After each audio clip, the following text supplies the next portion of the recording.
Xiao Ming traverses a fantastical realm, initially seeking a life of quiet cultivation. However, he soon finds himself wrongfully accused by his unscrupulous younger brother, while his parents display an extreme bias that compels him to confess. No longer able to endure such injustice, he awakens the superhero selection system. This time, if anyone dares to defy him, he will take action. Confronted with his brother's accusations, Xiao Ming wields the human emperor banner. Since you wish to harm me, then enter the banner and become a main soul, condemned to eternal suffering. Faced with the favoritism of his parents, he coldly remarks, "If you are so enamored with your younger son, then let us all enter the human emperor banner together and reunite as a family." When confronted by formidable adversaries, he refines people, souls, and cultivation. He repurposes the useless to feed into the human emperor banner, aiding him in achieving the pinnacle of martial arts. He expected a solitary path of bloodshed, yet to his surprise, the system proves to be whimsical, and romantic entanglements abound. The aloof celestial maiden of the sacred land declares, "Xiao Ming, you have taken my purity. In this life, I shall cling to you even in death." The reincarnated empress, his junior sister, exclaims, "I intended to overshadow him this lifetime, yet I have inadvertently become his cherished offering." Queen Medusa warns, "Human, the price for desecrating my majesty is to repay it with your entire life." Furthermore, the fierce guardian of the willow proclaims, "Whoever dares to bully Xiao Ming, I shall annihilate their lineage." Bearing the superhero system and wielding the human emperor banner, should cultivation prove challenging, let all who wish to assist enter the banner and help me ascend to the zenith of martial prowess. In this life, I, Xiao Ming, would rather bear the world's disdain than allow the world to disdain me. Chapter 1. The deeds were his, yet I am to bear the blame. Dear friends, this tale features multiple heroines and abundant illustrations. Would you care to converse within the human emperor banner? In the Eastern Domain, Northern Xin Territory. In the Xiao family's Grand Hall, Xiao Ming, you intend to violate your own cousin and have grievously injured your brother. Do you truly believe that being the young master of the Xiao family grants you the right to act without restraint? As the furious voice reverberated, Xiao Ming's expression grew increasingly cold. Once an unremarkable youth from Blue Star, he shared the same name, Xiao Ming, and had unexpectedly traversed into this world 19 years prior. Blessed with an innate pure young spiritual body and memories from his past life, he showcased extraordinary talent from a young age. He began physical training at 8, successfully opened his meridians by 10, entered the condensation realm at 12, advanced to the Xiandan stage at 15, and stepped into the spiritual sea at 18. Now, at 19, he had already reached the 5th level of the spiritual sea, making him the most prodigious talent the Xiao family had seen in centuries. Consequently, he naturally became the young master of the Xiao family, basking in the adoration of his parents and relatives. However, 6 months prior, his long-lost brother suddenly returned, abruptly halting this adulation. His brother, Xiao Run, had been abducted by a mysterious old man when he was merely 5 years old, vanishing for 11 years without a trace. Until 6 months ago, Xiao Ren reappeared, joyfully recognized by Xiao Tiansu and his wife. It turned out that the enigmatic elder was the peak master of the Tai's sacred land, possessing a terrifying cultivation level of the 7th stage of sainthood. He had taken Xiao Ren due to the boy's special constitution, which harbored the embryonic form of a supreme bone. At the time, the elder had urgent matters, so without hesitation, he took Xiao Ren as his disciple to nurture him within the Tai's sacred land. Now, at 16, Xiao Ren, yearning for his biological parents, returned home for half a year. During this time, the Xiao family, thrilled by the prodigal son's return and his remarkable adventures, showered him with affection. Whatever Xiao Ren desired, the family would fulfill. Even with his volatile temperament, frequently threatening violence, Xiao Tiansu and the prominent elders treated him as a treasure. Today, this extraordinary brother set his sights on a cousin, intending to take advantage of her in the courtyard, only to be caught in the act by Xiao Ming. When things went awry, this brother resorted to self-harm, striking his own chest while casting blame upon Xiao Ming for his injuries. "I considered you family, yet you treat me as refuse. One who lacks conscience and slanders me, and another who indiscriminately judges me, is truly laughable." Recalling the day's events, Xiao Ming realized he had merely stumbled upon his brother's abhorrent behavior, yet was unjustly branded with an unfounded accusation. Moreover, in the wake of Xiao Ren's return, his parents had begun to favor him, completely disregarding Xiao Ming's feelings. A chill crept across Xiao Ming's face. Ding. Detecting that the host is wronged, the life choice system has successfully bound. The host may proceed with the following options. Option 1. Endure humiliation, swallow your pride, confess to your parents, brother, and clan, and continue as the family's esteemed eldest son, the future pillar of the clan. And receive beginner's gift pack of survival. Option 2. Declare your intent through death, commit suicide to prove your innocence, leaving your parents and clan to live in regret and guilt, and receive beginner's gift pack of the ghost path. Option 3. Sever all ties, cleave relations with your parents and clan, repay their nurturing with gratitude, and detach from the family to embark on a new life, and receive beginner's gift pack of divine demons. Option 4. Argue your case, using your eloquence to reason with your parents and clan, allowing them to discern right from wrong, and clear your name, and receive beginner's gift pack of the Confucian path. As Xiao Ming felt disillusioned with his parents, a cold mechanical voice suddenly echoed in his mind. His gaze sharpened. System? To his astonishment, his golden finger had activated after 19 years, emerging at this critical juncture. After a brief glance at the options, Xiao Ming made his choice without hesitation. System, I choose 3. Ding. Congratulations to the host for making a choice, receiving beginner's gift pack of divine demons. Congratulations to the host for obtaining the reward, Nirvana Creation Pill. Congratulations for acquiring the Supreme Technique, Chaos Path Demon Sutra. Congratulations for receiving the life-saving item, 1,000 Miles Divine Travel Talisman. All rewards have been automatically placed in the system space, available for the host to extract upon completing the choice. Nirvana Creation Pill contains mysterious Nirvana creation power, capable of reviving the deceased and transforming the physique of mundane beings to align with the cultivated techniques. Chaos Path Demon Sutra, the supreme technique created by the Chaos Path Demon God, guided by the righteous energy of heaven and earth, supplemented by demonic power, mastering the forces of Tao and demon to evolve myriad divine manifestations. When cultivated to the extreme, it can break through chaos and transcend heaven and earth, becoming the Chaos Path Demon God. 1,000 Miles Divine Travel Talisman. Upon use, it can transport the user thousands of miles away, ignoring any spatial ceiling based on cultivation. Upon reviewing the rewards presented by the system, Xiao Ming was astonished, setting aside the prowess of the Nirvana Creation Pill and Chaos Path Demon Sutra. Merely possessing the 1,000 Miles Divine Travel Talisman would afford him the means to depart the Xiao family with ease. With the system and these rewards at his disposal, why should he remain in the Xiao family to endure their scorn? However, these rewards could only be extracted after completing the choice, so it was time to sever ties with the Xiao family entirely. Bang! Brat, still not on your knees. Seeing Xiao Ming remain unyielding under his furious rebuke, Xiao Tian's rage reached its zenith, shattering the tea table with a single blow.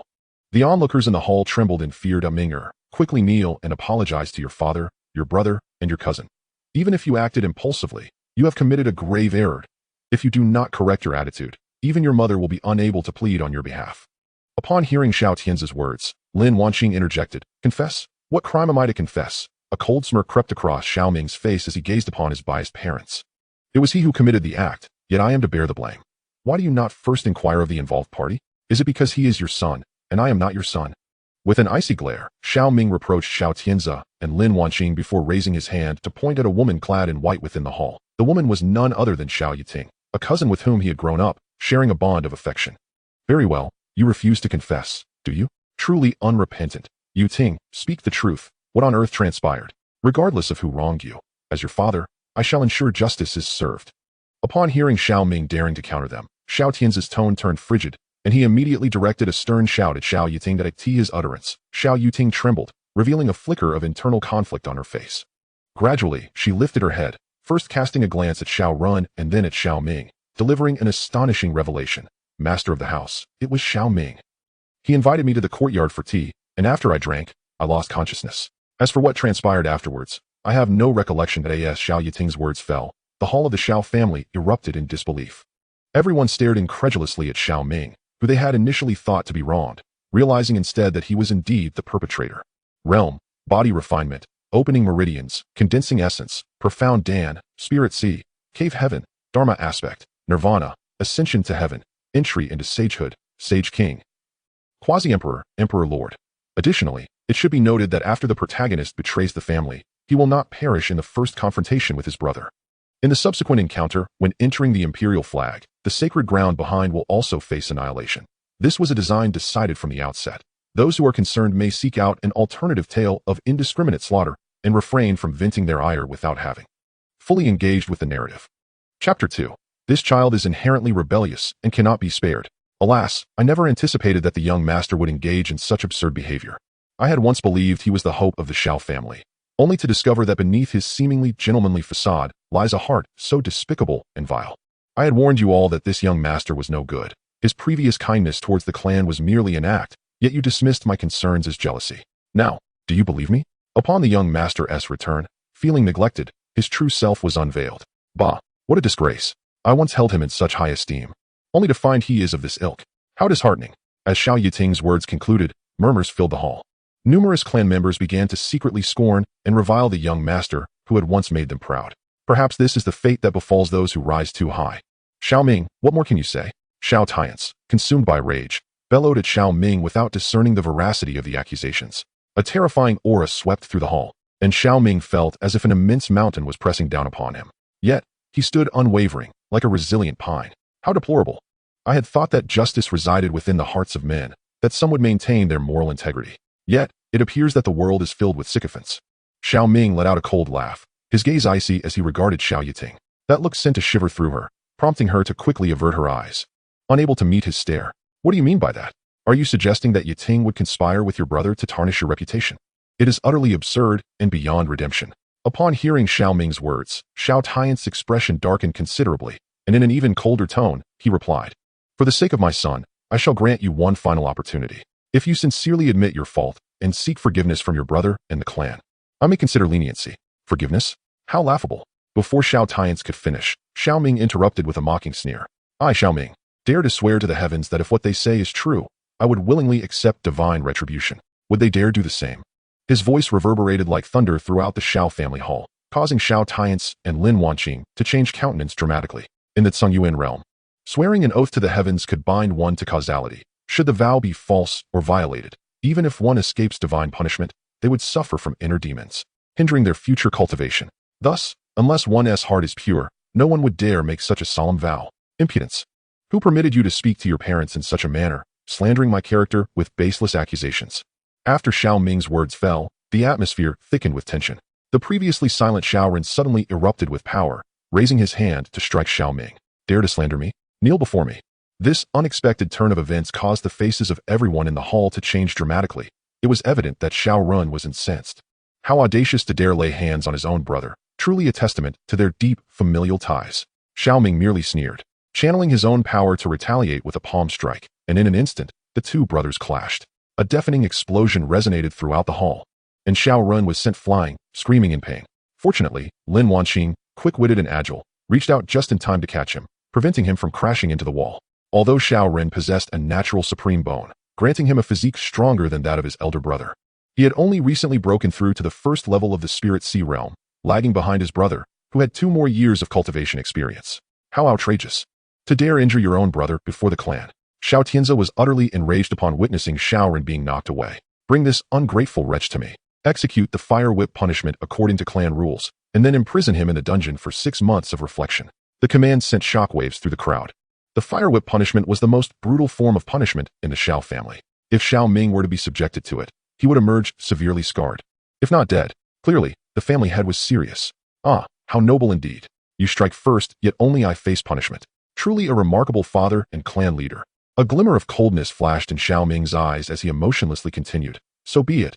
From this day forth, we are severing ties. I, Xiao Ming, shall no longer be a part of the Xiao family. Do you wish to betray the Xiao family? The moment those words left his lips, the expressions of the Xiao clan shifted. Xiao Tianze's demeanor darkened, his gaze icy as he stared at Xiao Ming. The family has nurtured you for so many years, investing vast resources to cultivate you to this level, and you wish to forsake it all for a trivial matter. After Xiao Tianze's words, Lin Wanqing's face fell in disappointment. Minger, you have truly disappointed your mother. Your brother acted impulsively, but you should not have retaliated against him. Now that you have injured him, you wish to sever our relationship? What of your father's and mother's sacrifices? Do you not value the years of the Xiao family's investment in you?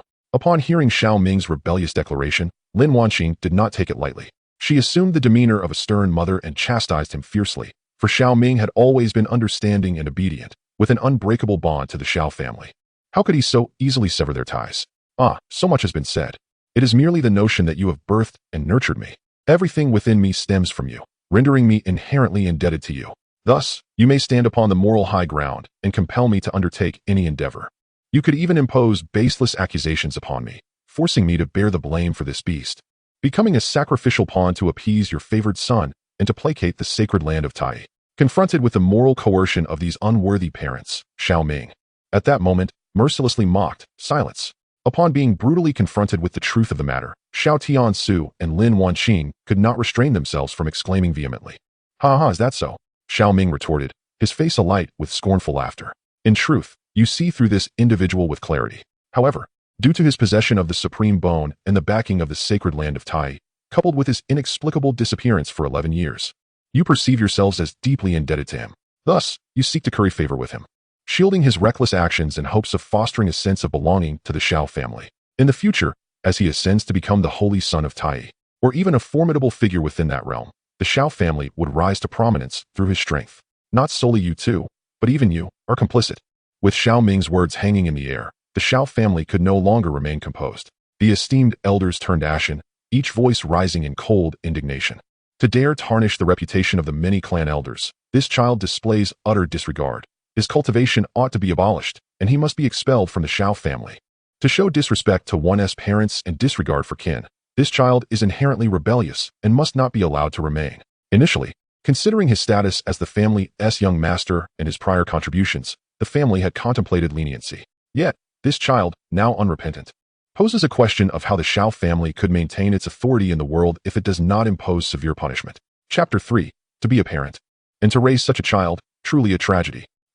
To abolish my cultivation and expel me from the Xiao family? I had already intended to sever all ties with you, so there is no need for your elaborate measures. Xiao Ming let out a cold laugh, directing his gaze towards Xiao Tiansu and his wife. Since you believe that the family has birthed and nurtured me, rendering me inherently indebted, today I shall return to you all that I possess, the cultivation and the physique you bestowed upon me. With those words, Xiao Ming unleashed a tremendous surge of power, his blood and true essence erupting forth in a wild tempest. Unfilial son, what do you intend to do? Hearing such alarming declarations from Xiao Ming, Xiao Tiansu's expression shifted dramatically. Even Lin Wanqing and the members of the Xiao family narrowed their eyes in shock.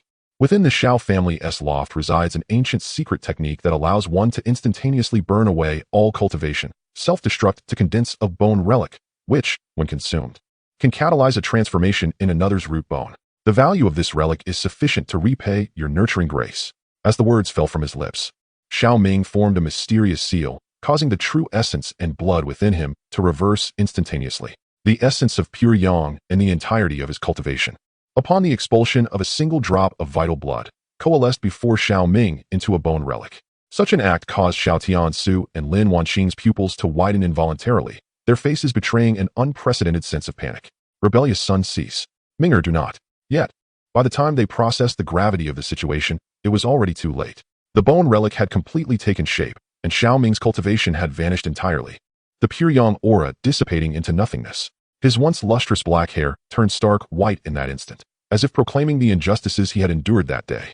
At this moment, the entire Xiao family hall fell into a profound silence, all eyes fixated on Xiao Ming and the relic suspended before him. No one had anticipated that events would escalate to such a degree. The pride of the family, their young master, had reacted with such fervor after suffering an undeserved grievance. To forfeit one's cultivation and to destroy one's own constitution, none present could muster the resolve to act so decisively. This individual has truly lost his mind. Whether it be the debt of birth or the obligation of upbringing, this bone relic sufficed to repay all favors. From this day forth, I, Xiao Ming, shall have no further ties with either of you or the Xiao family. Having spoken, Xiao Ming turned to leave without a hint of nostalgia. Ding. Congratulations, host, for completing your choice. All rewards have been unlocked. You may now extract and inherit them at will. At the moment Xiao Ming turned, the system's notification chimed, eliciting a smile upon his face. With the 3 grand rewards secured, he was free to embrace a future unbounded. As they watched Xiao Ming's departing figure, all present exchanged bewildered glances. Neither Xiao Tiansu nor Lin Wanqing, nor any of the elders of the Xiao family, knew what to utter. A flicker of pain and guilt crossed Xiao Yiting's eyes. Had she not feared the repercussions of offending the disciple of the Tai Chi Holy Land, she might have revealed the truth. Instead, she had shifted the blame onto Xiao Ming, allowing the situation to spiral out of control. Wait, did I permit you to leave? Just as Xiao Ming was about to exit the hall, Xiaoren suddenly interjected with a fierce countenance, his voice laced with a chilling edge. Since you have severed ties with our parents, you are no longer my brother. It is now my turn to settle the score. Upon hearing Xiaoren's words, the crowd's expressions shifted dramatically. They gazed at him in disbelief, unable to fathom such a declaration. Renner, what do you intend to do? Your brother is already incapacitated. What debts do you seek to settle?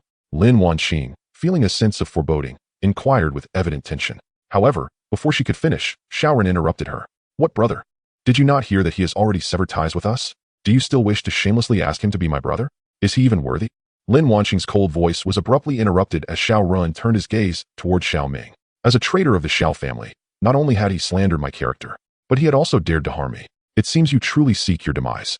With that said, Xiao Ren immediately summoned his energy, a terrifying aura of murder rapidly enveloping the space around him. Ren, what do you mean by this? Do you seek his life?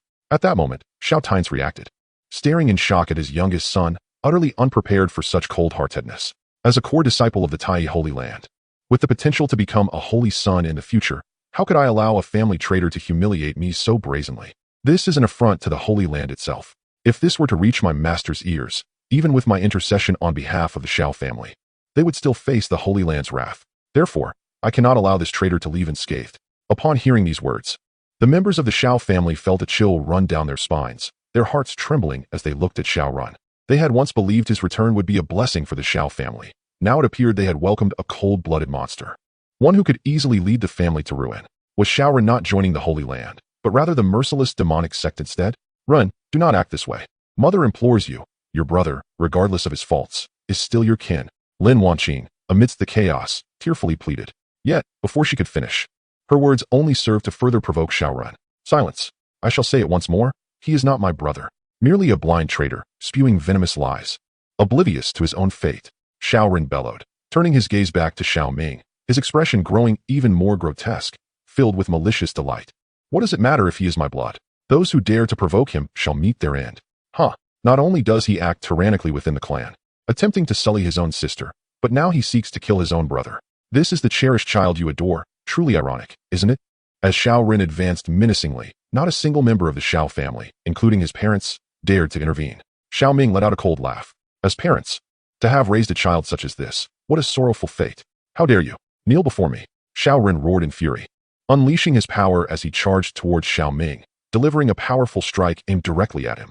In that critical moment, Xiao Tian's and his wife, along with several clan members, instinctively closed their eyes, unwilling to witness the horrific scene of Xiao Ming's skull being shattered by his younger brother's blow. However, just as Xiao Ren approached within 10 feet, a talisman suddenly appeared in Xiao Ming's hand. It ignited spontaneously, releasing a blinding light that warped the surrounding space in an instant. A spatial teleportation talisman. Upon witnessing the scene before him, Xiao Ren was utterly dumbfounded. This life-saving artifact was truly extraordinary. Even within the sacred grounds, apart from the saints, not even the core disciples possessed such a treasure. To his astonishment, his own elder brother was in possession of such a remarkable item. We shall meet again.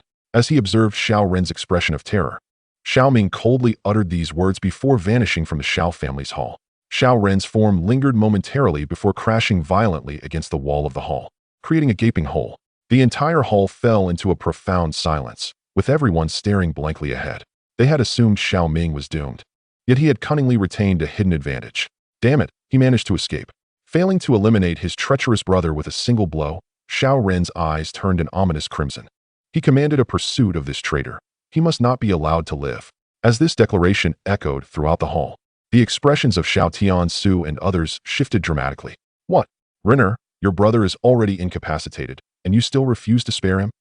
Lin Wanqing gazed at Xiao Run in disbelief, nearly fainting in Xiao Tian Su's embrace.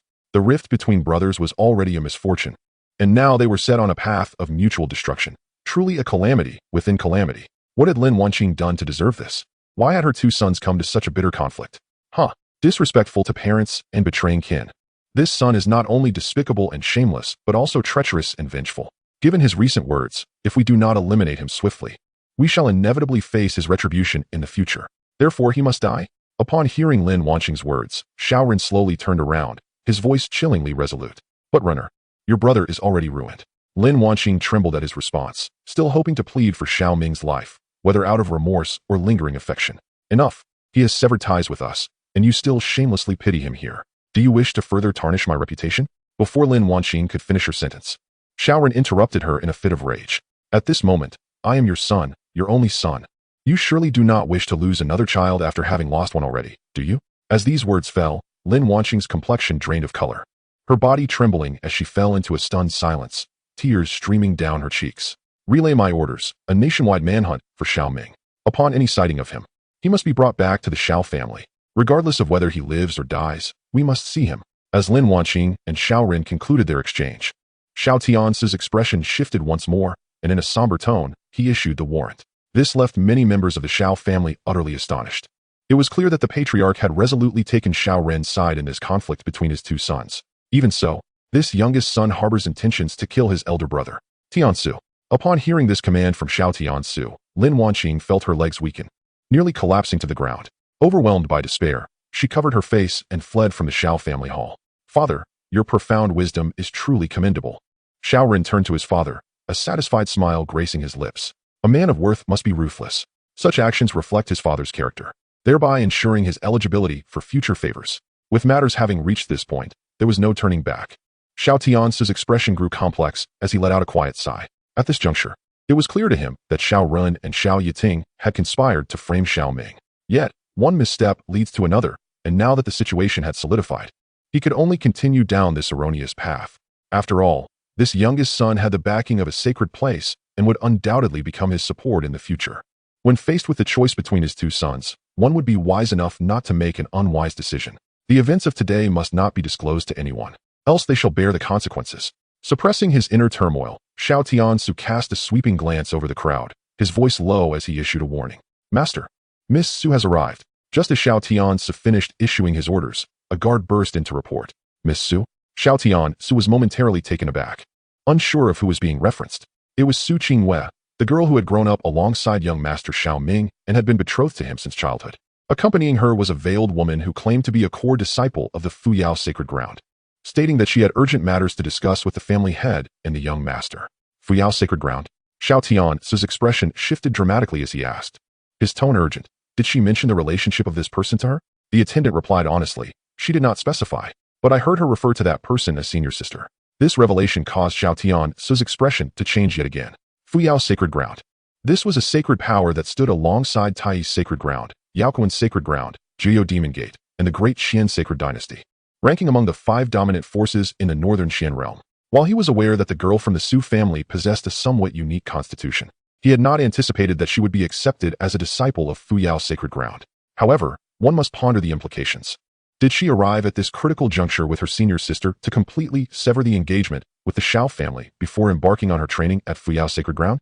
As Xiao Tiansu speculated, the two women had already crossed the front courtyard and made their way directly to the Xiao family hall. Upon learning of the sacred ground's visit and the delay in receiving them, the composed young woman in the elegant dress turned to the one behind her with a cool tone, saying, Junior sister, it seems the Xiao family does not hold you in sufficient regard. Upon reaching the hall, Su Qingwei appeared somewhat embarrassed at this remark. Yunling, please don't say that. The Xiao and Su families have long-standing ties. Perhaps they were preoccupied with something earlier. Upon witnessing Yunling's intent to assert dominance, Su Qingwei promptly stepped forward to diffuse the tension. Ah, it is indeed my dear niece Su, he exclaimed with a hearty laugh. It has been years since we last met, and I am astonished at how you have blossomed.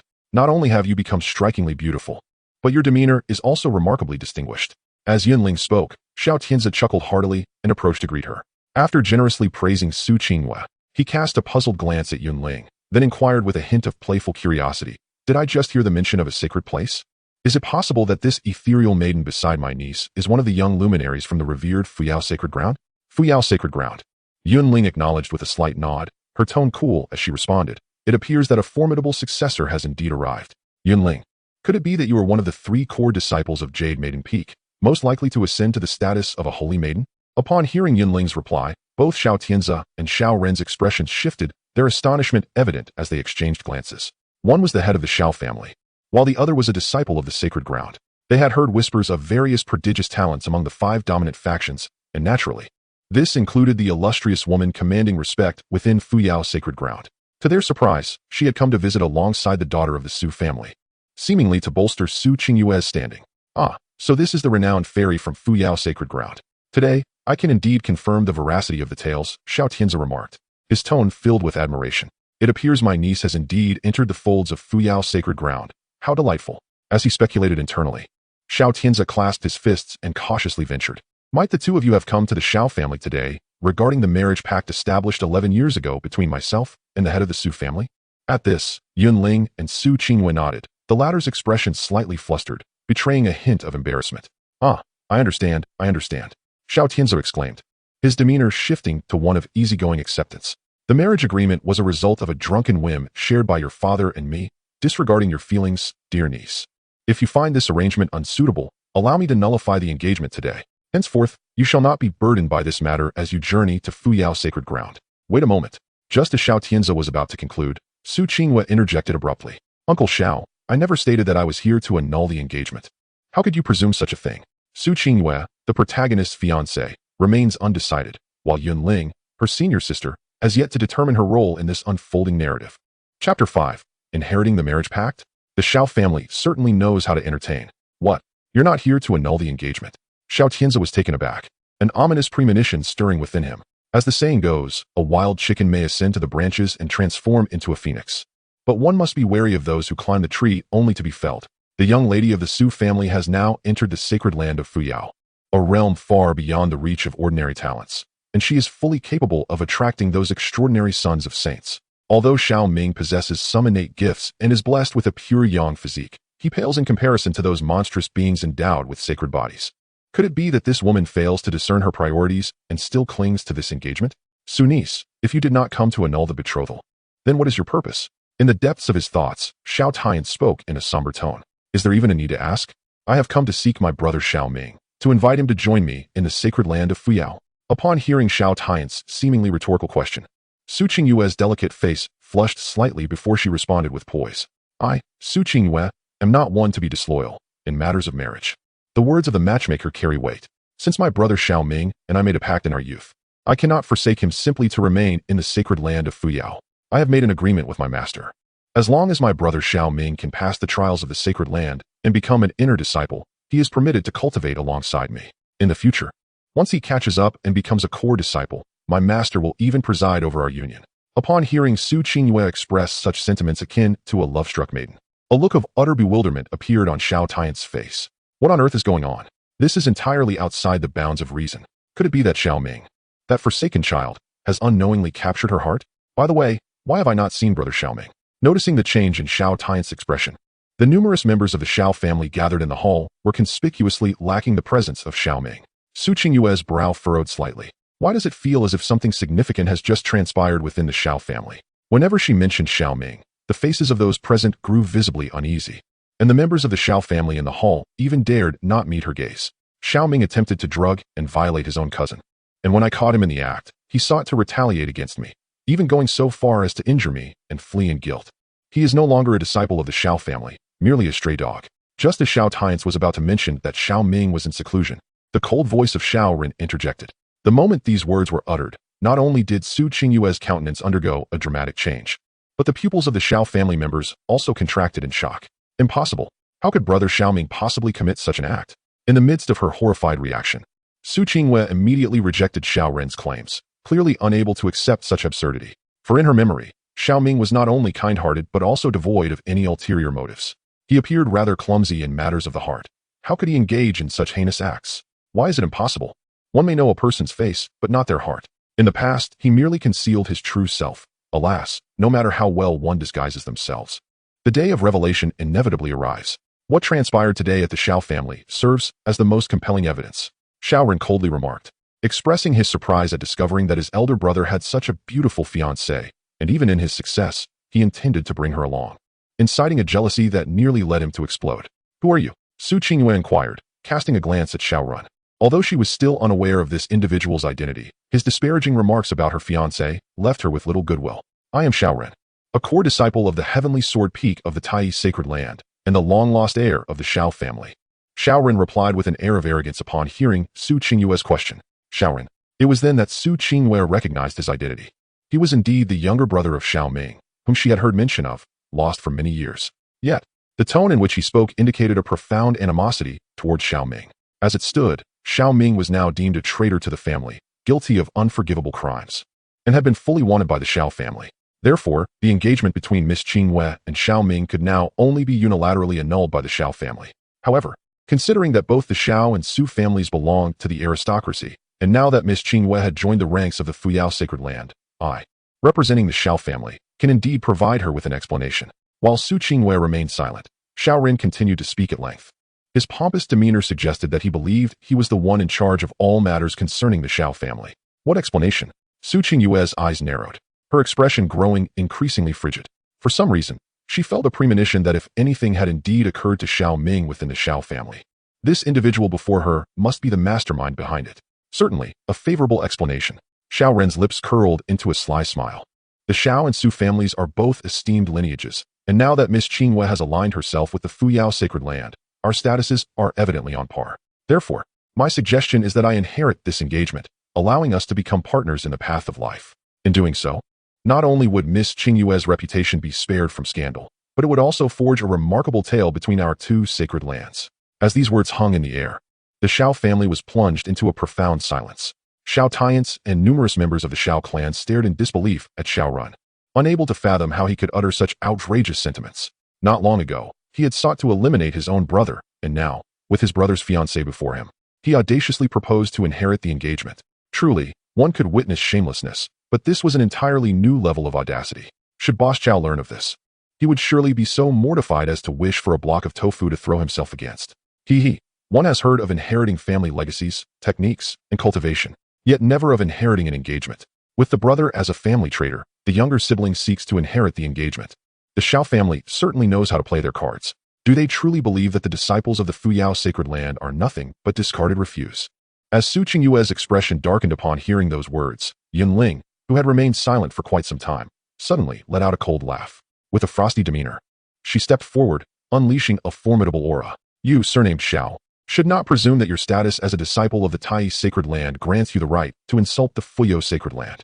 Should I hear such audacious words from your lips again, I shall not hesitate to educate you on behalf of your master. Mind your own business.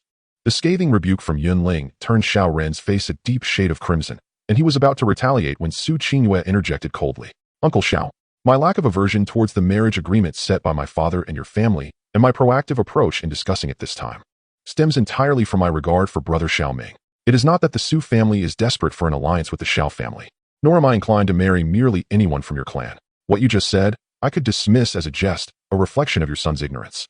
However, I demand that you tell me, honestly, what has happened to brother Xiao Ming. I refuse to believe he is the kind of person described by this ruffian. As her words settled, an eerie silence enveloped the Xiao family hall once more, and Xiao Tian's expression shifted yet again, causing Xiao Ren's countenance to darken further. He had not anticipated that his proposal of the marriage alliance would be outright rejected by Su Qingyue. Could it be that he truly pales in comparison to that worthless brother?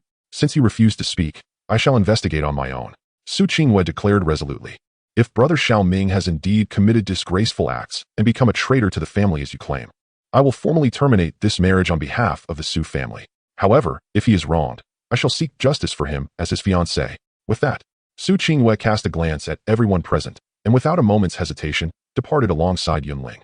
Their exit left Xiao Run and Xiao Tiance in a state of further dismay. Chapter 6. Transformation. The chaotic body, an extraordinary talent. Damn it, what do I lack compared to him? Watching Su Qingyue and Yunling's retreating figures, Xiao Ren growled with a twisted expression. He possessed the innate supreme bone, destined to be the future holy son of the Tai Sacred Land, a leading figure in the eastern region. How could two wretched women look down upon him? To his dismay, that girl from the Su family had joined the Fuyao Sacred Land and still harbored feelings for Xiao Ming, complicating matters significantly. As Xiao Ren's furious shouts echoed, Xiao Tian's gaze darkened ominously. The Fuyao Sacred Land was a formidable force, rivaling the Tai Sacred Land. If Su Qingyue were to become a core member of Fuyao and leverage her connection to Xiao Ming against the Xiao family, they would be in grave danger. What are you still standing there for? Quickly find that traitor and eliminate him before it's too late. Suppressing a torrent of rage. Upon seeing Xiao Tiance standing silently beside him, Xiao Ren suddenly howled like a rabid dog. In that instant, the members of the Xiao family were left bewildered, unable to discern who was the father and who was the son. Xiao Tian's eyes narrowed slightly at the words, a glint of cold fury flashing within them. Yet, he ultimately restrained himself from lashing out, merely letting out a cold snort before vanishing into the courtyard. Were it not for his dependence on this unfilial son to aid his breakthrough to the sacred realm, he would have long since slapped this ungrateful child against the wall, leaving no room for rebuttal. Far from the Xiao family, amidst the 10,000 mountain range, a figure fell directly from the distorted space. It was Xiao Ming, who had narrowly escaped with his life from the Xiao family. Xiao Run, Xiao Tiance, and the Xiao clan. Today's events would undoubtedly be repaid in kind. Reflecting on the earlier occurrences, a terrifying murderous intent flickered in Xiao Ming's eyes. Just moments ago, Xiao Ren had sought to kill him, and shockingly, no one from the Xiao family intervened.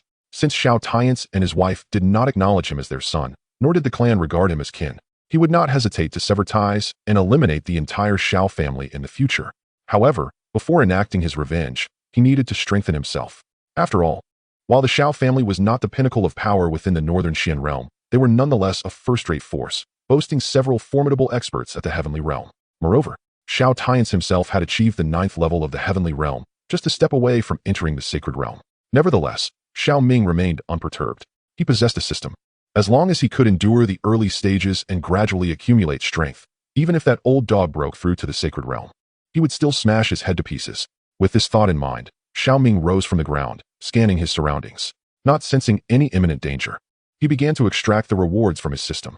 This time, he received 3 rewards: Nirvana Creation Pill, Chaos Tao Demon Scripture, and 1,000-Mile Divine Movement Talisman. He had already utilized the 1,000-Mile Divine Movement Talisman, leaving him with the other 2 rewards. System, extract Chaos Tao Demon Scripture. He commanded, his gaze flickering momentarily. Ding. Congratulations to the host for successfully extracting with a single command. Chaos Tao Demon Scripture has been comprehended at the introductory level. As the system's notification rang out, a thunderous eruption filled Xiao Ming's mind. It was as if chaos itself had begun to stir.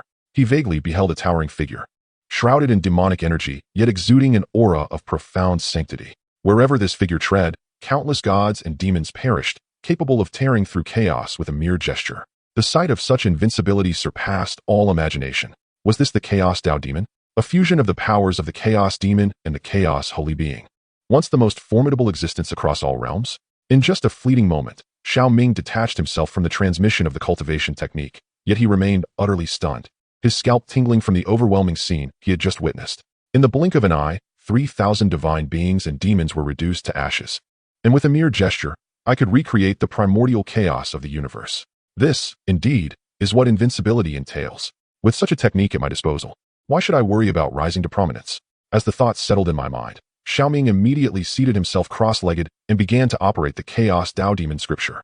A violent force surged forth, sweeping across the heavens and the earth, as the vast spiritual essence poured into Xiao Ming's body like a funnel.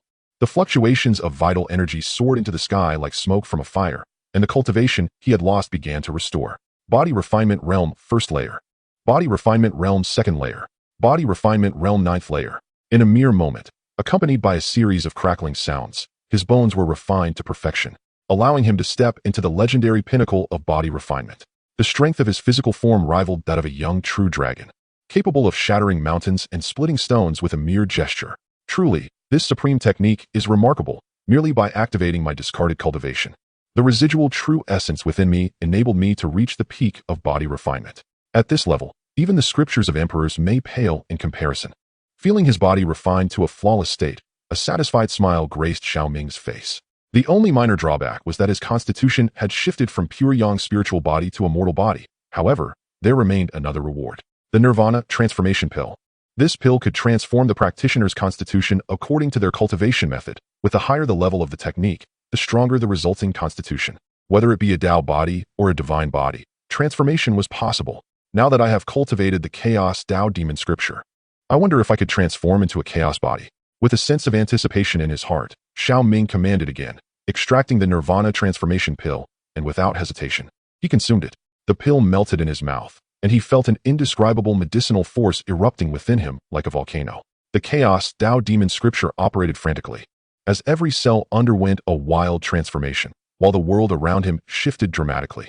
Suddenly, the void within a 10,000-mile radius appeared to be partially replaced, and at that moment, the world evolved into a chaotic starry sky. Countless divine beings and demons manifested in the void, kneeling before Xiao Ming like loyal subjects.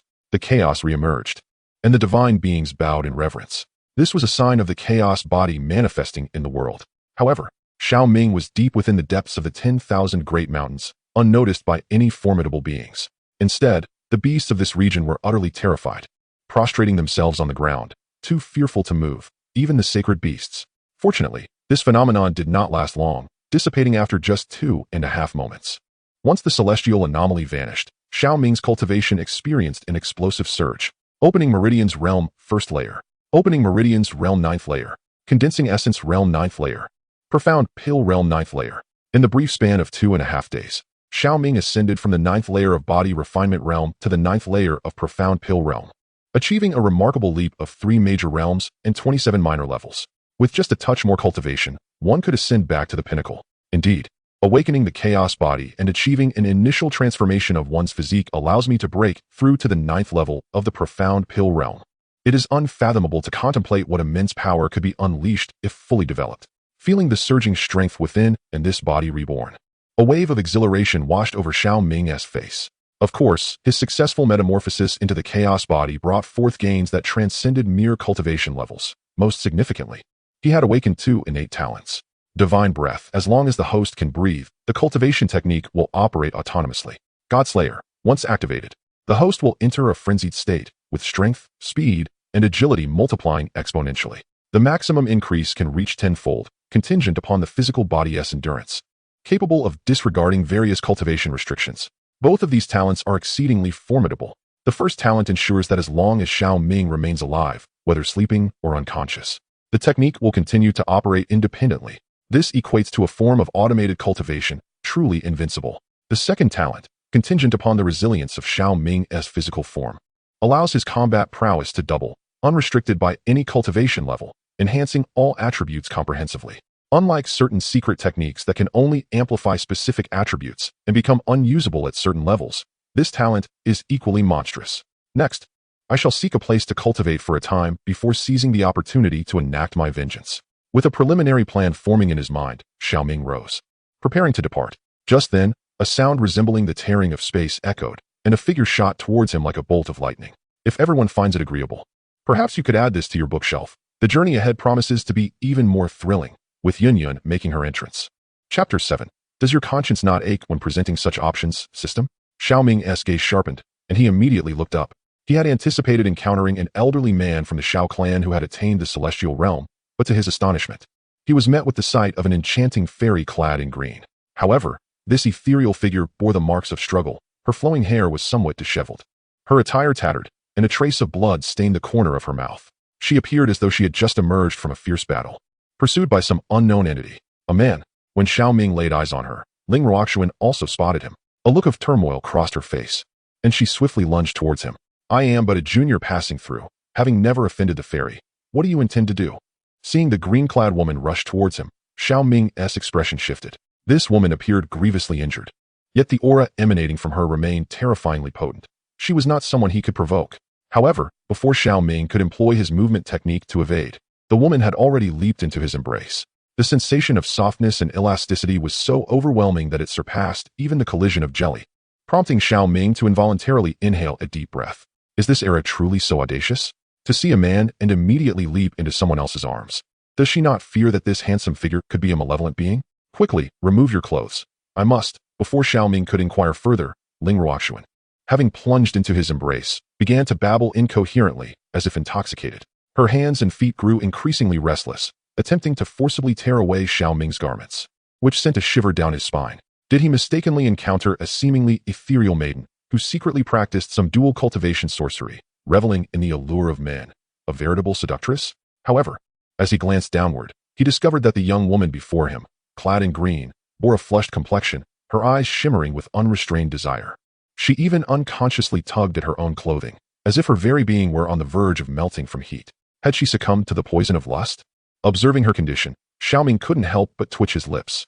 To stumble upon a breathtaking beauty afflicted by lustful poison right after leaving the novice village seemed like a classic trope from certain novels of his past life. Could it be that after his brother's betrayal, his parents' abandonment, and the treachery of his kin, he had unwittingly acquired the fate of a destined one? How else could he have encountered such a predicament? Ding! The life choice system has been randomly triggered, and the host may make the following selections. Option 1. Sacrifice oneself to save another, aiding Ling Ruoxuan in detoxification, and receive a random item as a reward. Option 2. Stand idly by, taking drastic measures to preserve one's own purity, allowing Ling Ruoxuan to lose her virtue and become ensnared by madness, receiving a random cultivation method as a reward. Option 3. assist others joyfully, carrying Ling Ruoxuan to find a beast or man capable of detoxification, enlisting their aid to relieve her of the lustful poison, and receive a random elixir as a reward. Upon witnessing the sudden emergence of these system options, Xiao Ming nearly lost his composure. What sort of nonsense is this? To take drastic measures to preserve purity and allow her to lose her virtue? Does the system not feel a pang of conscience when presenting such choices?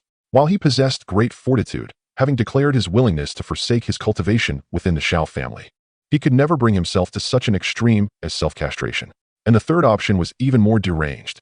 What did it mean to seek out a beast capable of detoxification? Was he to search for goblins or lustful magical apes? Should he proceed with such actions? The very first thing Ling Ruoxuan would do upon regaining consciousness would be to eliminate him. I cannot endure this any longer. As Xiao Ming stifled his lament, the terrifying potency of the poison surged forth, causing her to completely lose her reason. In a murmur, Ling Ruoxuan raised her head, her eyes a fiery crimson as she fixed her gaze upon Xiao Ming, disregarding all else, and kissed him fervently. System, I choose option 1. Witnessing Ling Ruoxuan's inability to resist any longer, Xiao Ming, in that moment, ceased his hesitation and swiftly carried her toward a nearby cave. Ling Ruoxuan had completely lost her sanity, merely raising her hand to fiercely tug at Xiao Ming. Instantly, his garments burst apart, and her own attire followed suit, the tattered fabric cascading down like petals. That figure, pale yet tinged with a rosy hue, coiled around him like a serpent. This celestial maiden, though somewhat impatient, had orchestrated a rather romantic scene. One could only hope that upon awakening, she would refrain from cries of violence. In that fleeting moment of their contact, the singular thought that consumed Xiao Ming's mind was swiftly submerged in a tempest of chaos, akin to a fragile blade of grass battered by relentless storms. Ling Ruoxuan, the master of Yunnu Peak, a temporary beauty among the ranks. Time slipped away, perhaps 2.5 hours, or an entire 2.5 days. Xiao Ming felt as though his body had been dismantled, burdened by a weight akin to jelly that rendered his spirit sluggish amidst such tribulation. It was only when a system notification echoed in his mind that he was jolted back to reality. Ding! Congratulations to the host for making and completing a choice. Earning a reward. 1,000-mile Divine Travel Talisman. A 1,000-mile Divine Travel Talisman? Quite splendid, indeed. Another item that could safeguard his life in critical moments. This loss of innocence might not be in vain after all. He had previously experienced the talisman's formidable power during his time with the Xiao family. It truly was a treasure capable of reviving one from the brink of death. With this talisman in hand, should he encounter unforeseen misfortune, his life would remain secure. As his thoughts swirled, he sensed a surge in his cultivation. Xiao Ming gasped sharply. His cultivation had inexplicably surged to the 5th level of the Spirit Sea, matching the height he had reached before his downfall, yet it felt even more profound and potent. It was noteworthy that he had initially possessed a pure yang spirit body and, with the resources provided by the Xiao family, had taken a year and 2 months to ascend from the 9th level of the profound Dan realm to the 5th level of the Spirit Sea. What level of cultivation had this maiden, for whom he sacrificed his purity, attained? At the very least, she must be at the Saint Realm. The thought nearly caused Xiao Ming's scalp to explode. Had he truly shared a bed with the Saint Realm fairy? Just as astonishment washed over him, Ling Ruoxuan, who had been unconscious atop him, suddenly opened her eyes wide. Chapter 8. Did this system truly believe him to be so formidable, presenting such abstract options? Boom. Before Xiao Ming could utter a greeting, a ferocious aura erupted from Ling Ruoxuan, sending him hurtling through the air. Good heavens, did this woman possess such a tempestuous awakening? The 9 Nether Demon Sect, the Lord of Extreme Desire. I, Ling Ruoxuan, will not let this matter rest. Feeling the lewd poison within her dissipate and recalling the peril she had faced earlier, a glimmer of hatred crossed her face. Little did she expect that while venturing into the 10,000 great mountains to harvest the azure blood-green lotus, she would fall into an ambush set by the demon sect. Not only was she caught off guard by her adversary, but she also inadvertently fell victim to the vile poison of that fiend. Fortunately, fate had not entirely abandoned her. She encountered a man of the human race who piqued her interest. Otherwise, she would have been at the mercy of those malevolent beings, or perhaps fallen prey to some beast lurking in the depths of the 10,000 mountains. With this thought in mind, Ling Ruoxuan suddenly recalled the man who had robbed her of her innocence, her gaze locking onto Xiao Ming.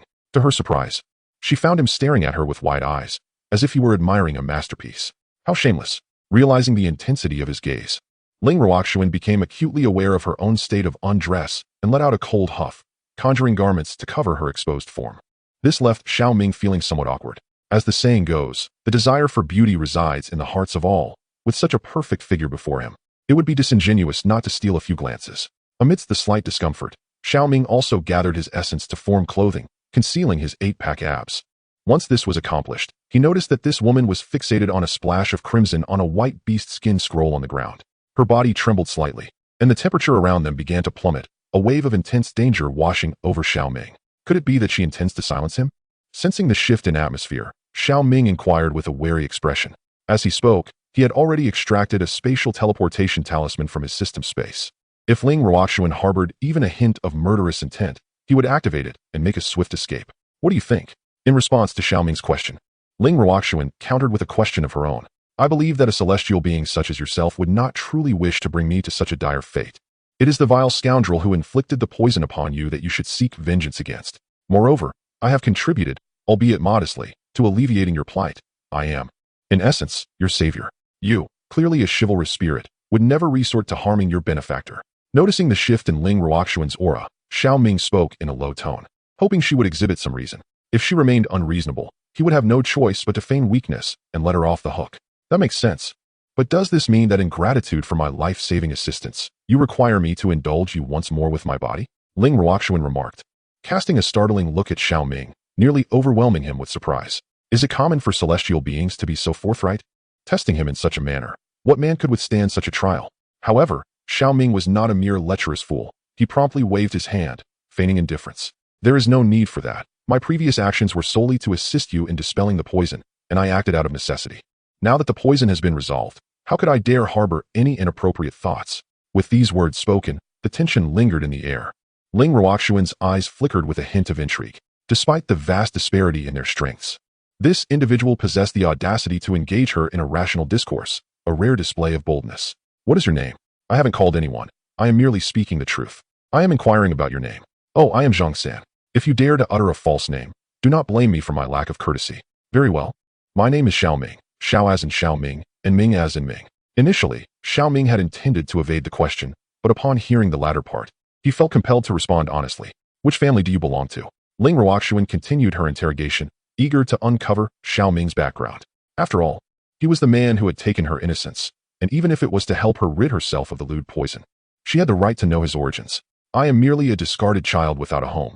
Do I really need to elaborate? A flicker of bitterness crossed Xiao Ming's eyes as he replied with a self-deprecating tone. Seeing Xiao Ming's demeanor, Ling Ruoxuan's gaze softened slightly, and she chose not to press further, which surprised him. Am I free to leave now? Feeling that she was not like certain unreasonable individuals from his past, Xiao Ming ventured to ask. However, the moment he spoke, Ling Ruoxuan's expression darkened. A terrifying aura instantly locked onto him. You wish to depart? Her voice carried a hint of anger, suggesting that should he dare to take a step, a tempest would ensue. This left Xiao Ming feeling somewhat exasperated. Could it be that this woman had developed feelings for him after their encounter? I shall stay. I merely wish to inquire. Despite feeling frustrated internally, he replied with a hint of resignation. If Ling Ruoxuan expected him to take responsibility, he was reluctant to become a mere dependent in the future, provided that this celestial being did not possess a dreadful temper. Otherwise, he would rather forego such a life. Humph, at least you are perceptive. Ling Ruoxuan huffed softly, her expression easing somewhat. To have gained her innocence without even asking for a name and simply attempting to slip away, what difference was that from taking advantage? Bah, scoundrel! I understand that the circumstances were beyond your control, but we cannot pretend as if nothing occurred. Thus, I present you with two choices. 1. Willingly open your heart and allow me to erase the memories of what transpired. Or 2. Take this jade pendant and venture to the Fuyo sacred land to become a disciple there. After observing Xiao Ming for a considerable time, Ling Ruoxuan spoke with a complex tone. As she spoke, she raised her right hand, revealing a jade pendant that seemed to materialize from thin air. This declaration left Xiao Ming utterly bewildered. Could it be that this woman before him was a significant figure from the Fuyo sacred land? He planned to first have him join the Fuyao sacred land, and then seek an opportunity to accept him as a personal disciple, embarking on a rigorous and devilish training regimen. Suddenly, the life choice system activated, presenting the host with the following options. Option 1. Disdainfully disregard Ling Ruoxuan's hints, choosing to have her erase his memories, resulting in a complete severance of ties, in exchange for a reward of a random ancient formation. Option 2. Embrace an opportunistic approach, granting Ling Ruoxuan a chance to win him over, agreeing to travel to the Fuyao sacred land and pass the assessment to become a disciple, in exchange for a reward of a random ancient weapon. Option 3. A defiant stance, as a man should not allow a woman to make the choices, retaliating by delivering a fierce blow to Ling Ruoxuan while ensuring his own survival, in exchange for a reward of a random ancient elixir. Option 4. Taking the initiative. angrily accusing Ling Ruoxuan of merely lusting after him, then retaliating by performing a self-castration to evoke her guilt, in exchange for a reward of a random ancient technique. As the system options appeared before him, Xiao Ming displayed a peculiar expression. Did this system perceive him as formidable to present such abstract choices? Chapter 9. Just escaped the sacred maiden, yet encountered the demoness? I agree to travel to the Fuyao sacred land, and will find a way to become a disciple. With this thought, Xiao Ming smiled faintly, raised his hand to accept the jade pendant, and directly selected the second option. Ding! Congratulations, host, for making a choice. You have received the reward, Emperor's Banner. The reward has been automatically placed into the system space and can be inherited with a single click once the choice is completed. Emperor's Banner, a supreme imperial weapon forged by the ancient human emperor, possessing numerous capabilities such as soul capturing, soul devouring, and soul controlling. However, due to the ancient war, the banner's essence has been damaged, and its power has fallen below the saint level. It requires the consumption of a large amount of soul essence or soul treasures to restore its essence and regain its former might. Gasp! An imperial weapon, the Emperor's Banner? Upon witnessing the reward from this choice, Xiao Ming could not help but take a deep breath, nearly venting his excitement on Ling Ruoxuan. Damn it! Truly worthy of an ancient reward, it has yielded an imperial weapon. Although it is currently in a dilapidated state, its power pales in comparison to its peak. It can restore itself over time. Given some time to recover its essence, it will become a terrifying weapon that even emperors would fear. Why so excited? Seeing Xiao Ming's exhilaration upon receiving the jade pendant, which exceeded even his enthusiasm during their earlier spar, Ling Ruoxuan raised an eyebrow, her tone laced with confusion. Nothing. I just suddenly thought of something joyous. Noticing Ling Ruoxuan's peculiar gaze, Xiao Ming cleared his throat to suppress his smile and, without much thought, replied casually. What joyous matter? Are you suggesting I might become pregnant, and you wish to be a father? Upon hearing Ling Ruoxuan's unexpected remarks, Xiao Ming nearly choked on his fragrance. Truly, she was the fairy of the sacred land, with a remarkably unique train of thought. It was hardly commonplace for cultivators to become pregnant, and besides, Ling Ruoxuan was not so foolish as to allow herself to conceive a child with a stranger. Surely, the fairy jested, waving his hand to mask his embarrassment. Xiao Ming promptly shifted the conversation, inquiring, by the way, may I know your esteemed name? What connection do you have with the Fuyao sacred land? Although he had gleaned her name from the system prompt, and had some inkling of her identity, it was still prudent to maintain a facade. My identity and name are of no concern to you for now. You need only fulfill the promise you made earlier. In due time, you shall come to know. As she spoke, Ling Ruoxuan seemed to sense something, casting her gaze toward the ceiling of the cave. Without indulging in further trivialities, she produced a piece of sword jade. Take care with this sword jade. It contains a sealed sword aura potent enough to threaten even those at the celestial realm. Should you encounter danger, it may safeguard your life. I have matters to attend to. Tread carefully on your journey. With a gentle wave of her hand, the sword jade floated toward Xiao Ming. In the bewildered gaze of Xiao Ming, Ling Ruoxuan vanished. Remember, I have marked you with my imprint. No matter where you flee, I can easily locate you. I hope you remain true to your word. Otherwise, when we meet again, it will be as adversaries. As Ling Ruoxuan's final words echoed in his ears, Xiao Ming felt as if he were dreaming. Were it not for the lingering traces of their intense encounter within the cave, he would scarcely believe that he had survived an encounter with a fairy of the Holy Realm. The Fuyao sacred land. Was this not an opportunity? Xiao Ming mused to himself, a glimmer of determination flashing in his eyes. Having irreparably severed ties with the Xiao family, he knew his younger brother would not easily let him go. It was likely that the Xiao family would soon issue a decree to hunt him down. Thus, he was in dire need of joining a powerful faction for protection. Even if his physique had transformed into a Dao demon chaotic body, and he had cultivated techniques that would make even emperors envious, he would still be but a formidable ant, utterly lacking in odds against the current Xiao family. Therefore, even if not for Ling Ruoxuan, he would venture to the Fuyao sacred land. Only by aligning himself with a force of such caliber could he hope to contend with Xiao Ren and unlock the rewards of the heir emperor flag. However, just as Xiao Ming prepared to depart, a captivating laughter suddenly echoed, causing his expression to shift. He, who would have thought that the master of Yanu Peak, known as the White Lotus Fairy of the Fuyao sacred land, would one day have her purity taken by a mere youth? What is truly astonishing is that this enchanting figure did not resort to slaying you, this little creature. Instead, she chose to bestow upon you a jade pendant and a sword, seemingly inviting you to become her disciple. How intriguing indeed. As the echoes of her words lingered, the space before Xiao Ming suddenly warped, and a silhouette emerged, shrouded in dark mist. Her eyes sparkled like spring water, and her face resembled that of a bewitching beauty. Clad in a gown of red and black that accentuated her alluring figure, large swathes of pristine white were revealed at her collar and hem. She appeared as though she had stepped forth from the canvas of a painting, exuding an air of formidable allure with every smile and frown. contrasting starkly with Ling Ruoxuan. Yi Xilan, the guardian of the Nine Nether Demon sect, had not yet determined her role. Who are you? Xiao Ming's gaze fixated on the woman in black, a chilling dread coursing from his feet to the crown of his head. It is essential to note that Ling Ruoxuan is a formidable figure at the Saint Realm, acutely sensitive to fluctuations in energy. Yet, this woman in black could overhear their conversation without Ling Ruoxuan's awareness. This could either indicate her possession of terrifying stealth techniques or that her power vastly exceeded Ling Ruoxuan's. Regardless of which possibility was true, she was not someone he could afford to provoke. Who am I? Upon hearing Xiao Ming's query, a seductive smile curled upon the lips of the woman in black, her voice resonating with an entrancing echo within the cavern. I am Yi Xilan, the third guardian of the Nine Nether Demon sect. Would you not be interested in becoming my disciple? I can impart to you the dual cultivation techniques, enabling you to command a multitude of women in nightly revelries. With the utterance of these words, Xiao Ming felt a wave of unease wash over him. The Nine Nether Demon sect. Among the 5 supreme powers of the Northern Xian realm, it is the sole faction dedicated solely to demonic practices, boasting strength that surpasses even that of the Fuyao Holy Land. He had also heard whispers of Yi Xilan. Rumor has it that she not only attained the 7th level of the Saint Realm, but also excelled in stealth and disguise, deriving sustenance from the essence and cultivation of men. In the Northern Xian realm, she is regarded by many powerful figures as a seductive demoness. Many handsome male cultivators who fell into her clutches were treated as mere playthings, meticulously toyed with until their demise. Unexpectedly, shortly after Ling Ruoxuan's departure, he encountered this formidable enchantress. Could it be that he is fated to encounter misfortune in romance? Still silent, are we? Are you reluctant to part with the celestial lady with whom you have shared such intimate moments? Or do you deem this enchanting demoness unworthy of being your master? Observing Xiao Ming's astonished expression and his wariness towards her, Yi Xilan delicately toyed with her fingers, her tone growing increasingly perilous.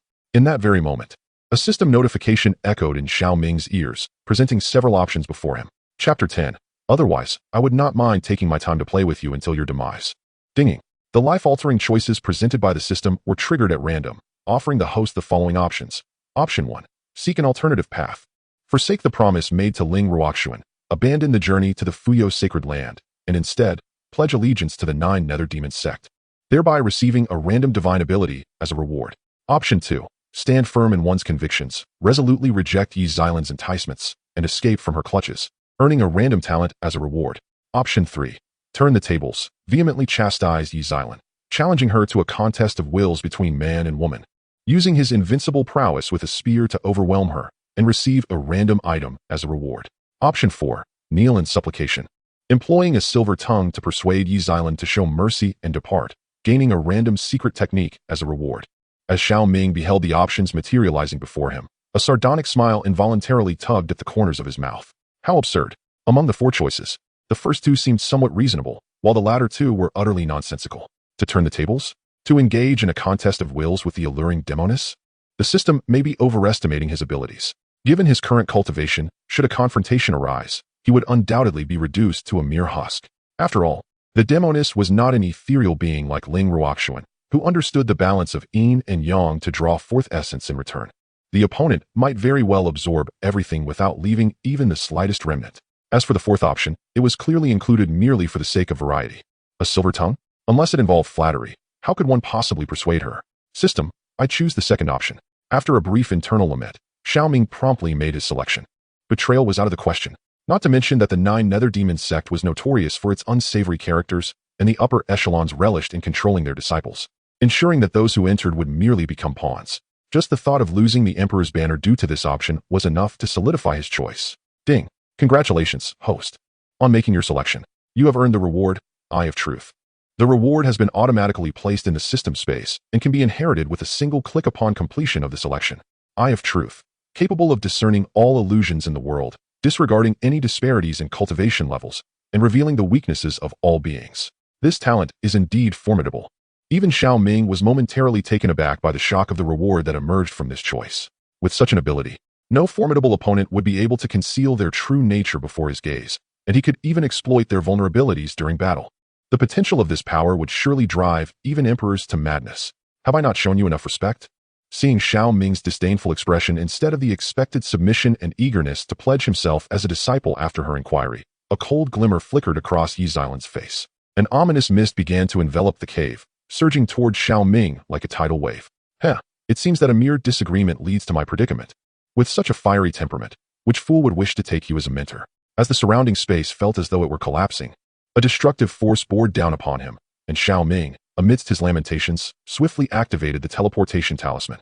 With the self-ignition of the spatial talisman, a brilliant light erupted, instantly distorting the surrounding space. Even as Yi Xiaolin's complexion changed dramatically and she clenched her fist, the mist permeating the cave could not contain the space, leaving Xiao Ming to escape entirely. She could only watch helplessly as Xiao Ming vanished, his presence fading from her perception. To disregard spatial confinement? Who would have thought this little imp possessed such a life-saving artifact? Ha ha ha ha, how intriguing.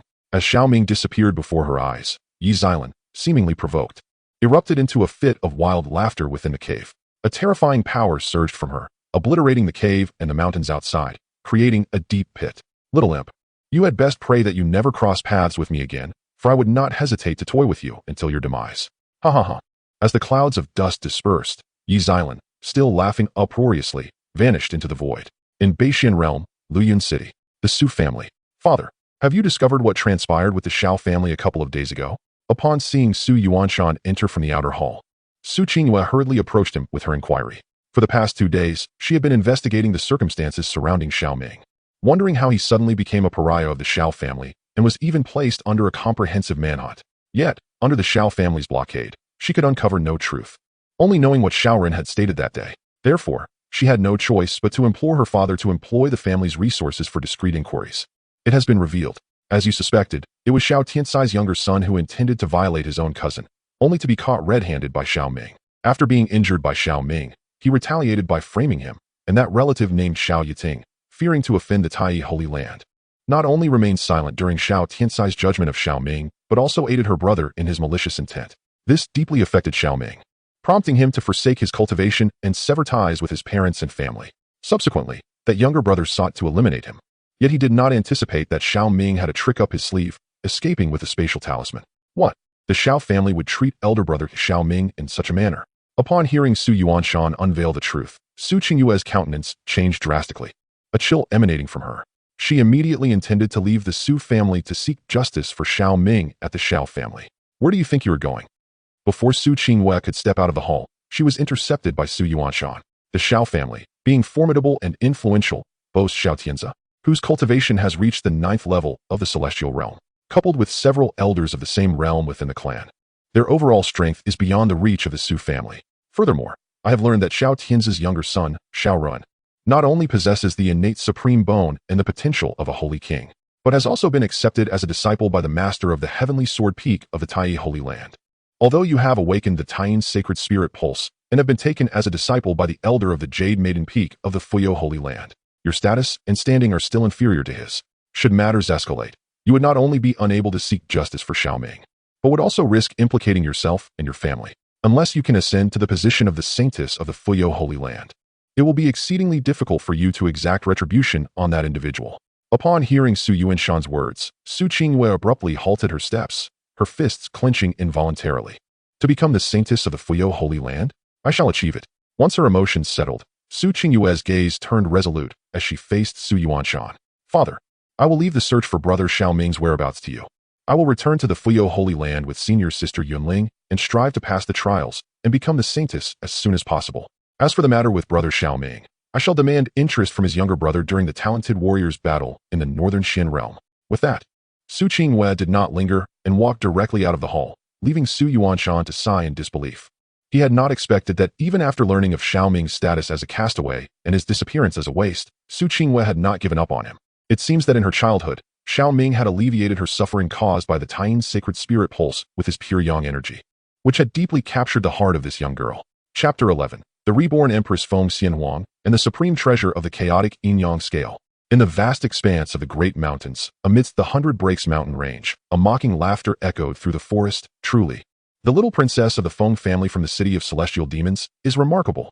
Despite merely being at the 5th level of the spiritual sea realm, she can withstand us for such an extended period. As the piercing words reverberated through the woods, a terrifying shockwave swept through, uprooting ancient trees and shrubs, and a figure suddenly shot forth. This figure, a girl approximately 17 or 18 years of age, landed awkwardly on the ground, spitting out a mouthful of reverse blood. Her exquisite features resembled a finely crafted work of art, and she donned a dress adorned with phoenix patterns that accentuated her alluring figure. rivaling the beauty of Ling Ruoxuan and Yi Xilan. However, her complexion was pale, indicating she had sustained severe injuries. Moments later, accompanied by the sound of breaking air, several figures descended before her. Each wore a ghostly mask, exuding a terrifying aura reminiscent of beings from a demonic sect. I have been reborn. As the cloaked figures landed, Feng Xianhuang's eyes flickered with confusion, and soon a myriad of memories flooded her mind, finally settling on a mysterious supreme treasure, a scale. On either side, one black and one white, the scale's body bore ancient engravings, emanating an aura reminiscent of chaos. This caused Feng Xianhuang's pupils to constrict violently, confirming that she had indeed been reborn. The Chaos Yin-Yang scale, a mysterious treasure birthed from chaos, possessed the extraordinary ability to reverse time and reopen the cycle of reincarnation, along with unfathomable mystical powers. It was discovered in the ancient ruins of the chaotic star Sea after her ascension to the 7th level of the Emperor Lord Realm. Unexpectedly, as she attempted to refine this treasure, her close friend, who had journeyed with her to the chaotic star Sea, conspired with outsiders to launch a treacherous attack, forcing her to self-destruct in desperation. She believed death was inevitable. However, to her astonishment, the Chaos Yin-Yang scale activated autonomously, warping time and space to bring her soul back to life. Observing her current predicament, it appeared she had been reborn on the very day she was ambushed by the demonic sect while en route to the Fuyo sacred land for apprenticeship, ultimately being driven to awaken her ancestral bloodline. Little did she expect to have a second chance at life. In this lifetime, she would eradicate all the treacherous villains from her past, ensuring that each individual who conspired against her would pay a heavy price. Gazing at the group of oblivious black-clad figures before her, a chilling murderous intent flickered across Feng Xianhuang's face. According to her memories from her previous life, these black-clad individuals would soon force her into a life-and-death situation, only for her esteemed cousin to descend from the heavens like a deity to rescue her from their clutches. Indeed, these dark figures were hired by her cousin, Feng Yan, with the intent of performing a heroic rescue to win her affection and gain access to the core legacy of the Feng family. Yet, unexpectedly, the black-clad men turned against him, severely injuring her cousin and cornering her into a desperate situation, compelling her to ignite her phoenix bloodline, which inadvertently activated a strand of ancestral blood within her, setting her on the path to becoming an emperor. Accompanying this tale is an illustration of Feng Xianhuang, the proud empress reborn, tentatively dubbed one of the beauties of this realm. Miss Feng, why don't you continue your escape? The more you flee, the more exhilarated we become. If you do not run, how lacking in excitement would that be? The leading black-clad man remarked in a twisted tone upon witnessing Feng Xianhuang struck down, failing to rise and flee, instead remaining frozen in place, as if in a stupor. Big bro, should we get started? I've never encountered such a stunning girl, let alone the eldest daughter of the Phoenix family from Tianyao City. Perhaps her bloodline could transform me from a wild chicken into a phoenix. As the lead black-clad man concluded, a rotund figure behind him could not help but exclaim. Such vulgarity deepened the coldness in Feng Xianhuang's expression, a terrifying aura coalescing around her. Capture her first. Upon meeting Feng Xianhuang's frigid gaze, the leading black-clad man trembled involuntarily, issuing commands to his companions without a moment's thought. In that brief instant, he felt as though Feng Xianhuang had transformed into an entirely different person, her gaze reminiscent of a blood-soaked empress, evoking a palpable sense of impending doom. As the echoes of her words faded, the leader among the dark-clad men erupted with formidable prowess, his murderous intent directed squarely at Feng Xianhuang. The other henchmen swiftly followed suit. Yet, in that fleeting moment, the space between the dark-clad man and Feng Xianhuang warped, rippling as a spectral figure emerged like a wraith. It was none other than Xiao Ming. Although Yi Xilan was a terrifying powerhouse at the Saint Realm, she could do naught but watch helplessly as Xiao Ming eluded her grasp, thanks to the teleportation talisman that disregarded spatial constraints. Before Xiao Ming could assess his surroundings, a sense of crisis detonated within him. Without a second thought, he unleashed his strength, delivering a punch in the direction of the impending threat. With a thunderous roar, a violent shockwave surged through the forest, sweeping away the masked man and his cohorts as if they were mere refuse, causing them to spew blood in shock as they stared wide-eyed at the unfolding scene. What was happening? Casting a glance at the fallen man, Xiao Ming landed gracefully in the forest, only to discover a young girl clad in red nearby, her form and beauty rivaling that of Ling Ruoxuan and Yi Xilan. As their gazes met, she too widened her eyes in astonishment, clearly taken aback by the unexpected turn of events. What is going on? Who is this person? This figure had never appeared in his past life. Could it be that his rebirth had altered the course of destiny? As Xiao Ming pondered, Feng Xianhuang's expression was one of bewilderment. She could swear she had never encountered this individual in her previous life. Who was this intruder? Just as she grappled with her confusion, a powerful voice reverberated through the forest, accompanied by a striking figure who materialized on the scene. However, upon witnessing the disarray, a look of incredulity flashed across his face. What? Why is there an extra person here? This deviates from the original plan. Who are you? After a moment's hesitation, Feng Yan bellowed, his gaze fixed on Xiao Ming with an intensity that suggested menace. This interloper had thwarted his heroic rescue, and should he lack any backing, he would be dealt with accordingly. Unfazed by Feng Yan's outburst, Xiao Ming merely cast a cursory glance, quickly grasping the situation. Clearly, this was a classic scenario of a damsel in distress and a hero coming to her aid. Yet, why did fate insist on intertwining his path with this? Was he truly destined to encounter such alluring maidens, one after another? The life choice system randomly triggers, presenting the host with the following options. Option 1. When witnessing injustice, draw your sword to assist, helping Feng Xianhuang to slay the black-clad men, thereby showcasing your prowess before her and earning a random elixir as a reward. Option 2. When witnessing injustice, intervene to assist Feng Xianhuang in slaying the black-clad men, then publicly humiliate the opponent in front of her cousin, earning a random divine ability as a reward. Option 3. When witnessing injustice, remain indifferent, ignoring the conflict between Feng Xianhuang and the black-clad men, and openly declare your disinterest in intervening, earning a random item as a reward. Option 4. When witnessing injustice, aid the black-clad men in suppressing Feng Xianhuang, sharing the beauty with them, and earning a random formation as a reward. As Xiao Ming pondered, the system's prompt echoed, revealing several choices before him. Chapter 12. You could have lived, yet you chose to provoke me. These system options have become increasingly abstract. Glancing at the options, Xiao Ming couldn't help but voice his thoughts internally. Aside from options 1 and 3 appearing somewhat reasonable, what on earth are options 2 and 4? One involves humiliating Feng Xianhuang before her cousin, while the other involves joining the black-clad men and humiliating her. Must Feng Xianhuang endure such humiliation at his hands? System. I choose option 3. After expressing his disdain internally, Xiao Ming made his choice without hesitation. The notion of drawing his sword to assist was far from his interest. In a world where survival often means being consumed by others, one must prioritize self-preservation. Abandoning the urge to help, he respected the fate of others. As long as no one provoked him, he preferred to avoid unnecessary troubles that could lead to dire consequences. Ding. Congratulations to the host for making a choice. You have earned the reward, Life-Substituting Teleportation Talisman. The reward has been automatically placed in the system space, ready for extraction upon the completion of your choice. Life-Substituting Teleportation Talisman. After refinement, it generates a mark within the host, allowing them to withstand a single fatal blow and granting 1 instance of free spatial teleportation. Note, the damage resistance of the talisman can ignore cultivation limits, while the teleportation ability is constrained by the host's spiritual awareness range. Another treasure. Upon seeing the reward from this selection, Xiao Ming couldn't help but marvel internally. Ignoring cultivation limits to withstand damage, what a concept. Even with his current cultivation at the Spirit Sea realm, he could withstand an attack from an Emperor-level expert. Kid, how dare you ignore me? Do you know who I am? Feng Yan's expression grew increasingly icy as Xiao Ming disregarded him, shouting once more. Who you are is of no concern to me. I am merely a passerby, disinterested in your affairs. For heaven's sake, do not provoke me. With that, he concluded. Xiao Ming, indifferent to the group, turned to leave the place.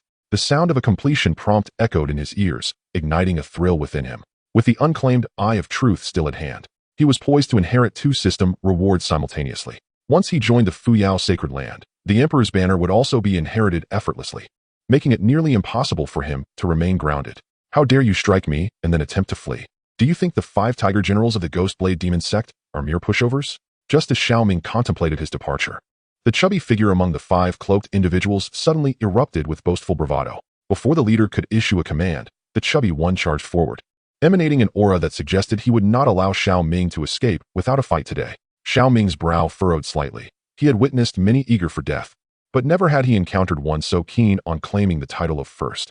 I had no intention of engaging, yet your audacity is truly infuriating. As the chubby figure closed the distance in the blink of an eye, a glint of cold light flickered in Xiao Ming's eyes, and in that moment, his cultivation erupted in full force. With no divine abilities at play, he unleashed a simple yet powerful punch. The impact resonated through the forest like a thunderclap, causing the surrounding individuals to recoil in shock. Fourth, retreat immediately. The leader of the black-clad men shouted in desperation, sensing the terrifying power contained within Xiao Ming's strike. Unfortunately, it was too late. In the heartbeat that followed, Xiao Ming's fist collided with the chubby figure, shattering his assault like a mere bubble. The rotund body erupted in a mist of crimson, sent flying as if it were nothing more than a piece of decayed flesh, crashing through ancient trees before falling silent. The essence of life was extinguished. This shocking scene left Feng Yin and the other black-clad individuals in a state of disbelief. They were acutely aware that, in their perception, Xiao Ming's cultivation fluctuated at the 5th level of the Spirit Sea realm, while the chubby one had reached the 7th. The disparity of two minor realms was typically insurmountable. Even core disciples of sacred lands with spiritual bodies could scarcely achieve a single-punch victory. Could it be that this individual before them was a prodigy of some sacred land endowed with a sacred body? You could have lived, yet you chose to provoke me. After dispatching the chubby figure, Xiao Ming turned his gaze toward the remaining black-clad individuals, his murderous intent manifesting palpably. Come at me together, and let us settle this. As Xiao Ming's killing aura surged, the leader bellowed, unleashing his vast true essence with reckless abandon. With a wave of his hand, he summoned a divine technique aimed at Xiao Ming, while the other three black-clad figures did not hold back either, unleashing their own techniques to attack. A 9th-level Spirit Sea cultivator, 2 at the 8th level, and 1 at the 7th, all formidable in appearance, yet merely a collection of insignificant pests. As the figures clad in black drew ever closer, Xiao Ming decided to no longer hold back. The energies of the Dao demon surged forth like a volcanic eruption, and a colossal black and white sun materialized behind him, emanating an aura both divine and eerily foreboding. The Heavenly Sun Fist, a martial technique he had mastered during his time in the Xiao clan, had been perfected over the years. Although its rank was merely of the upper tier in the Earth grade, when unleashed through the chaotic Dao demon scripture, its might could rival that of heavenly grade divine abilities. With all his strength, he prepared to defend against the impending assault. Sensing the terrifying force of Xiao Ming's strike, the leader of the black-clad figures barked a command, immediately shifting from offense to defense in an attempt to intercept the blow, perhaps due to the urgency of his words. The others misinterpreted his intent as a rallying cry to unleash their full power. Each of them erupted with fervor, abandoning their defenses in a frenzied offensive. The outcome was predictable. Within the shadow of Xiao Ming's fist, the three black-clad assailants were obliterated into a cloud of crimson mist, swiftly dispatched. Feng Yin, why are you still withholding your hand? You brought us here to eliminate this woman. Why has another adversary appeared? Witnessing the demise of his three comrades, the leader of the black-clad figures screamed in rage, his true essence morphing into a demonic entity that clashed with Xiao Ming. This accusation caused Feng Yin to change countenance, clearly taken aback by being implicated in the chaos. Sister Feng, do not heed his fabrications. I do not know him at all. In his panic, Feng Yin turned to Feng Xianhuang for clarification, only to find her hair billowing in fury, her true essence surging toward him with lethal intent. Boom! With a thunderous roar reverberating through the forest, the leader of the black-clad figures was slain on the spot, while Feng Yin was sent reeling, blood spewing forth as a consequence of Feng Xianhuang's assault. Xiao Ming watched in astonishment, but chose not to intervene in their conflict. After all, the one who had provoked him was already dispatched. The enmity between these two was of no concern to him. It was prudent to survey the battlefield and collect the rewards from the system. As this thought crossed his mind, Xiao Ming retrieved the storage rings from the fallen black-clad figures, discovering a trove of spirit crystals and rare treasures within, clearly indicating that they had indeed acquired substantial benefits from Feng Yin. System, extract the Eye of Truth and the life-saving teleportation talisman. After securing these spoils, he promptly commanded the system. With the chime of the system notification, 2 beams of light emerged from the system space, and Xiao Ming directly inherited the Eye of Truth and the life-saving teleportation talisman. In that fleeting moment, the outcome between Feng Xianhuang and Feng Yin was also decided. Despite possessing the cultivation of the 8th layer of the Spirit Sea, Feng Yin was thoroughly overpowered by Feng Xianhuang, who was merely at the 5th layer, suffering severe injuries and being subdued beneath her foot. This spectacle piqued Xiao Ming's curiosity, prompting him to use his Eye of Truth to examine Feng Xianhuang. The author, under a pseudonym, has completed a work exceeding 1 million words titled Every Month, I Pick a Female Emperor. System, You Understand Me, authored by Yu Shengbu Fuqing. The 13th chapter, The Revival of the Chaotic Yin-Yang Scale, The Unshakable Confidence of Feng Xianhuang, presents the following. Feng Xianhuang possesses a cultivation level of the 5th realm of the Spirit Sea, harboring a trace of ancient phoenix blood within her, yet to awaken. Her divine consciousness reaches the imperial grade, indicating she is a reincarnation of a formidable emperor. As Xiao Ming activated his true sight, the fundamental information regarding Feng Xianhuang unfolded before his eyes, causing him to widen his gaze in astonishment at her presence. An imperial grade divine consciousness? Is she truly a reincarnated emperor? Just after encountering a celestial being from a sacred land and narrowly escaping a demoness, he now finds himself face to face with a resurrected female sovereign? This woman-esque connections are simply unparalleled. Feng Xianhuang, why? I am your cousin. Why would you wish me harm? At that moment, Feng Yin, trapped beneath Feng Xianhuang's foot, shouted in frustration and fear, attempting to break free from her grasp. How dare you question me? Feng Xianhuang's eyes glinted with a cold light, her voice echoing chillingly through the forest. The Feng family attempted to poison me, but thankfully, I did not consume their refuse. Upon learning of my intention to seek a master at the Fuyao sacred land, they not only sent assassins to eliminate my attendants and guards, but also wished to stage a heroic rescue before me. For these offenses, you deserve death. With that, a terrifying flame erupted from Feng Xianhuang, and she struck Feng Yin with a kick, following up with a powerful palm strike. The crimson flames coalesced into the illusion of a phoenix, hurtling towards him as he gazed on in horror. No, overwhelmed by the sheer force, Feng Yin let out a terrified shriek. Yet, no matter how he struggled or resisted, it was futile. He could only watch helplessly as the flames consumed him. He could not fathom why his cousin, seemingly less powerful than himself, now wielded the Phoenix's power with such terrifying prowess. Even with a three-realm disparity, she could effortlessly obliterate him. As Feng Yin was reduced to ashes, Xiao Ming and Feng Xianhuang exchanged glances, and an eerie silence enveloped the forest. What are you staring at? After a brief moment of eye contact, Feng Xianhuang raised an eyebrow, her voice cool and laced with caution. She had clearly witnessed the power Xiao Ming had just unleashed. He was no ordinary prodigy, even without awakening her ancestral phoenix blood. She was uncertain whether her combat experience at the 7th realm of the Emperor level would be sufficient to subdue this man before her. After all, factors such as physical strength, the quality of true essence, and cultivation level must align. Otherwise, even the most extensive experience would struggle to manifest in combat. If it can be avoided, do not offend this individual. However, if this person is truly oblivious, she would not hesitate to send them straight to hell. Upon hearing Feng Xianhuang's inquiry, Xiao Ming was tempted to retort with a casual "What is your problem?" Yet, upon reflection, he recognized that she was no ordinary woman, but rather the reincarnation of a powerful empress.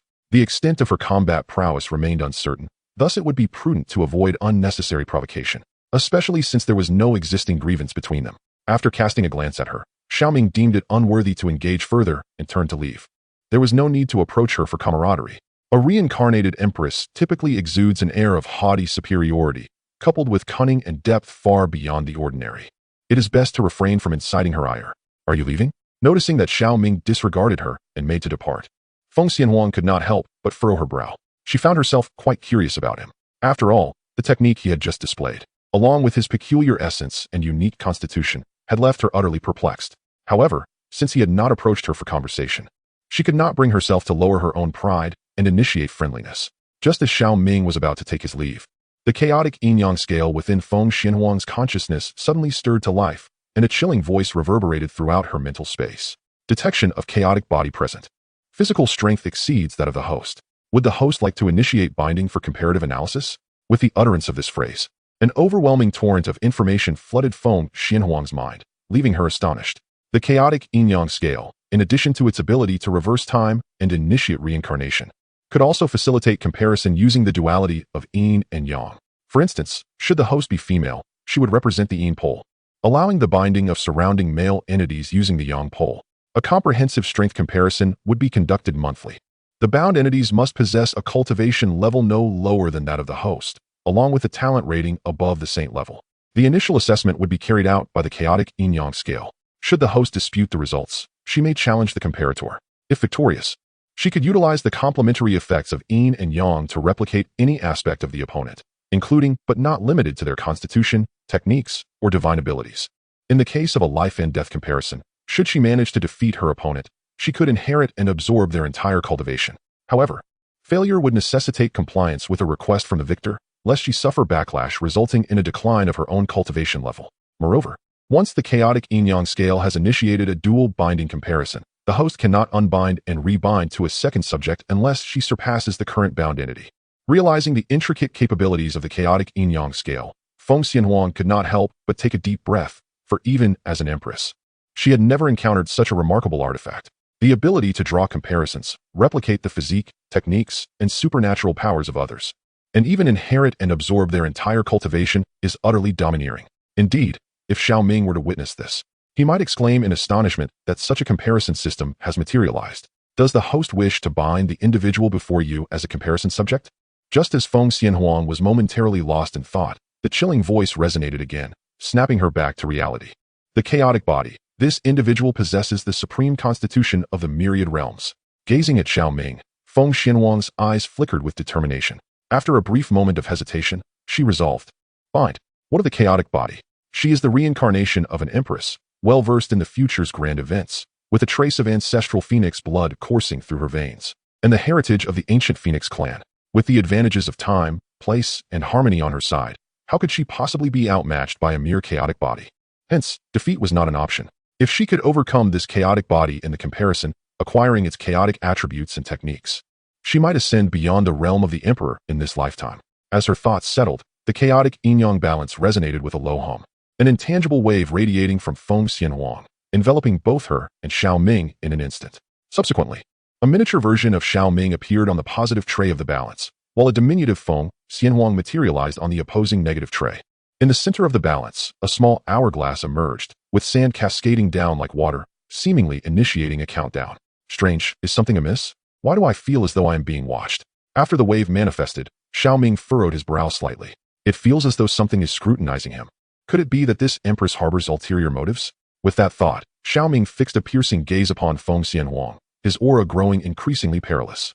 If Feng Xianhuang were indeed plotting, regardless of her status as a reincarnated empress or celestial being, he would suppress her without hesitation and retaliate fiercely. Chapter 14. Being watched? System ding. A gift is bestowed. What are you staring at? Upon noticing Xiao Ming's unwavering gaze, Feng Xianhuang felt a chill run down her spine. Could it be that he sensed the movements of the chaotic yin-yang balance? Impossible. This is a treasure born from chaos.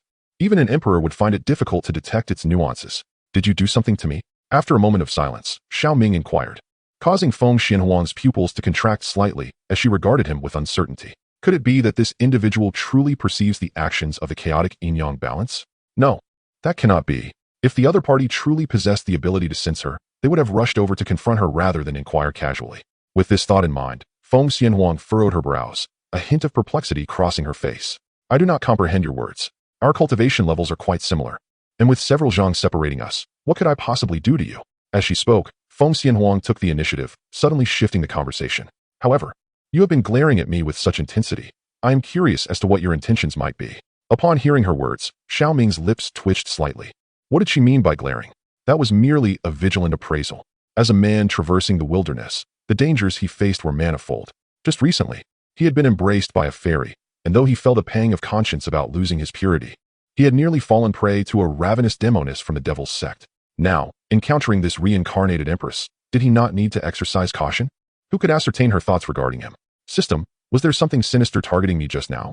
After a brief internal lament, Xiao Ming was disinclined to engage further with Feng Xianhuang, opting instead to inquire directly with the system. Ding. Welfare provided. Upon hearing the system's response, Xiao Ming was left bewildered. Welfare? Where? Why did he feel nothing? Could it be that this woman before him would cook for him, massage his feet, bathe him, warm his bed, and bear him children? Confounded by these thoughts, Xiao Ming pressed on with his questions.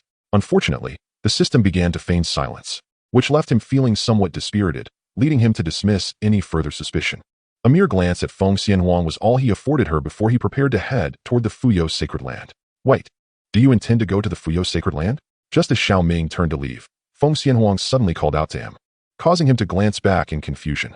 The Fuyo sacred land opens its trials every 3 years, and if one wishes to join midway, a token is required. Fortunately, I possess a token from an elder. If you do not mind, I can take you along. Seeing Xiao Ming's puzzled expression, Feng Xianhuang took the initiative to extend her goodwill. No, thank you. I have my own, Xiao Ming replied, declining her offer. No good deed goes unpunished. This is a reincarnated empress, and she should, by all rights, be quite proud. Such an unusual display must harbor ulterior motives. Could it be that she covets my body? Do not misunderstand. I merely wish to express my gratitude for your assistance earlier. However, since you have a token as well, there is no need for further formality. Unfazed by Xiao Ming's refusal, Feng Xianhuang continued in a calm tone. Of course, if you do not mind, we can journey together. Upon joining the sacred land of Fuyo, we shall be considered as disciples of the same sect. However, before Feng Xianhuang could finish her words, Xiao Ming had already vanished into the forest, leaving her feeling a surge of irritation. It was utterly unexpected that this female emperor would be disregarded. Her temper flared as she gritted her teeth. Feeling somewhat constrained in her expression, yet she promptly pursued him. She was already bound to Xiao Ming and could not allow this fellow to escape. In the shadowy ambience of Luyun City, within the ancestral forbidden grounds of the Xiao clan, Xiaoren sat cross-legged. His bare torso bore intricate crimson patterns, while beneath him lay a profoundly mysterious formation, with each node of the array suspended with a precious spiritual herb. There were 7 celestial-grade herbs and 21 earthly-grade herbs. with the celestial herbs as the primary component and the earthly herbs as supplementary. Surrounding the formation sat 7 formidable figures at the celestial realm, including Xiao Tiance and several elders. This was the 7 stars Nirvana array, which Xiao Ren had brought from the Tai sacred land. It was capable of utilizing various rare body-refining herbs, combined with the strength of the 7 celestial realm masters to perfectly integrate the medicinal properties into the body of the cultivator. This setup was originally intended for refining the bodies of those in the celestial realm, as no one below this level could withstand such terrifying medicinal refinement. However, Xiao Ren possessed the supreme bone, a pinnacle physique of the Tsungyuan realm, endowed with the boundless potential to achieve sanctity and imperial recognition. Yet, the supreme bone within him had not yet fully matured, existing only in a nascent form. Today, he aimed to use the 7 celestial-grade herbs and 21 earthly-grade herbs, calling upon the 7 celestial realm masters to activate the 7 stars Nirvana array, thereby assisting him in refining and hastening the maturation of this supreme bone. This was, indeed, the primary purpose of his visit to the Xiao clan. Formation, refine the medicine. With a commanding shout from Xiao Tiance, the other elders joined in forming seals, and the entire array erupted in brilliance. The 7 celestial-grade primary herbs and 21 earthly-grade supplementary herbs directed their medicinal energies toward Xiao Ren. Instantly, his skin flushed crimson, with veins bulging prominently. He emitted a primal roar, akin to a beast enduring immense agony. Yet, his physical strength steadily increased. A radiant orb of light blossomed from his chest, pulsating with a terrifying energy fluctuation as the supreme bone began to awaken and accelerate its maturation. Furthermore, as the supreme bone's maturation intensified, Xiao Ren's cultivation soared. He ascended to the 2nd level of the spiritual sea realm, then the 3rd. In less than half an hour, he transcended to the 5th level of the spiritual sea realm, rivaling the height Xiao Ming had achieved before he had self-destructed his cultivation. An hour later, as all the medicinal herbs within the formation were reduced to ashes, a terrifying surge of energy erupted from Xiao Ren, whose cultivation level astonishingly reached the 8th realm of the Spirit Sea. This left Xiao Tiansu and several elders of the Xiao family in a state of shock and disbelief. Ha ha ha, truly worthy of the supreme bone. Merely in the initial stages of gestation, it possesses such formidable might. My son Xiao Ren has the potential of an emperor. Gazing at Xiao Ren in the center of the formation, radiating heat and emanating an overwhelming pressure from his chest, Xiao Tiansu could not help but burst into wild laughter.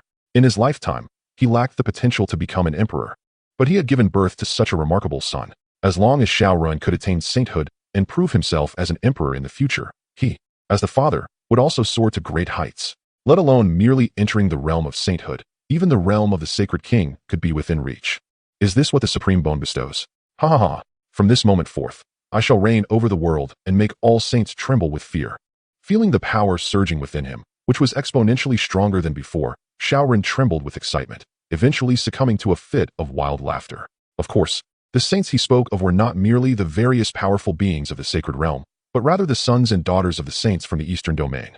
From this moment on, within the sacred land, regardless of how monstrous those sons and daughters might be, Xiao Ren would undoubtedly suppress them one by one. This was the immense confidence bestowed upon him by the supreme bone. By the way, have you found my dear brother? After laughing maniacally for a while, Xiao Ren suddenly turned to Xiao Tiansu and inquired. Not yet, Xiao Tiansu replied, shaking his head. What a bunch of useless fools. I don't care what means you use. You must find him for me as soon as possible. Before Xiao Tiansu could finish his words, he was loudly reprimanded by Xiao Ren. Remember, I want him alive. I want him to witness firsthand how exceptional I am. And what right does he have to compete with me, daring to act against me in full view of others?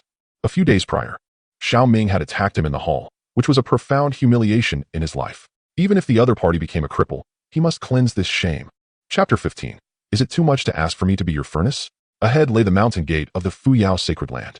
Feng Xianwang led Xiao Ming through a series of trials, finally arriving at the majestic mountain gate standing amidst the mountains. The gate rose hundreds of feet high, towering between the mountains, inscribed with the ancient characters for Fuyao, radiating a sense of grandeur and dominance. Through the gate, one could glimpse a towering peak that pierced the clouds, resembling a colossal sword that spanned the heavens and the earth, atop which stood magnificent palaces, creating an ethereal scene akin to a paradise on earth, such as the Fuyao sacred land. As one of the 5 dominant powers in the northern Xian region of the eastern domain, the sacred land is not only filled with formidable warriors but also teems with prodigies beyond count. Not only are there various special spiritual entities, but there also exists the presence of monstrous sacred bodies. It is a sacred realm that ordinary individuals, or even exceptional prodigies, can scarcely hope to enter in their lifetime. Truly, it is a sanctified ground. Even the mountain gate stands as a formidable artifact, serving as the focal point that connects the entire protective array of the mountain. Gazing at the imposing entrance, Xiao Ming could not help but express his awe. Just this single mountain gate renders the Xiao clan's entire heritage insignificant in comparison. One can only imagine the vast chasm that exists between a wholly land-level hegemonic power and a first-rate familial force. It seems that today, it is not only us who intend to join the Fuyo sacred land. As Xiao Ming pondered this, Feng Xianhuang shot a glance ahead, her delicate face revealing a hint of surprise. For, before the mountain gate of the Fuyo sacred land, a considerable number of individuals had gathered. Their diverse attire suggested they were not disciples of the sacred land. Clearly, these individuals were either here to participate in the assessment or were lingering in hopes of catching the attention of a powerful figure from the sacred land. This has nothing to do with us. Let us proceed, Xiao Ming remarked nonchalantly, shrugging his shoulders.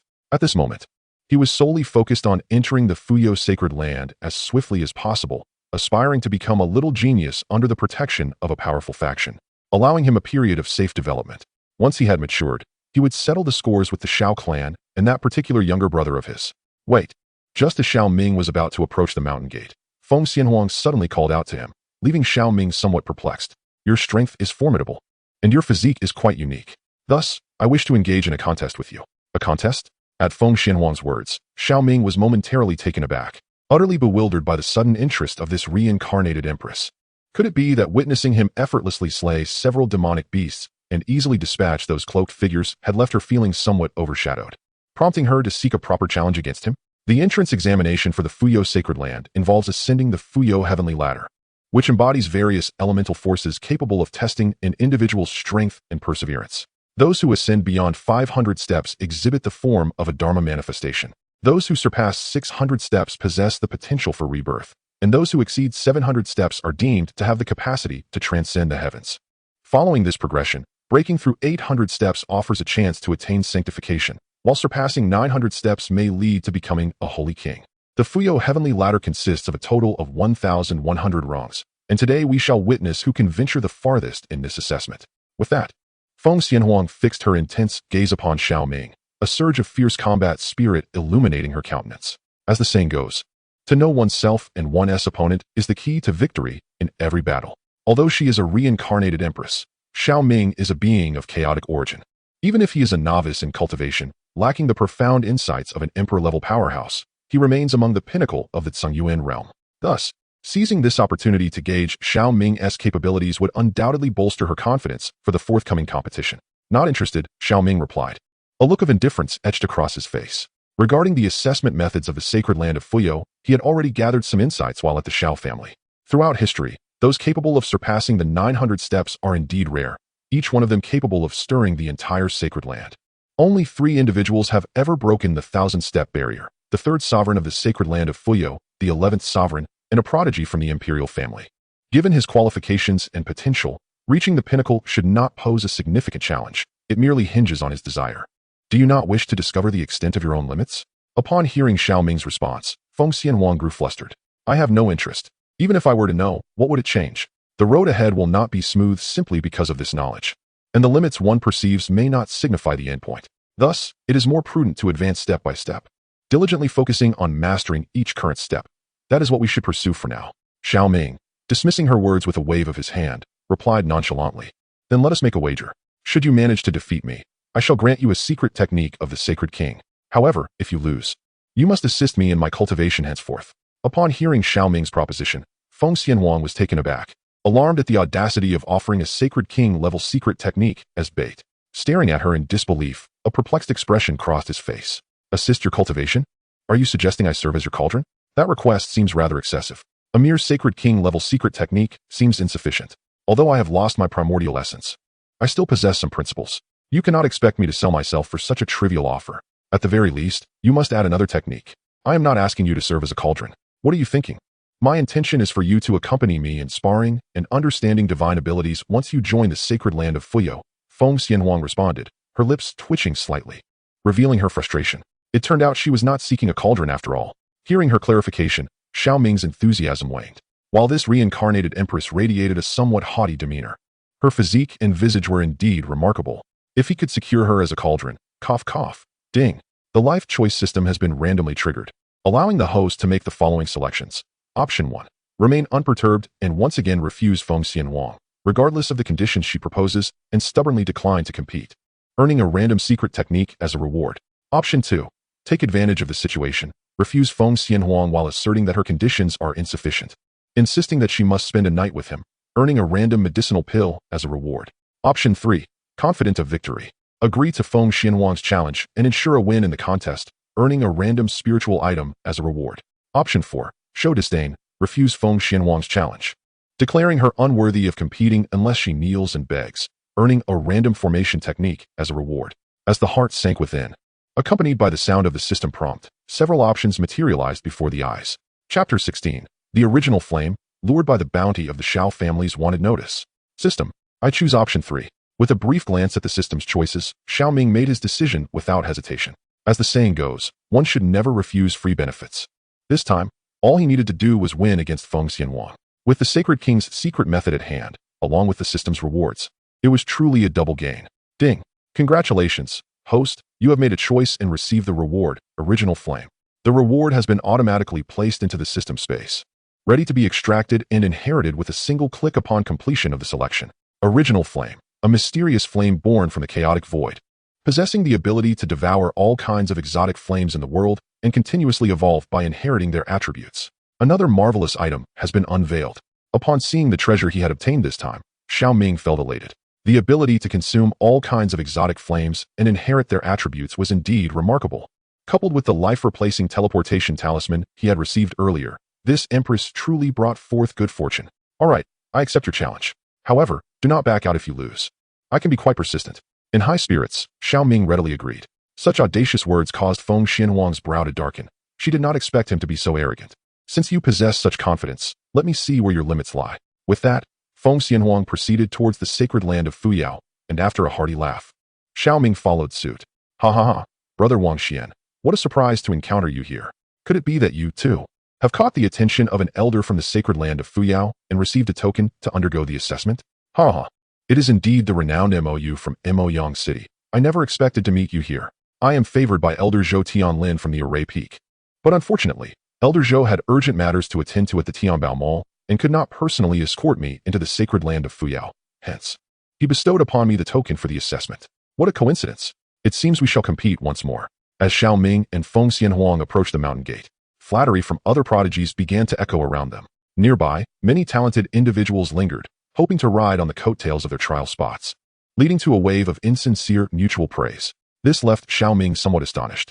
However, upon hearing Feng Xianhuang's explanation, he understood that each prodigy holding a token could bring an additional prodigy for the assessment. If the other could ascend 500 steps of the Fuyao heavenly ladder, they would also qualify to become disciples of the sacred land. No wonder, when they encountered each other in the forest earlier, Feng Xianhuang had proposed that he join her. Let us not pay them any mind. We merely need to inform the gate guards to open the trial for us. After elucidating the situation to Xiao Ming, Feng Xianhuang turned her gaze towards the gate of Fuyao Mountain. Among those self-congratulatory geniuses, there was not a single one who caught her eye.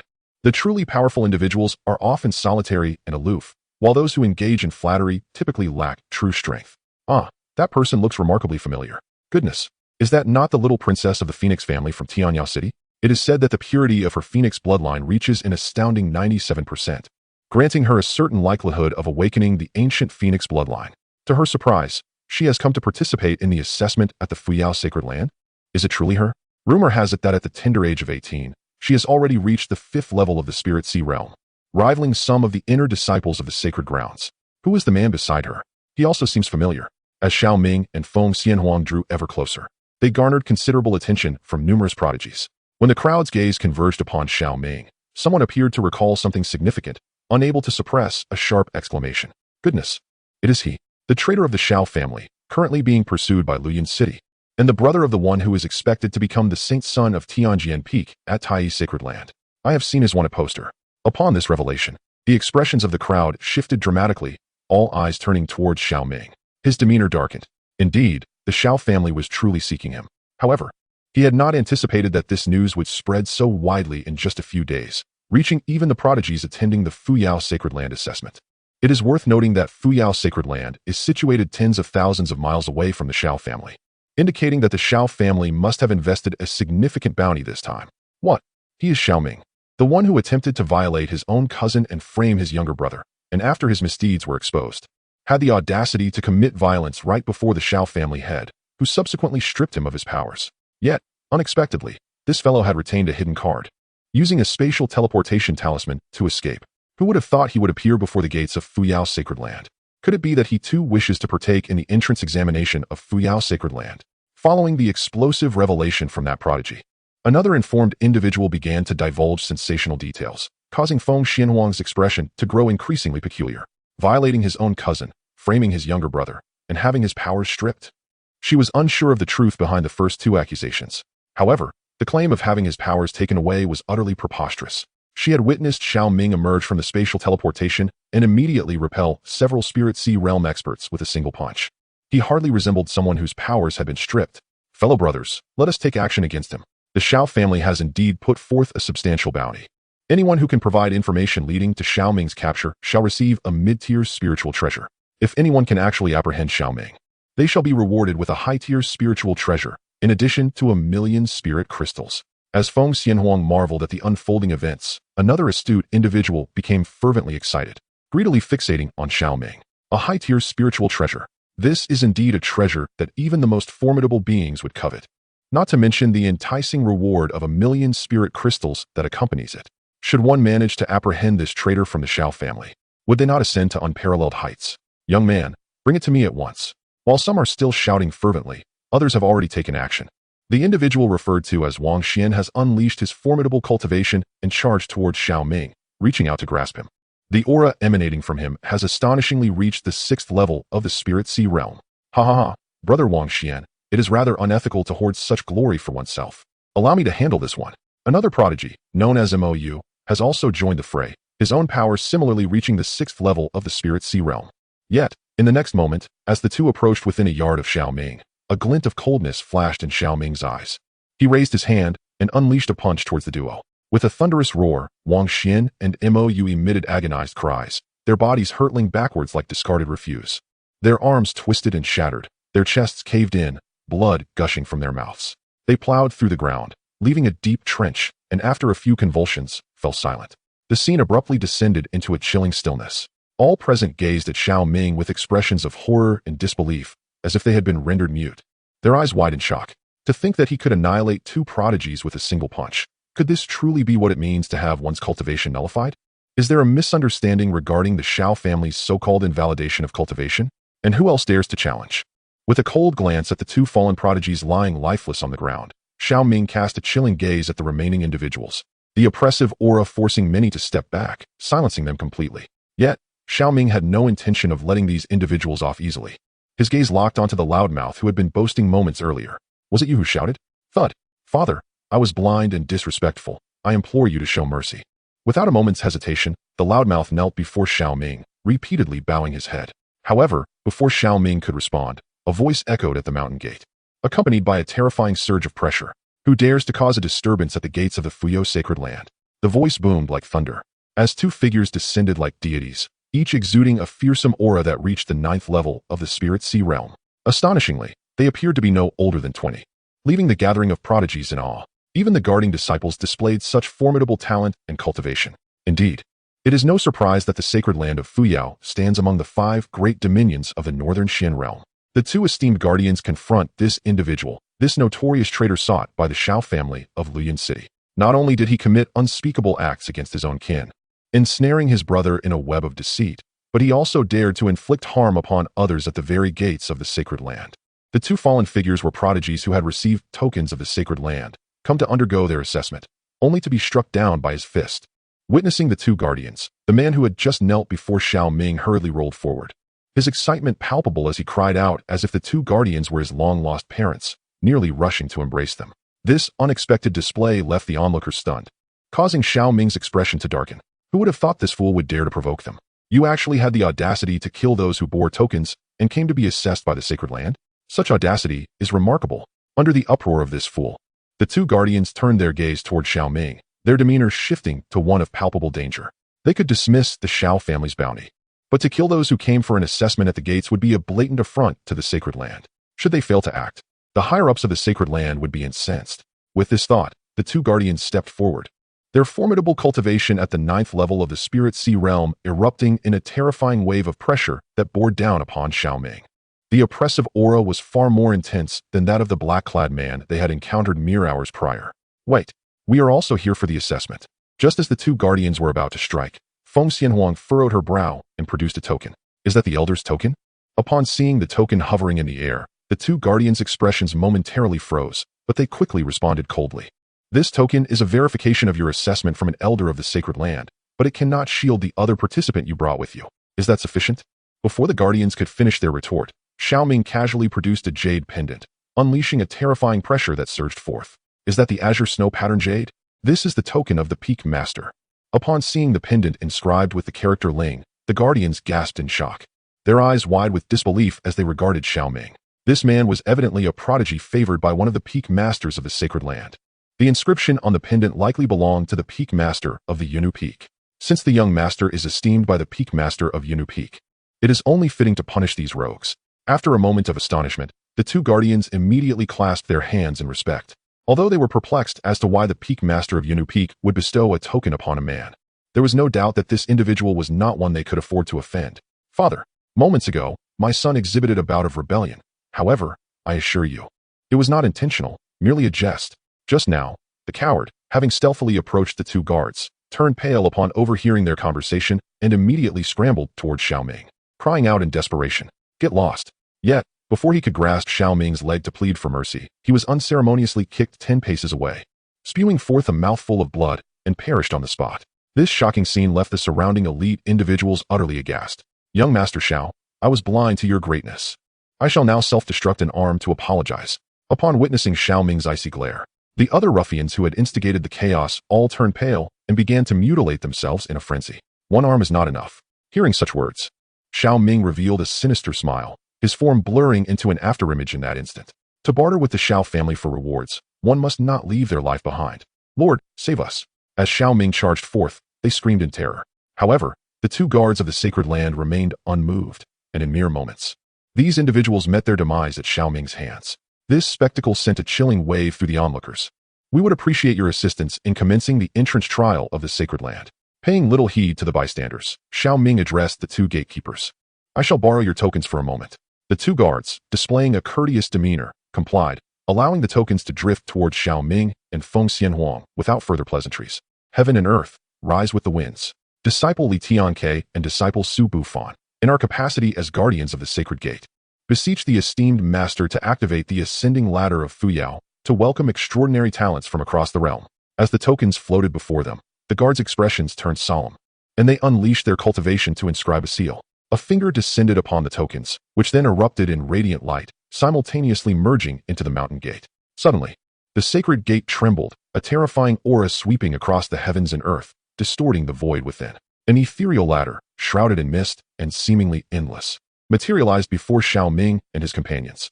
This was the Fuyao ladder, a sacred artifact left by the ancestors of the Fuyao sacred land, typically concealed within the void behind the mountain gate. Only when the gatekeepers activated the Fuyao mountain gate, connecting with the Master's divine consciousness, could this ladder reveal itself. Naturally, each appearance of the Fuyao ladder is sensed by the powerful beings of the sacred land. The Fuyao ladder has been activated. Besides the entrance examination held every 3 years, only those possessing a spiritual body and favored by elders of high rank qualify to obtain the tokens to activate the Fuyao ladder. Unbeknownst to many, who among the fortunate would be graced with such an experience, and to what heights would they ascend? Upon witnessing the commotion erupting above the mountain gate, numerous disciples hastened to the plaza, eager to discern the identity of the extraordinary being capable of awakening the ascending celestial ladder. Who could have activated this celestial ascent? Within a magnificent palace atop the Jade Maiden Peak, a striking figure opened her eyes, her expression tinged with curiosity as she gazed toward the mountain gate. Should Xiao Ming be present, he would undoubtedly be taken aback, for this individual bore an uncanny resemblance to Ling Ruoxuan, albeit with a tear mole adorning her left eye and a demeanor that radiated gentleness beyond that of her sister. A casual glance might easily lead one to mistake her for the very same person. Indeed, this enchanting figure was none other than Ling Rui, Ling Ruoxuan's sister and the esteemed Grand Elder of Jade Maiden Peak, having attained the 3rd tier of the Sacred Realm. She was the only other powerhouse of the Sacred Realm within Jade Maiden Peak, aside from Ling Ruoxuan. Yet, she bore another significant title, that of the revered mentor to Su Qingwei and Yunling. To her surprise, there were indeed other elders, apart from herself, who had discovered remarkable spiritual entities. It piqued her interest to observe this phenomenon. Recalling the stir caused by her acceptance of Su Qingyue 6 months prior, Ling Rui was now curious whether the prodigy chosen by this unnamed elder could match her own disciple's brilliance. It was well known that Su Qingyue, upon activating the ascending celestial ladder, had ascended to the 836th step, leaving many of the sacred land's higher-ups in awe. Should this newcomer manage to surpass that record, it would undoubtedly introduce another contender worthy of attaining a sacred position. Chapter 18. The unparalleled duo shakes the ascending celestial ladder. The ladder has been opened. Please ascend. As the sacred land buzzed with excitement from this remarkable event, 2 disciples guarding the gate bowed respectfully to Xiao Ming and Feng Xianhuang. In this moment, the many prodigies gathered outside the mountain gate held their breath, eagerly anticipating the forthcoming displays of these 2 individuals. I hope you will not disappoint me. Casting a glance at the ascending celestial ladder, Feng Xianhuang looked at Xiao Ming before boldly stepping onto the first rung. Instantly, the entire ladder trembled as an overwhelming force akin to a cataclysm bore down upon her. The sacred might of the ladder. The intensity of this force adjusts according to each trialist's bone age and cultivation level. The greater the bone age and stronger the cultivation, the more formidable the sacred might they must endure. Thus, a higher cultivation does not necessarily guarantee an easier ascent. It ultimately depends on one's resolve and potential. Moreover, beyond the sacred might, each successive step introduces various elemental forces, such as earth, fire, wind, water, and lightning, that relentlessly assail the challengers, intensifying as one ascends. Indeed, it is this familiar sensation, sensing the terrifying sanctity emanating from the ascending ladder and the elemental power contained within, Feng Xianhuang's lips curled into a subtle smile. In her previous life, lacking the ancient Phoenix clan's secret heritage, she managed to refine her Phoenix bloodline through the trials of the ascending ladder. In this life, having returned with the legacy of the ancient Phoenix clan, she is destined to elevate her intrinsic Phoenix bloodline to unprecedented heights. This is one of the reasons she seeks to enter the sacred land of ascendancy after her rebirth, and it serves as her confidence in wagering against the chaotic body. However, the refining effect of the initial hundreds of steps of the ascending ladder holds little significance for her. Only upon reaching the 800th step can she truly refine her bloodline. With this thought in mind, Feng Xianhuang ceased her hesitations and unleashed her cultivation, surging forward with a speed that was nothing short of astonishing.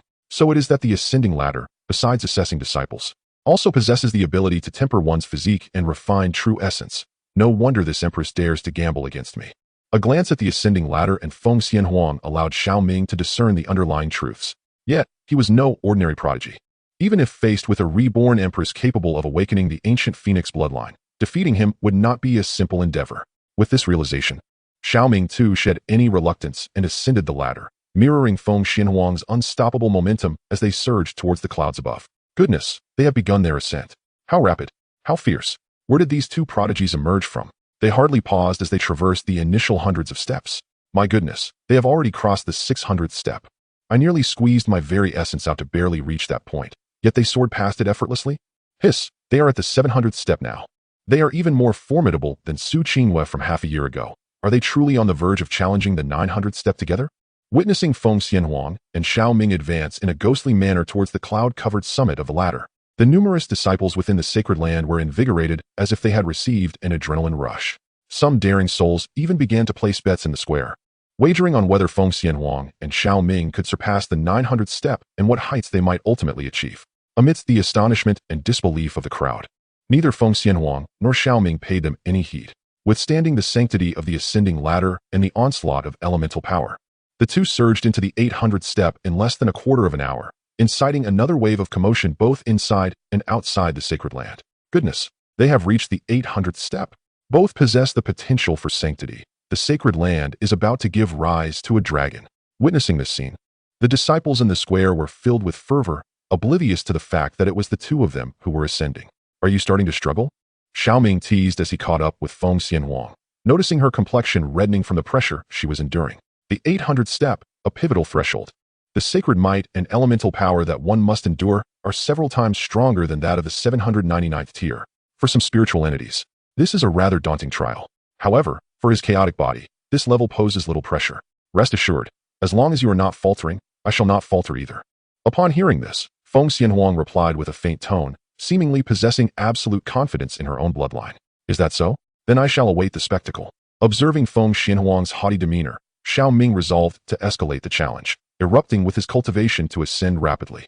With a momentum akin to a sweeping tide, he traversed 99 steps, halting before the 899th tier, turning back to gaze at Feng Xianhuang, a look upon his face that seemed to say, "If you are so confident, then hurry and chase after me." Goodness, am I seeing things?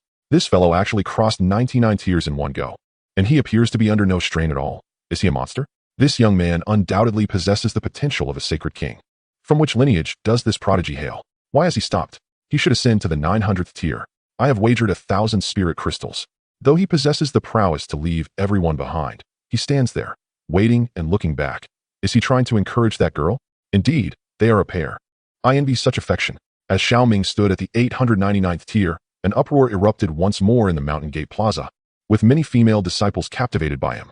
Not only is he extraordinarily handsome and endowed with the potential of a sacred king, but he is also so considerate.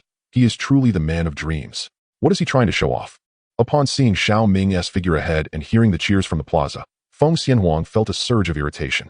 With a cold huff, she began her ascent. Yet, the sacred might and elemental power beyond the 800 tiers had gradually reached the limits of her current form. Unless she awakened her ancient phoenix bloodline, it would be challenging for her to proceed further. At the 865th tier, she could advance no more. Feeling her body had reached its absolute limit, a hint of regret flickered across Feng Xianhuang's face. While this level was commendable, it fell short of her expectations.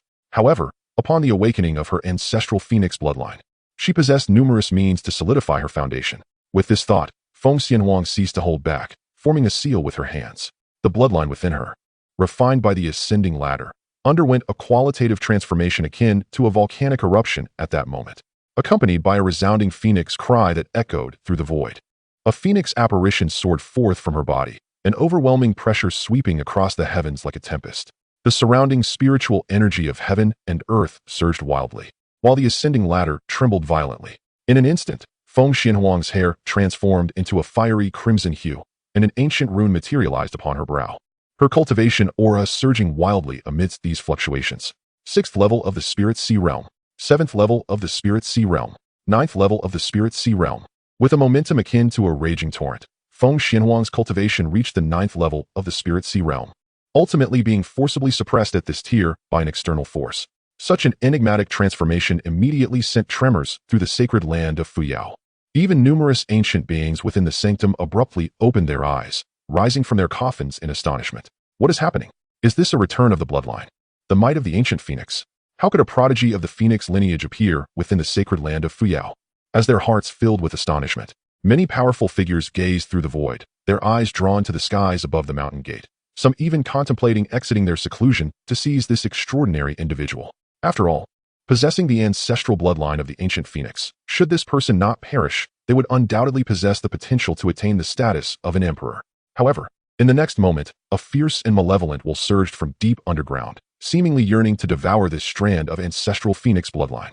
This caused the expressions of the ancient beings to shift as they hastily abandoned their scrutiny of Feng Xianhuang. They swiftly formed a seal to unleash their true essence, activating the formation to suppress the entity lurking beneath the sacred land. Chapter 19. The abandoned heir sought by the Xiao clan turns out to be a young sovereign. The disciples in the plaza remained oblivious to the disturbances occurring deep within the forbidden grounds of the sacred land of Fuyao, their gazes fixated solely upon Feng Xianhuang. Mysterious, noble, and breathtaking. At that moment, she resembled an ancient phoenix reborn, freely displaying her unparalleled grace to the world. Not only were the male disciples captivated, but even many female disciples were utterly entranced. Each one gazed at Feng Xianhuang as if in a trance, akin to infatuated admirers beholding a rare gem. This is the return of the phoenix bloodline. I have only encountered such a phenomenon in ancient texts, yet today I am fortunate enough to witness it firsthand. A true miracle. I initially believed her ascent would be halted here, yet she has managed to invoke her ancestral bloodline in the heat of the moment. Could it be that she is destined to conquer the Fuyao heavenly ladder? The ancient phoenix is the sovereign of the demon race. Possessing such a bloodline is akin to being a descendant of an emperor. If she does not fall, it is highly likely she will attain the path of the emperor. I have a premonition that the highest record in the history of the Fuyao heavenly ladder is about to be shattered by her. After a brief silence, the plaza erupted in a clamorous uproar, all eyes fervently fixated on Feng Xianhuang.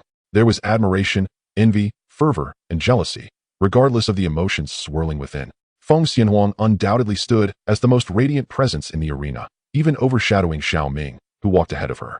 After all, at the height of 899 steps, A single step further would merely signify the potential of a sacred king.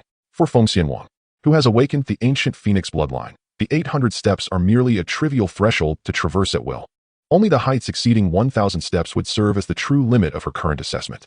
Indeed, as the crowd erupted in astonishment, Feng Xianhuang sprang into action. Her form moved as if through teleportation. With each step she took, flames erupted, and in mere moments, she caught up with Xiao Ming. The many disciples in the square were left in a state of awe and admiration. How magnificent! Her gait and posture were so regal that one might mistake her for an empress, truly the protagonist of the cosmos. You seem unfazed. Did you anticipate this? Approaching Xiao Ming, Feng Xianhuang noticed his expression of curiosity, but not shock, prompting her to furrow her brow in inquiry. For some inexplicable reason, she always felt as if he could see through her when met with his gaze. Haha, I'm not an emperor. How could I possibly know such things? Xiao Ming chuckled in response to Feng Xianhuang's question, deftly shifting the topic. Will you concede defeat, or will you continue climbing? Though you have awakened the ancient phoenix bloodline, enhancing your physique, you still cannot surpass me. Arrogance. Feng Xianhuang retorted with a cold huff, immediately ascending the 900th step. Even with your chaotic physique, there are limits. As her words echoed, she swiftly distanced herself, effortlessly traversing dozens of steps as she neared the 1,000 mark. She has moved. The Phoenix Fairy has begun her ascent again. Beyond the 900 steps, her momentum was unstoppable. Is this the terror of the ancient Phoenix bloodline? Goodness, that man has also moved. The crowd gasped, astonished at how his speed rivaled that of the Phoenix Fairy. How could he achieve this? Does he possess the potential of an emperor as well? As Feng Xianhuang surged towards the 1,000 steps, the square erupted once more. However, seeing Xiao Ming follow closely behind, his pace unwavering, left everyone utterly dumbfounded, merely watching the duel between Xiao Ming and Feng Xianhuang with bated breath. As time passed, both Feng Xianhuang and Xiao Ming stepped onto the first 1,000 steps simultaneously, causing the entire ascending stairway to tremble violently. Above, in the ethereal realm, a pair of eyes materialized, as if a sovereign were gazing down upon the world. Many prodigies and elders, upon witnessing these eyes, experienced drastic shifts in expression. For these eyes belonged to the ascending Holy Master, an entity of terrifying prowess at the Sacred King realm. It was unexpected that even he was observing the two. Both Xiao Ming and Feng Xianhuang sensed the gaze of the ascending Holy Master, yet neither chose to acknowledge it. For upon stepping onto the 1,000th step, the holy might and elemental force of the ascending stairway had become indescribably overwhelming. Do not speak of unique spiritual entities. Even some sacred bodies will find themselves utterly immobilized after 1,000 steps upon the staircase. Even Xiao Ming and Feng Xianhuang feel as though they are burdened by a towering mountain, the encroachment of elemental forces gnawing at them like the stripping of bones. Each step forward is a monumental trial. Fortunately, both Xiao Ming and Feng Xianhuang managed to persevere, their stride steady as they reached the 1,056th step.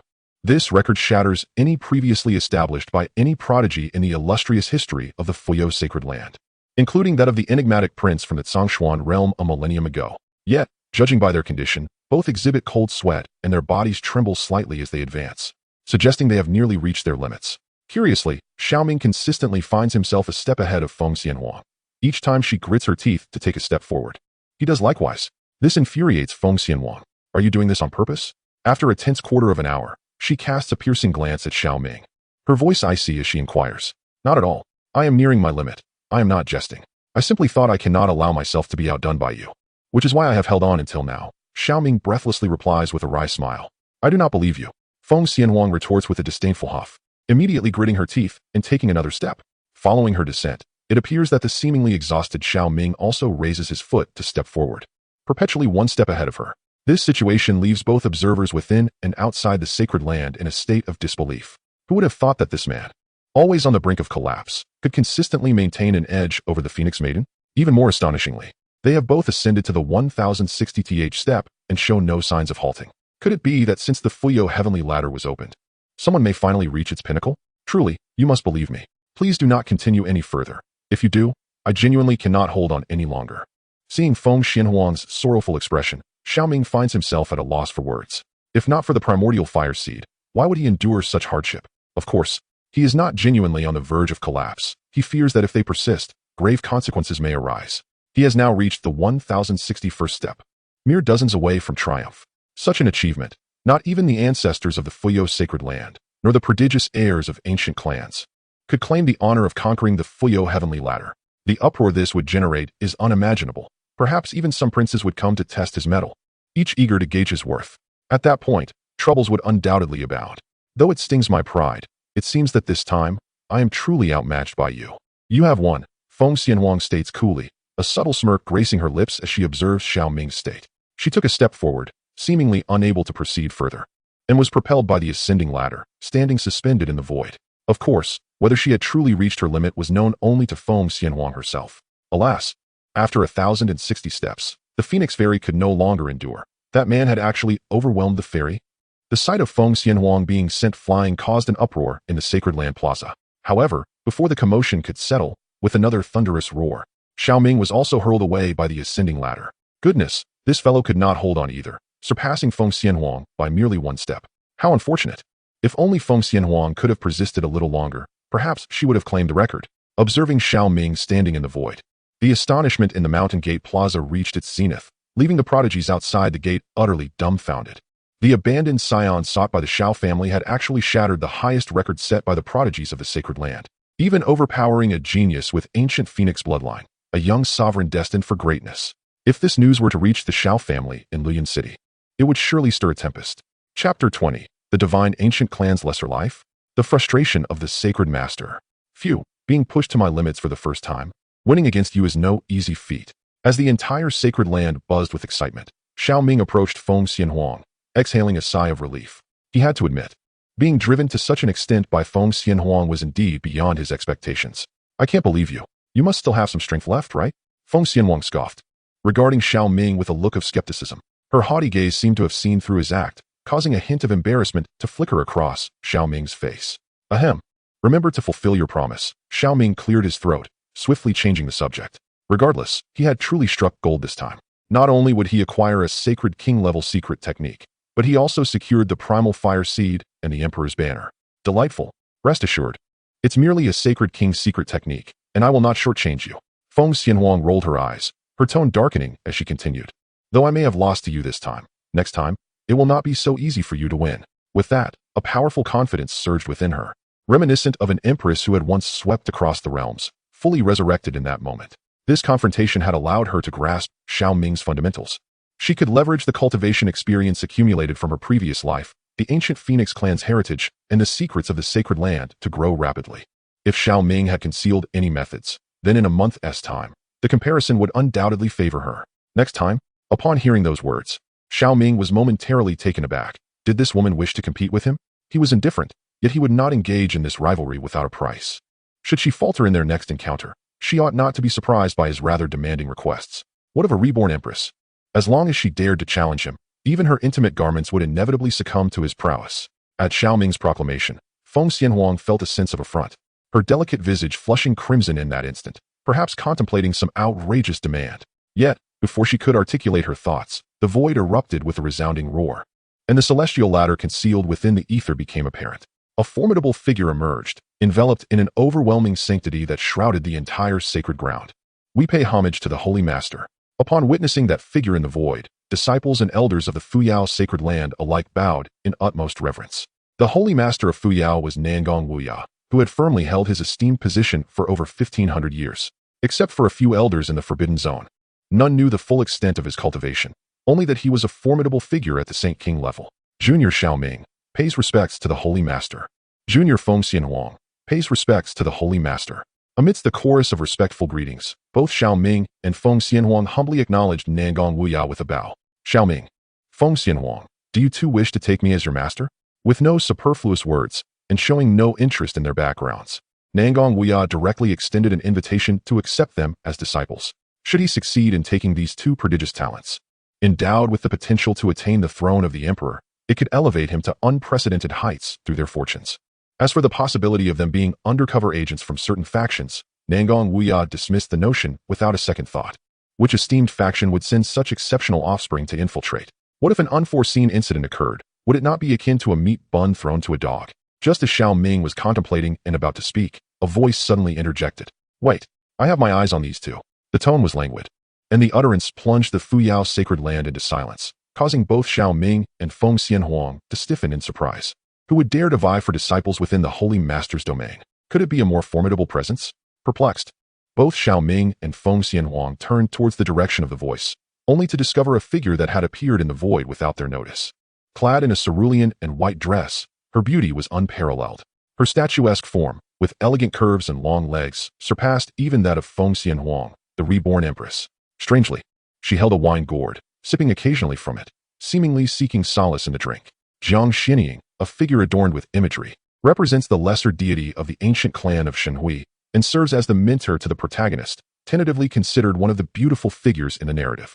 Jiang Xinying, a lesser deity of the Jiang family within the Shenhui clan, she possesses a trace of primordial divine blood, a naturally exquisite body with 9 orifices, and has attained the 9th level of the Sacred King realm. She bears a layer of bloodline seal and cultivates a fragmented divine scripture, comparable to the imperial scriptures. As Xiao Ming activated the Eye of Truth, information regarding the woman before him began to unfurl in his perception, leaving him somewhat astonished. The Shenhui clan, what an enigmatic entity. He was unaware of its true nature, yet it seemed to rival that of the imperial clans. Furthermore, this primordial divine bloodline felt even more formidable than that of the emperors. Not to mention, the 9 orifices exquisite body. This is the pinnacle of physical constitutions in the Zhongyuan realm. Most importantly, this Jiang family lesser deity had actually cultivated a divine scripture. Though it was fragmented, it transcended imperial levels in essence. Where could this woman possibly hail from? It was evident she was not a native of the Fuyo sacred land. Miss Jiang, this is rather inappropriate, is it not? Upon the arrival of the newcomer, Nangong Wuyo's expression twitched slightly, and he spoke with a hint of frustration. Unexpectedly, these 2 juniors had attracted this woman's attention. With their qualifications, it would be challenging to instruct them adequately. Leave them to me. Only then can they truly uncover their potential. Jiang Xinying disregarded Nangong Wuyo's discontent, taking a sip of her wine before speaking nonchalantly. I am the sovereign of Fuyo and am capable of teaching them. Hearing her words, Nangong Wuyo could only respond with a helpless expression, gritting his teeth in an effort to contend. Faced with 2 extraordinary prodigies, he still yearned to instruct them personally. Rest assured, I am merely feeling restless on Wanyue Peak and wish to assist in nurturing your disciples. Since they have entered the fold of the Fuyo sacred land, they are naturally your people from this point forward. I will not dispute that. Jiang Xinying waved her hand in acknowledgement, equally reluctant to relent easily. There is little merit in our contention. Let us instead heed their wishes. After a moment of silence, Nangong Wuyo turned to Xiao Ming and Feng Xianhuang. Do you wish to take me as your master, or would you prefer to be taught by this lady? Upon hearing Nangong Wuyo's inquiry, Feng Xianhuang's brows furrowed slightly. She had no significant recollection of this suddenly appearing woman. In her past life, although she successfully awakened the ancient Phoenix bloodline, she had failed to inherit the ancient Phoenix clan's legacy. Consequently, she could not fully awaken the bloodline within her, nor could she completely harness its advantages. Thus, during the Fuyo Heavenly Ladder assessment, she ultimately fell short at the 936th step. While her achievement was indeed remarkable, it had not elicited the attention of this figure. It was only after she had become a disciple of Nangong Wuyo that she had heard him mention a Jiang woman from a powerful faction who resided on Wanyue Peak within the sacred land. It is imperative to refrain from intruding upon the moonlit peak, for even he would find it exceedingly difficult to quell the ensuing wrath. Subsequently, a series of unforeseen events transpired within the sacred land of Fuyao. After this woman aided the sacred land in resolving its crisis, she departed and never returned. Little did anyone anticipate that today, owing to the brilliance shared between her and Xiao Ming, she would make an early appearance. Chapter 21. Indeed, he possesses the potential of an emperor. Even his artifacts exude an air of malevolence. Ding. The life choice system has been randomly activated, presenting the host with the following options. Option 1. Apprentice under Nangong Wuyo, receiving a random elixir as a reward. Option 2. Apprentice under Jiang Xinying, receiving a random spiritual treasure as a reward. Option 3. Establish an independent sect, simultaneously rejecting both Nangong Wuyo and Jiang Xinying, receiving a random divine ability as a reward. As Nangong Wuyo's words faded, the system's prompt unexpectedly chimed, revealing choices before Xiao Ming. The system selection was triggered. Upon observing the options, Xiao Ming's eyes gleamed with excitement. Without a moment's hesitation, he made his choice. System, I choose option 2. With the insight granted by the Eye of Truth, Xiao Ming comprehended the backgrounds of both Nangong Wuyo and Jiang Xinying with clarity. The former possessed a cultivation of the 5th layer of the Saint King realm, while the latter was at the 9th layer. The former boasted the wind and thunder sacred body, along with a trace of imperial bloodline, whereas the latter was endowed with the 9 apertures exquisite body, complemented by a hint of ancient demonic bloodline. As for their techniques, Nangong Wuyo practiced a fragmented imperial scripture, while Jiang Xinying cultivated a broken divine formula. One need not compare the spiritual treasures or divine abilities. Their strengths and weaknesses were evident at a glance. As for establishing an independent sect, was that not merely courting trouble? To forsake a powerful ally and risk offending two formidable Saint Kings simultaneously was a choice only a fool would make. Ding. Congratulations to the host for making a choice. You have received the reward, Devouring Spirit Sword. The reward has been placed into the system space and can be extracted with a single command upon completion of the choice. Devouring Spirit Sword, a demonic sword forged from the bones of the abyssal demon Sovereign by the Elder of Slaughter. Its malevolence was so potent that the heavenly Tao sent down tribulations to obliterate it, resulting in a decline in quality to that of an ordinary item. With its bloodthirsty magic purified by 99%. However, the Devouring Spirit Sword fortuitously retained its innate talent for consumption, allowing it to continuously devour the flesh and blood of living beings to evolve. Once again, the system has provided a remarkable artifact. The ability to consume the flesh and blood of living creatures indicates that this sword possesses the potential of a divine weapon. When paired with the Emperor's banner, it becomes a seamless tool for slaughter and salvation, a sword that devours flesh and a banner that consumes souls. With such a combination, one could eliminate all traces of existence with ease, saving the trouble of corpse disposal. This manner of operation is increasingly sinister. It appears he indeed possesses the potential of an emperor, as even his artifacts are imbued with malice. Hey, have you yet to decide under whom you shall apprentice? Observing Xiao Ming in contemplative silence, Feng Xianhuang furrowed her brows slightly and discreetly transmitted her thoughts. She grappled with the dilemma of whether to impart some information to Xiao Ming, encouraging him to seek Jiang Xianying as his master. However, such an act might impose a burden upon herself, for no one could foresee whether Xiao Ming would gain extraordinary opportunities after apprenticing under Jiang Xianying, potentially outpacing her in the future. After a moment of deliberation, Xiao Ming smiled faintly and responded to her silently. Once you have made up your mind, accompany me. Before Feng Xianhuang could transmit another thought, Xiao Ming had already clasped his hands in respect towards Jiang Xianying. Disciple Xiao Ming pays his respects to master. Noticing the dejected expression on Nangong Wuyo's face, Xiao Ming turned and continued, Sovereign, although I have chosen this esteemed fairy as my master, I remain a disciple of the Fuyo Sacred Land. Should the Sacred Land have any assignments, I shall undoubtedly accept them with unwavering resolve. Upon hearing these words, Nangong Wuyo nodded, directing his gaze towards Feng Xianhuang. And you? Like disciple Xiao Ming, I too have chosen to apprentice under her. I remain a disciple of the Fuyo Sacred Land, and should the Sovereign or the Sacred Land require my assistance, I would not hesitate to face any peril. Feng Xianhuang replied with a respectful bow. In her previous life, she had already taken Nangong Wuyo as her master and was familiar with his cultivation insights. In this rebirth, taking him as a master again would yield little benefit. However, should she obtain any secret techniques or insights from Jiang Xianying, it could prove advantageous. Most importantly, she needed to stay close to Xiao Ming, observing his growth. This would enable her to understand both herself and her rival, preparing her for future comparisons. Very well. I shall guide these two for now. When the time comes for them to depart, I will not claim them, as a gesture of goodwill towards the Fuyo Sacred Land. Jiang Xianying remarked, sipping her drink, having noticed Nangong Wuyo's slight disappointment. Upon hearing her words, Nangong Wuyo sighed in relief. Indeed, his greatest concern had been that Xiao Ming and Feng Xianhuang, after becoming Jiang Xianying's disciples, would eventually be taken away from the Fuyo Sacred Land. If the Sacred Land were to invest its resources in cultivating these two, it would be a foolish endeavor, losing both its disciples and resources in the process. Since you both have made your choices, I shall not impose upon you. Even without the bond of a master and disciple, there exists a connection to the sect. Henceforth, you shall enjoy the privileges of core disciples within the Fuyo Sacred Land. Yet certain core legacies and sect resources must be earned through your contributions to the sect. With these words spoken, Nangong Wuyo did not linger, vanishing into the void. Thank you, Sovereign, Xiao Ming and Feng Xianhuang exclaimed in unison, bowing deeply to the empty space. It seemed that this sovereign of the Fuyo held a grand vision, not petty enough to be bothered by this matter. Instead, they were granted the status of core disciples, allowing them to vie for greater benefits. Rest assured, my disciples, I shall not treat you unfairly. After observing Xiao Ming and Feng Xianhuang perform a respectful salute, Jiang Xianying cast a glimmering gaze in her direction and lazily waved her hand.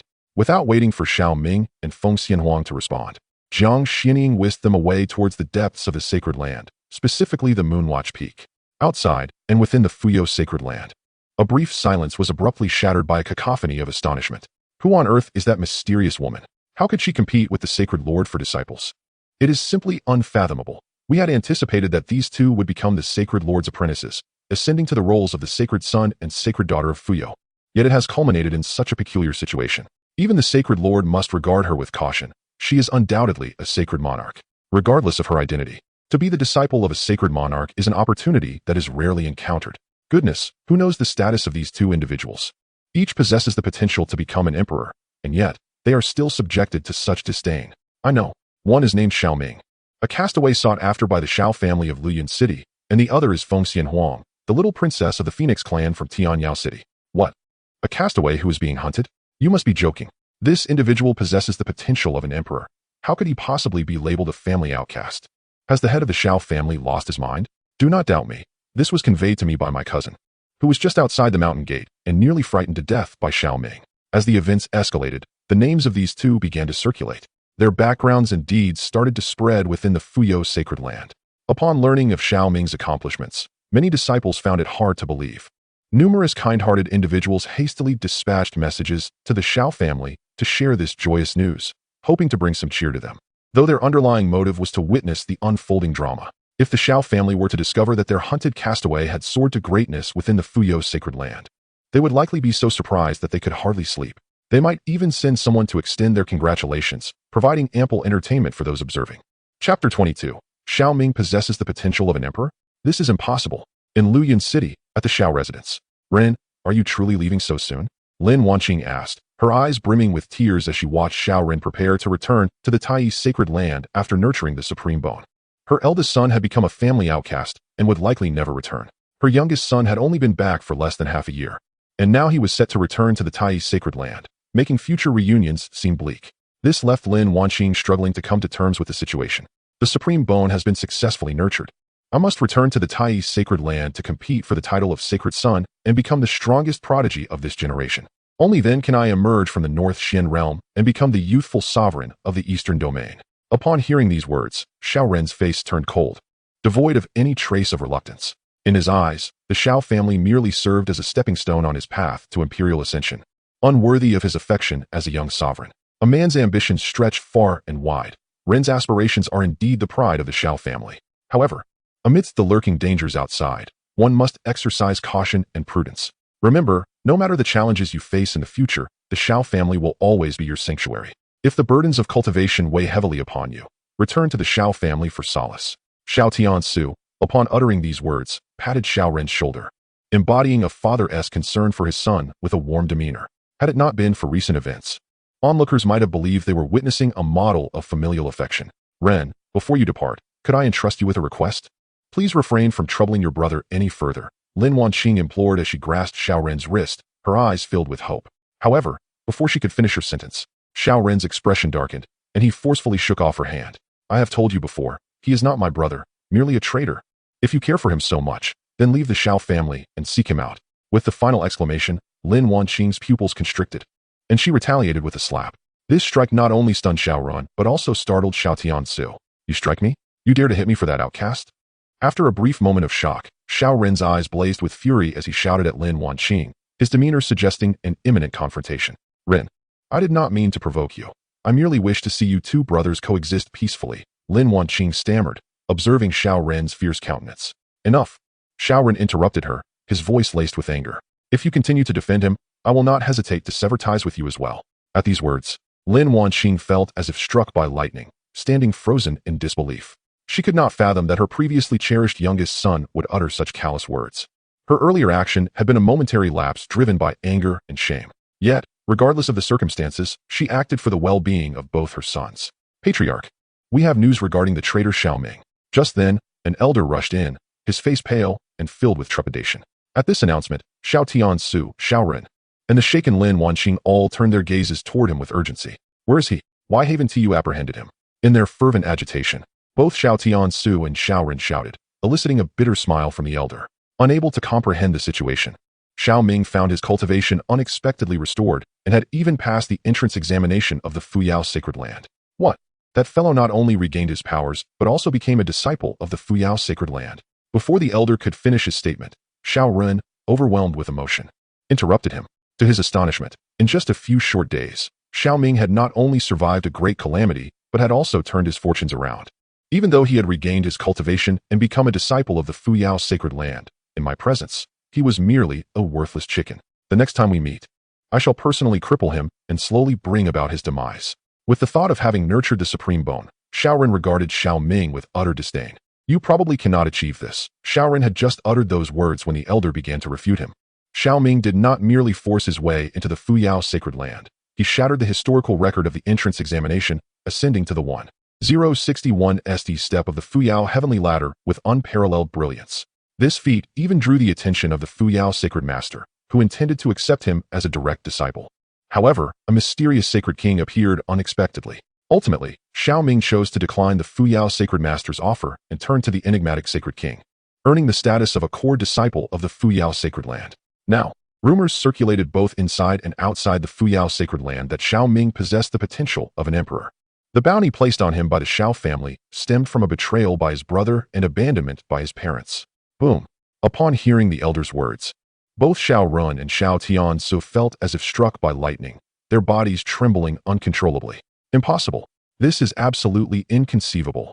How could that waste of a person, Xiao Ming, possess the qualities of an emperor? How could he possibly ascend to the 1061 St step of the Fuyao heavenly ladder? How could he become a disciple of the sacred king? After a prolonged moment of shock, Xiao Run, unable to accept reality, seized the elder. Speak quickly. Are you trying to deceive me? As his roar echoed, spittle flew from his mouth, propelled by the surge of his true essence, landing directly on the elder's face. Had the elder not possessed nirvana-level cultivation, he might not have been able to withstand such an onslaught.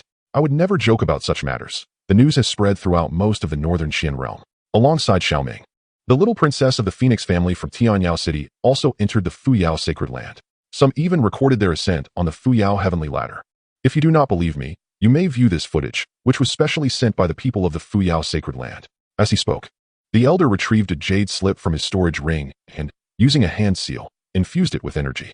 A brilliant light emanated from the slip, revealing the figures of Xiao Ming and Fengxian Wang standing on the Fuyao heavenly ladder. Although the distance was considerable, it was unmistakable. This was indeed Xiao Ming. No, it cannot be. Upon seeing the familiar figure in the footage, alongside Fengxian Wang, they appeared like celestial companions. Xiao Ren's face contorted in extreme distortion, rendering him utterly defenseless in that moment. How could he possibly possess the qualities of a great emperor? How could he rise again? He had clearly already abandoned his own cultivation. Everything was a lie, a fabrication. Amidst overwhelming shock and disbelief, Xiao Run, unable to bear the blow, screamed hysterically in the hall. He had painstakingly relied on the power of the Xiao family to facilitate the early gestation of his supreme bone. His cultivation had surged from the first level of the Spirit Sea realm to the 8th level. He had believed that such a fortuitous opportunity would allow him to stand proudly in the world. Yet, just a few days ago, his brother, who had voluntarily abandoned his cultivation and ruined his constitution within the Xiao family, had unexpectedly shone brilliantly in the sacred land of Fuyao, breaking the entrance examination record, becoming an apprentice to a powerful sage king, and being unanimously acknowledged by the sacred land of Fuyao as possessing the potential of an emperor. What did this signify? It indicated that if Xiao Ming, as the elder brother, desired to do so, even after having his cultivation obliterated and his constitution destroyed, he could effortlessly surpass his younger brother, who relied on the family's support. How could he possibly accept this? Xiao Ming, no matter how you achieve this, I, Xiao Run, will ensure the world knows that you, a mere waste, will forever be beneath me. In the depths of his heart, deeply wounded, a thought surged in Xiao Ren's mind as he cast a cold glare at the elder. Prepare a celestial vessel for me. I wish to return to the sacred land of Tai at the fastest speed. I shall become the saint child of the sacred land of Tai, and then ascend to the sacred land of Fuyao to extend my heartfelt congratulations to my brother. Chapter 23. The rebellious son, the abusive husband, and the broken woman. Renner, are you intending to cause trouble for your brother? Hearing Xiao Ren's words, filled with malice, Lin Wanqing abruptly came to her senses and seized his arm. Listen to your mother, please do not go. Your brother has only just regained his cultivation and possesses such an opportunity. Allow me to speak with him. Our family can still live as we once did. Silence. Lin Wanqing's words ignited Xiao Ren's fury. He turned, his gaze ablaze with rage as he glared at Lin Wanqing, resembling a beast on the brink of rampage. What should I say to him? Should I confess that I maliciously trapped him? Should I admit that the slander he spoke of me is true and that I, his younger brother, am the disgrace of the Xiao family? Where would you have me place my face? What regard do you hold for the sacred land of Tai? His venomous words struck Lin Wanqing like a thunderbolt, leaving her stunned.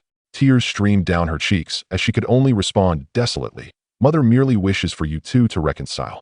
Stop pretending to be compassionate. Your so-called desire for us to reconcile is merely an attempt to assuage your own guilt. Hearing Lin Wanqing's words, filled with love, Xiao Ren's expression hardened, and he ripped through Lin Wanqing's facade. For the past 6 months, you have paid no attention to the two of us.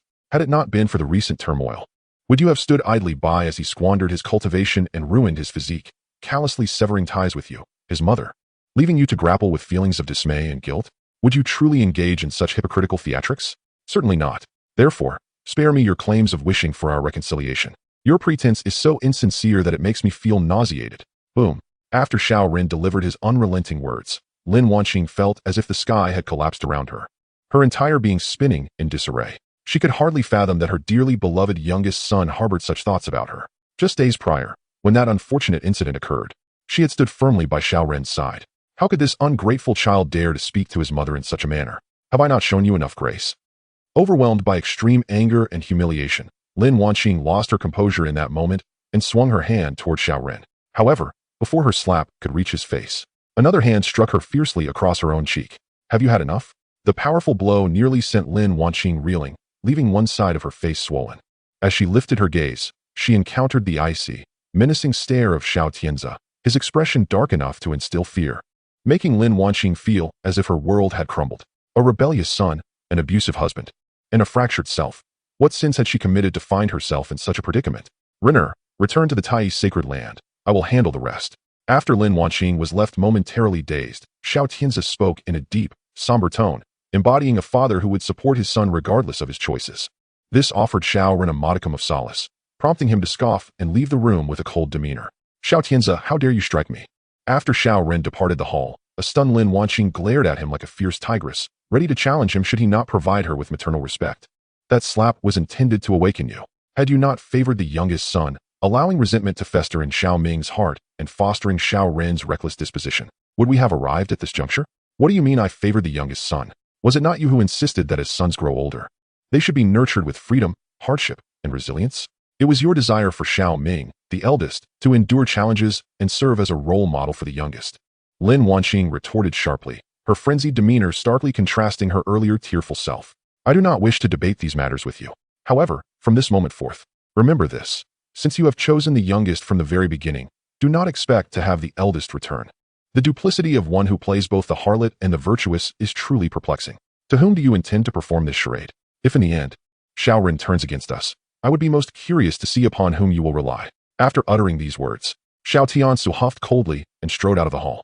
It was time for him to prepare for the worst and carve a path for his own escape. In doing so, even if the unreliable Xiao Ren faltered and the vengeful Xiao Ming sought retribution, he would be better equipped to navigate the ensuing turmoil.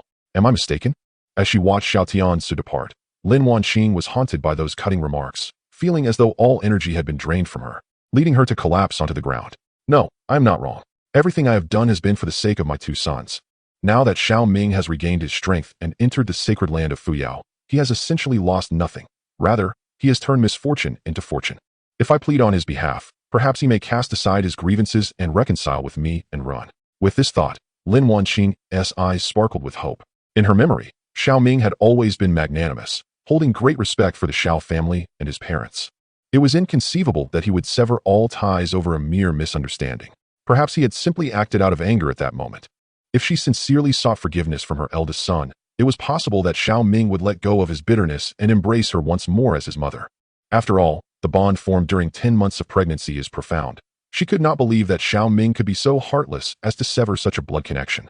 With this conviction, Lin Wanqing rose from the ground, determined to find an opportunity to secretly visit the sacred land of Fuyao. Meanwhile, at the sacred land of Fuyao, on Wangyue Peak, they arrived at what would be the future training ground for the two of them.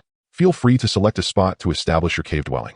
Jiang Xian casually instructed, dropping the two off before settling onto a rugged stone. This is Wangyue Peak. Xiao Ming's eyes widened in astonishment upon seeing the main peak.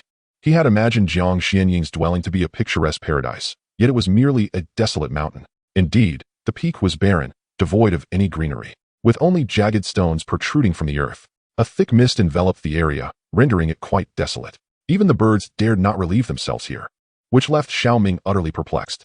What could have attracted the young deity of the ancient tribe to such a bleak place? Beside him, Fengxian Huang remained remarkably composed, seemingly having anticipated this.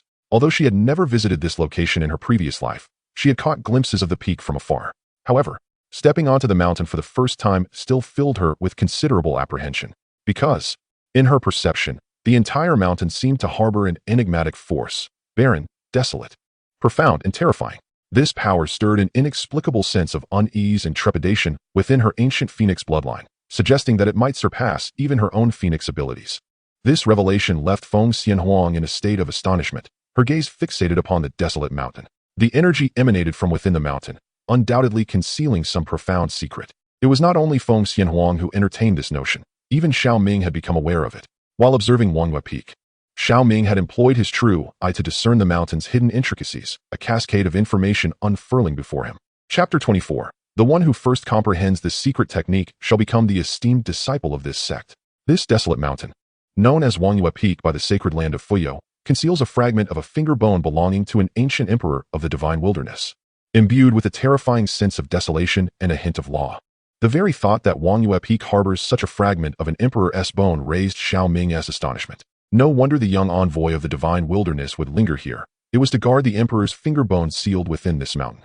Do you not sense anything unusual about this peak? Noticing the mountain's peculiarity, Feng Xianhuang furrowed her brow slightly. Her curiosity piqued as she inquired. As a reincarnated empress, even though her current divine consciousness was not easily wielded, her keen perception allowed her to sense something amiss with the mountain. She promptly posed the question to Xiao Ming. This prompted Jiang Xianying to fix his gaze upon the two disciples. I find it rather peculiar, he mused. How could a celestial being as beautiful as our master reside in such a desolate place? Moreover, the entire mountain seems to emanate a strange energy. I suspect that something formidable is sealed beneath, and our master remains here to safeguard the peace of the world. Such noble spirit was truly commendable. Upon hearing Feng Xianhuang's inquiry, Xiao Ming refrained from disclosing the full truth and instead concocted a vague excuse to deflect. He was uncertain of their master's character and dared not reveal that a fragment of an emperor's bone lay sealed below. Yet, he sensed that no one would believe any mention of it, and thus he resorted to weaving fanciful tales. Something formidable? Upon hearing Xiao Ming's fabrications, Feng Xianhuang's expression grew serious, as if recalling something significant. She remembered from her past life that, apart from the calamity caused by the giants suppressed beneath the refining prison peak, there was indeed more to this tale. Indeed, there was a moment when a malevolent energy surged from the direction of Mount Wangyue, but it was swiftly quelled following the intervention of the ancient ancestors of the sacred land. Could it be true, as this individual suggests, that there exists a sinister entity sealed beneath the mountain? It is unexpected that you, young one, could discern such clues. As Feng Xianhuang contemplated, Jiang Xianying took a sip of fine wine and continued in a somber tone. Just as Xiao Ming articulated, there lies a formidable sealing array beneath Mount Wangyue, inscribed upon the very essence of the mountain itself. Should an outsider inadvertently provoke it, they would be annihilated by the array. Therefore, I must caution you. Do not let curiosity tempt you to venture within the mountain's depths. Should the array be triggered, even I may find it too late to save you. Upon hearing Jiang Xianying's warning, Xiao Ming and Feng Xianhuang were taken aback. The presence of a sealing array within Mount Wangyue was something they could somewhat sense. However, they did not anticipate that should this array be activated, even a sovereign-level expert would struggle to contend with it. Having addressed the considerations regarding Mount Wangyue, it is time to turn our attention to our own matters. As Xiao Ming pondered, Jiang Xianying spoke again, pulling him back to reality. My name is Jiang Xianying, and for now, I shall refrain from detailing my origins to spare you the shock. You need only know that this world is vast. Even the sacred land of Fuyou is but a slightly more powerful insect when compared to certain ancient forces in the eastern domain. One of you possesses a chaotic body, while the other inherits the bloodline of an ancient phoenix. Such talents, even within the Tsungyuan realm, are exceedingly remarkable. Yet, there are always greater heights beyond the heavens and individuals beyond the realm. Your physique may determine your starting point, but it does not dictate your ultimate destination. Whether you can become true powerhouses in the future will depend on the effort you invest. As Jiang Xianying reflected on his own verbosity, he swiftly shifted his tone to be more concise. No need for superfluous words. Since I have chosen to accept you as disciples, I must make a gesture. With that declaration, Jiang Xianying flipped his right hand, and a miniature stone tablet materialized in his grasp. This tablet is inscribed with a secret technique of my clan, allowing one to condense the essence of desolation through the comprehension of the desolate realm. It grants those outside the divine desolate ancient clan the ability to wield the power of desolation with ease. Given your exceptional qualities, should you successfully grasp this power and integrate it into your true essence, both your physical forms and cultivation will undergo a significant transformation. Once you master this secret technique, I shall teach you further divine abilities of desolation. With that, Jiang Xianying tossed the stone tablet into the air, where it expanded to a height of 10 feet. Settling upon the mountainside of Mount Wangyue, the surrounding desolate energy swirled as if drawn toward the tablet, converging upon it. This decisive action rendered Xiao Ming and Feng Xianhuang speechless. Master, if you were to unilaterally impart the secret techniques of your clan to us, Would it not pose a significant problem should your kin discover this? After a moment of contemplation, Xiao Ming inquired gravely. Although Feng Xianhuang remained silent, her expression revealed her concern regarding this matter. Should Jiang Xianying be found guilty of indiscriminately sharing clan secrets, both she and Xiao Ming might find themselves pursued by the formidable warriors of the Divine Wasteland ancient clan. Are you afraid? Jiang Xianying responded with a faint smile, seemingly aware of their trepidation. This secret technique was established by my mother. As her daughter, I am naturally entitled to disseminate it. At this juncture, Jiang Xianying's expression turned somewhat sorrowful as she took several hearty swigs from her wine gourd. If you are frightened, you may return to the sacred land of Fuyao. Upon hearing Jiang Xianying's final words, Xiao Ming's lips twitched involuntarily. Feng Xianhuang's expression also shifted dramatically, as she suddenly recalled the true nature of the Divine Wasteland ancient clan, a force even more fearsome than the prominent imperial clans of the eastern region. In her previous life, although her interactions with such powers were limited, she was acutely aware of their terrifying existence, with some capable of suppressing an entire dark forbidden zone through the might of their lineage. However, due to certain constraints, the ancient beings of these clans could not easily reveal themselves to the outside world. The reasons for this had eluded her understanding in her past life, and she had not anticipated encountering the Divine Wasteland ancient clan in this lifetime. I shall learn. After a moment's deliberation, Feng Xianhuang was the first to agree, leaving Xiao Ming somewhat astonished. He had not expected this empress to acquiesce so readily. I shall learn as well. Noticing Jiang Xianying's gaze upon him, Xiao Ming also consented without hesitation. If Feng Xianhuang was unafraid, then what did he have to fear? Excellent. Truly, you are my esteemed disciples, and you have not disappointed me. Observing their courage, Jiang Xianying's lips curled slightly as she continued to stoke the flames of motivation. Since you have both agreed, now focus and immerse yourselves in comprehension. Whoever first grasps this secret technique shall be recognized as the eldest disciple of this school. Whether it be the senior brother or the senior sister shall depend on your diligence. Chapter 25. An unforeseen surge. Even the reborn empress must endure defeat. Senior brother. Senior sister? Upon hearing Jiang Xianying's words, Xiao Ming's expression shifted subtly. In that moment, he felt an intense battle spirit igniting around him, blazing like an inferno. Turning his head, he discovered Feng Xianhuang's face alight with excitement, her eyes glinting with playful mockery as she regarded him. What is that look in your eyes? Do you truly believe you can comprehend this secret technique before me and comfortably position yourself above me as my senior sister? She teased. What say you? Feng Xianhuang was oblivious to any potential impropriety in Xiao Ming's words, gazing at him with an air of haughty pride, embodying the essence of a reborn empress. In her previous life, she had cultivated to the 7th level of the Emperor realm, possessing insights and understandings of cultivation that far surpassed those of the Spirit Sea realm. No matter how exceptional Xiao Ming's comprehension might be, it could never eclipse hers. It was akin to a university student being demoted to the 1st grade. Even when faced with unfamiliar mathematical problems, her extensive knowledge and experience would enable her to solve them with ease. How could she possibly be outdone by a mere primary school student fresh from kindergarten? Wasn't that rather ludicrous? With a hint of arrogance reminiscent of a pampered princess, Feng Xianhuang looked at Xiao Ming, who could only manage a wry smile. Although she might grasp the concepts before him, he could not afford to yield verbally. From your tone, it seems you are not convinced? At her words, a smirk curled at the corners of her mouth, her gaze slightly provocative as it met Xiao Ming's. How about this? Let us engage in a contest. If you understand the secret technique before I do, you must accept me as your junior disciple and cook for me in the future. Should I lose, I will address you as senior brother. And whatever you desire to eat, I shall prepare for you. Not long ago, she had wagered against Xiao Ming and emerged defeated, but she believed that no circumstance was absolute. It was improbable that she would lose to him repeatedly.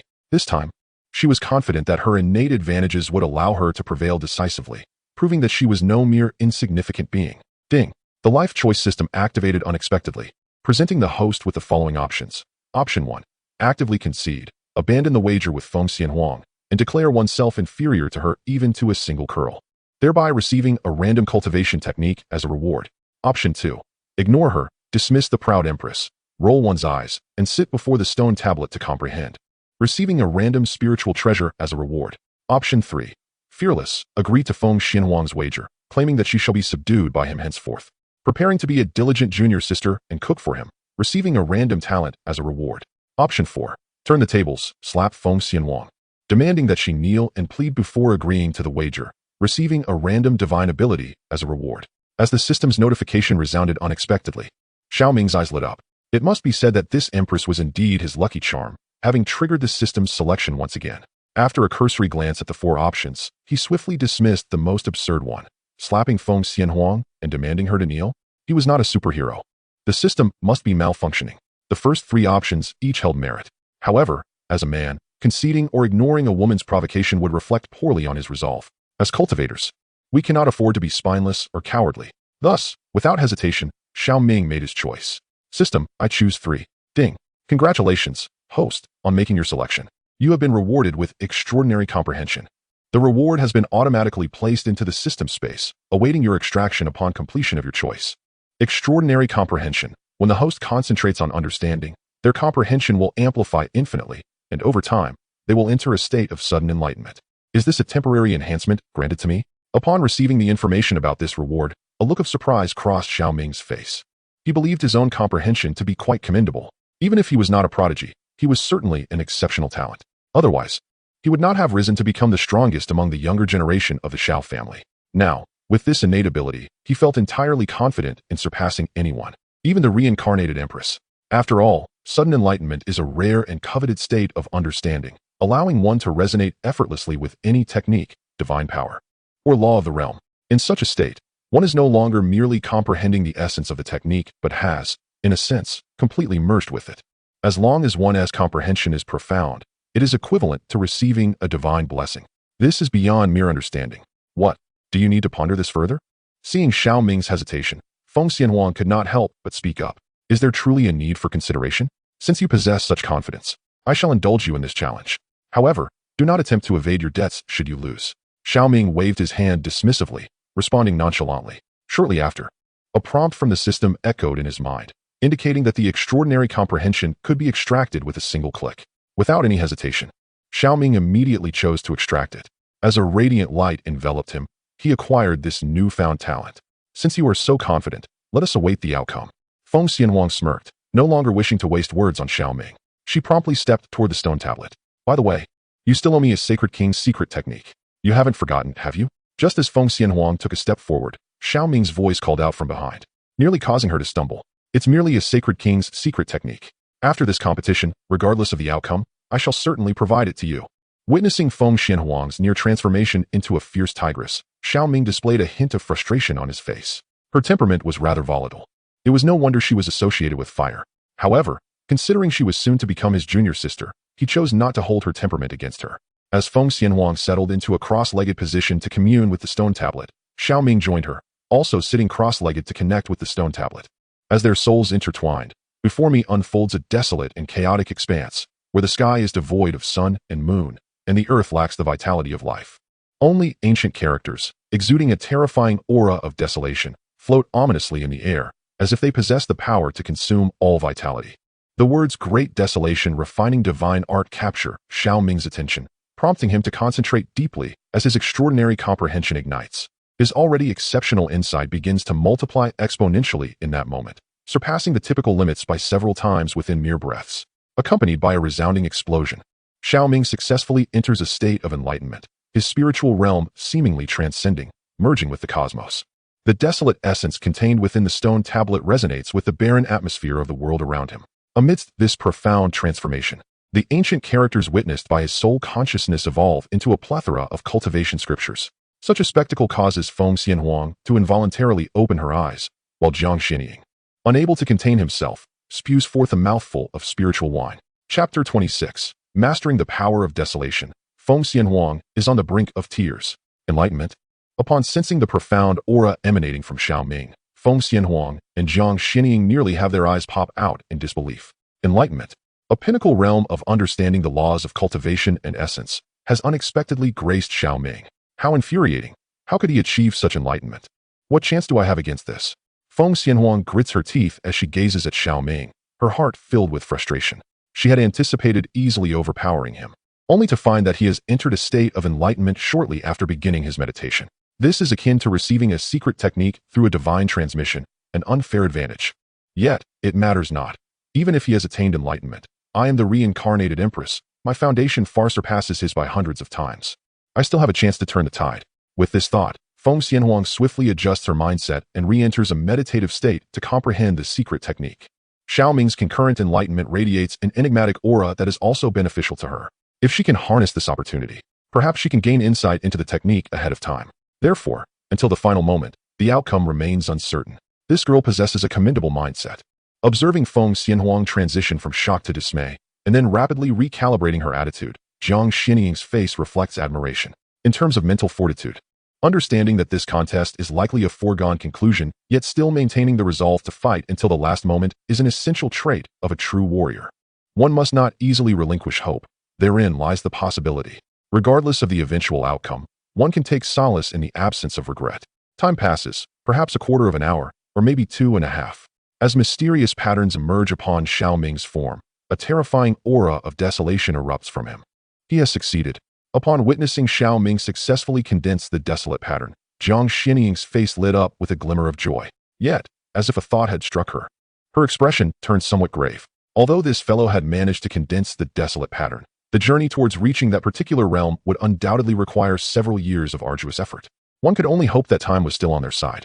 Reflecting on the heavy mission she bore, a weight settled in Jiang Xianying's heart. Meanwhile, as her thoughts spiraled, Xiao Ming felt the newly emerged desolate patterns within him, along with the desolate energy surging through his essence.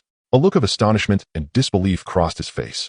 Despite no change in his cultivation level, he sensed that his strength had been amplified, at least more than double. Most alarmingly, this strand of desolate energy appeared capable of extinguishing and devouring vitality. Although it could not directly consume the vitality of living beings to enhance his cultivation, it could fortify his physical form and mend his injuries. Truly, the divine desolate ancient clan wielded an extraordinary power.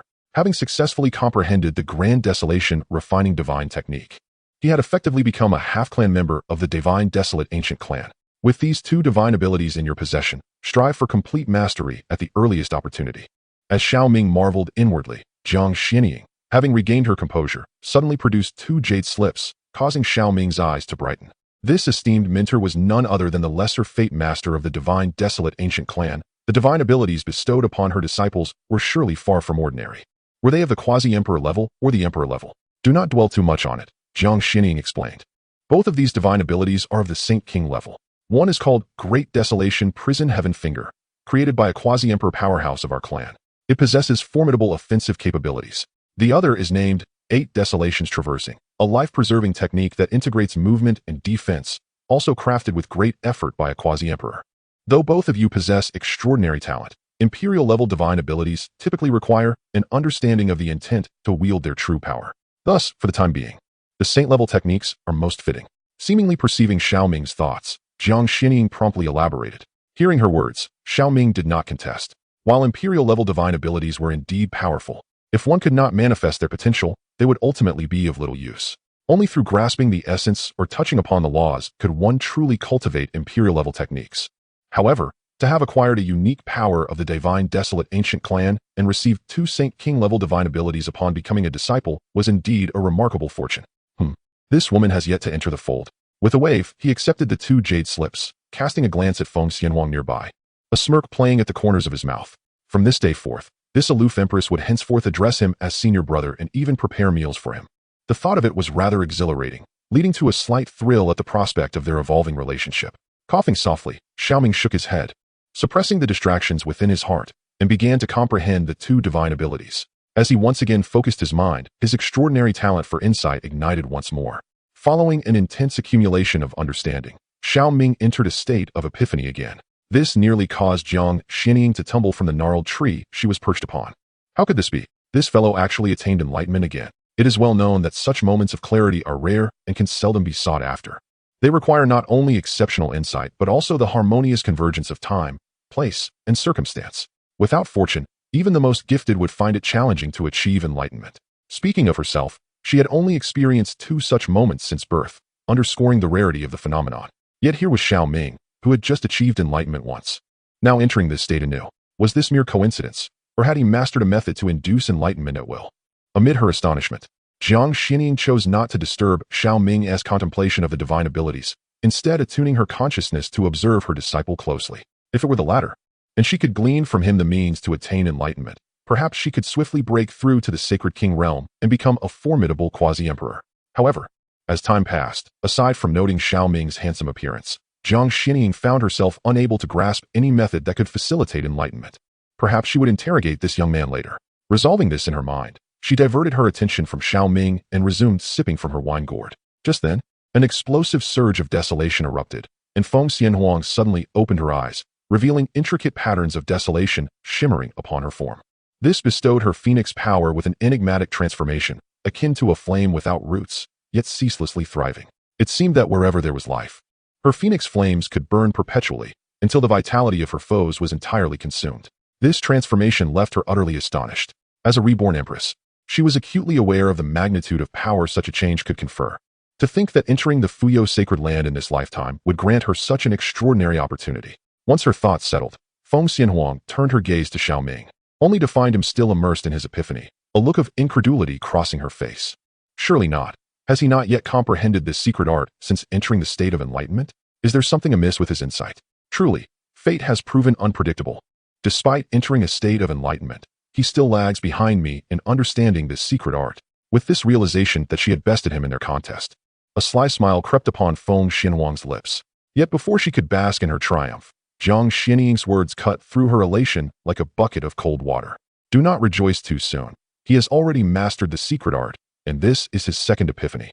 In contemplating the sacred king-level divine abilities I had just imparted to him, upon hearing Jiang Xianying's words, Feng Xianhuang appeared as if struck by lightning. Her smile frozen in place. A second epiphany. Is this fellow's comprehension truly so monstrous? Even I, a reincarnated empress, cannot reach such heights. What kind of extraordinary being has been reborn in him? Truly worthy of the sacred king-level divine abilities.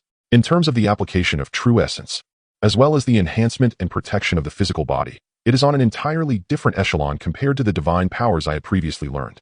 While Feng Xianhuang was left utterly astonished, Xiao Ming emerged from his state of enlightenment, his face radiant, as though he had achieved something monumental. This time, he had successfully grasped the fundamentals of 8 desolations traversing, which would yield a significant boost to his combat prowess. Chapter 27. Senior brother, junior sister is feeling restless. Please bestow your guidance. As the thoughts settled, Xiao Ming intended to press on, seeking to comprehend another sacred king-level divine ability, but was suddenly met with a chilling sensation creeping down his spine. Turning around, he discovered Jiang Xianying gazing at him with fervent intensity, while Feng Xianhuang appeared somewhat dazed, as if profoundly impacted. You have comprehended one of the sacred king-level divine abilities. Jiang Xianying inquired, her eyes sparkling with excitement. Noticing her eager demeanor, Xiao Ming simply nodded slightly, which caused Jiang Xianying to draw in a sharp breath, nearly compelled to pry open Xiao Ming's head to discern the nature of his intellect. In a mere 2.5 hours, Xiao Ming not only grasped the great desolation refining spirit technique, but also attained understanding of a sacred king-level divine ability. Such accomplishments are indeed unparalleled among the ancient clans of the divine wasteland. Moreover, Xiao Ming had experienced 2 moments of enlightenment within this brief period. How on earth did you enter this state of enlightenment? Jiang Xianying asked, her astonishment palpable. This made Xiao Ming's heart skip a beat as he realized that, inadvertently, he had appeared excessively extraordinary. This is a soul talent I have awakened. As long as I focus and concentrate, my comprehension will significantly enhance, with a certain probability of entering a state of enlightenment. After some contemplation, Xiao Ming could only attribute this ability bestowed by the system to his awakened soul talent.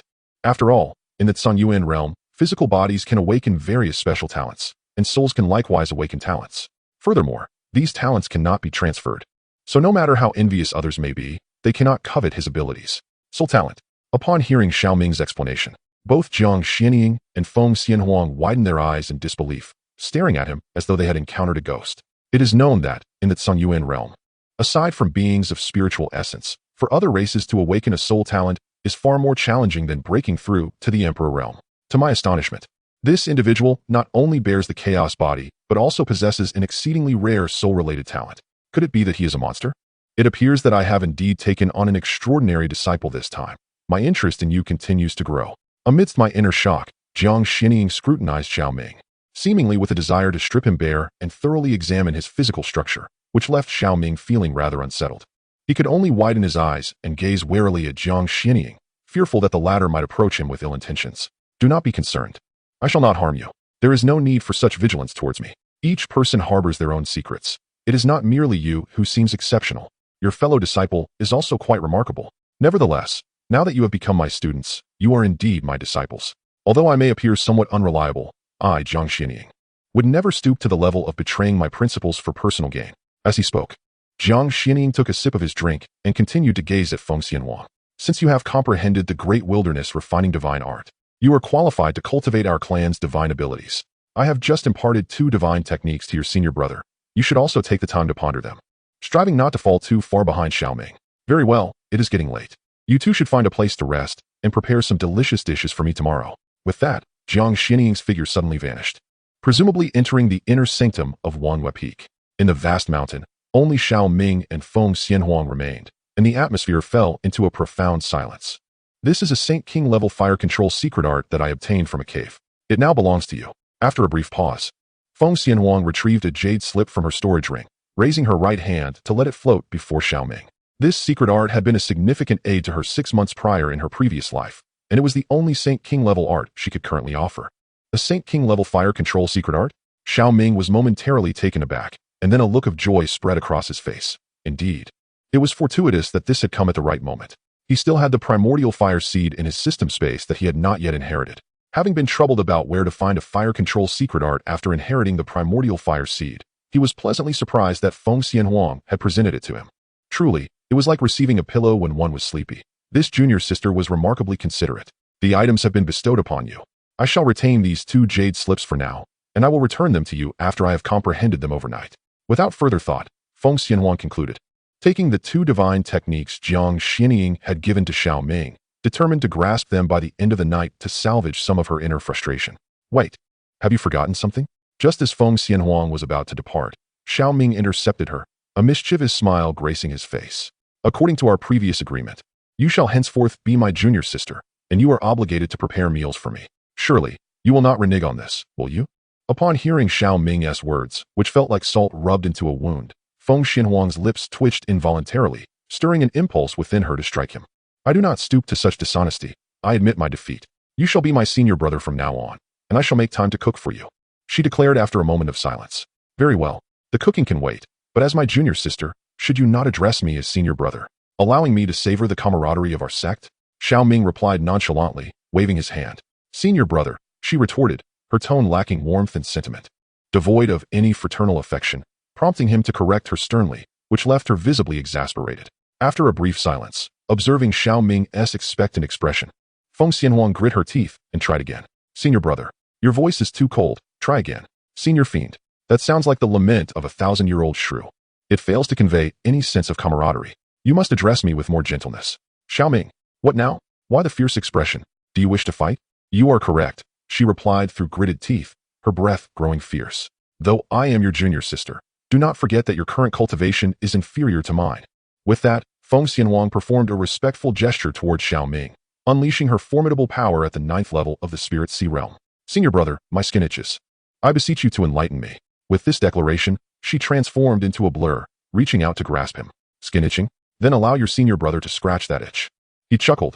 As the saying goes, fists have no eyes. Should I inadvertently strike you, do not claim that your senior brother has wronged you. Seeing Feng Xianhuang make her move, Xiao Ming raised an eyebrow.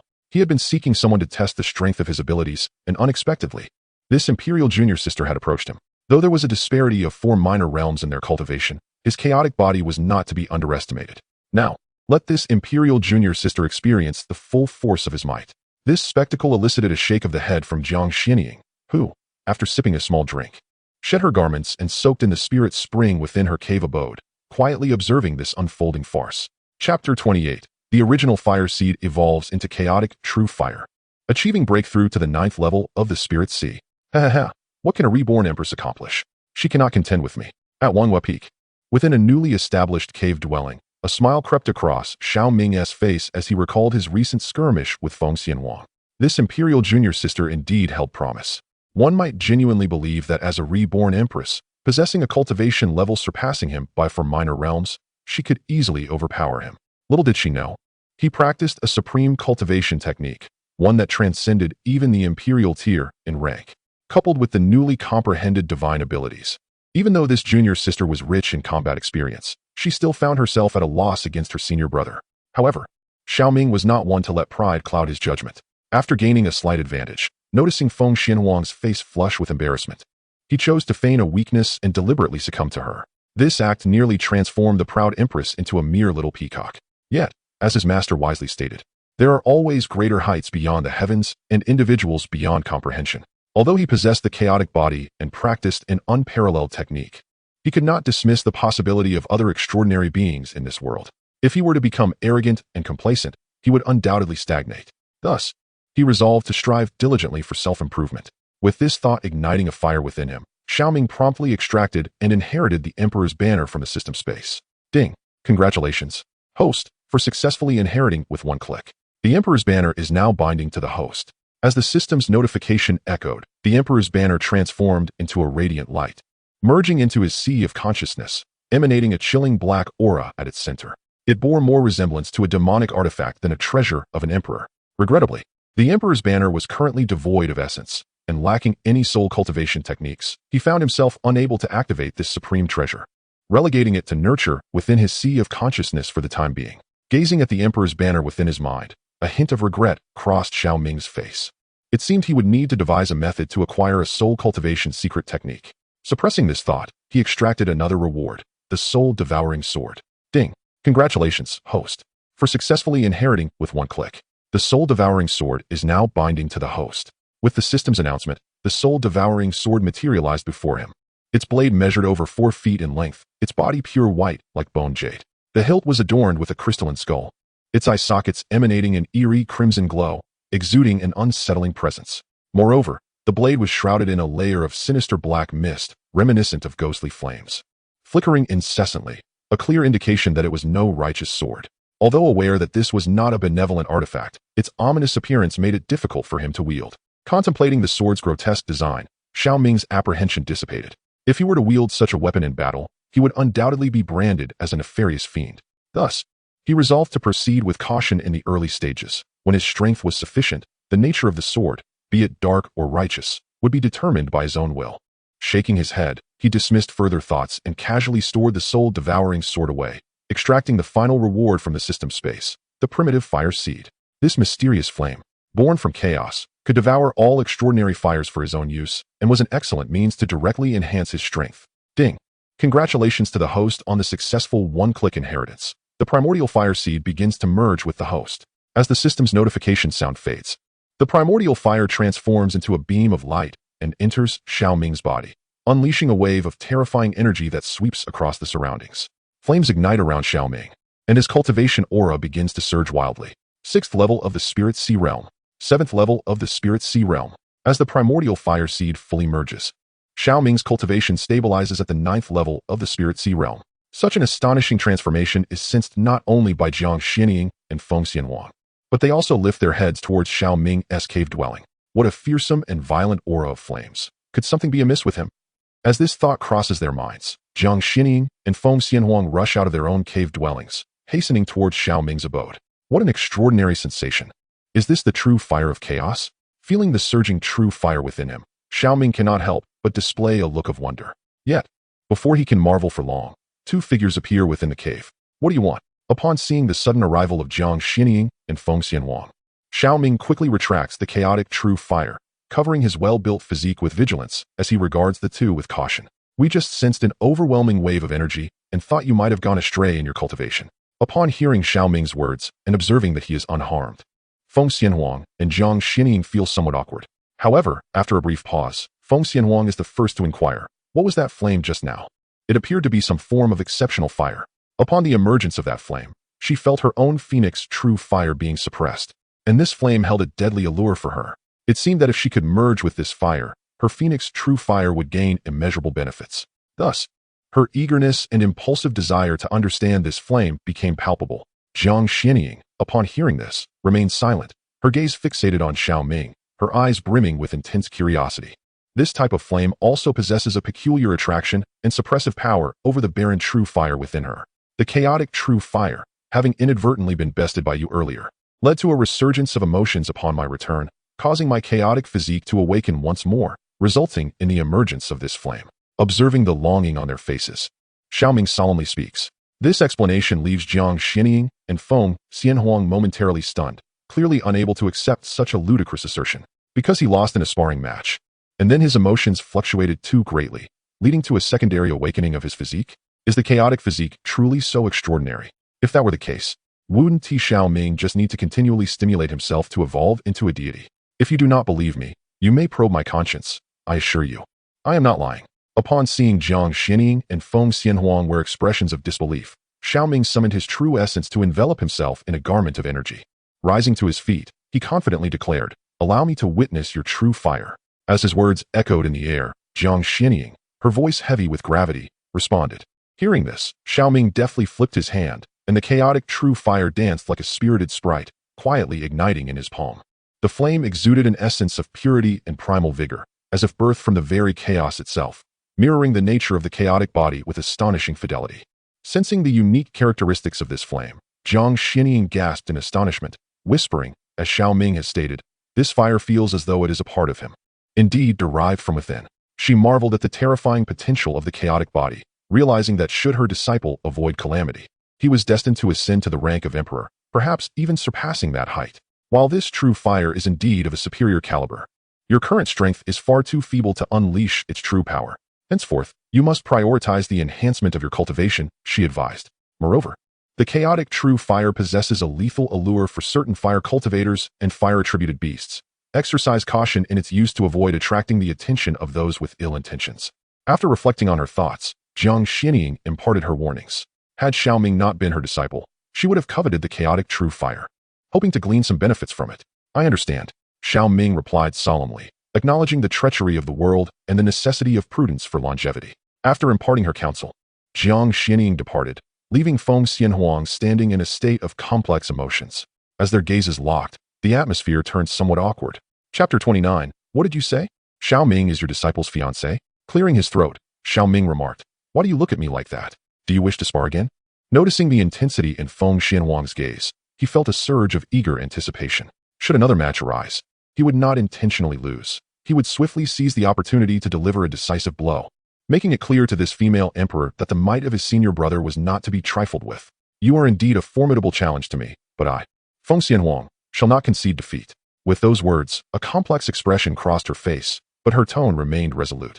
Without further ado, she turned and exited the cave, her heart in turmoil as she needed solitude to gather her thoughts. Moments ago, she had subdued Xiao Ming during their confrontation, and her confidence had soared.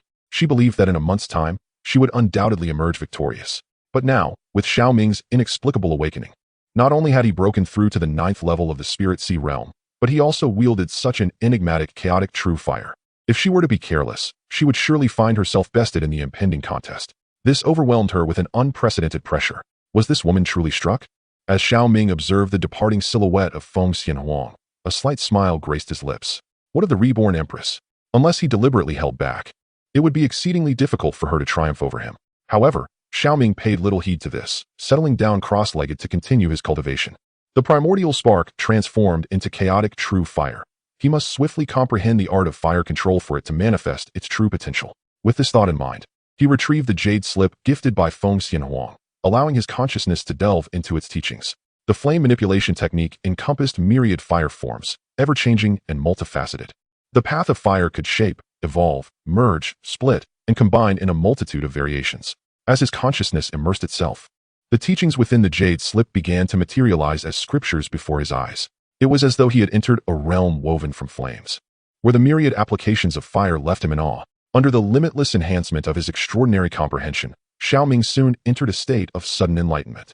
The chaotic true fire manifested as small flames, ceaselessly shifting around him, growing increasingly adept with the passage of time. Not only could they split into multiple fiery entities, but they could also arrange themselves into intricate formations, even evolving into various fiery shapes. If Feng Xianhuang were to witness this spectacle, she would likely be left utterly astounded. For the mastery of flame control Xiao Ming achieved in merely 1 hour was something she had taken half a year to attain in her previous life. 1 hour of enlightenment equated to 6 months for others. Such an extraordinary efficiency in cultivation. 2.5 days swiftly passed. With Xiao Ming and Feng Xianhuang having joined the sacred land of Fuyao, tales of their exploits began to circulate throughout the northern Xian realm. Numerous factions became aware of the emergence of 2 prodigious talents possessing the potential to attain imperial status overnight. Many scions of various sacred lands felt a surge of competitive spirit, eager to challenge these 2 individuals. After all, defeating such prodigies would not only elevate their own renown, but also bolster their self-confidence. Moreover, as events unfolded, the backgrounds of Xiao Ming and Feng Xianhuang were uncovered. The little princess of the Phoenix clan, Feng Xianhuang, had led a rather unremarkable life, being the cherished darling of her family with little scandal to speak of. In contrast, Revelations about Xiao Ming painted him as a family outcast, one who had attempted to seduce his own cousin to frame his brother, only to be stripped of his cultivation and have his physique destroyed by his father. This ignited considerable interest among various factions.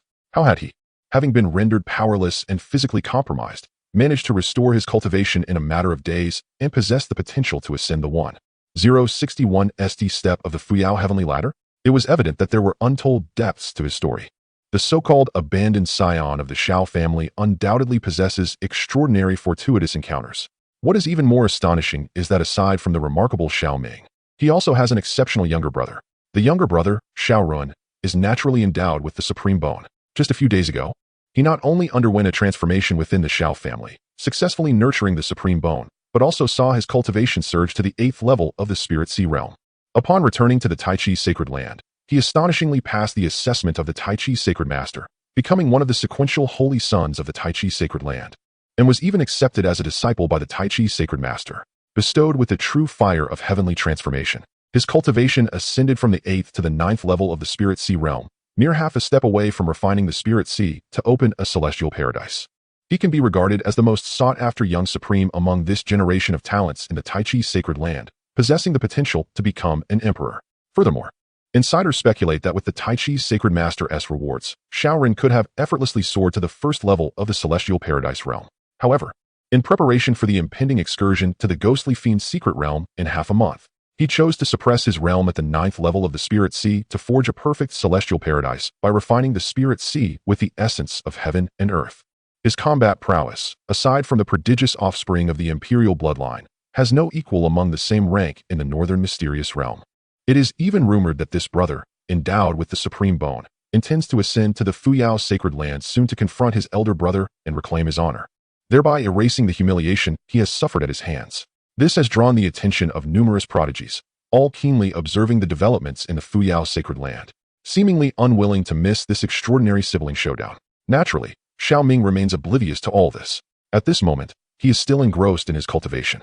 Having initially mastered the fire control technique, he sought out Feng Xianhuang to retrieve the great wilderness prison sky finger, once again immersing himself in the comprehension of magical arts. Meanwhile, at the Fuyao Sacred Land, on the Jade Maiden Peak, a figure manifested in the Great Hall, followed closely by another figure. It was none other than Ling Ruoxuan, the peak master of Jade Maiden Peak, accompanied by her elder sister, Ling Rui, the grand elder of the peak. Ling Rui, the mentor of Su Qingyue and Yun Ling, was still contemplating her role in the unfolding drama. "Sister, you have finally returned. I was just looking for you," she exclaimed. "Is there a significant issue at Jade Maiden Peak?" Ling Ruoxuan inquired with a furrowed brow, recalling the numerous spies surrounding the Fuyao Sacred Land upon her return. "No. It is that just a few days ago, 2 prodigies with the potential to become emperors emerged in the Fuyao Sacred Land. Both have ascended above the 1000th step in the entrance examination of the Fuyao Heavenly Ladder. One is named Xiao Ming, and the other Feng Xianhuang." Upon hearing these names uttered by Ling Rui, Ling Ruoxuan's pupils involuntarily contracted, and a figure flashed through her mind. Unexpectedly, a few days ago, the young man with whom she shared an intimate encounter remarkably ascended over 1000 steps of the soaring celestial ladder, a feat far more dazzling than any she had previously achieved. Truly, he is worthy of being the man she once consorted with. As this thought crossed her mind, a subtle smile graced Ling Ruoxuan's lips, eliciting a look of surprise from the nearby Ling Rui. "Sister, do you happen to know a young man named Xiao Ming? It is said that the token he possesses to participate in the trials at the sacred land of Fuyao is the Peak Master's jade pendant that you hold." "Yes, I am acquainted with him," Ling Ruoxuan replied, her gaze momentarily evasive. "We met by chance in the 100,000 Great Mountains. I encountered a mishap, and he happened to assist me immensely." "How splendid. This surely simplifies matters." Ling Rui's expression brightened at Ling Ruoxuan's words. "This fellow happens to be the fiancé of my disciple, who, by unfortunate coincidence, was taken as a disciple by someone from Wangyue Peak. My disciple returned to me, lamenting the search for him." "What did you say?" Just as Ling Rui's words were trailing off, Ling Ruoxuan's expression suddenly shifted, and she grasped Ling Rui's shoulders tightly. "Xiao Ming is your disciple's fiancé." Ling Rui had taken in 2 disciples, one named Yun Ling and the other Su Qingyue. Both possessed remarkable talents, a fact well known to her as the Peak Master. She could never have imagined that the fiancé of one of them would be none other than Xiao Ming, with whom she had shared a connection. What an extraordinary coincidence.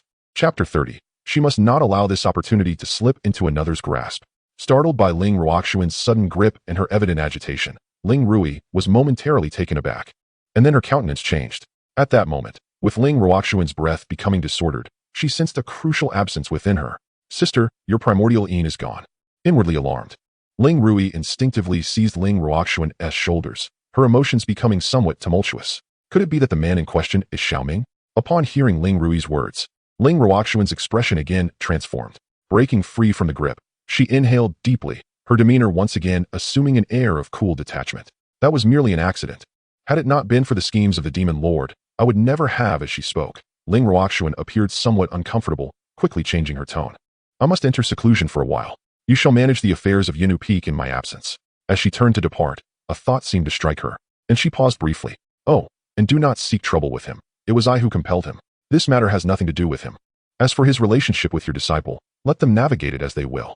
With those parting words, Ling Ruoxuan vanished, leaving Ling Rui in a state of confusion.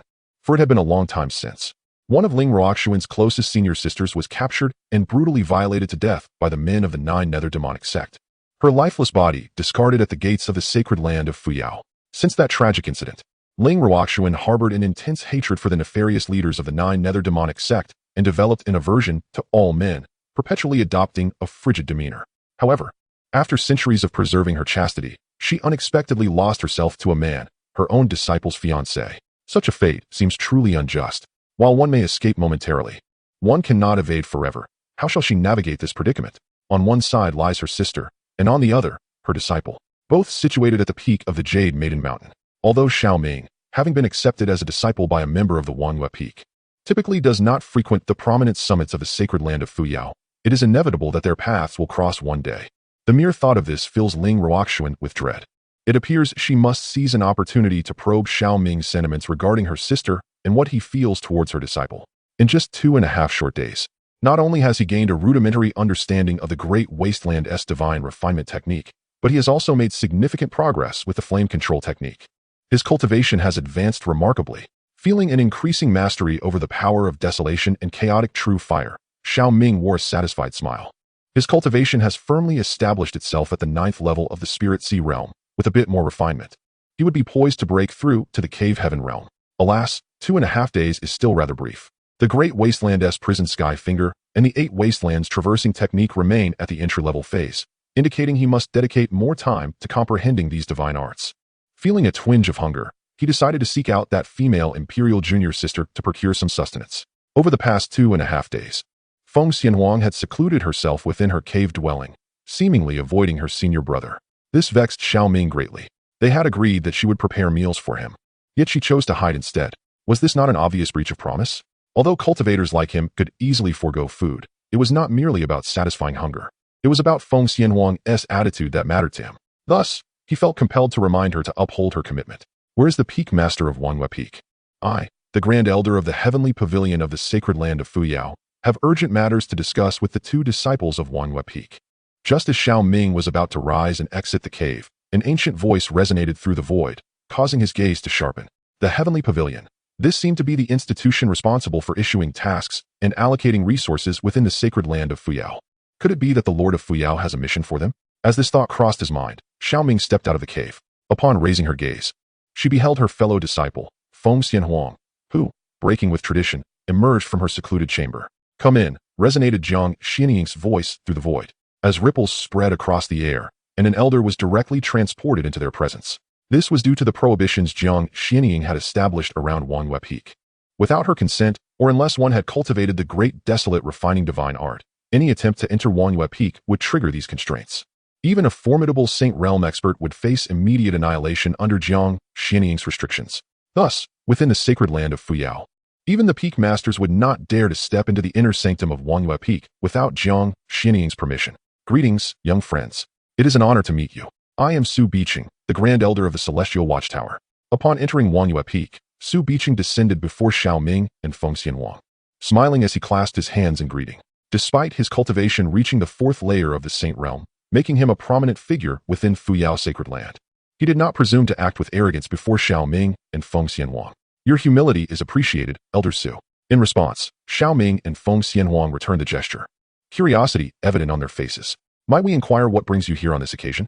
Indeed, there are matters to discuss, Su Biqing replied, getting straight to the point. In approximately 10 days, the Ghost Fiend's secret realm in the northern regions of the North Xian territory will open. The Holy Master has asked me to ascertain your interest in participating. Should you choose to join, you both may bypass the intersect competition and gain direct entry into the secret realm. If you opt to decline, the sacred land will not impose any obligations. The Ghost Fiend's secret realm? At Su Biqing's mention, Xiao Ming's expression sharpened, surprise flickering across his features. He was aware of this secret realm from his time at the Xiao family. It was said that over 3,000 years ago, a fragment of a shattered world traversed from beyond the void, ultimately descending to form the secret realm in the northern regions of the 10,000 mountains. The realm was rumored to be rife with malevolent energies and inhabited by various demons and spirits, yet it also harbored countless opportunities. Beyond the rare celestial materials and earthly treasures, the most enticing aspect was the malevolence within the realm. This energy contained a trace of the shattered world's essence. If a Linghai realm cultivator could consume it, they could not only easily break through to the Dantian realm, but also significantly enhance the quality of their newly opened Dantian. Thus, this secret realm had been fiercely contested by numerous factions since its emergence in the 10,000 mountains, ultimately falling under the control of the 5 dominant powers of the North Xin territory. However, due to the incomplete laws of heaven and earth within the realm, cultivators above the Dantian realm were unable to enter.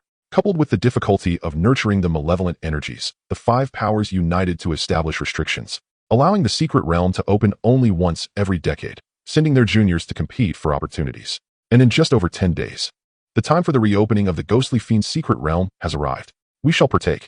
As information regarding the Ghostly Fiend's secret realm surfaced in Xiao Ming's mind, Feng Xianhuang, without a moment's hesitation, readily agreed. If her memory served her correctly, this time the secret realm would witness unforeseen events, including the emergence of the unprecedented 7-colored fiend.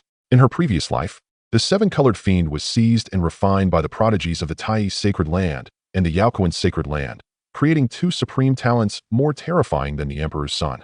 Even with her ancient phoenix bloodline, she had been suppressed by those 2 for an extended period.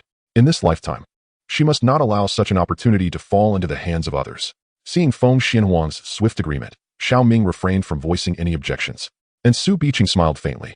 With the presence of these 2 individuals, the team from the Fuyo sacred land would possess a backbone, potentially reaping greater benefits within the Ghostly Fiend's secret realm.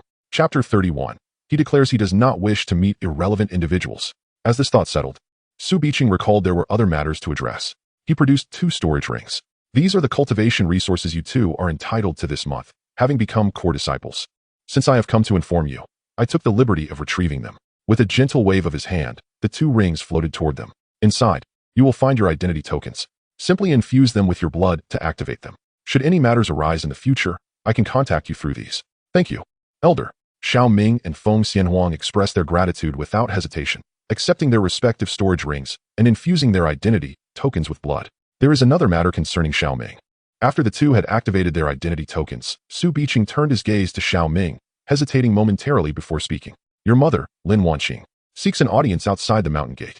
Considering the circumstances between you and the Xiao family, I did not allow her entry. He paused, leaving the implication unspoken. Xiao Ming's expression remained unchanged as he waved his hand dismissively at Su Biqing. I do not wish to meet irrelevant individuals. There were no excessive words or emotional fluctuations, as if he were merely recounting a trivial matter. Since Xiao Ren had sought to kill him, and no one from the Xiao family had attempted to intervene, he felt no connection to them. If anything, it could only be deemed an adversarial relationship. I understand, Su Biqing nodded, comprehending Xiao Ming's intent. In that case, I shall notify you when it is time to proceed to the Ghostly Fiend's secret realm. With that, Su Biqing did not linger at Wanhua Peak, bidding farewell to Jiang Xianying before vanishing into the void. Hey, are you from the Xiao family of Lian City? Father's name is Xiao Tiance. Mother's name is Lin Wanqing, and my younger brother is named Xiao Ren. After Su Biqing departed, Feng Xianhuang, who had been silent, suddenly inquired with a grave tone. This caused Xiao Ming's gaze to sharpen slightly as he regarded the Empress with a hint of curiosity. That was merely a past life. I have no connection to them now, and I have returned everything they bestowed upon me. Upon hearing Xiao Ming's response, Feng Xianhuang's expression shifted. She couldn't help but inhale sharply, her brows knitting together in deep concern. To her astonishment, the prodigious figure possessing the supreme bone from her memories was, in fact, the brother of the man standing before her. Indeed, in her previous life, within the subsequent Ghostly Fiend's secret realm, the young supreme who vied for the 7-colored fiend against a prodigy from the Yaoquan sacred land was none other than Xiao Ren from the Tai sacred ground. After seizing the 7-colored fiend, Xiao Ren not only successfully opened a flawless cave heaven, but also underwent a second transformation of his supreme bone, elevating his innate talent to an astonishing level. He subsequently overwhelmed numerous imperial prodigies, emerging as a new supreme powerhouse in the Eastern domain, earning the admiration of many sovereigns and quasi-emperors. However, a dilemma arose. In her recollections, she remembered that Xiao Run had an elder brother who had perished before his rise, and the Xiao family had concealed this information, leaving few aware of his brother's name. To her surprise, this brother, who was supposed to have perished in her previous life, now appeared vibrant and vigorous before her, even surpassing her to become her senior brother. The entire trajectory of her life had been thrown into disarray. Could it be that the chaos of the yin-yang balance, through the reversal of reincarnation, had caused significant alterations in the lives of others as well? If that were the case, many forthcoming events would indeed be unpredictable. What? Is there a problem with me being a member of the Xiao family? Observing the fluctuations in Feng Xianhuang's expression, Xiao Ming discerned something and inquired in a subdued tone. He understood that Feng Xianhuang was a reincarnated empress who might possess knowledge of future events. Could it be that he was destined to encounter something in her memories? It's nothing, Feng Xianhuang replied, shaking her head, unwilling to disclose such matters to Xiao Ming. Instead, she casually shifted the topic, saying, "Focus on your cultivation. Once the ghostly fiend's secret realm opens, you shall accompany me." So many things had already changed. Revealing them to Xiao Ming would serve little purpose. Moreover, her rebirth was her greatest secret, and she could not divulge it lightly. All right, Xiao Ming acquiesced, refraining from pressing further. After all, everyone harbors their own secrets, and the predetermined future is not truly the future. He merely needed to tread each step with diligence. Let us not dwell on that. More importantly, what do you plan to prepare for me to eat today? He waved his hand dismissively. Xiao Ming regarded Feng Xianhuang with a mischievous grin, causing the expression of this empress to stiffen abruptly. What would you like to eat? After a moment of hesitation, Feng Xianhuang turned her head and in a monotone voice inquired. What was destined to happen would inevitably come to pass. Since it was a wager she had willingly spoken, she would endure the discomfort and see it through, provided that Xiao Ming did not overstep his bounds. I desire to feast on braised mushrooms with small cumin, sautéed fresh scallops, papaya with peach, scallions accompanying tofu, and spicy kung pao cumin. Upon hearing Feng Xianhuang's question, Xiao Ming instantly perked up, promptly listing a plethora of dishes.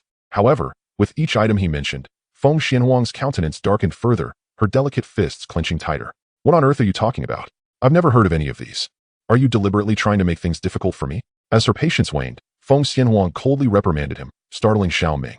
This woman certainly had a tempestuous temperament. These were renowned dishes from the Dragon Kingdom of his past life, favorites among the dashing young men of the Tomato clan. It was surprising that this empress had never encountered them. Indeed, there was a generational gap between him and this world. Then just prepare whatever you know how to make. The taste doesn't matter. What's important is that the service is up to par. You understand my meaning, don't you? Xiao Ming cleared his throat, unabashedly stating. This made a vein throb on Feng Xianhuang's forehead, and she spoke icily. What? Are you expecting me to serve you?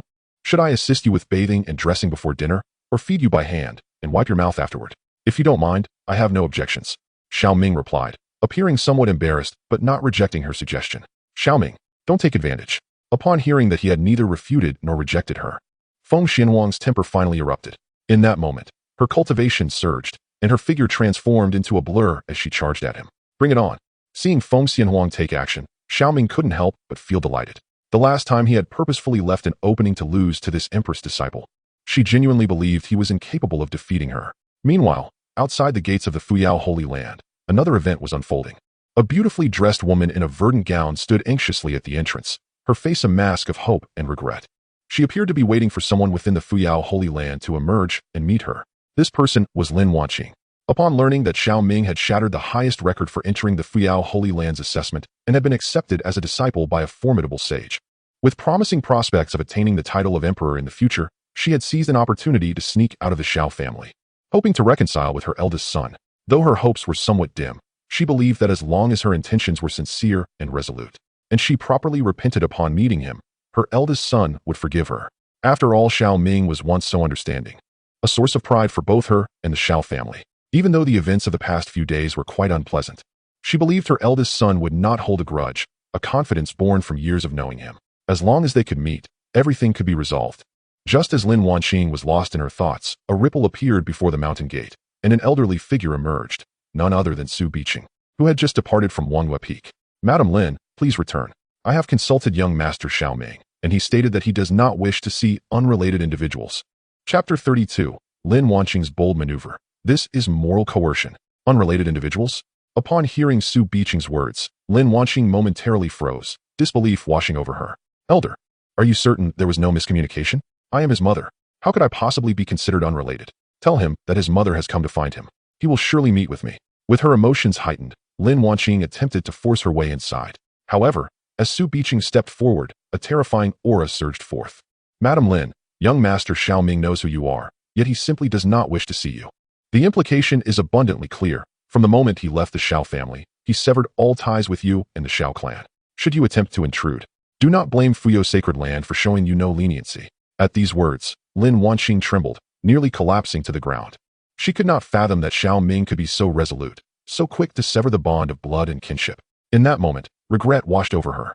If only she had stood up for Xiao Ming back at the Xiao family, perhaps matters would not have escalated to this point. Yet at that time, she had chosen to protect her younger son's dignity and avoid bringing shame to Taiyi's sacred land, ultimately failing to advocate for her eldest son. Instead, she had pressured Xiao Ming alongside Xiao Tian's, deeply wounding his heart. How truly foolish she felt. But no, there was still hope. If only she sincerely repented, Ming'er would forgive her. With this thought, a flicker of hope ignited in Lin Wanqing's eyes. Ignoring the gazes of those around her, she knelt before the gates of Fuyou's sacred land. Elder, I kindly ask you to notify him once more. If he still refuses to see me, I shall remain here. Kneeling before the sacred land, her actions caused Su Biqing to furrow his brow. He had never anticipated that Lin Wanqing would resort to such tactics. How is this any different from moral coercion? One could easily imagine how public opinion would shift should Xiao Ming continue to remain hidden away. After all, during this time, with Xiao Ming and Feng Xinhuang's rise, and with Xiao Run proclaiming himself as Taiyi's holy son, vowing to visit Fuyou's sacred land to seek justice from Xiao Ming, the situation was bound to escalate. Surrounding the sacred land of Fuyou, numerous spies from various factions linger, along with a handful of onlookers eager to witness the unfolding drama. These gossipmongers excel at spreading rumors. Should ill-intentioned individuals add their own fabrications, one can only imagine the chaos that would ensue.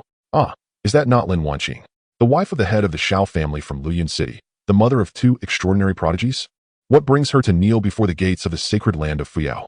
It is clear, is it not? She seeks to implore the return of her eldest son to the Xiao family, hoping to mend the rift between him and his younger brother. Alas, what a tragic tale of a rebellious son and a heartbroken mother. Xiao Ming truly is a wretch, attempting to defile his own cousin in a bid to ensnare his brother. During the judgment, he even plotted to slay his sibling, only to have his powers stripped by the head of the Xiao family.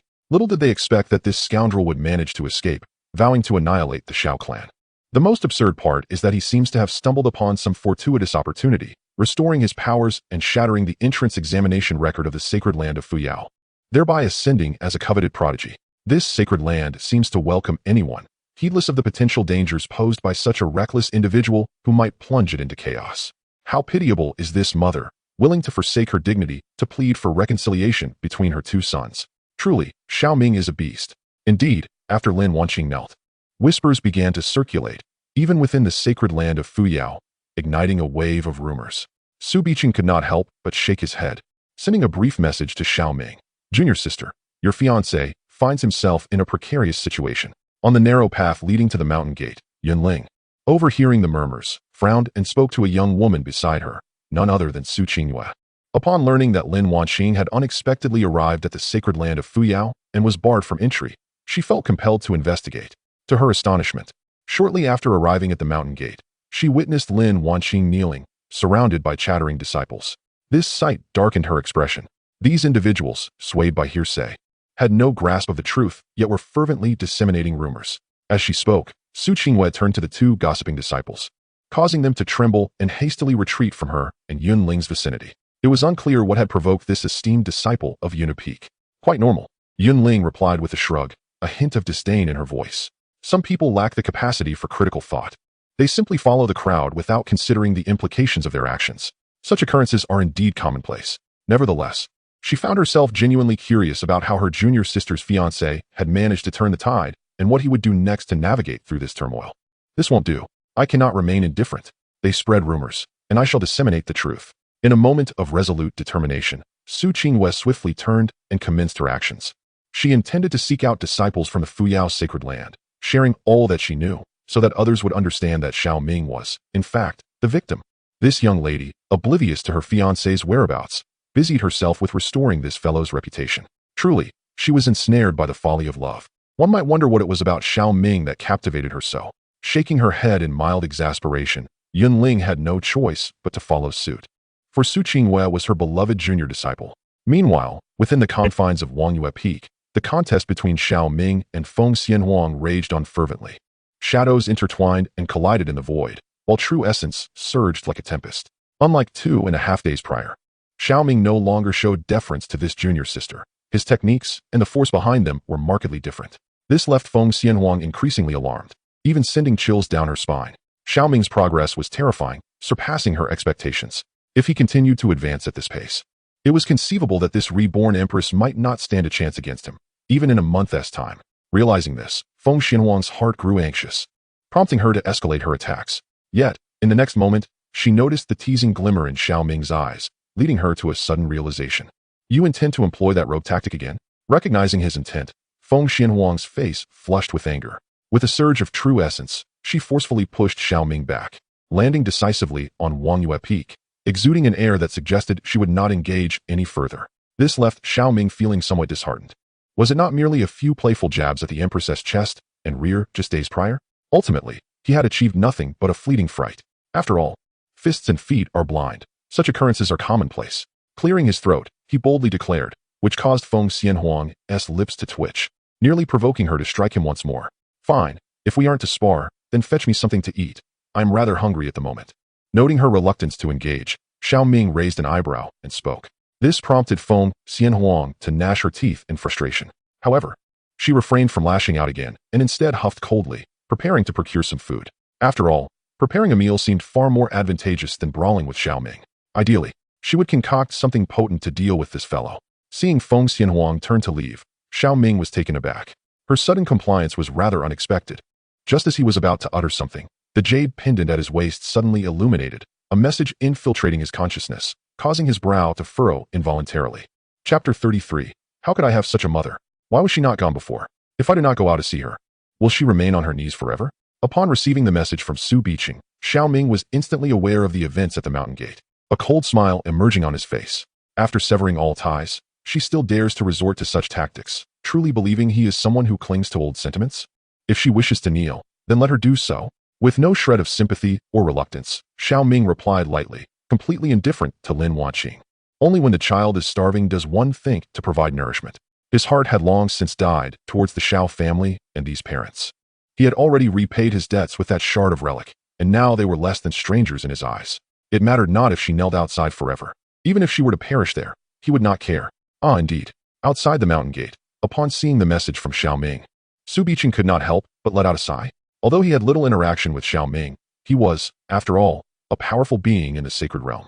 From their earlier conversation, he could sense that Xiao Ming harbored no feelings whatsoever for the Xiao family. He responded, putting away the communication token, and glanced at Lin Wanqing.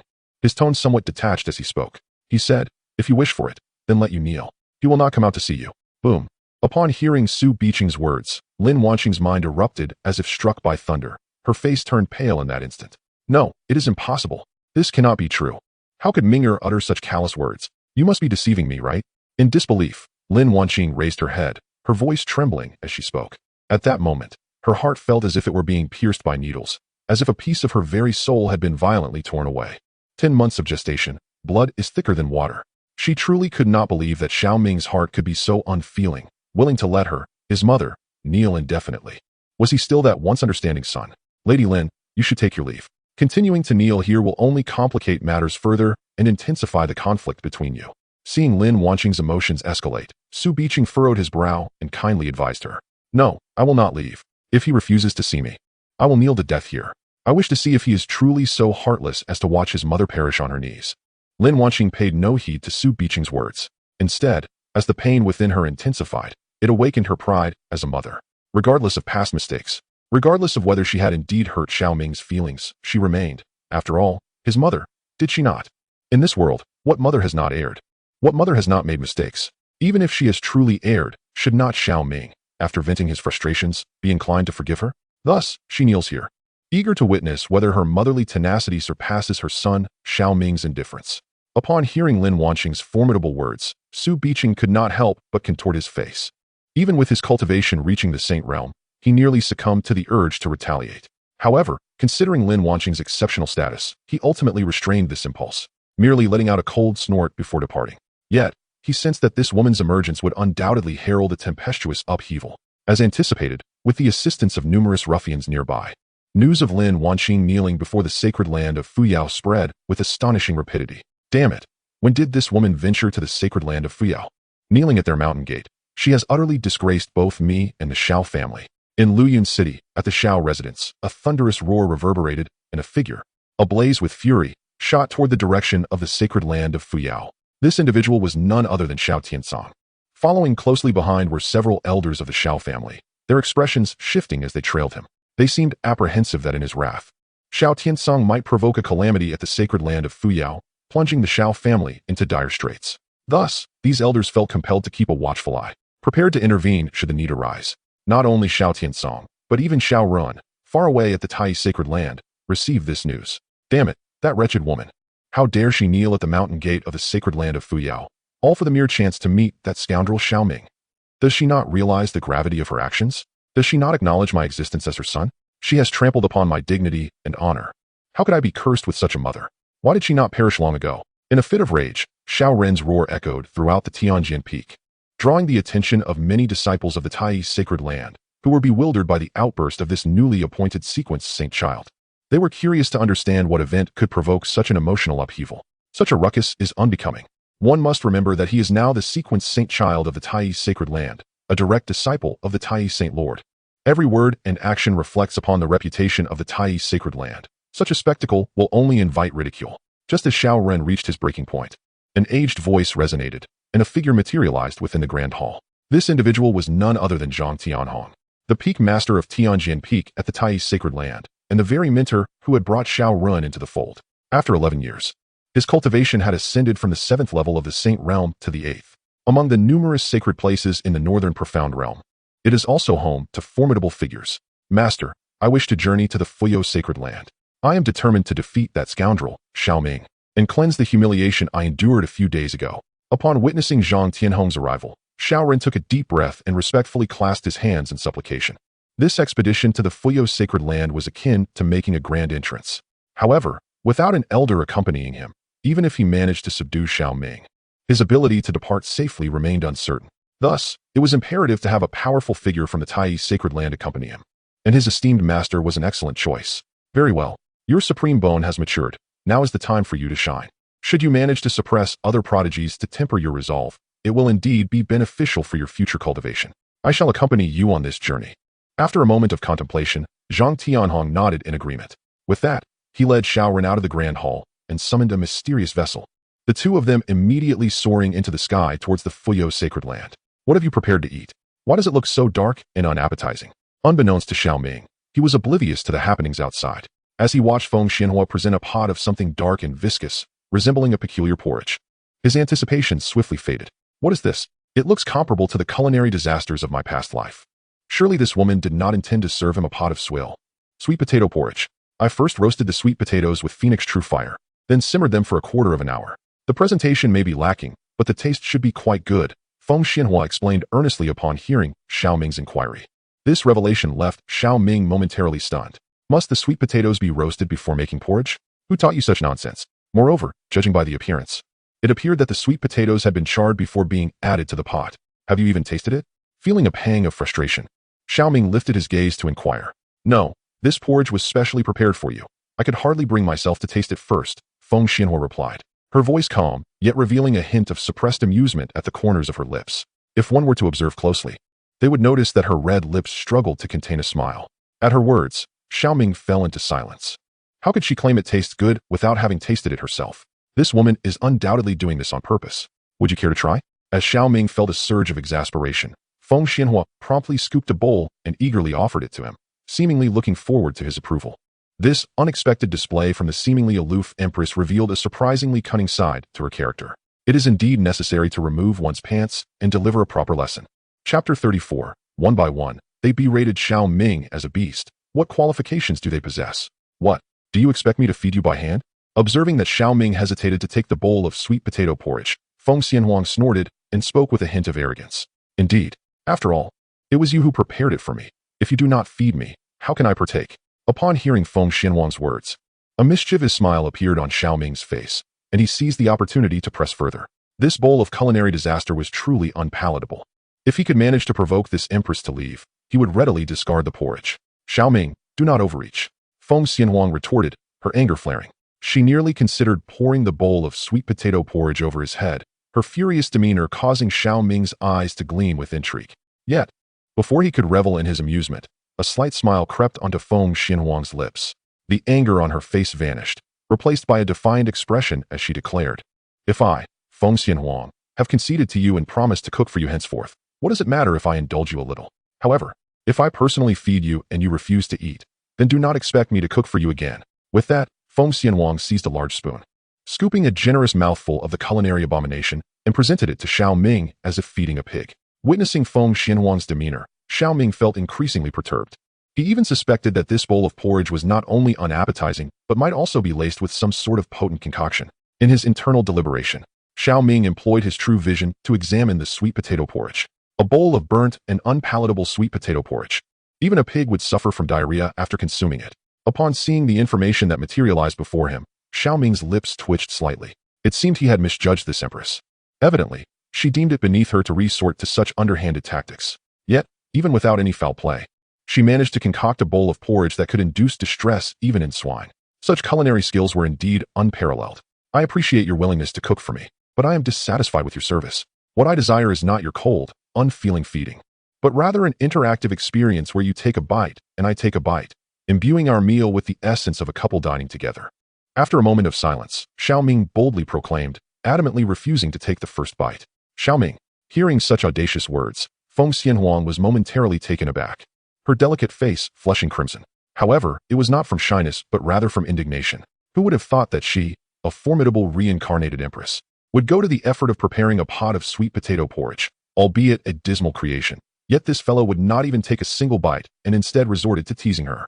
One truly believes that within the veins of this empress flows the blood of a mere mortal rather than that of an ancient phoenix, rendering her susceptible to manipulation. As her wrath surged, the true fire of the phoenix erupted from Feng Xianhuang, reducing a bowl of sweet potato porridge to mere ashes, startling Xiao Ming into thinking she might strike. To his surprise, Feng Xianhuang merely rose with a frosty demeanor and proclaimed, "If you won't eat, then I shall cease to prepare meals for you henceforth." With that, she turned her back and exited the cave residence. This maneuver left Xiao Ming utterly bewildered. This woman was undoubtedly intentional. Watching her depart, he felt a wave of frustration. He had truly underestimated Feng Xianhuang's cunning. After requesting her culinary skills, he was met with a dish of dark culinary art. How could he ever dare ask this empress to cook again? Meanwhile, outside the mountain gate, time continued its relentless march. Lin Wanqing had been kneeling before the Fuyo sacred land for several hours, and various rumors were incessantly brewing both within and outside the sacred grounds. Xiao Ming was indeed a wretch. What did he possess besides a slight advantage in talent? That he could force his mother to kneel outside the mountain gate for such an extended period without fear of divine retribution? Indeed, he harbored intentions of violating his own clan sister and sought to frame his younger brother. It was incomprehensible how such a scoundrel could garner the attention of the Holy Master and others, perhaps merely due to his potential to achieve the status of an emperor. Pity the hearts of parents. In her desperate attempt to reconcile her two sons, this mother sacrificed herself, a feat few could accomplish. What a farce.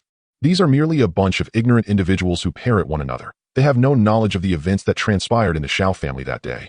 Yet they choose to slander brother Xiao Ming.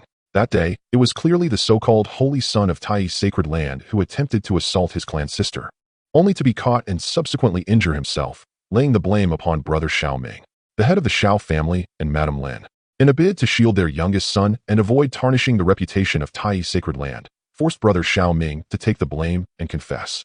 Even the so-called victim, fearing retribution from Tai's sacred land, turned against Xiao Rin to provide false testimony. Brother Xiao Ming was driven to desperation, forced to cripple his own cultivation and destroy his physique, only to discover that the Xiao family sought to silence him permanently. Fortunately, brother Xiao Ming had reserved a contingency plan, allowing him to narrowly escape with his life. Though the specifics of how brother Xiao Ming regained his footing remain unknown, the narrative surrounding the Xiao family's affairs is far from the rumors propagated by others. Lin Wanqing kneeling persistently before the mountain gate of Fuyo's sacred land is a manifestation of her own remorse, seeking her eldest son's forgiveness, rather than any desire for reconciliation between her two sons. Brother, from whom did you hear such tales? Surely, you are fabricating this. Fabrication, you say? Justice dwells within the hearts of the discerning. There are those who know the truth and seek to prevent brother Xiao Ming from being wrongfully accused. In the midst of these rampant rumors, there are continuously individuals who rise to defend Xiao Ming's innocence, appearing somewhat out of place among the crowd. Many mock them, with some even suggesting that this must be a farcical fabrication concocted by the upper echelons of the Fuyo sacred land to preserve their own dignity. This provokes a sense of indignation in Su Qingyue. These people, I have clearly revealed the truth, yet they still band together to cause a ruckus. Enough, you foolish girl. Bustling about. Your fiancé remains indifferent, yet you tirelessly strive to vindicate him. Truly, you are concerned over trifles, Yunling remarked, unable to suppress a roll of her eyes. Your fiancé is not even anxious, yet you nearly appear ready to engage in a brawl with those slanderers. How foolish. Su Qingyue, incensed, wished she could take action. Had it not been for her status, what right do these slanderers have to berate Xiao Ming as a beast? She fumed. What are you doing? Get up at once. Just then, a thunderous voice resonated through the void, as a figure descended, breaking through the air to arrive at the mountain gate.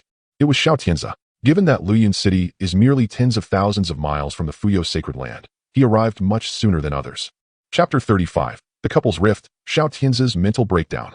Wow, the head of the Xiao family has arrived. Things are about to get lively.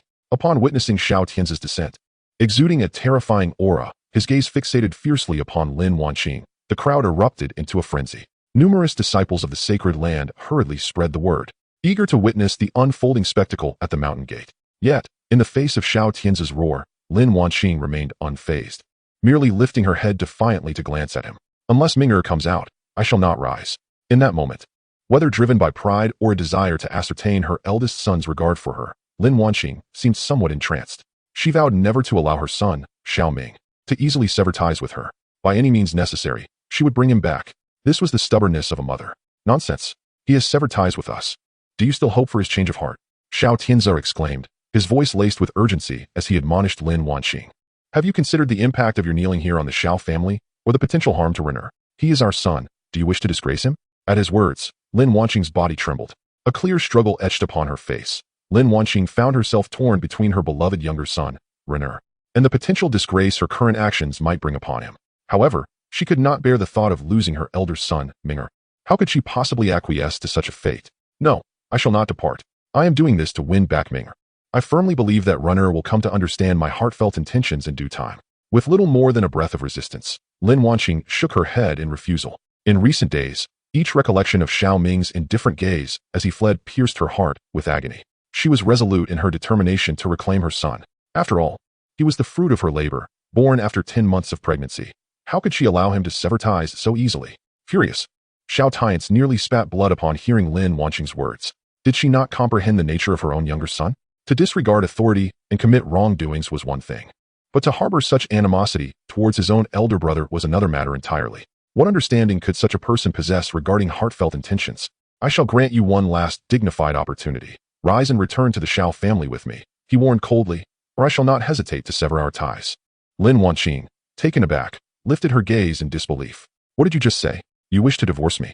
At that moment, she felt a surge of agitation, her emotions spiraling out of control. If it were not for your patriarchal tendencies and your insistence on treating our sons as mere beasts of burden, would Ming'er have harbored such resentment within? Silence. Xiao Tianzi's imposing aura surged forth, nearly prompting him to strike Lin Wanqing. He had intended to threaten her, to instill a sense of propriety within the woman, but her defiance left him incredulous. Did she truly wish to jeopardize their family? What have I said that is incorrect? Standing defiantly, Lin Wanqing faced him, unwavering. Had you not insisted on dragging our 2 sons to the family shrine for judgment, seeking to showcase your selflessness as the family head, would we not be in this unresolvable predicament? Lin Wanqing, I shall extend to you one final chance. Cease your unreasonable outburst and return home with me, or you shall bear the consequences.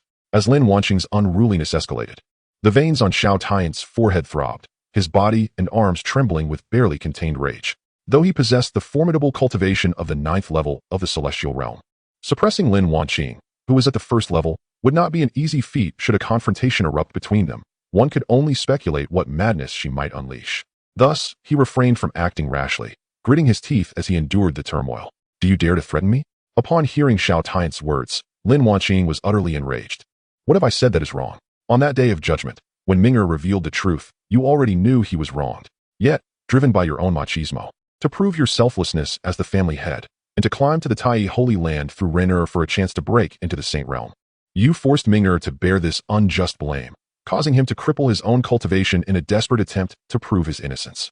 In a moment of overwhelming frustration and years of pent-up resentment, Lin Wanqing, regardless of the occasion, openly divulged the truth of that day. This revelation struck Xiao Tiance as if he had been struck by lightning, leaving the onlookers in shock. Wow, that dude just revealed something incredible. The truth behind this incident is indeed complex. Shut up, you wretched woman. With anger and humiliation boiling within him, Xiao Tiance slapped Lin Wanqing across the face, rendering her momentarily dazed and leaving the surrounding crowd in disbelief. According to rumors, the head of the Xiao family, Xiao Tiance, was not only refined and cultured but also known for his integrity and deep affection for his wife, often regarded as a paragon among the upper echelons of society. Unexpectedly, this model family head resorted to slapping his wife. How dare you hit me? After receiving such a humiliating blow from Xiao Tiance, Lin Wanqing completely lost her composure. You have caused me to lose my most cherished eldest son, and now you dare to slap me in front of so many people. If you do not apologize and help me restore Ming'er today, I will expose all your hypocritical facades. In her moment of rage, Lin Wanqing lost all reason. While Xiao Tiance realized that further words were futile, he stepped forward, intending to forcibly suppress her. You shall not act recklessly before the gates of the Fuyao Holy Land. Just as Xiao Tiance prepared to take action, an elderly voice suddenly resonated, causing his movements to halt abruptly. A figure materialized before the gates, revealing none other than the Grand Elder of the Tiangong Pavilion, Su Biqing. Having learned of the commotion at the gates of the Fuyao Holy Land and the escalating rumors, Su Biqing felt compelled to assess the situation. He had not anticipated encountering such a scene. Madam Lin, did you just claim that Xiao Ming was indeed wronged? Is this true? Su Biqing had little interest in the squabbles between Xiao Tiance and Lin Wanqing. His primary concern was Xiao Ming, the remarkable prodigy who had recently stirred the northern Xian realm. The swirling rumors were severely tarnishing the reputation of the Fuyao Holy Land. If Xiao Ming was indeed wronged, it could turn the tide of this situation. Ming'er is indeed innocent. As long as this elder allows me to meet Ming'er, I am willing to reveal all that transpired on that fateful day. Upon hearing Su Biqing's words, Lin Wanqing exclaimed loudly, now that she has fallen out with Xiao Tiance, if she could obtain Xiao Ming's forgiveness, she would be able to rely on this eldest son in the future, no longer needing to endure the whims of that scoundrel. Xiao Tiance, enough. You foolish woman, you have already ruined one son. Do you wish to destroy another? Seeing Lin Wanqing's desire to turn to Xiao Ming, Xiao Tiance was truly enraged to the point of nearly spitting blood. However, under Su Biqing's imposing presence, he dared not rush forward to suppress her, only able to shout in frustrated exasperation. Indeed, the minds of women are fickle and capricious. You clearly chose to abandon your eldest son alongside me, and now you wish to return to him through repentance. Is this not sheer foolishness and delusion? Enough. This holy son has no mother of your sort. What do you mean I am to blame? You, a dog of a man, are clearly biased and obstinate in favoring your younger son. I only acted foolishly under your oppressive influence. Now that I wish to reconcile with Ming'er, not only do you seek to thwart me, but you also dare to lay hands on me. I was truly blind to have chosen you, a hypocrite. After Xiao Tiance's furious outburst, Lin Wanqing, emboldened and unafraid, retaliated with fervor. After all, with Su Biqing, a powerful figure of the sacred realm, protecting her, she did not believe Xiao Tiance would dare to act like a rabid dog. You wretch. Lin Wanqing's merciless tirade left Xiao Tiance's face a shade of green with rage. He feared that once today's events spread, he would be forever marked in disgrace. I do not wish to witness your bickering. Let us discuss the matter at hand. Observing the animosity between Lin Wanqing and Xiao Tiance, Su Biqing furrowed his brow and solemnly inquired about the earlier incident. You previously claimed Xiao Ming was wronged, suggesting that the rumors circulating about him attempting to assault his own cousin and framing his brother were, in fact, slanderous accusations forcefully cast upon him by your family, the Xiaos. These statements, though not voiced loudly, carried a chilling intensity that resonated not only around the gates of the sacred land, but even throughout the square within. Indeed, the true culprit is my younger son, Xiao Run, who, in his attempt to assault his cousin, was caught by Ming'er, and in a fit of shame and anger, retaliated and injured himself, framing Ming'er in the process. Moreover, that woman, Xiao Yiting, fearing the repercussions from Taiyi's sacred land, felt compelled to join forces with Ren to slander Ming'er. However, she never anticipated that Ming'er would react so fiercely, leading to this tumultuous situation. Following Su Biqing's revelations, Lin Wanqing once again unveiled the truth. Under Su Biqing's influence, the voice resonated with a penetrating force, echoing around the gates of the Fuyao sacred land for several dozen miles. This left many onlookers in a state of shock. Astonishingly, Xiao Ming was wronged. While the true villain was his brother, we had all been deceived. It was unexpected that Xiao Ming endured such unjust suffering before entering the Fuyao sacred land. Initially, we thought he lacked the courage to defend himself, but in reality, he held such disdain for rebutting the slander, firmly believing that the rumors would ultimately collapse under their own weight. We were mere puppets, manipulated at will. It turns out that brother Xiao Ming is remarkably upright. I cannot believe I was hiding in the shadows to tarnish his reputation. How despicable of me. Oh, how pitiful brother Xiao Ming is. Betrayed by his own brother, stabbed in the back by his kin, and pressured by his parents. I must use my warm little abode to comfort this wounded brother. As Lin Wanqing's voice still lingered, the disciples of the sacred land were already in an uproar, their faces tinged with guilt. Many women felt a surge of empathy and maternal instinct, planning to find an opportunity to comfort Xiao Ming properly. However, before this uproar could escalate, a voice thundered like a bolt of lightning. You despicable woman! How dare you tarnish this holy son's reputation? With the sound reverberating, a mysterious vessel streaked through the air, arriving swiftly before the gates of the Fuyo sacred land. Following this, amidst the gaze of all, a figure leapt from the vessel, raising a hand to deliver a resounding slap to Lin Wanqing. The crisp sound of the slap echoed as Lin Wanqing stood without any attempt to evade, taking the blow from Xiao Ren squarely. In that instant, the area around the mountain gate fell into a profound silence, everyone stunned by the scene until, after a prolonged moment, an uproar erupted. Goodness! That man is Xiao Ren from the Tai sacred land. He has also arrived. The crowd gasped, witnessing him strike his own mother publicly. Truly, this man is a beast. Initially skeptical, I now firmly believe this individual is monstrous. He even dares to strike his own mother. What else could he possibly do? Where is the virtue of motherhood? After carrying him for 10 months and nurturing him through every hardship, not only is she struck by her husband, but now also by her youngest son. These men are utterly despicable. When will we women rise up? How infuriating that this beast's actions are framed as a representation of all men. Is it not enough to provoke without confrontation? If you dare, let us settle this in the restroom. Once the identity of Xiao Ren was recognized, the Fuyo sacred land erupted into chaos. Many individuals flushed with excitement. As Xiao Ren's sudden appearance heralded the climax of the unfolding drama, the atmosphere grew charged with tension. After all, this scion of the Tai sacred land had boldly proclaimed his intent to confront his elder brother from the Fuyo sacred land, seeking to cleanse the humiliation wrought by the latter's slander just days prior. Yet, the stain of disgrace remained unwashed, and now the truth, divulged by his own mother, rendered this once noble figure a mere laughingstock. Renner, Lin Wanqing trembled, her hands shielding her face as she was consumed by an unprecedented dread, gazing at the figure before her, who looked as though they might devour her whole.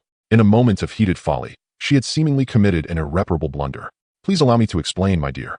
I was overwhelmed by your father's anger, and my words were unfiltered. Enough. Xiao Ren interjected, delivering a stinging slap before she could finish. The brutality of the scene left onlookers in stunned silence. To strike and berate his own mother, even going so far as to brand her a mother dog, truly showcased the deplorable character of this scion from the Tai sacred land. Control this woman. If she continues to speak nonsense, you shall lose me as your son. Xiao Ren's voice was a low growl directed at Xiao Tian's, who appeared visibly distressed, yet found himself unable to counter the rebuke, compelled instead to subdue Lin Wanqing. Su Biqing furrowed his brow, a wave of pressure emanating from him. However, before he could utter a word, an even more formidable aura swept through the air, as a figure materialized behind Xiao Ren. With a mere gesture, the elder's finger pointed, and Lin Wanqing, still reeling from the shock, was seized by an unseen force, rendered mute and tossed aside like refuse into Xiao Tian's arms. Her power was not only sealed, but she was also silenced. Zhang Tianhong, what is the meaning of this? Su Biqing's voice was tense, a palpable sense of threat emanating from him as he beheld the elder behind Xiao Ren.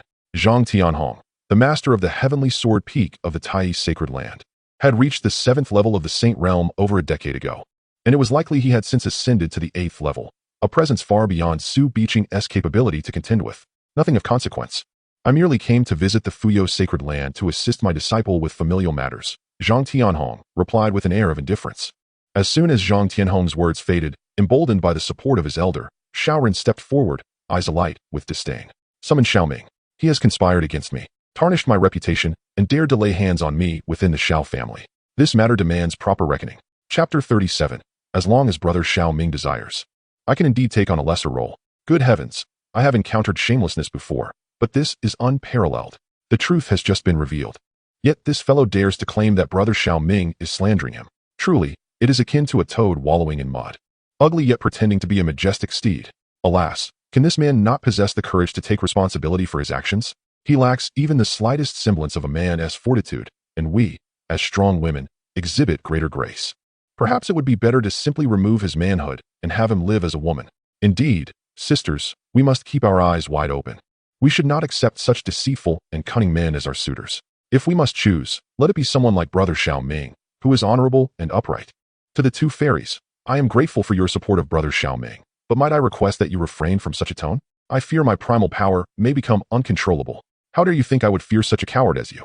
If you have the gall, let us settle this in the back mountain latrine.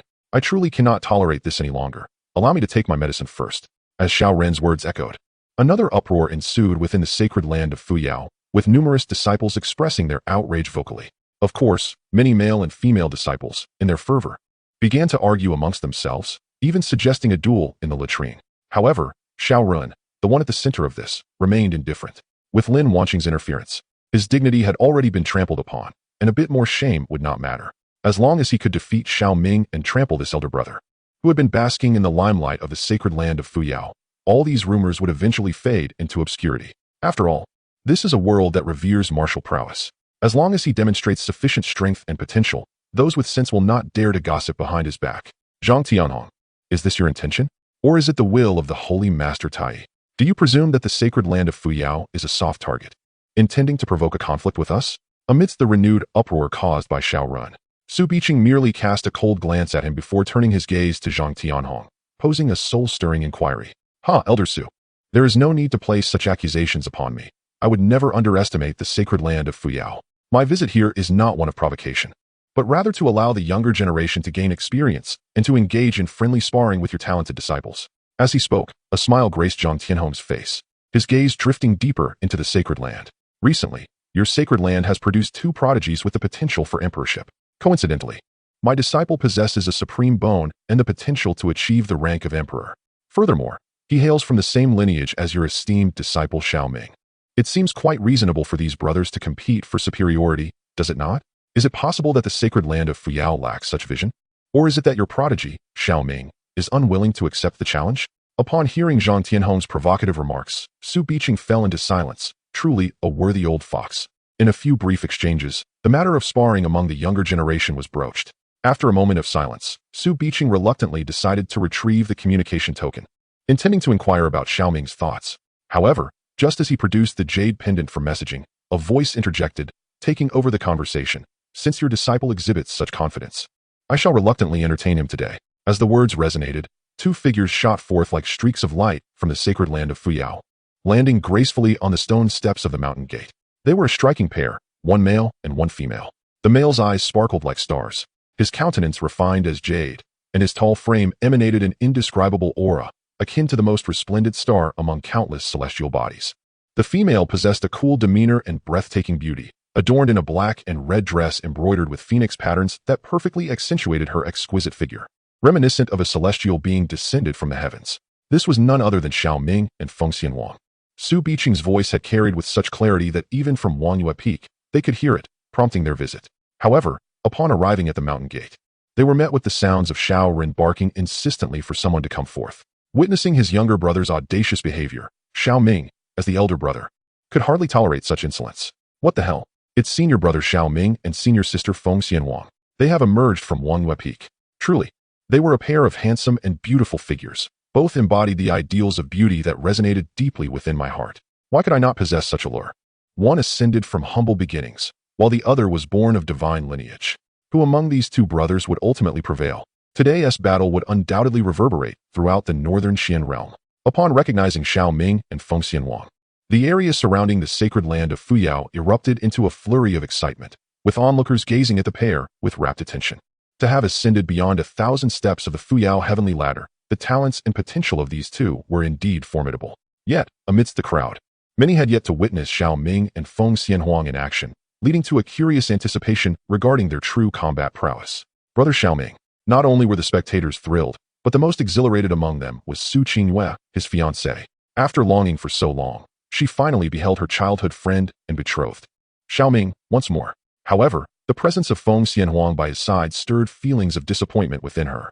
In just half a year's time apart, how could such an exceptional woman appear alongside her beloved? In terms of beauty and stature, she was hardly inferior to Su Qingyue, and even surpassed her in talent and cultivation. Is this your fiancé? He certainly carries himself well, remarked a companion, though her tone hinted at deeper implications. Yet, he seems rather extraordinary with that woman. You aren't being overshadowed, are you? As Su Qingyue's expression shifted, Yunling observed Xiao Ming in the distance with keen interest, only to notice that Su Qingyue's demeanor was somewhat off.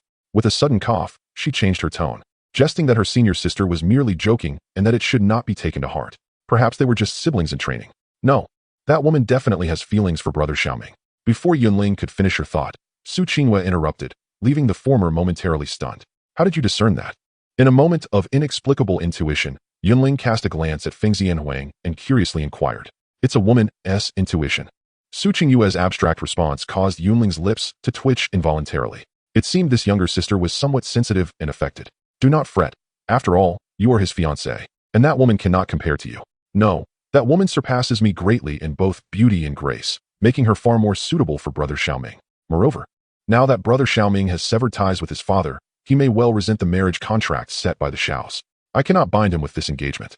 As long as brother Xiao Ming loves that sister, I will not obstruct their union. Just as Yunling was about to elaborate, Su Qingyue shook her head, leading to Yunling's astonishment. Junior sister, are you truly willing to give up? After all you have done for that boy, how can you now seem ready to relinquish this affection? No, as long as brother Xiao Ming is happy, I could accept being a secondary figure. Uft. At Su Qingyue's naive remark, Yunling nearly coughed up blood.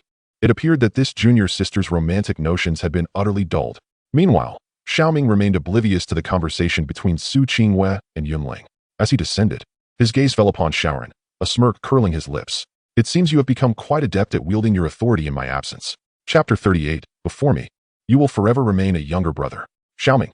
The blunt mockery from Xiao Ming ignited a furious inferno within Shaoran, causing him to flush with rage. A terrifying intent to kill locked onto Xiao Ming, and his voice turned hoarse. If it weren't for my momentary lapse at the Xiao family, do you think you could stand here speaking to me now? If you came all this way just to make excuses for your past failures, I suggest you leave at once. Practice more, don't speak of a moment's carelessness as if you can't handle defeat. Observing Shaoran's gritted teeth, Xiao Ming replied with calmness, nearly pushing the already furious Shaoran over the edge. Haha, a fine sentiment about practicing more. It seems that after your escape from the Xiao family like a dog, you have truly encountered some extraordinary fortune, granting you the audacity to confront me, the young supreme. With these words, Shaoran stepped forward, an overwhelming aura erupting around him. Since you are so inflated with confidence, I shall grant you the opportunity to duel with me. I can suppress my cultivation to match your level. Should you emerge victorious, I will erase all grievances between us. However, if you should lose, you must kneel and apologize. Upon hearing this, the crowd was taken aback, astonished that Xiao Rin could display such confidence before his elder brother, who possessed the potential to become an emperor. Did he truly believe he could dominate Xiao Ming at the same level? Indeed, the innate supreme bone within him exuded an impressive aura. Is this your so-called duel? As the crowd marveled, Xiao Ming revealed a cold smirk and stepped forward, unleashing his full cultivation. This mock duel, do you look down upon me or upon yourself? My cultivation, like yours, rests at the 9th layer of the Spirit Sea realm. If you dare, let us engage in a life and death battle. Should you win, you may take my head, but should you lose, you shall lie buried before this mountain gate. Do you dare? Boom. As these words echoed around the gate of the Fuyo sacred land, it was as if thunder had struck in the minds of all present. Their eyes widening in disbelief as they gazed at Xiao Ming. They had thought this younger brother possessed enough courage, but they never anticipated his elder brother would be even more ruthless, immediately seeking to stake his life. What enmity lies between these two brothers? Goodness! Has brother Xiao Ming's cultivation truly surged to the 9th layer of the Spirit Sea realm? I recall he was only at the 5th layer just days ago. How can someone with the potential to become an emperor achieve such formidable growth in less than 3 days? Amidst the brief astonishment, as a cry of surprise rang out, the crowd finally grasped the magnitude of the situation, collectively gasping in awe. In the Spirit Sea realm, without extraordinary opportunities, even some holy sons and daughters cannot achieve consecutive breakthroughs. Yet, Xiao Ming has shattered 4 minor realms in less than 3 days. Such talent and potential are indeed enviable. How could this be possible? Not only the onlookers, but even Xiao Tianzi and several elders of the Xiao family were astounded by Xiao Ming's current cultivation. Just days prior, they had witnessed him self-destruct his cultivation and physique. That relic had been taken by Xiao Ran. To think that in such a short span, Xiao Ming not only recovered but transformed to this extent, it was truly comparable to the revival of Xiao Ren's supreme bone. If the situation had not soured with the Xiao family, would they not have 2 supremes in one lineage? How unexpected it is that you, a wretched dog, after narrowly escaping from the Xiao family, have managed to rise again. You even possess the audacity to challenge me to a duel of life and death. This truly astonishes me, the Holy Sun. Amidst the varied expressions of the onlookers, Xiao Ren paused momentarily before coldly declaring, "Since you seek death, I shall grant it." This battle will resolve our grievances and determine our fates. With the final words resonating in the air, Xiao could no longer suppress the murderous intent within him, transforming into a fleeting shadow as he charged towards Xiao Ming. Upon witnessing this, Xiao Ming merely flickered his gaze, and with a surge of his cultivation, unleashed a powerful punch. In the next instant, their fists collided like comets, unleashing a terrifying shockwave of true essence that erupted into a storm, rampaging before the mountain gate. This prompted Feng Xianhuang to furrow her brows and swiftly distance herself from the two combatants. Although Su Biqing and Zhang Tianhong, among others, were unperturbed by the storm's onslaught, they instinctively cleared the area. After all, with Xiao Ren's strike, the duel had commenced. While the elders considered this confrontation somewhat hasty, they were eager to discern which of these brothers, both possessing the potential to attain the title of emperor, was superior. My goodness, the battle has begun. Is this the duel of prodigies with imperial potential? So swift, so fierce, their movements are mere shadows, barely discernible. Compared to the earlier clash between Saint Sun Chenping and senior brother Zhang Hao, this is immensely more terrifying. You are overly excited. Neither of them has truly engaged yet. They are merely testing one another. The true slaughter will be far more dreadful. As Xiao Ming and Xiao Ren clashed, numerous disciples moved from the mountain gate plaza to the rear, their eyes glued to the unfolding battle. In the Fuyo Holy Land, prodigies of the Holy Sun and Holy Maiden caliber seldom engage in combat, much less those possessing imperial potential. Witnessing such beings in conflict is not merely a visual spectacle, but a practical classroom for absorbing combat techniques. Is this the strength you take pride in? It is utterly lacking. Amidst the continuous gasps of astonishment, Xiao Ming effortlessly deflected Xiao Ren's various attacks, his voice laced with derision reverberating through the void. His assaults displayed no semblance of technique, and his movements appeared remarkably clumsy and inept. If all you can rely on is the brute force conferred by your supreme bone, then your self-proclamation as a youthful supreme truly becomes a jest. With the final words echoing, Xiao Ming adeptly evaded Xiao Ren's strikes using the 8 Desolations technique, and then delivered a punch that struck Xiao Ren like a blazing sun, sending the holy sun of Tai crashing into the ground like a cannonball. Such a brutal scene immediately caused the pupils of many onlookers to dilate in disbelief, each unable to fathom the sight before them. How could Xiao Ren, possessing a supreme bone, be so effortlessly defeated by Xiao Ming? Is it truly the case that this young supreme possesses an exaggerated prowess? Or is it that the brother from the Fuyo Sacred Land is simply too extraordinary? It cannot be. As a cultivator at the 9th level of the Spirit Sea realm, my supreme bone has evidently begun to take shape, so why am I unable to suppress you in terms of strength? After being struck down by Xiao Ming, Xiao Ren crawled out from the deep pit, blood trickling from the corner of his mouth. Yet, he paid it no mind. His face was only filled with madness. The Supreme Bone is undoubtedly one of the most outstanding physiques in the Zhongyuan realm, but in the battle against this elder brother, he felt no advantage whatsoever. This was utterly unacceptable to him. What is the significance of the Supreme Bone? Before me, you will forever remain a younger brother. Your understanding of divine abilities is insufficient. Your combat skills are lacking. Do you truly believe that with this Supreme Bone, you can become the Supreme of an era? It is simply laughable. Hearing Xiao Ren's furious roar, Xiao Ming's expression remained indifferent. Though his words were not loud, each one pierced deeply into Xiao Ren's heart, reddening his eyes in that moment. Xiao Ming, what qualifications do you have to mock me? If I cannot reduce you to ashes today, I shall personally destroy this Supreme Bone. Amidst his roar, Xiao Ren formed a mysterious seal with his hands, then pressed it against the Supreme Bone on his chest. A terrifying wave of energy erupted from him, akin to a volcanic eruption. His true essence splattered forth like flames and lightning, the overwhelming aura surpassing what any Spirit Sea realm cultivator could achieve, leaving those around him in astonishment. Chapter 39. This overwhelmed her with a sensation of being pinned beneath Xiao Ming. This is the awakening of the Supreme Bone. Such a terrifying might. I feel my soul and body quaking violently. Is this truly a level attainable by Spirit Sea realm cultivators? With a hiss, the Supreme's wrath brings forth the blood of emperors. Legends say that those who cultivate the Supreme Bone to its zenith can deliver a single punch capable of gravely injuring an emperor-level expert. Their every gesture can reshape the world. No wonder he is a disciple of the Tai Chi Saint Lord. No wonder he is regarded as possessing the potential of an emperor. Which saint or saintess could rival such an aura? As Xiao Ren activated the Supreme Bone within him, the very air around the mountain gate shifted dramatically, and the ground outside trembled incessantly. Many disciples of the sacred land gasped in shock and awe from the depths of their hearts. This rebellious son is finished. To dare provoke Ron, awakening his Supreme Bone, no matter how monstrous his talents, he cannot triumph in this state. Witnessing this scene, Xiao Tian's face was filled with unrestrained joy. As their father, the moment he chose Xiao Ren over Xiao Ming, he had already tied his fate to that of his younger son. One rises, they both rise. One falls, They both fall. Moments ago, Xiao Ming appeared to hold the upper hand, yet a sense of trepidation gripped him. He longed to intervene personally and terminate Xiao Ren's existence. However, with Xiao Ren now entering the state of supreme bone enhancement, the demise of his eldest son was inevitable. After all, when the Supreme is enraged, emperors spill blood. This is not mere ancestral folly. Xiao Ming, meet your end. Amidst the gasps of the onlookers, Xiao Ren's crimson gaze fixated on Xiao Ming, his form vanishing like a specter. In the next instant, accompanied by a sharp sound of slicing air, Xiao Ren materialized before Xiao Ming, his right hand descending like an eagle's talon. Each finger shimmered with a terrifying sharpness, as if to rend the very fabric of space while reaching for Xiao Ming's neck. This caused Xiao Ming's pupils to constrict slightly, prompting him to employ evasive maneuvers. A whip-like kick followed, akin to a dragon's tail sweeping through the air, imbued with formidable true essence of Tao and demon. Amidst the deafening roar, Xiao Ming's kick was forcefully intercepted by Xiao Ren, the cataclysmic impact sweeping forth like a tsunami. A sinister grin spread across Xiao Ren's face. So weak. Is this the prowess you take pride in? Pathetically feeble before the supreme bone.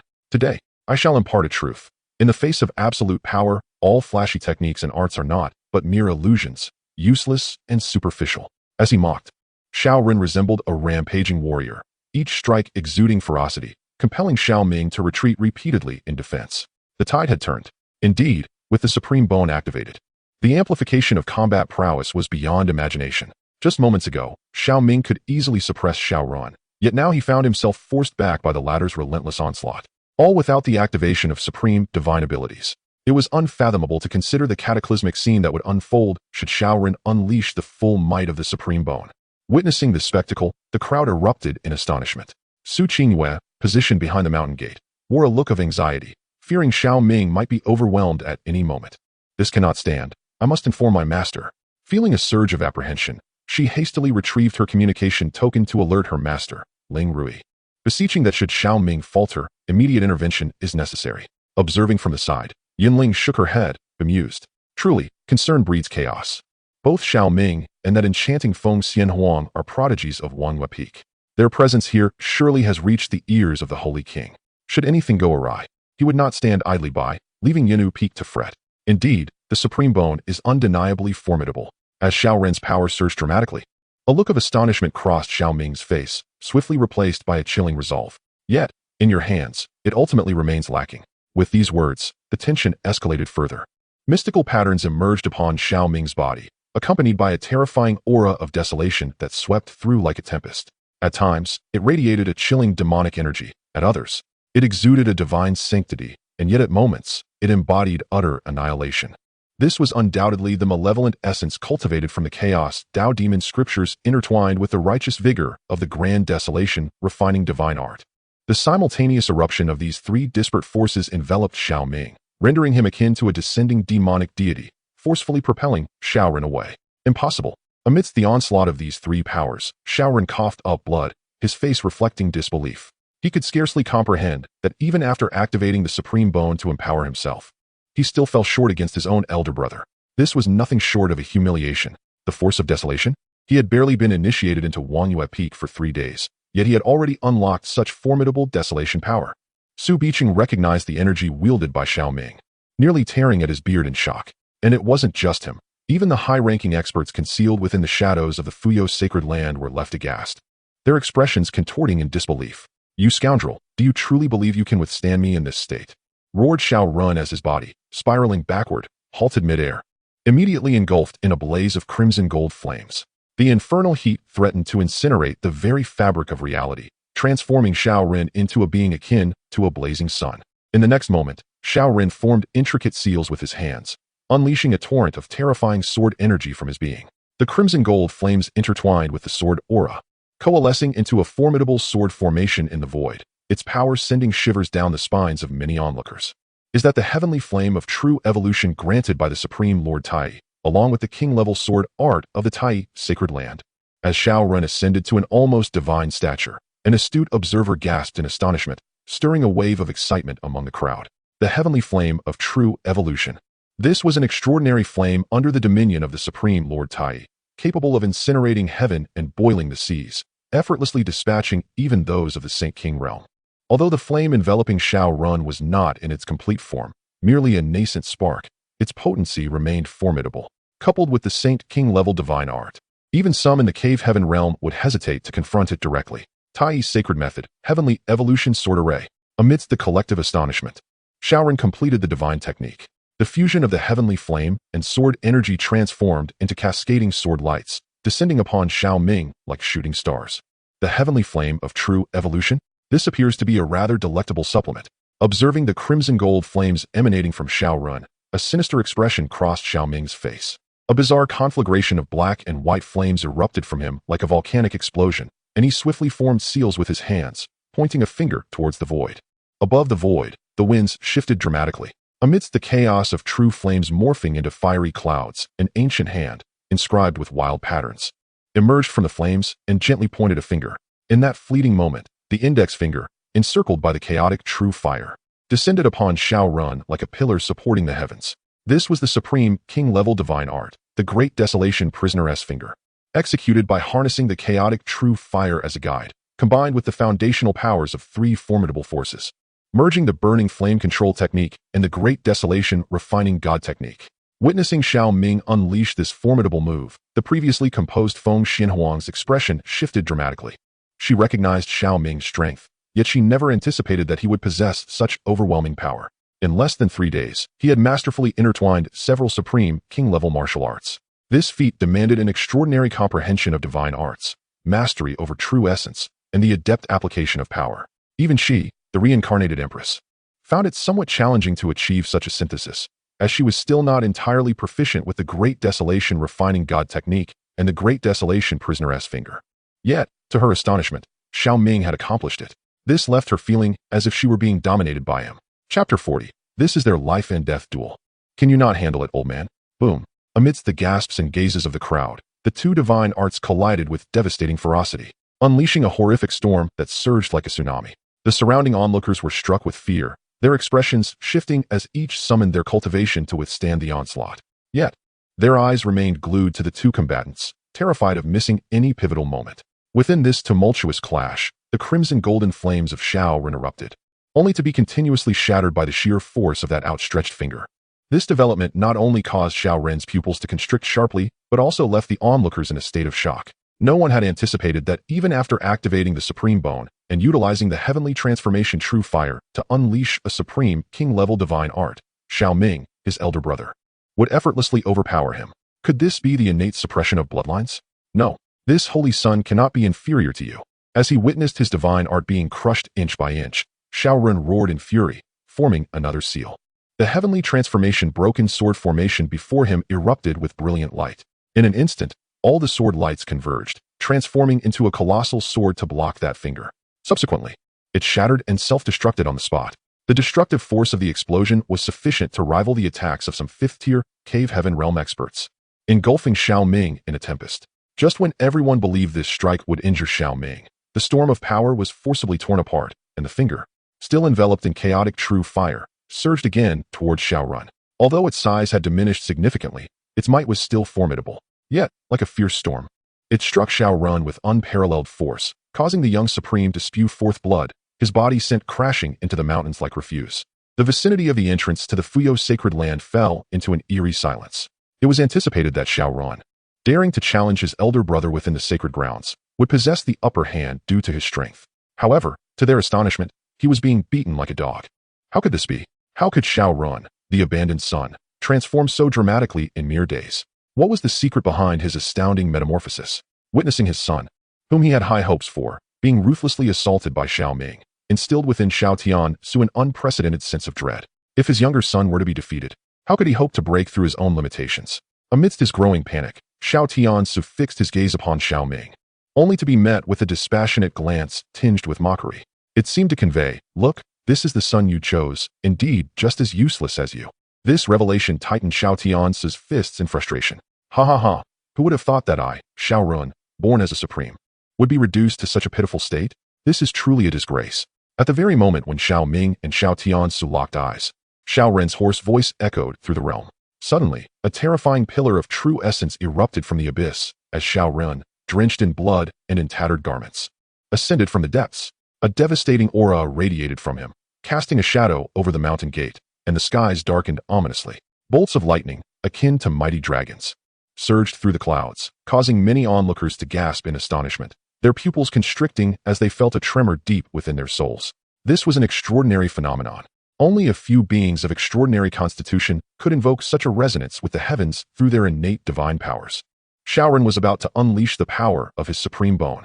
Witnessing the terrifying spectacle capable of altering the very fabric of the world, one onlooker, brimming with excitement, shouted in awe, prompting many around to draw in a sharp breath. Who could have imagined in their lifetime that they would witness a prodigy, born as a supreme, wielding divine powers right before their eyes? This would undoubtedly remain etched in their memories forever. The supreme bone's innate divine power? Observing Xiaoren unrestrainedly unleashing the might of his supreme bone from afar, Feng Xianhuang's expression turned unusually grave. In her recollection, Xiaoren had once wielded this very divine power to decisively slay several imperial heirs in his previous life. Although the supreme bone had only recently completed its gestation and its powers were yet to be fully refined and honed, should the supreme powers fully manifest, even she would find it challenging to withstand them. She couldn't help but wonder if this fellow could manage it with ease. As the thoughts descended, Feng Xianhuang cast her gaze upon Xiao Ming, only to discover that the man's countenance bore no trace of anxiety. Instead, there was a hint of subtle mockery and disdain. His demeanor suggested a complete disregard for the supreme bone divine ability that Xiaoren was about to unleash. This shift in Feng Xianhuang's expression signified a realization. It was time to conclude this. To have forced the Holy Sun to such an extent was a feat that warranted pride, even in death. Before Feng Xianhuang could ponder further, Xiaoren's face contorted with rage as he bellowed two phrases, expelling a mouthful of vital blood. His hands swiftly formed seals, consolidating the blood into the supreme bone within his chest.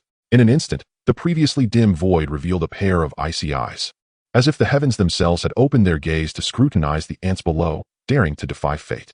Grant this Holy Sun death, supreme law, annihilation, calamity, light. With the utterance of those final words, Xiaoren formed another seal.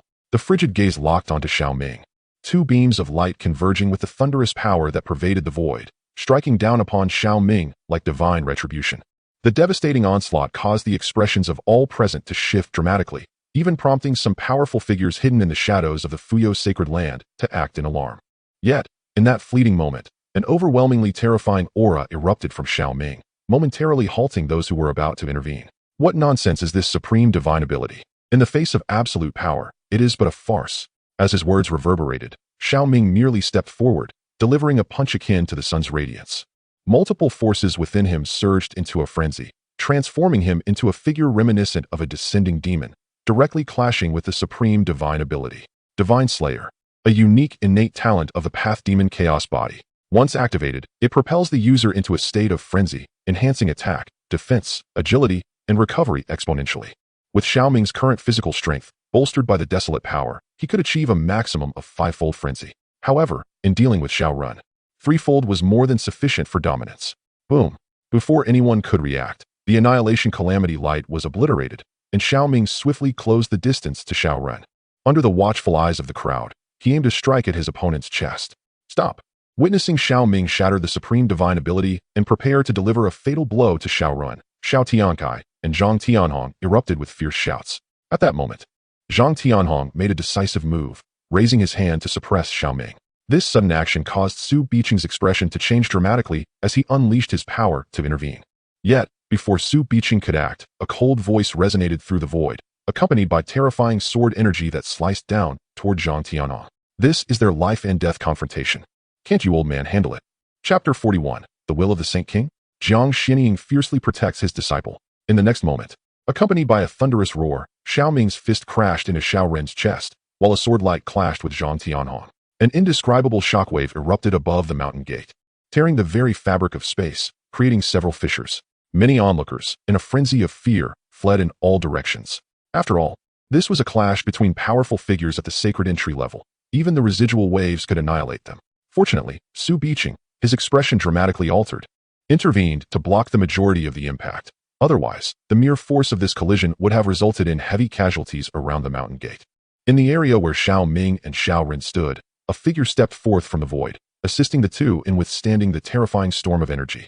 Leaving their fierce battle unaffected, Xiaoren, in a state of sheer terror, was struck by Xiao Ming's punch, shattering his ribs and caving in his chest. He coughed up a copious amount of blood, and his supreme bone shattered on the spot. An indescribable sense of life and death crisis exploded within him. Causing Xiaoren's pupils to constrict in despair, shrinking to the size of green beans. "Master, save me." As the words left his mouth, a jade pendant on Xiao Ren's body shattered, enveloping him in a layer of protective power. This was a life-saving card bestowed upon him by Zhang Tianhong. When faced with a lethal threat, this jade pendant would automatically activate, forming a protective barrier capable of withstanding a full-force strike from a ninth layer of the Celestial Realm powerhouse. With the emergence of the defensive barrier, Xiao Ming was sent flying by the rebound force. His face soon revealed a fierce expression as he unhesitatingly retrieved a piece of sword jade from his bosom. It was a life-saving card left for him by Ling Ruoxuan. Once crushed, it would unleash a beam of sword light powerful enough to slay a ninth layer of the Celestial Realm powerhouse. As the saying goes, one must take advantage of an opportunity to eliminate a rival. Now that this younger brother had come to challenge him, failing to eradicate him would likely pose a future threat. Without a moment's hesitation, Xiao Ming crushed the sword jade in his hand. A beam of sword light erupted from the jade pendant, surging forth with a devastating aura, aimed directly at Xiao Ren. No, in that instant, whether it was Zhang Tianhong, Xiao Tiance, or Xiao Ren himself, all let out desperate screams. Yet, the sword light did not waver in response to their cries. Instead, it struck Xiao Ren with ferocity, colliding violently with the protective barrier, unleashing a cataclysmic shockwave that swept through the void. The protective barrier surrounding Xiao Ren shattered after enduring but 2 heartbeats, and the shadow of death plunged him into an abyss. In that fleeting moment as Xiao Ren believed he was destined for demise, the true fire of Tianyin unexpectedly surged forth, extinguishing the sword light with an overwhelming aura. This startling event caused Zhang Tianhong and Su Biqing, both formidable beings of the Holy Realm, to change countenance. Was this the will of a Holy King? It is said that when a practitioner of the Holy King realm comprehends a certain state of being to perfection, they can merge a fragment of the power of laws with their soul's intent. This fusion produces the Holy King's will, crafted from the essence of celestial spirits and various restrictions. Once awakened, this will grant the ability to momentarily control another's body, unleashing formidable Holy King power. However, the creation of this will inflict harm upon the practitioner's own soul foundation and requires vast resources. Moreover, should the Holy King's will falter, the original soul suffers severe damage, rendering it incapable of restoration for a considerable time. Only those with immense regard for others would risk such peril to forge the Holy King's will for the younger generation. It was unexpected that Xiao Ren bore a trace of the Holy King's will, indicating he was highly valued by an ancient Holy King from the Tai Holy Land. The audacity of someone in the Fuyao Holy Land to inflict such injury upon him truly astonished me. As this Holy King's will seized control of Xiao Ren's body, his pupils transformed into a strange golden red hue, emanating a terrifying aura as his gaze locked onto Xiao Ming. "You nearly thwarted my plans. Thus, you shall pay a price." With these words, Xiao Ren raised his hand and grasped the air, causing the surrounding forces of nature to surge violently, unleashing a cataclysmic power. "This is the Fuyao Holy Land, not your Tai Holy Land. Begone." At that very moment, a figure clad in azure materialized before Xiao Ming, drawing a sword without hesitation. This individual was none other than Ling Ruoxuan. Although her cultivation only reached the 8th level of the Holy Realm, the terrifying strength within her sword light sent shivers through Zhang Tianhong, the esteemed leader of the Heavenly Sword Peak. Nevertheless, the Holy Kings will merely scoffed. Impressive momentum, yet somewhat lacking. As these words reverberated, the surging true fire of Tianyin forcefully shattered the sword light, causing Ling Ruoxuan's pupils to constrict. Old Fire Cloud. A Holy King is forbidden from attacking those of other holy lands. Do you wish to provoke war with us, the Fuyao Holy Land? Just as the crisis erupted, a refined middle-aged man appeared in midair, his presence commanding. It was Nangong Wuya, the Holy Master of Fuyao. "Since it is you, little one, I shall extend you this courtesy. Let this matter rest for now." Upon seeing Nangong Wuya's arrival, Xiao Ren spoke with indifference, concluding his statement. He cast a cold glance at Xiao Ming, raising his hand to tear through the void in preparation for departure. Yet, at that very moment he ripped through the fabric of space. A languid voice echoed through the void. "You have disrupted my disciple's duel and even dare to lay hands on him. Do you truly believe that having touched the threshold of the Quasi-Emperor realm and wielding a fragment of the Saint King's intent grants you the liberty to act as you please?" As the voice reverberated, a stunning silhouette emerged, clutching a wine gourd, gently reaching towards Xiao Ren. A terrifying force of desolation cascaded down like a tsunami, causing Xiao Ren's complexion to shift dramatically.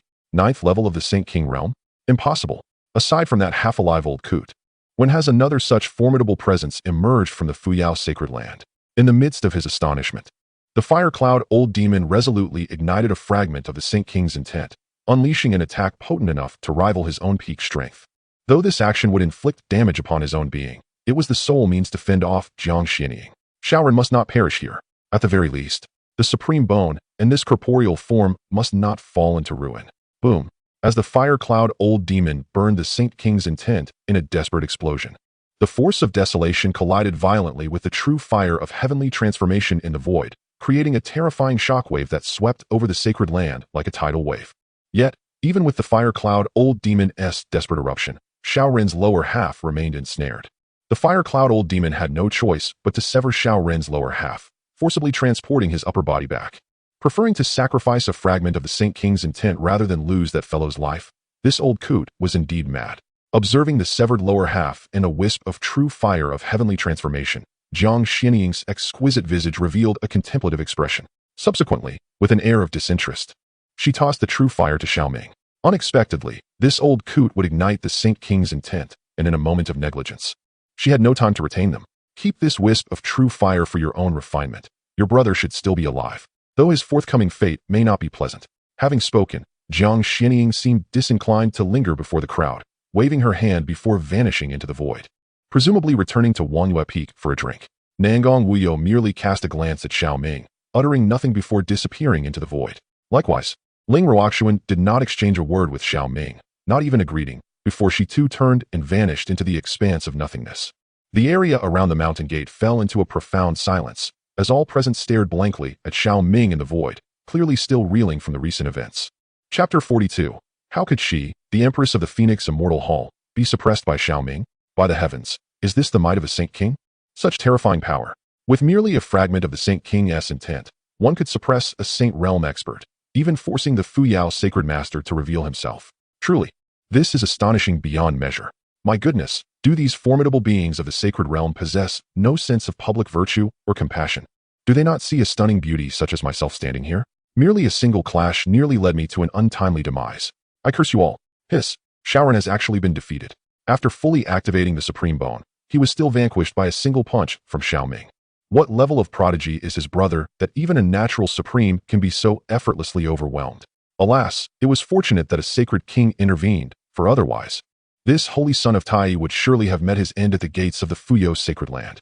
After a brief silence, a tumult erupted around the Fuyo sacred land, with many disciples gazing at Xiao Ming with fervent admiration. Just days prior, Xiao Ming ascended the 1,061 steps of the Fuyo heavenly ladder, proving to the world his potential to attain the stature of an emperor. Yet, potential does not equate to combat prowess. Many still questioned whether Xiao Ming truly deserved such exalted praise. However, upon witnessing his overwhelming display of might against a peer with a supreme bone, all present recognized the sheer terror of his battle strength. Claiming he is the reincarnation of an emperor in the process of recultivation would not be an exaggeration. Throughout the illustrious history of the Fuyo sacred land, none have achieved such feats. As for the sacred king, observing the shattered void mending itself and the heavenly flame flickering before him, Xiao Ming wore a chilling expression. He had intended to strike down his own brother with thunderous ferocity, only to discover that his sibling harbored the consciousness of a sacred king. Even more astonishing was the fact that this sacred king would burn his own essence, risking grievous harm to preserve Xiao Ren. Could it be that this extraordinary brother is a favored child of destiny? The sacred king's consciousness that emerged moments ago belonged to the previous sovereign of the Tai sacred land, whose power now approaches the threshold of quasi-imperial status. In the instant of igniting this sacred essence, it could unleash a full-force strike, making it no simple task to leave his brother unscathed. As Xiao Ming's gaze flickered ahead, the ethereal figure of Feng Xianhuang materialized in the air, her voice cool and explanatory. Do not worry, I am unscathed. Hearing this, Xiao Ming offered a faint smile, retracting the heavenly flame with a glimmer of murderous intent crossing his features. He may have spared his life once, but it does not guarantee his safety a second time. Next time, even with the protection of the sacred king's essence, I can ensure he remains forever ensnared. These words were not mere bravado. Xiao Ming genuinely possessed the means to back them. Let us not forget that within his sea of consciousness lies a slumbering human emperor banner, an ultimate weapon of the soul. This relic holds a natural counter to the sacred king's essence. If he can revive this imperial weapon and restore some of its primal power, coupled with the mastery of a certain soul secret technique, he could wield this ultimate weapon. In that moment, even the consciousness of the old sacred king could be vanquished. Upon hearing Xiao Ming's words, Feng Xianhuang's gaze flickered slightly, indicating that the other party indeed had some hidden cards.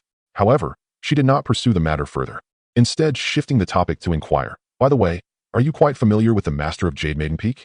Your relationship seems rather extraordinary. Could it be that something special transpired between you that prompted her to take the initiative to assist you? As Feng Xianhuang's voice fell, Xiao Ming's expression stiffened momentarily, and his eyes became somewhat evasive. Haha, is that so?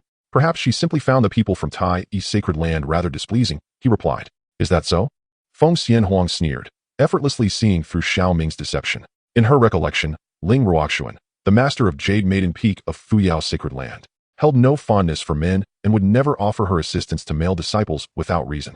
In her previous life, she recalled that upon her entrance into Fuyao's sacred land, the master of Jade Maiden Peak had encountered peril in the 10,000 Great Mountains, falling victim to a lewd poison cast by the demon lord of the Nine Nether. To break this poison, Ling Ruoxuan had consumed the emerald blood blue lotus and forcefully reversed her own cultivation method, completely destroying her 6 desires. Although she successfully dispelled that lewd poison, she became a cold, emotionless stone woman, devoid of all desires. Consequently, her temperament changed drastically, causing unrest among the disciples of Jade Maiden Peak, which was subsequently renamed Heartless Peak. Just now, from the moment Ling Ruoxuan appeared to her departure, there had been no interaction with Xiao Ming. It seemed she could not tolerate Zhang Tianhong's interference in the duel and had drawn her sword in response. Yet, it was evident to any discerning observer that Ling Ruoxuan's actions were aimed at protecting Xiao Ming. Moreover, when Xiao Ming came to Fuyao's sacred land to participate in the assessment, he bore the token of the Master of Jade Maiden Peak. Wait a moment. The Master's token, the 10,000 Great Mountains, the chance encounter with Xiao Ming, and the lewd poison. At this thought, a flash of insight struck Feng Xianhuang, her charming face filled with astonishment as she gazed at Xiao Ming. You didn't, by any chance, sleep with the Master of Jade Maiden Peak, did you? PFF. Upon hearing Feng Xianhuang's sudden outburst, Xiao Ming nearly spat out a mouthful of blood, instinctively covering her mouth. At that moment, Su Biqing happened to arrive beside them, seemingly wanting to say something to Xiao Ming, but was left stunned in place by her words. Good heavens! Though he had heard rumors of Xiao Ming's unusual relationship with the Master of Jade Maiden Peak in recent days, he never anticipated it would be so scandalous. However, just as he contemplated the veracity of the situation, he suddenly felt a powerful aura locking onto him, akin to the sword light that had struck at Zhang Tianhong moments ago, sending a chill through his entire being. Oh no, how did I end up here? Am I not lying in the castle tower? Alas, as one ages, the mind tends to wander, and I find myself unable to recall recent events. Perhaps I should return to the castle tower and rest. In a flurry of anxiety, Su Biqing suddenly slapped his forehead, uttering a few nonsensical remarks before making a hasty retreat. If I cannot confront the situation, I can at least evade it. Surely, that woman would not approach me with a sword drawn, warning me, would she? 100,000 words lie ahead, and the success of this debut will determine whether I can continue. I hope that upon finishing, everyone will feel inclined to encourage further updates and offer small tokens of appreciation, granting me the motivation to persist. Should the response be favorable, I shall introduce more captivating female leads, such as the goddess Lu and Queen Medusa, adorned in bridal attire reminiscent of the latter. Ahem, I sincerely hope for your support.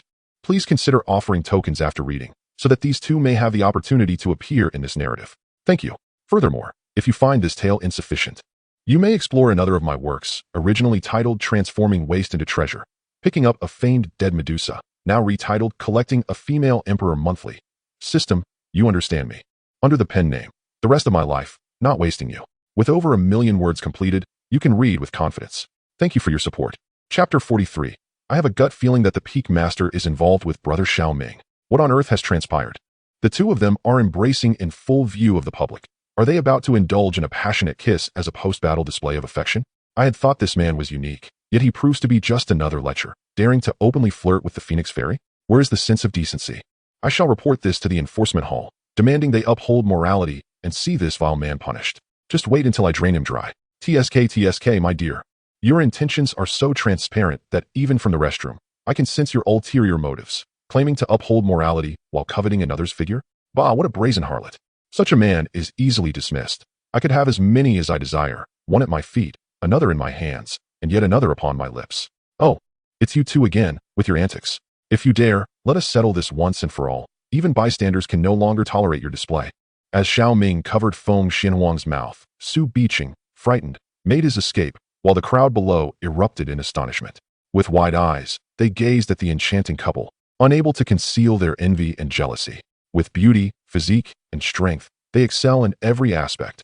Who would not envy such individuals? Junior sister, do you not think he is being a bit excessive? His fiancée is watching from below, yet he shamelessly cavorts above, observing Xiao Ming's intimate gesture with Feng Xianhuang. Yunling could not help but express her indignation. However, as she turned to look, yet, to her surprise, Su Qingwei did not display any signs of anger or jealousy. Instead, her brow was furrowed and her expression grave, as though she were contemplating some profound matter of existence. This left Yunling somewhat perplexed. Was it possible that this junior sister had been suddenly overwhelmed by some great stimulus, causing her mind to falter? Junior sister, what occupies your thoughts with such seriousness? After a moment's hesitation, Yunling waved her hand before Su Qingwei and inquired with a hint of confusion. I have a strong intuition that the Peak Master is involved with Brother Xiao Ming. Upon hearing Yunling's question, Su Qingwei's gaze flickered momentarily before she replied with unwavering conviction. Ah, the moment these words escaped her lips, Yunling promptly sputtered. By my mother, shouldn't it be you and this junior sister who are entangled? How did the esteemed Peak Master come into the conversation so swiftly? Have you lost your mind, junior sister? Overwhelmed by astonishment, Yunling could not help but touch Su Qingwei's forehead, checking if this little sister had a fever. How else could she utter such nonsense? Sister, I am not feverish. Su Qingwei firmly grasped Yunling's jade-like hand and continued with a grave tone. A few days ago, Brother Xiao Ming came to the Fuyo sacred land for an assessment, and the token he bore was none other than the Peak Master's jade pendant.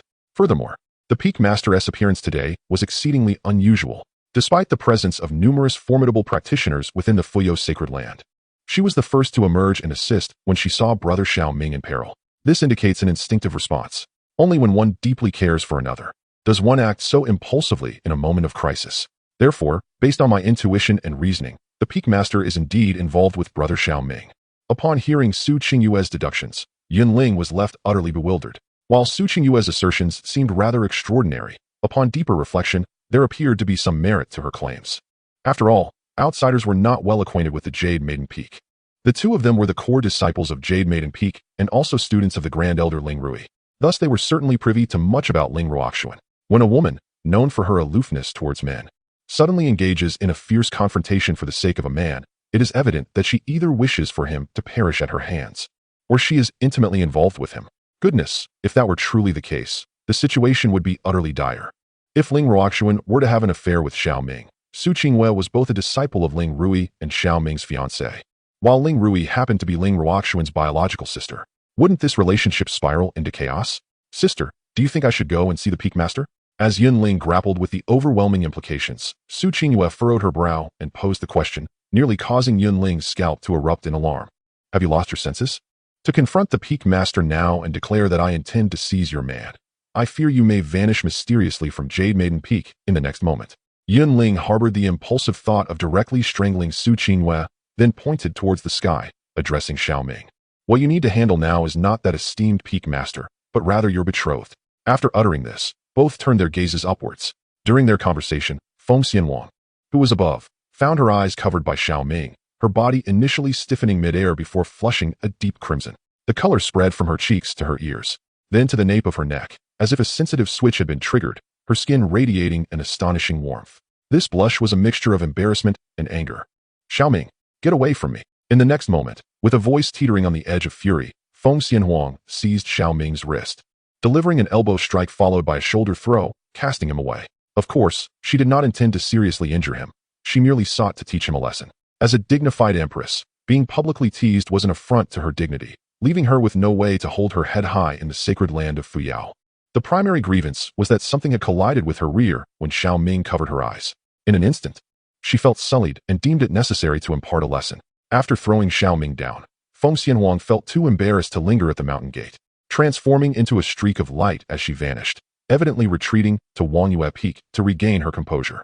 As for Xiao Ming, after tracing an arc in the air, he landed directly in front of Su Qingwei. Coughing, he reflected on her explosive temperament and mused on how he would manage her in the future. Ignoring the gazes of those around him, he cleared his throat and rose from the ground, preparing to fly to Wangyue Peak to refine the heavenly flame. After all, he had no other pressing matters within the sacred land of Fuyao. Regarding whether to visit Ling Ruoxuan, he reconsidered and ultimately decided against it. The others were still oblivious to the nature of his relationship with Ling Ruoxuan, and approaching her impulsively could lead to unnecessary complications. Otherwise, she would not have left directly for Yunu Peak after helping him out without a word. It seemed prudent to wait for a while before seeing her again. However, just as Xiao Ming was formulating his plans and preparing to ascend to Wangyue Peak, a familiar visage suddenly caught his eye, leaving him momentarily stunned, questioning whether he was imagining things. Is that you, Qingwei? Indeed, the familiar face, the well-known figure, and the unmistakable posture belonged to his childhood sweetheart, his betrothed. Yet, had she not taken a master 6 months prior to venture into the Zhongshuan realm to thoroughly resolve the hidden dangers within her meridians? She had even mentioned uncertainty about when they might meet again. If not, then let go of the other party and seek a new partner, allowing the Xiao family to annul the engagement with the Su family. Unexpectedly, upon turning, they encountered each other within the sacred land of Fuyou. Chapter 44. Is this not even more difficult to explain?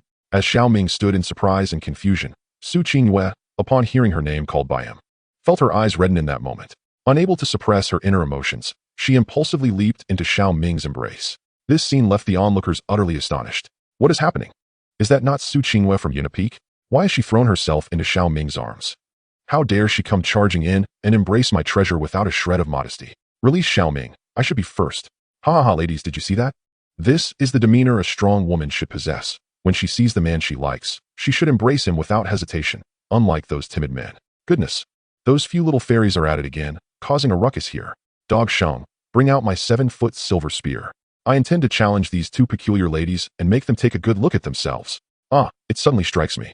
That Su Qingyue also hails from Luyan City, and it is said she is Xiao Ming's fiancée. Just days ago, she visited the Xiao family with her senior sister. Who would have thought that the younger brother from Tai's sacred land would wish to inherit his brother's engagement and take Su Qingyue as part of his harem? What a scandal! Inheriting an engagement? Is she not aware that I am my brother's choice? Xiao Ren is indeed a scoundrel. After a brief moment of stunned silence, the area around the mountain gate erupted into an uproar, with many disciples of the sacred land starting to chatter nonsensically. Upon learning of the relationship between Su Qingyue and Xiao Ming, the commotion reached a fever pitch. Numerous female disciples began to slander Xiao Ming, their faces filled with righteous indignation as they condemned him as a scoundrel. After all, just moments ago he was flirting with Fengxian Wang, and now he was experiencing the warmth of his fiancée. Such a scoundrel, if he were in their grasp, would surely be made to suffer greatly, unable even to walk to the restroom at night without support. Naturally, in the eyes of many male disciples, Xiao Ming was at the pinnacle of his life, not only possessing monstrous cultivation and combat prowess, but also having a cold little junior sister and a gentle fiancée. He even had a formidable and beautiful master. This, indeed, is the support a true man should have. Ahem, are you two perhaps being a bit excessive? Feeling the gazes of those around them and hearing various strange remarks, Yunling glanced at the couple in embrace and could not help but cough lightly, offering a gentle reminder. Girl, how did you end up in the sacred land of Fuyou? Were you not supposed to be at Zhongshuan realm?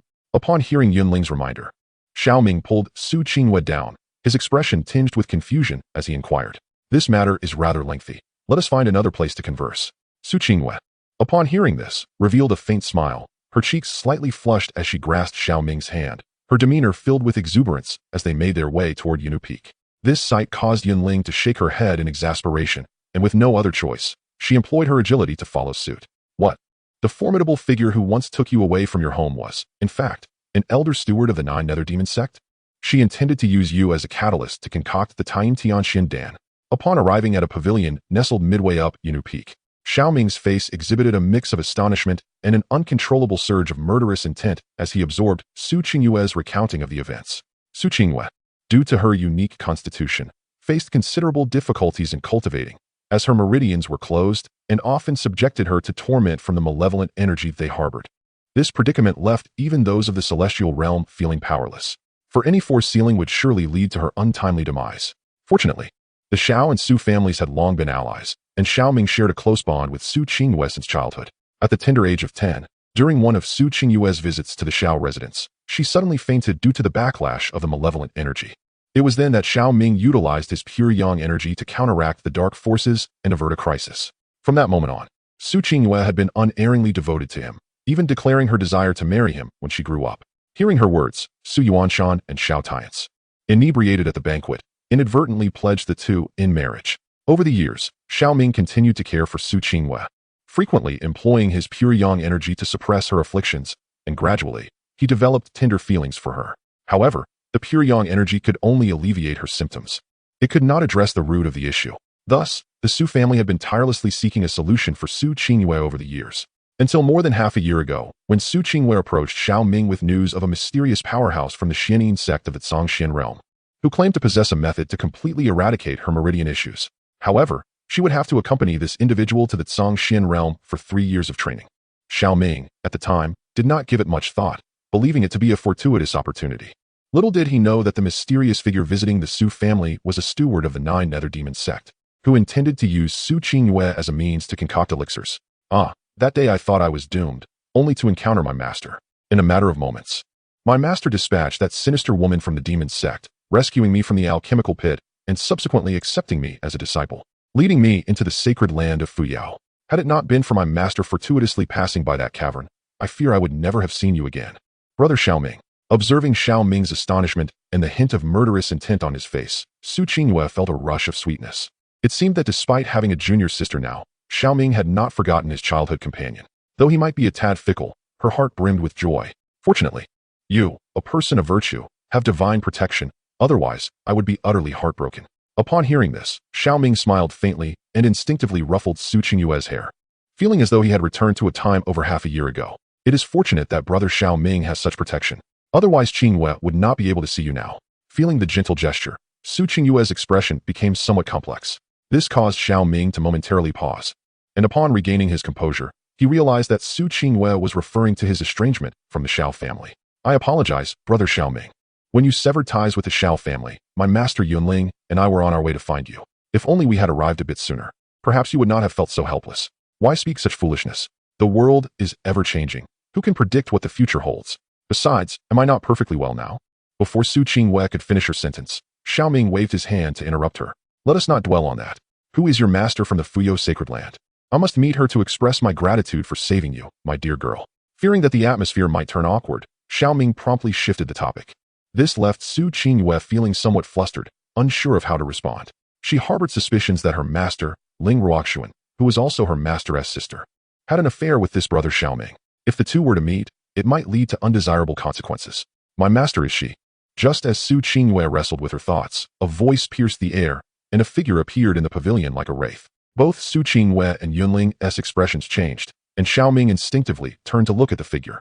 In the next moment, Xiao Ming's expression shifted dramatically, his pupils dilating, as if he had seen a ghost. Is it you? What sorcery is this? Su Qingyue's master is actually Ling Ruoxuan. This implies that before coming to the Fuyao sacred land, he had indeed been intimate with her master. No, it resembles her, but it is not her.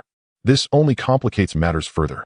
Upon realizing that the individual before him bore some differences from Ling Ruoxuan, Xiao Ming found himself in a state of utter confusion. Chapter 45. What are you doing at the Jade Maiden Peak? Return to the moon-watching peak at once. Not the actual person, yet so strikingly similar. She must either be a sister or a younger sibling, but either scenario was troublesome for him. After all, having inadvertently been involved with someone's sister was one thing. Now he was being drawn into a situation where he might abduct their disciple. This was simply outrageous. As Xiao Ming grappled with the absurdity of the situation, Ling Rui scrutinized him, much like a mother-in-law sizing up a prospective son-in-law. Meanwhile, upon hearing Xiao Ming's exclamation and witnessing the intensity of his reaction, Su Qingyue had nearly confirmed her suspicions. Even Yunling widened her eyes in astonishment, akin to witnessing a ghost. Initially, she harbored doubts regarding Su Qingyue's words, believing that the latter was merely indulging in fanciful notions. However, it now appeared that there was substantial truth to her claims. The aloof and imposing master of Yunu Peak, the sister most revered by their mentor, had indeed been involved in some affair with Xiao Ming. Do you recognize this elder? As the atmosphere fell into a profound silence, Ling Rui took the initiative to speak, causing both Su Qingyue and Yunling to feel a twinge of anxiety. I do not, Xiao Ming replied, having misidentified her earlier. You bear a striking resemblance to a senior I encountered in the 10,000 mountain range, and I mistakenly took Elder Ling for her due to my lack of attention. Upon hearing this, Xiao Ming steadied his thoughts and responded with a demeanor that was neither servile nor arrogant. The matter had reached a point of no return. Even if the other party was Ling Ruoxuan's sister, she was undoubtedly aware of the connection between him and Ling Ruoxuan. However, as long as she was not a fool, she would not intentionally make things difficult for him. After all, provoking him could lead to the unintended consequence of him suddenly declaring, Elder Ling, I believe you would not wish for your sister's loss of virtue to become common knowledge throughout Fuyao Holy Land overnight. And it was likely that this sister would explode with indignation and guilt on the spot. Oh, are you referring to the Yunu Peak master who assisted you today? She is my sister. Ling Rui narrowed her eyes slightly, her voice tinged with a haunting quality. Regarding the grievances between you and my sister, this elder does not wish to pry too deeply. However, I must inquire about your relationship with Qingyue. As her words fell, surprise flickered across Xiao Ming's face as he regarded Ling Rui with confusion. Was it possible that this elder Ling was aware of their affair? You are betrothed to Su Qingyue, and she recently approached me regarding this matter. I promised her that should you enter Fuyao Holy Land and become a core disciple, I would oversee your marriage. Yet, Just moments ago, you were embracing another woman in public. Do you believe you have done right by my disciple? As Xiao Ming felt a surge of surprise, Ling Rui's tone suddenly shifted, revealing a sharp edge. This caused Xiao Ming's eyes to narrow slightly, while Su Qingyue's complexion paled dramatically. Master, Xiao Ming has severed all ties with the Xiao family. This engagement has, in essence, been rendered void. I am merely his childhood companion now. I can no longer claim the title of fiancé, nor can I impose that label upon him. Xiao Ming is free to choose whom he wishes to love. Please do not make things difficult for him. Before Xiao Ming could utter a word, Su Qingyue hastily interjected in defense. Such an illogical statement stunned not only Ling Rui, but also took Xiao Ming aback. He had not anticipated that this foolish girl would articulate such sentiments. Ah, this foolish girl. Observing Su Qingyue's eagerness to defend her partner, Ling Rui could not help but sigh inwardly. She merely intended to scare Xiao Ming, to ascertain whether he truly harbored feelings for her disciple. Little did she anticipate that this disciple would be so protective of him, insisting that his affections were entirely his own prerogative. Would this not leave her vulnerable to manipulation in the future? Alas, since you have expressed yourself so, I shall refrain from further comment. From now on, I shall not meddle in your affairs. However, Xiao Ming, Ling Rui's tone shifted to one of gravity. There is a matter I must convey to you. Regardless of how fickle you may become or how many admirers you gather around you, should you dare to betray Qingyue, even though you are that esteemed disciple and have ties to my sister, this elder will not let you off lightly. With that, Ling Rui vanished from the pavilion, leaving Xiao Ming in a state of bewilderment. Xiao Ming, do not take offense. Although my master may speak rather bluntly, her intentions are good. She merely wishes to protect me. Su Qingyue rushed to reassure him, noticing his stunned expression. Enough, you silly girl. I am not one to be easily angered. Do not be so cautious around me, as if I am prone to capricious moods, Xiao Ming replied, waving his hand dismissively. It was only natural for Ling Rui to express some emotion upon witnessing her sister and disciple's bond. However, he was taken aback by Su Qingyue's response. Qingyue, are you truly willing to forsake this engagement, to relinquish the title of my fiancé? He inquired, curiosity gleaming in his eyes as he regarded the girl. Xiao Ming, you have severed ties with the Xiao family, and this engagement was arranged by Xiao Tiance and my father. I understand it may create a psychological barrier for you. While I yearn to claim the title of your fiancé, if it brings you discomfort, I would rather not. As long as you hold me dear in your heart, the title matters not, Su Qingyue replied earnestly. As she spoke, her cheeks flushed a vibrant hue, and she dared not lift her gaze to meet his, her heart racing. More than half a year ago, when she had nearly lost her life in the demon's lair, she vowed that if she were to see Xiao Ming again, she would unreservedly express her feelings and cherish their bond. Now that they had reunited, she no longer wished to conceal her emotions. To love someone is to let them know, regardless of their response. At least she would have been brave enough to do so. Foolish girl. Seeing you like this makes me feel guilty. Upon hearing Su Qingyue's earnest words, it would be disingenuous for Xiao Ming to remain unmoved. Who would have thought that this scoundrel could evoke such devotion from a girl? Overwhelmed by a surge of emotion, he felt an irresistible impulse to embrace Su Qingyue wholeheartedly. However, standing nearby was an uninvited presence, glaring with palpable resentment. Aren't you supposed to be cultivating? What are you doing at the Yuna Peak? Return to the Wangyue Peak immediately. Just as Xiao Ming took a deep breath, preparing to hold Su Qingyue, a chilling voice cut through the air, unleashing a terrifying force from the void. Before he could react, this power hurled him away from Yuna Peak. What the hell is that her? Ling Ruoxuan. This woman had been lurking in the void, observing their every move. Meanwhile, Su Qingyue and Yun Ling stood frozen, their expressions a mixture of confusion and shock. It's over. Xiao Ming is indeed entangled with the Peak Master. The current situation clearly indicated that the Peak Master was consumed by jealousy. Otherwise, she would not have acted so impulsively. What if she intended to eliminate her rivals? Su Qingyue, come to the Peak Master's hall. Just as Su Qingyue and Yun Ling were lost in their chaotic thoughts, a chilling voice echoed in Su Qingyue's ears, causing her to shudder involuntarily. After reading, please remember to offer a small gift, so this book can continue to flourish. Yanlingji, at your service. Chapter 46. No doubt, you are indeed worthy of that fellow. At the Yunu Peak, in the Peak Master's hall, Su Qingyue and Yun Ling gazed at the resplendent ice crystal palace ahead, their expressions gravely serious. Ling Ruoxuan, the Peak Master, was not only the leader of Yunu Peak, but also a formidable presence on the brink of attaining the Sacred King realm. Having already reached the 8th level of the Holy Entry realm, such an entity wielded terrifying power over life and death within the Fuyun Sacred Land. If she were determined to eliminate a prodigy, she possessed numerous methods to do so without leaving a trace. Junior sister, heed my advice, Yun Ling cautioned earnestly. No matter what the Peak Master says, you must simply acquiesce to her demands. Even if she wishes for you to part ways with that scoundrel Xiao Ming, do not engage in any verbal conflict with her. Otherwise, should you provoke the Peak Master, Even as her sister's disciple with the potential to become the holy maiden of Yunnu Peak, she would show you no mercy. Remembering Ling Ruoxuan's authority over the years at Yunnu Peak, and considering Su Qingyue's naive heart, Yunling's warning was laden with concern. She feared that her junior sister, in a moment of heated passion, might directly confront the Peak Master, with consequences that were far from trivial. Before Su Qingyue took her vows at the Jade Maiden Peak, there was a remarkably gifted core disciple at the Array Master Peak who not only slandered the Jade Maiden Peak by claiming that someone had stolen his prized possession, but also publicly confronted Ling Ruoxuan, demanding either to be allowed to search or for Ling Ruoxuan to prove the innocence of the Jade Maiden Peak. Before he could finish his sentence, he was sent flying by a single slap from Ling Ruoxuan. At that time, she had only reached the 7th level of the Sacred Realm, yet she dared to act so boldly in front of the other Peak Masters. Now, with her cultivation surpassing her previous self, she might strike even more decisively. Anyone who dared to provoke her would find themselves on the receiving end of her swift retribution. Su Qingyue, with her charming visage, certainly did not wish for her opponent to end up with a swollen face. Rest assured, senior sister, I will handle it with discretion. I also believe that the Peak Master is not unreasonable. Hearing this, Su Qingyue smiled faintly, signaling Yunling not to worry excessively. After taking a deep breath, she leapt to the entrance. Come in. She heard Ling Ruoxuan's voice resonate from within the hall before she could utter a word, and the grand doors of the main hall swung open automatically. A chilling aura surged forth like mist, enveloping the space. As Su Qingyue stood before the hall, resembling the mouth of an abyss, a palpable sense of intimidation washed over her. Yet, there was not a trace of fear on her face. She entered the hall with poise. Disciple Qingyue, paying respects to the Peak Master. Stepping inside, she beheld the figure before her, ethereal and resplendent, exuding an air of haughty elegance.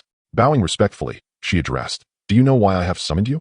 After Su Qingyue spoke, Ling Ruoxuan turned to face her, inquiring with a hint of significance in her tone. The disciple does not know. I beseech the Peak Master to clarify. Su Qingyue felt a shiver run down her spine, realizing that the other party was indeed here concerning Xiao Ming, yet she could only feign ignorance at that moment. Very well, I shall speak plainly. A slight smirk appeared on Ling Ruoxuan's lips as she spoke with an undeniable authority. I want you to sever all ties with Xiao Ming. From this day forth, you are to have no further relations with him, nor any entanglements. As these words fell, Su Qingyue's pupils constricted sharply. She gazed at Ling Ruoxuan in disbelief, her fists instinctively clenching at that moment. Why? The words escaped Su Qingyue's lips, imbued with intense rage and confusion. Although she had harbored suspicions regarding Ling Ruoxuan's connection with Xiao Ming, what right did she have to demand her departure? If one were to consider precedence, she was Xiao Ming's fiancée, having grown up alongside him. If exclusivity were the matter at hand, there was also that junior sister by Xiao Ming's side, whose relationship with him was far from ordinary. Why did this Peak Master not confront her instead? There is no reason. If you must seek a reason, I can only respond that you are a disciple of the Jade Maiden Peak, and I am its master. I desire for you to sever ties with him. Should you succeed in this endeavor, I shall bestow upon you the position of Saint King, the title of Saintess, or even the mastery of the peak itself. Observing Su Qingyue's expression of indignation, her fists clenched tightly in defiance, Ling Ruoxuan spoke with an air of indifference, her tone undeniably domineering. Disciple finds it impossible to comply. Without a trace of hesitation, Su Qingyue immediately refuted. This elicited a slight narrowing of Ling Ruoxuan's eyes, her aura intensifying with a palpable sense of danger. A chilling atmosphere enveloping the great hall. Do you comprehend the consequences of defying me? With this utterance, the chill within the hall grew more foreboding and ferocious, plunging Su Qingyue into a sensation akin to falling into an icy abyss. I understand, she retorted. However, even the Peak Master has no authority to dictate a disciple's choice of partner. Should you persist in your attempts to coerce me, I shall resist you to the very end. Despite the oppressive weight of Ling Ruoxuan's presence, akin to a towering mountain poised to collapse, Su Qingyue stood resolute, unwavering in her stance. Merely a disciple, and yet you dare to speak to me in such a manner? Do you truly believe I would hesitate to end your life? Ling Ruoxuan scoffed, a chilling smile gracing her lips as a terrifying energy honed in on Su Qingyue, poised to strike at any moment. The Peak Master undoubtedly possesses the capability, Su Qingyue asserted, yet I must convey this message. Brother Xiao Ming does not favor tyrannical women. Even if you utilize nefarious means to eliminate me, you shall never claim his heart. With the weight of her declaration, Ling Ruoxuan appeared to be incensed, an overwhelming aura erupting from her. She materialized before Su Qingyue like a specter, her delicate hand gripping the latter's throat with an iron-like grasp. Are you truly unafraid of death? Ling Ruoxuan's gaze was icy as she fixed her stare upon Su Qingyue, pausing momentarily before stating, I shall grant you one final opportunity. Sever all ties with him, and I will treat this as if nothing has transpired, granting you whatever you desire. Apologies. But I cannot comply, Su Qingwei declared resolutely. If the Peak Master insists on forcing me, then you may as well end my life now. Despite the terrifying strength in Ling Ruoxuan's grip, immobilizing her completely, Su Qingyue's countenance bore no trace of fear. She remained steadfast in her refusal. This caused Ling Ruoxuan to pause momentarily, her expression shifting to one of complexity as she released her hold. Indeed, you are worthy of that fellow. A true match for him, Ling Ruoxuan remarked, her demeanor softening as the chilling atmosphere that had once pervaded the hall receded like the tide. It was as though all that had transpired was but an illusion, leaving Su Qingyue momentarily stunned in place. Have I not frightened you? Seeing Su Qingyue's bewildered expression, Ling Ruoxuan gently inquired. Peak Master, upon hearing these words, even a fool like Su Qingyue understood that Ling Ruoxuan was merely testing her. To her surprise, this Peak Master displayed quite a talent for theatrics. She could not detect a single trace of performance. Indeed, part of my earlier words was a test. Yet another part bore genuine intent. Should you falter and abandon that man, know that while I would not take your life, I would not allow you to remain by his side and would even expel you from the sacred land of Fuyao. Upon realizing the truth, Su Qingyue remained silent, contemplating Ling Ruoxuan's calm response. Do not grow complacent. Although your feelings for him are undeniably sincere, your desire to stay by his side cannot wane. With his extraordinary talent and insight, he is destined to dominate the universe. Should you lack the corresponding strength and capability, you would merely become a decorative vase beside him. Therefore, from this day forth, I shall personally guide your cultivation, helping you to unearth the potential of the Taiyan's sacred spirit vein. And I hope you will take this seriously. Chapter 47. Let us unite our thoughts and embark on a new path to supremacy. After hearing Ling Ruoxuan's words, Su Qingyue fell into a deep silence. She had not anticipated that this esteemed Peak Master, upon discerning her feelings for Xiao Ming, would neither exhibit jealousy nor anger, but instead wished to nurture her in order to ensure she could keep pace with him and be worthy of such a man. What a magnanimous spirit. Even her childhood friend, who did not mind Xiao Ming's other romantic interests, paled in comparison to this Peak Master. Peak Master, you must have quite an affection for brother Xiao Ming, do you not? Su Qingyue ventured, admiration swelling within her. At this, Ling Ruoxuan's expression suddenly stiffened, an icy aura emanating from her. Who said I like him? That scoundrel, who forgets loyalty for lust, if not for his special status. I would gladly have him strung up and lashed with a bone whip for an entire month. Feeling the surge of resentment from Ling Ruoxuan, Su Qingyue could not help but shiver. She had an instinctual feeling that Ling Ruoxuan was not jesting. If given the chance, she would truly mete out such punishment to Xiao Ming. Was it perhaps because brother Xiao Ming, upon witnessing Ling Ruoxuan's assistance, failed to express his gratitude and instead engaged in flirtation with Feng Xianwang in the void? Upon arriving at Yunu Peak, she thought this rascal had come to seek her out, only to find him entangled in affectionate whispers with Qingmei. By the way, when you next meet him, do not mention me. I wish to guide your cultivation, not to let you squander your talent or weaken the reputation of Yunu Peak in front of outsiders. Su Qingyue observed the flicker in Su Qingyue's gaze, sensing she was contemplating something. Ling Ruoxuan furrowed her brows and warned in a voice as cold as ice. This took Su Qingyue by surprise. The perceptiveness of this Peak Master was indeed remarkable. She had just been contemplating an opportunity to speak with Xiao Ming, hoping to mend her relationship with the esteemed Peak Master. Little did she expect that her intentions had been seen through. Enough daydreaming. Follow me inside, she commanded. Your current cultivation level is merely at the 7th stage of the Spirit Sea realm. It would be somewhat challenging for you to participate in the Ghost Fiend's secret realm. Over the next few days, I will utilize the lotus seeds of the blood-soaked green lotus, combined with some rare heavenly materials and earthly treasures, to assist you in unlocking your innate Taiyan sacred spirit vein, and subsequently, I shall impart to you a sacred king technique to control the Yin energy. With your strength, you should be able to reach the 9th stage of the Spirit Sea realm, thus ensuring you do not miss the opportunity to enter the Ghost Fiend's secret realm. However, whether you can obtain the 5-colored fiend's forge in the cave dwelling within the realm will depend on your own fortune and destiny. One thing you must remember is that once you enter the secret realm, do not separate from that individual and do not hinder their progress. As her words echoed, Ling Ruoxuan stepped into a hidden chamber within the grand hall, leaving Su Qingyue somewhat dazed. This Peak Master truly possessed a sharp tongue but a warm heart, embodying the archetype of a seemingly cold exterior concealing a passionate core. She wondered how her brother Xiao Ming had come to know Ling Ruoxuan, to have earned such dedicated efforts from this Peak Master.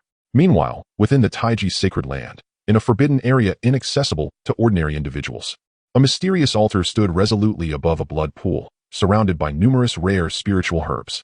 A terrifying wave of energy continuously permeated the air. Atop the altar, a figure lay curled up, bloodied and appearing utterly wretched, with even his right hand and lower body missing. Only a flickering orb of light at his collapsed chest sustained a thread of life within him. This individual was Xiao Ren, who had narrowly escaped death from the Fuyo sacred land, thanks to the intervention of the fire cloud old ghost. Ancestor, do you truly possess a method to allow me to undergo a rebirth? Not only to restore my ruined form, but also to integrate my supreme bone into every inch of my skeletal structure, transforming my constitution from the supreme bone into the supreme body. Xiao Ren, curled up like a dead dog on the altar, could not suppress the overwhelming joy that blossomed on his face upon hearing the fire cloud old ghost mention the possibility of his rebirth. Certainly, this altar and blood pool were constructed by me in the past, utilizing a significant portion of the resources from the Taiji sacred land to prevent unforeseen incidents. Even a sage-level expert, whose physical body has suffered irreparable damage, can recover here thanks to this blood pool. You, with your innate supreme bone, are already destined for greatness, and your physical potential is boundless. If you can harness the power of the blood pool to rise anew this time, your physique will undergo a terrifying metamorphosis, making it difficult for even the most exalted sons and daughters of emperors to rival you. After Xiao Ren finished speaking, an elderly figure seated in the void responded in a somewhat hoarse voice. It is indeed the venerable Fire Cloud, the former sovereign of the Tai sacred land, known as Fire Cloud Foam, possessing a terrifying cultivation at the 9th level of the Sacred King realm. He is but a half step away from attaining the status of a quasi-emperor. However, at this moment, his aura appears exceedingly feeble. To safeguard Xiao Ren from Jiang Xianying, he has paid a grievous price. Thank you, Ancestor. Upon hearing the words of the Fire Cloud Ancestor, Xiao Ren's heart surged with unrestrained joy. Oblivious to the reason behind this ancestor's willingness to bear such a heavy burden to aid him, a mere junior, he even risked the precious blood pool he had reserved for his own survival. This opportunity is singular. When I activate the blood pool to assist you in reshaping your physical form, you may experience excruciating pain, but I will channel my soul essence to help you suppress it. At that moment, you must open your heart and mind, carefully perceive the metamorphosis of the supreme body. Only then will you fully grasp the innate divine abilities birthed from the supreme body. Observing the ecstatic expression on Xiao Ren's face, the Fire Cloud Ancestor spoke in a calm tone. Without waiting for Xiao Ren's response, he directly activated the altar. The overwhelming blood essence contained within the blood pool, along with precious spiritual herbs from the void, was forcibly drawn forth by the formation and subsequently infused into Xiao Ren's body. This scene bore resemblance to when Xiao Ren, during his time at the Xiao clan, utilized formations to stimulate the initial nurturing of the supreme bone, yet it was far more ferocious and intense. Xiao Ren felt as if he had been thrown into a cauldron of boiling oil, emitting frenzied screams upon the altar. The shattered supreme bone within his chest began to dissolve, while every cell in his body underwent a transformation, and his broken limbs sprouted new flesh buds. This elicited a look of ecstatic delight in the Fire Cloud Ancestor. Indeed, it works.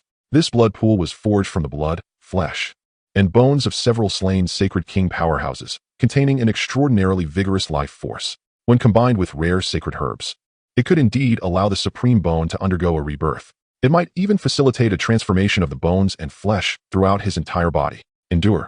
I shall enter to assist you. Noticing Xiao Ren's face contorted in agony, as though he could no longer withstand the process, the Fire Cloud Ancestor swiftly formed seals with his hands and unleashed a strand of soul essence from his consciousness, directly entering Xiao Ren's body. He continuously helped Xiao Ren suppress the backlash and merge with his soul source. Ancestor, what are you doing?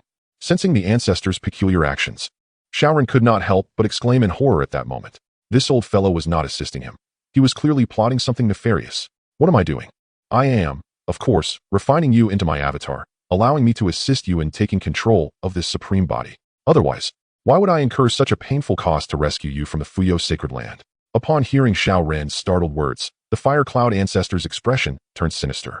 From the moment you stepped into the Tai sacred land, I took notice of you. Not only do you harbor the supreme bone within you, but the compatibility between your body and my sacred soul is an astonishing 90%. This presents an extraordinary opportunity for me to seize your body and forge a clone.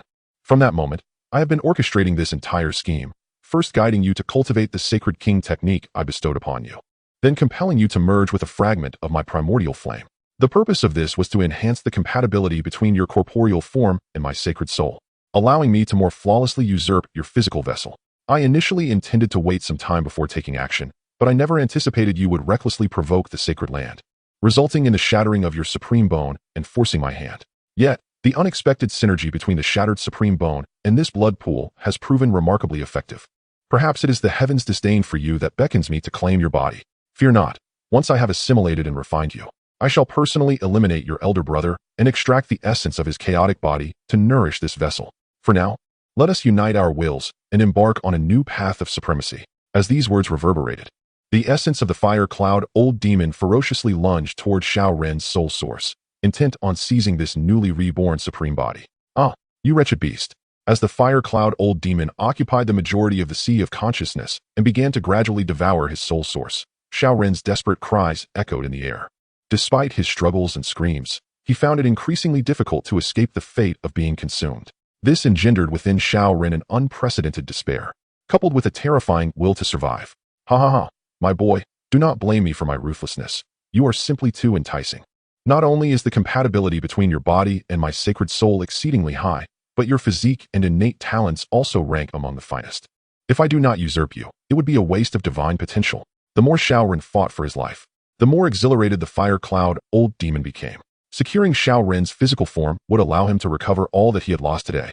With that final declaration, the fire cloud old demon ceased to delay, channeling the power of his sacred soul deep into the sea of consciousness, intent on extinguishing Xiao Ren's soul source. However, at that moment, an unexpected change transpired. Xiao Ren emitted a terrifying shriek, and a strange black mist surged forth from the depths of his consciousness, carrying an aura of malevolence that retaliated against the fire cloud old demon. This turn of events left the fire cloud old demon aghast. Is this soul-devouring? Impossible. How could you possess a soul-devouring constitution? As he beheld the sea of consciousness transforming into a gaping abyss, relentlessly consuming the soul power he had spread throughout, the fire cloud old demon was genuinely frightened. Soul-devouring. Among the myriad realms, it is one of the most terrifying soul constitutions. Endowed with an indelible capacity for soul regeneration, the ability to devour and usurp other beings, and even immunity to certain soul attacks. To my astonishment, Xiao Ren not only possesses the supreme bone, but also harbors this extraordinary soul physique. This is quite infuriating. Ha ha ha. Had you not forced me into a life or death situation, I would have remained oblivious to my own soul-eater physique. As the old ghost of Huiyun was struck with dread, Xiao Ren's soul entity surged forth from the depths of his consciousness, rapidly consuming a significant portion of the holy soul power belonging to the old ghost. This revelation elicited a terrifying murderous intent from Huiyun. "Boy, what of your soul-eater physique? My true form remains outside, and with a mere flick of my finger, you shall be reduced to ashes."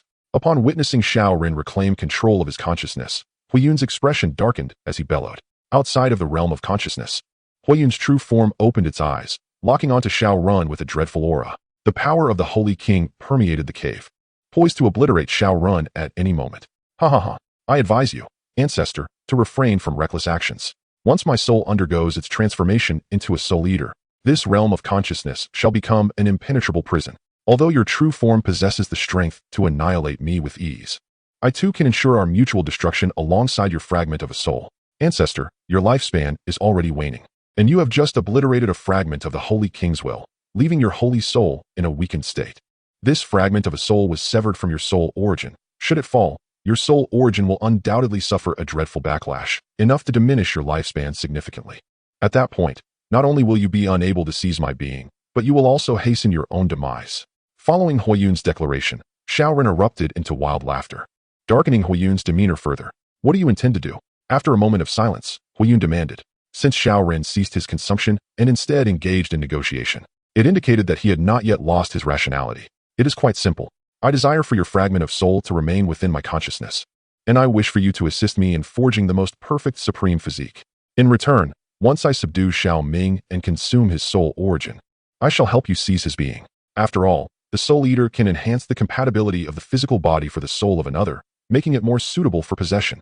After Huiyun's words, Xiao Ren spoke ominously, plunging Huiyun into silence. "Very well, I agree.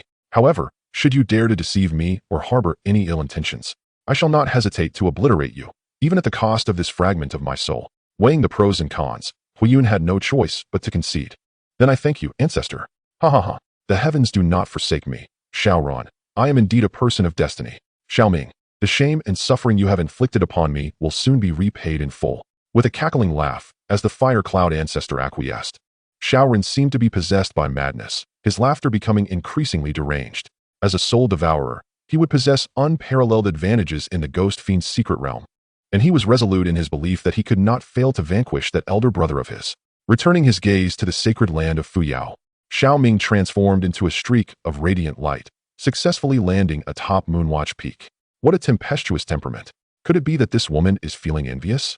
Reflecting on the events that transpired at the Jade Maiden Peak, a shade of gloom emerged on Xiao Ming's face. He had intended to indulge in a tender moment with Su Qingyue, only to be forcibly ejected by Ling Ruoxuan. Yet, one must wonder, would this woman truly resort to bullying the weaker, intending to impose her authority upon Qingyue? Contemplating this, Xiao Ming furrowed his brow, a hint of concern etching his features as he contemplated returning to Jade Maiden Peak. However, at that moment, the communication jade pendant at his waist glimmered faintly, and a message infiltrated his mind. Brother Xiao Ming, the Peak Master intends to personally guide my cultivation and assist me in developing the Taiyin Sacred Spirit Vein. I will be entering seclusion for a period of time, and we shall reunite once the Ghost Fiend's secret realm opens. Upon reading the message from Su Qingyue, Xiao Ming couldn't help but exhale in relief. It appeared that his worries had been unfounded. Although Ling Ruoxuan's temperament was indeed fiery, and they had shared an intimate relationship, she was a rational individual and would not misplace her ire on Su Qingyue. Why have you returned so swiftly? Were you chased back by your betrothed? Or were you expelled by the Peak Master of Jade Maiden Peak? As Xiao Ming pondered, the voice of Feng Xianhuang suddenly pierced the air, prompting him to turn around. To his surprise, this junior sister, the Empress, had appeared beside him, her demeanor noticeably devoid of the warmth she previously exhibited, now radiating an air of arrogance and mockery. Xiao Ming, upon hearing her words, slightly twitched the corner of his mouth, disinterested in discussing the matter with Feng Xianhuang, yet curious enough to inquire, "Do you know Qingyue?"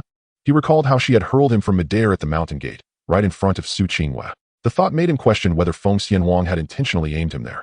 "I do not know her, merely heard of her," Feng Xianhuang replied, her gaze flickering, her words betraying her true feelings. In her previous life, after joining the sacred land of Fuyao, few individuals could rival her, and Su Qingyue was among that rare few. Not only had she initially posed a challenge to Feng Xianhuang, but later, as Ling Ruoxuan's direct disciple, she had developed the Taiyin Sacred Spirit Vein to its utmost potential.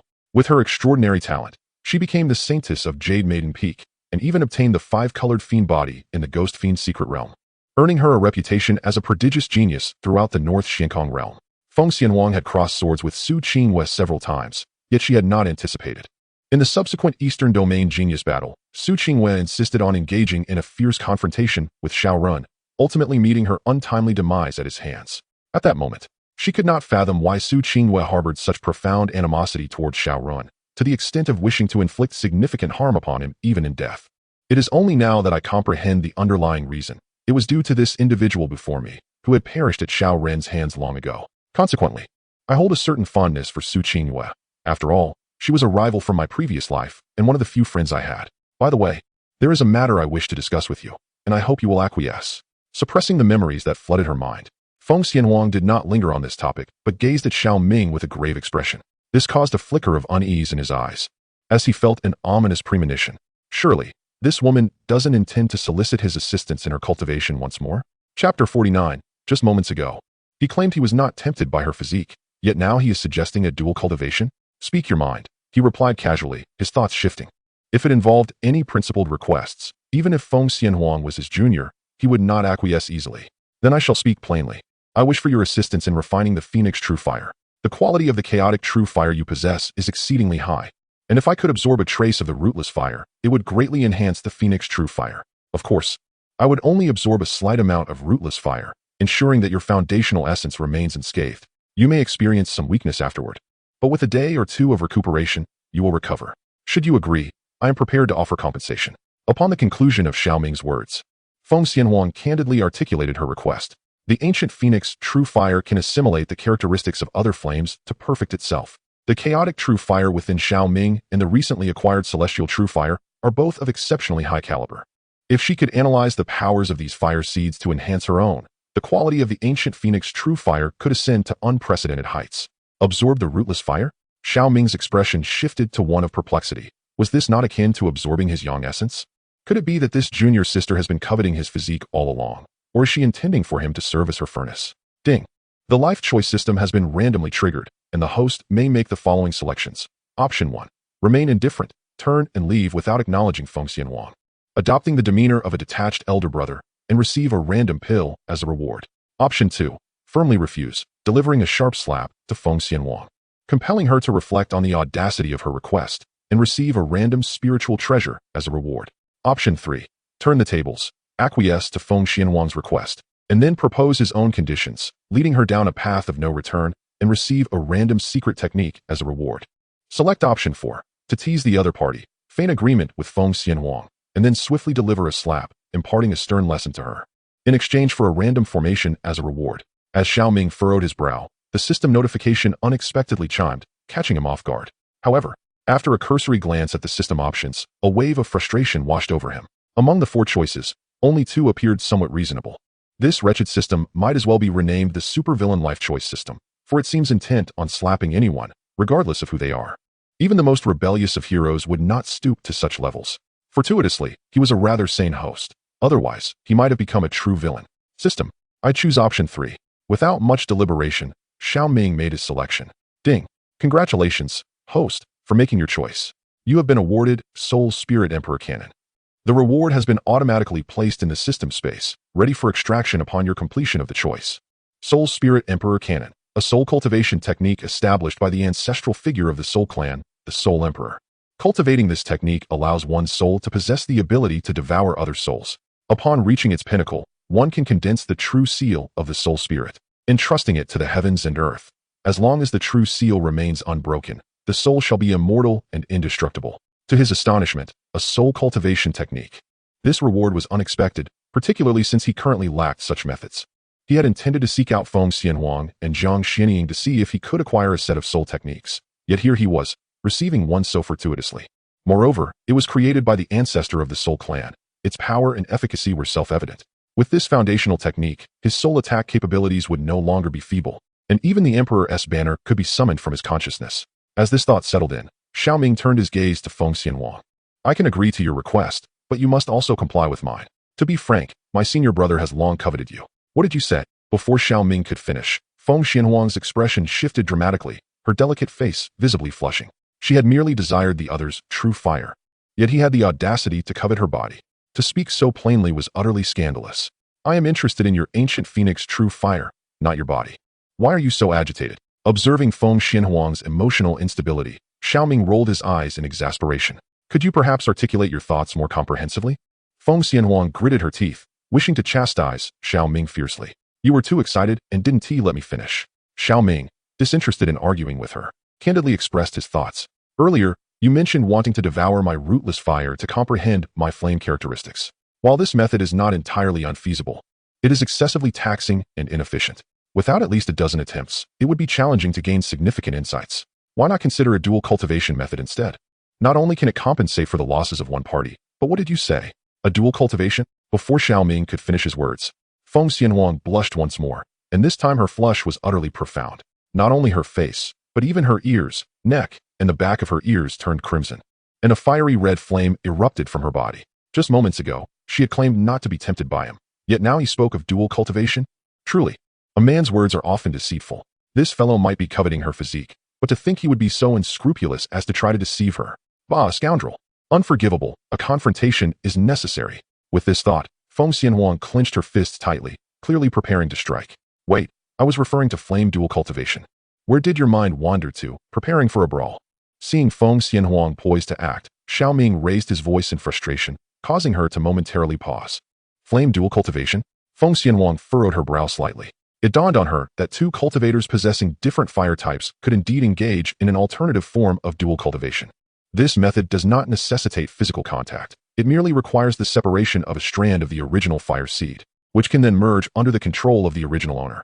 However, there is a significant repulsion phenomenon between different fire types. Once they meet, it either results in a fierce clash or a mutual devouring, making harmonious integration exceedingly difficult. Unless both parties have exceptional fire control abilities, it is akin to playing with fire and inviting self-immolation. If she could engage in flame dual cultivation with Xiao Ming, allowing their fire seeds to merge, it would undoubtedly be far superior to comprehending the rootless flames through devouring. However, even so, she would still feel rather embarrassed.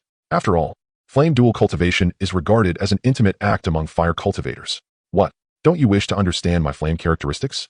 This is the most direct and effective method. Of course, if you are fearful, then we can disregard it. Observing the fluctuating expressions on Feng Xianhuang's face, Xiao Ming shrugged nonchalantly. Regardless, after he made this request, the Soul Spirit Emperor Sutra was already in his possession. Whether Feng Xianhuang would agree was of little concern to him. Chapter 50. This woman dares to provoke others against me? Fine, I can agree. But I wish to know, can you truly manage it? After Xiao Ming's words fell, Feng Xianhuang replied softly. Although the prospect of flame dual cultivation brought some awkwardness, she was, after all, the reincarnated empress, and would not be deterred by such trivialities. Most importantly, she did not harbor any aversion towards Xiao Ming. She harbored concerns regarding Xiao Ming's mastery of the fire manipulation technique. Having practiced it for merely a few days, she pondered whether he could truly command the chaotic true fire without error, as any misstep could lead to disastrous consequences for both of them. Am I capable? Xiao Ming's lips curled into a slight smirk at her words, nearly provoking him to draw his weapon and challenge Feng Xianhuang for supremacy, eager to demonstrate his prowess as the elder brother who could conquer the master of Yunnu Peak. Yet, he understood that Feng Xianhuang was not questioning his overall capability, but rather his skill in controlling fire. With a nonchalant demeanor, he summoned the chaotic true fire, which danced and morphed in his hands. At times, it transformed into flying beasts. At others, it became ethereal weapons or even two tiny figures engaged in combat, culminating in a remarkably intricate fiery formation. Such exquisite control over fire made Feng Xianhuang's pupils constrict in astonishment. Little did she expect that within just a few days, Xiao Ming's fire manipulation skills had reached an extraordinary level of refinement. It seemed he had nearly mastered the flame manipulation technique. Surely, this level of fire control should suffice for you? Noticing Feng Xianhuang's shock, Xiao Ming raised an eyebrow and retracted the chaotic true fire. However, I must first refine the heavenly transformation true fire before seeking you for dual cultivation. With that, he disregarded Feng Xianhuang and strode into his cave dwelling. This fellow's rapid ascent was staggering. In just a few days, he had achieved such heights. One could only wonder how much further he would progress with a little more time. Watching Xiao Ming's retreating figure, Feng Xianhuang clenched her fists. Upon their first encounter, although she recognized his chaotic physique, she did not regard him as a rival. With her ancient phoenix bloodline and the accumulated experience of her past life, she felt entirely confident in her ability to subdue him. However, as the days passed, Xiao Ming's terrifying comprehension and his astonishing combat enhancements made him appear as if he were a reincarnated ancient deity, a formidable anomaly. This realization struck Feng Xianhuang hard, causing her to doubt whether, in the inevitable comparison after 20 days, she would merely be bestowing advantages upon him. No, this empress has attained the 7th level of the emperor realm in my past life. How can I succumb to self-doubt because of his prodigious talent? What if he is strong? This empress shall surely surpass him. Until the final moment, this empress will never concede defeat. Just as her momentary wavering of spirit threatened to surface, Feng Xianhuang suppressed it deep within, allowing a powerful confidence to erupt within her. Throughout history, countless prodigies had emerged, yet without corresponding determination and effort, they often found themselves surpassed by those they deemed inferior. This dual cultivation presented a significant opportunity. As long as she can thoroughly comprehend Xiao Ming's chaotic true fire, extracting its essence while discarding the dross, her phoenix true fire is destined to undergo a profound transformation. At that moment, suppressing Xiao Ming would not be an impossible feat. Meanwhile, in another realm, in Luyun City, the Xiao family. Wretched woman, if it weren't for your madness at the Fuyo sacred land, how could things have escalated to this state? In a fit of rage, Xiao Tiance slapped Lin Wanqing, bruising her face. Ha ha ha, everything is my fault, but you, Xiao Tiance, are blameless.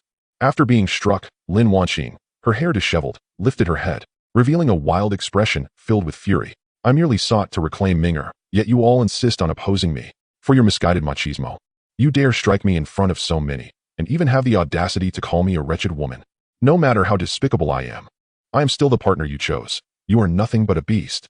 Furthermore, that ungrateful son of mine dares to declare in front of so many that I am a dog. I must have lost my senses to have birthed such a wretched creature.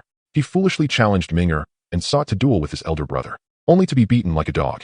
This is the offspring you, Xiao Tiance, produced, a cowardly wretch, just like you, who bullies the weak yet lacks any real ability. In a fury, Lin Wanqing unleashed her wrath upon Xiao Tiance. Were it not for her cultivation being suppressed, she would surely have retaliated. Wretched woman, dare you speak such nonsense? Upon witnessing Lin Wanqing's descent into madness, Xiao Tiance, in a fit of rage, struck her again. Then bellowed before the other elders of the Xiao family, from this day forth, I revoke Lin Wanqing's status in the Xiao family and cast her into the dungeon. No one shall release her without my permission. Ha ha ha, revoke my status in the Xiao family? Confine me to the dungeon? Xiao Tiance, you are truly arrogant. Following his proclamation, Lin Wanqing retorted with sarcasm. Do you believe that today's events are all my doing? Do you think that by stripping me of my status, you can rectify the situation? Do you think that by imprisoning me, you can secure your position as head of the family? It is you who favors your younger son, forcing Ming'er to take the blame for Renner, driving him to betray the Xiao family. I am merely a blind accomplice, while you, Xiao Tians, are the true architect of this calamity. If the Xiao family does not depose you as head, the entire clan shall face dire consequences. Silence. Upon hearing Lin Wanqing's piercing words, Xiao Tian's face flushed with anger, his cultivation surging as he contemplated silencing her forever. He had intended to show mercy, considering their bond as husband and wife, but to his astonishment, this woman seemed oblivious to her impending doom and dared to incite others to rebel against him. She spoke the truth. Just as Xiao Tians was about to strike Lin Wanqing with a lethal blow, a deep voice resonated, and an elder appeared beside Lin Wanqing, intercepting Xiao Tian's attack. A thunderous explosion reverberated as the true essence surged, transforming into a tempest that swept through the hall, only to be subdued by the numerous powerful figures present. This scene caused the members of the Xiao family to change their expressions drastically, for the one who intervened was none other than the family's grand elder, Xiao Tianhai, who possessed an 8th-level cultivation of the Tongtian realm and was the most esteemed figure in the Xiao family aside from Xiao Tians. Grand elder, what is the meaning of this? Xiao Tian's countenance darkened as he regarded the imposing figure of Xiao Tianhai. On our way back to the Xiao family, the grand elders and I convened. Given the grave errors committed by you and Lin Wanqing that have plunged the Xiao family into a perilous situation, you are no longer qualified to be the head of the Xiao family. Thus, we have unanimously decided to revoke your position, and I shall assume the role of the family head. Furthermore, to extricate the Xiao family from its current crisis and align ourselves with the esteemed Fuyao Holy Land, we need to escort you and Lin Wanqing to seek Xiao Ming's forgiveness. I hope you will cooperate.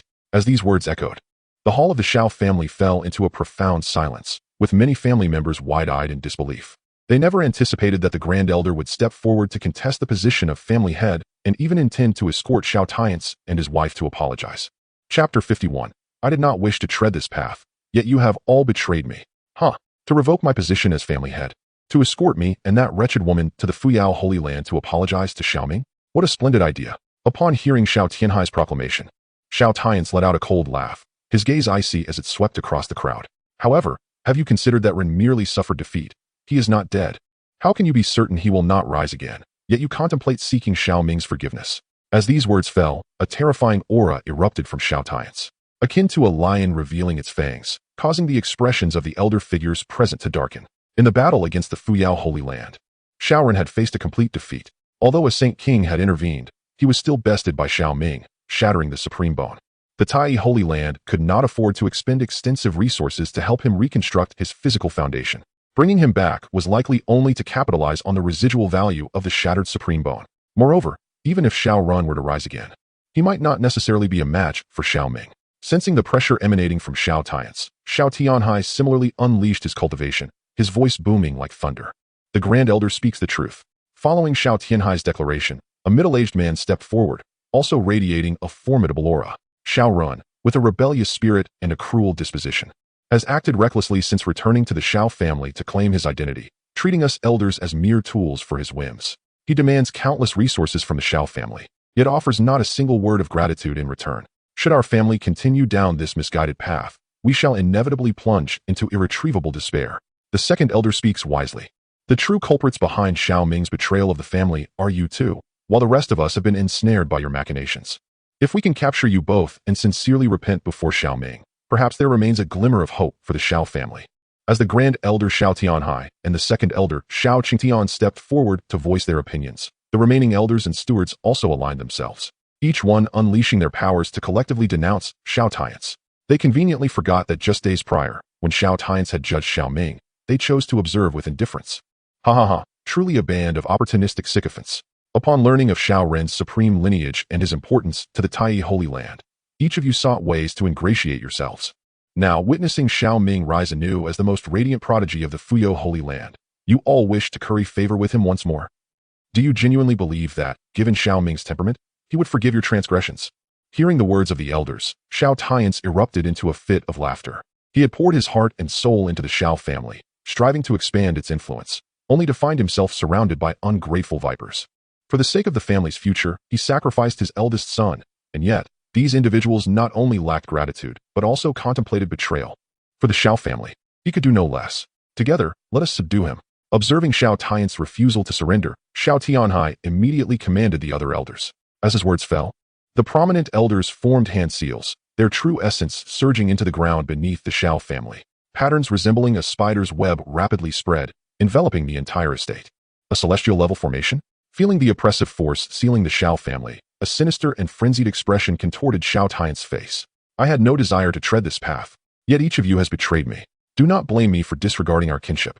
With that final declaration, Xiao Tian seemed to make a fateful decision. Retrieving a piece of beast hide from his storage ring, without hesitation, he unleashed a jet of blood upon it. A chilling and wicked aura erupted from the hide, akin to a tsunami. Keek, I have told you countless times, as long as you are willing to merge with the beast hide and become my loyal follower, do not think that even the humble saint realm would be beyond your grasp. I shall grant you the power to easily transcend it. The sharp voice reverberated through the hall of the Xiao family like a wailing specter, causing the expressions of those present to shift dramatically, each revealing a look of horror. This is an evil entity, a malevolent being from the abyss. Xiao Tian, how dare you betray humanity and ally yourself with the abyssal demons? Upon sensing the malevolent aura emanating from the beast's skin, Xiao Tianhai suddenly seemed to realize something and shouted sharply at Xiao Tian. Upon hearing these words, the others felt as if their pupils might explode from their sockets. The abyssal demons. They are the common enemy of the human race in the eastern region, a race that feeds on negative energies. It is crucial to understand that, although the human race has practitioners of demon and magic cultivation, these cultivators fundamentally rely on the spiritual energies of heaven and earth for their cultivation, albeit through extreme methods that may yield adverse effects. For instance, they might absorb the essence of flesh and blood, yet they still fundamentally draw from the energies derived from nature. However, the abyssal demons are different. They not only corrupt the spiritual energies of heaven and earth, but also siphon the negative energies of living beings. Their sudden emergence in the eastern region over 1,000,000 years ago plunged both it and the entire Songyuan realm into crisis. The human and demon races paid a heavy price to seal the abyssal demons within several forbidden zones. Yet, unexpectedly, Xiao Tian possessed an object of the evil race. Ha ha ha. Initially, I hesitated to commit, willing to become a pawn of the abyssal demons, hoping to rely on my own cultivation and the raising of a worthy son to ascend to the holy realm. But in the end, my son proved to be a treacherous wolf, and my kin mere fence-sitters. Why should I cling to my principles any longer? I might as well forsake the last vestige of my humanity to become a ruler among men. As these words echoed in the Xiao family hall, the beast's skin adhered to Xiao Tian's, reminiscent of a parasite, beginning to merge with him. Xiao Tian emitted a painful howl, two horns emerging from his head as his aura surged violently. Stop him! In the midst of terror and disbelief, Xiao Tianhai bellowed. At that moment, his cultivation erupted to its fullest, his fist striking towards Xiao Tian like a blazing sun. However, in the next instant, a surge of chaotic evil energy exploded from the beast's skin, sending Xiao Tianhai hurtling backwards as if he were mere refuse. Before the Xiao family could flee the hall, Xiao Tian produced a jade pendant, infusing it with his true essence. A far more formidable formation enveloped the Xiao family, cutting off all communication and ensuring that not even an ant could escape from within the clan. Cackling, he proclaimed, "If I do not attain sainthood, I shall become a demon. But I am too lonely alone, so you all must accompany me. I shall transform all of you into abyssal fiends, and I shall make the Xiao family the first demonic clan in the northern Xin realm. Ah, this is all you're doing. You have compelled me, one and all, to this fate." As Xiao Tiansai's voice reverberated through the Xiao family estate, several elders were left severely injured, collapsing to the ground. A sinister aura began to permeate the entire Xiao family, plunging all members into despair. To become the lackeys of the abyssal fiends is tantamount to waging war against humanity. It is no exaggeration to assert that, at this moment, the Xiao family has been erased from the annals of the human race. As for how long they can continue to exist, it entirely depends on how Xiao Tiankai chooses to seal his own fate. Chapter 52. If he were to act in secrecy, what difference would it make from lewdness? At this moment, Xiao Ming was unaware of the turmoil within the Xiao family. Upon returning to his secluded chamber, he promptly seated himself cross-legged and retrieved a wisp of heavenly flame. Heavenly flame, a rare fire born from the chaotic currents of the void. Its refinement not only enhances the quality of true essence, but also allows the host to align more closely with the path of space. Utilizing the eye of truth to inspect the properties of the heavenly flame, an expression of surprise crossed Xiao Ming's face. He had not anticipated that this essence could further attune the host to the path of space. It was indeed a rather impressive latent talent. Alas, the wisp of heavenly flame before him was not in its complete form. It was merely a fragment separated from the old ghost of fire cloud. The true pinnacle of the heavenly flame should reside within the old ghost himself. Nevertheless, if he could refine this fragment, it would still yield considerable benefits. With this thought in mind, Xiao Ming consumed the heavenly flame, and the chaotic true fire erupted within him, ravenously devouring the wisp of flame. The heavenly flame darted wildly within Xiao Ming's body, yet ultimately succumbed to the fate of being consumed. As time passed, the heavenly flame transformed entirely into a nourishing essence for the chaotic true fire, and the fiery quintessence contained within was utilized by Xiao Ming to fortify his physical form. This significantly enhanced his physical strength. Without the use of true essence, he could effortlessly overpower a 5th-level Dantian realm expert with ease. Of course, this applied to ordinary Dantian realm practitioners. For those with unique constitutions and who practice sacred grade techniques, relying solely on physical strength would not suffice. You too, come here. Just as Xiao Ming finished refining the heavenly flame and prepared to seek out Feng Xianhuang for dual cultivation, the voice of Jiang Xianying suddenly echoed. This caused Xiao Ming to narrow his eyes and promptly rise to exit his chamber. Upon surveying the scene, he beheld a massive, archaic cauldron standing upon the mountainside, from which a thick scent of blood and peculiar herbs emanated, leaving both Xiao Ming and Feng Xianhuang somewhat astonished. This archaic cauldron was of such quality that it reached the sacred tier, and the blood within was that of divine beasts. Even those herbs are exquisite treasures. Is the master planning to concoct elixirs? Glancing at the desolate cauldron, Xiao Ming felt a tinge of confusion. If the intention were indeed to refine pills, there would hardly be a need to summon them. Perhaps it is for observation, or to have them lend a hand. Come inside, he declared. This beast's blood was freshly drawn from a saint-tier beast, and the medicinal materials were gathered by me in the depths of the 10,000 great mountains. They are all exceptional materials for body refinement. The journey into the ghostly fiend's secret realm prohibits entry to those whose cultivation exceeds the cave heaven realm, yet imposes no significant restrictions on physical strength. However, should any cunning experts attempt to exploit this, there remains a risk for you during this expedition. Thus, for the time being, I shall employ the ancient clan's body refinement techniques to bolster your corporeal strength. Be prepared for some discomfort during this process. As Xiao Ming pondered these matters, Jiang Xianying took a sip of spiritual wine and spoke with a languid demeanor. This caught both Xiao Ming and Feng Xianhuang by surprise. They did not expect their seemingly distracted master to offer such solid support at a critical moment. However, Xiao Ming remained perplexed. Was it truly possible to exploit the ghostly fiend's secret realm? The entrance to the realm restricts cultivation levels, but not physical prowess.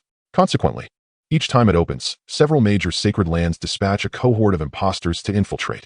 For instance, prodigies who have voluntarily lowered their cultivation or those whose powers have been crippled by others often manage to slip into the secret realm undetected.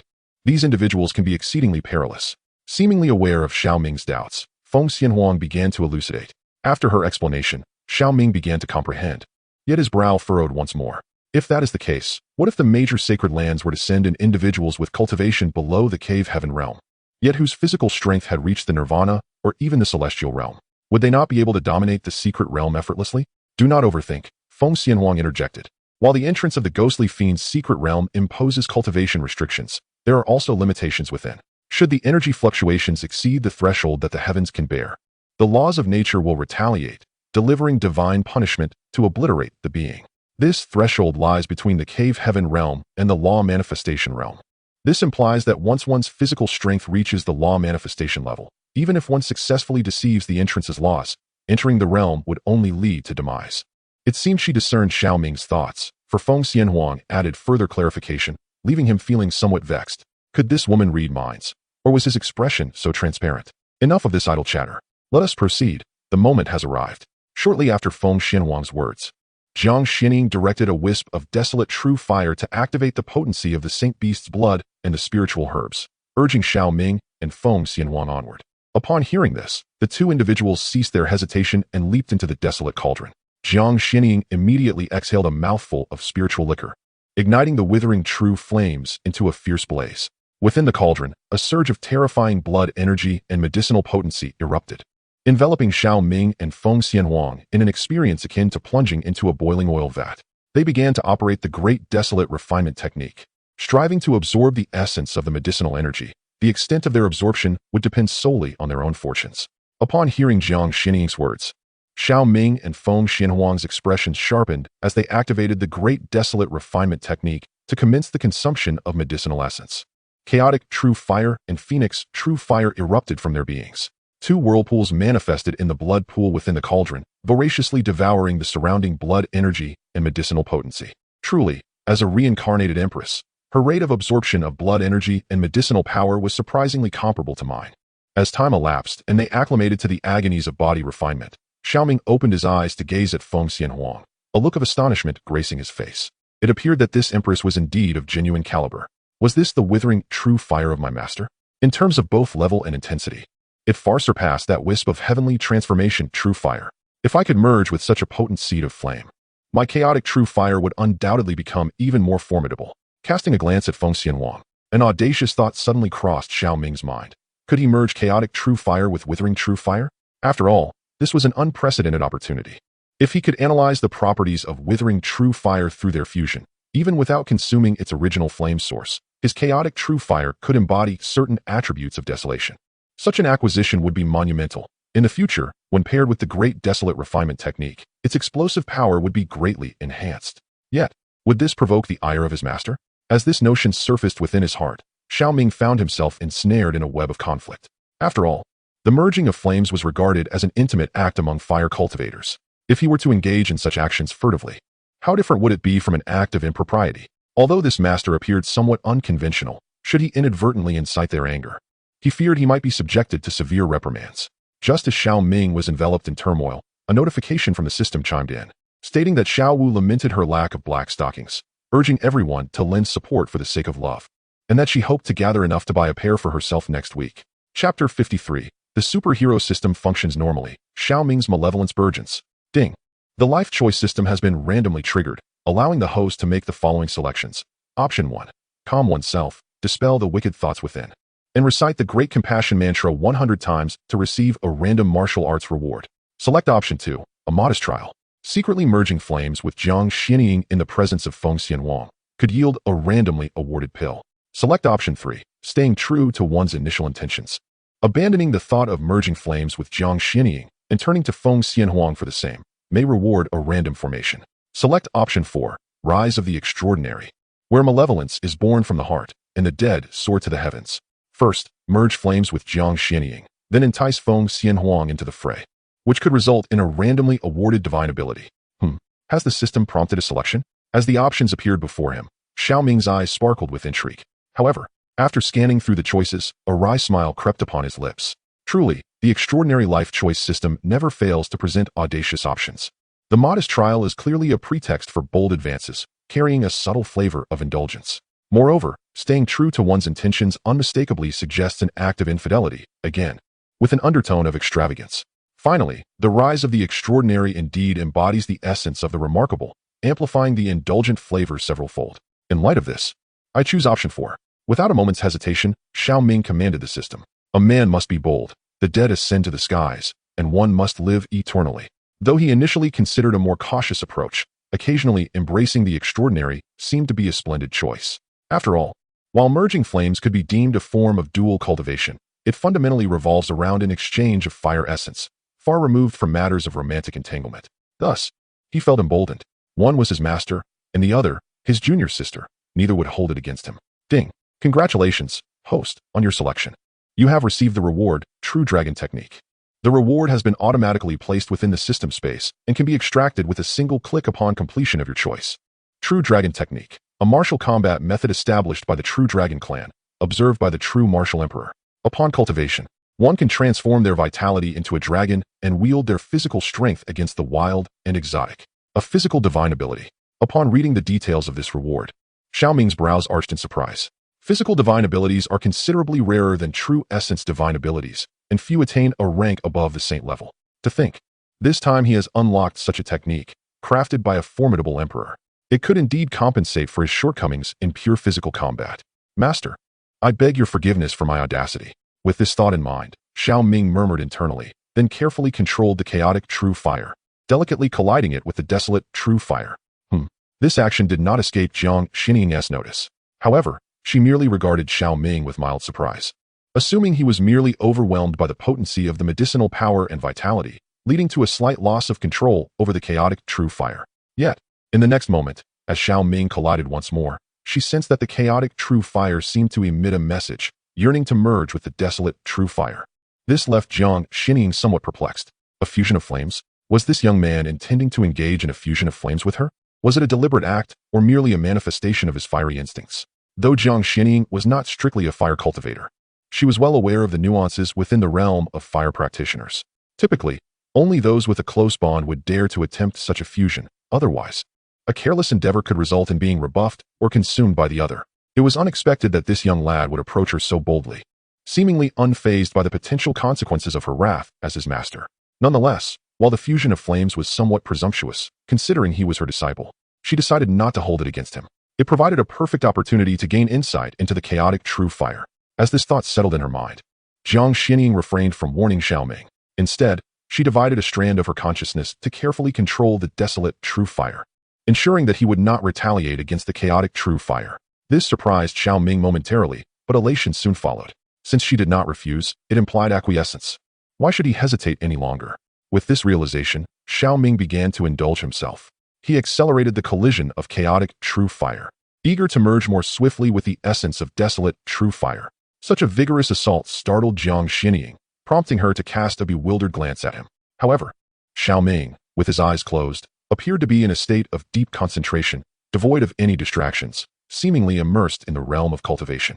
Upon observing him, Jiang Xinying felt assured that Xiao Ming harbored no malevolent intentions, and thus, she did not dwell on it further. She focused on controlling the desolate true fire, initiating a preliminary fusion with the chaotic true fire. A wondrous sensation enveloped them both, as the soul consciousness entwined with the flames flowed into their minds. You were within me, and I was within you. At that moment, it felt as though a new world had been unveiled. Xiao Ming could distinctly perceive the internal structure of desolate true fire, while Jiang Xinying gained clarity on the intricate nature of chaotic true fire.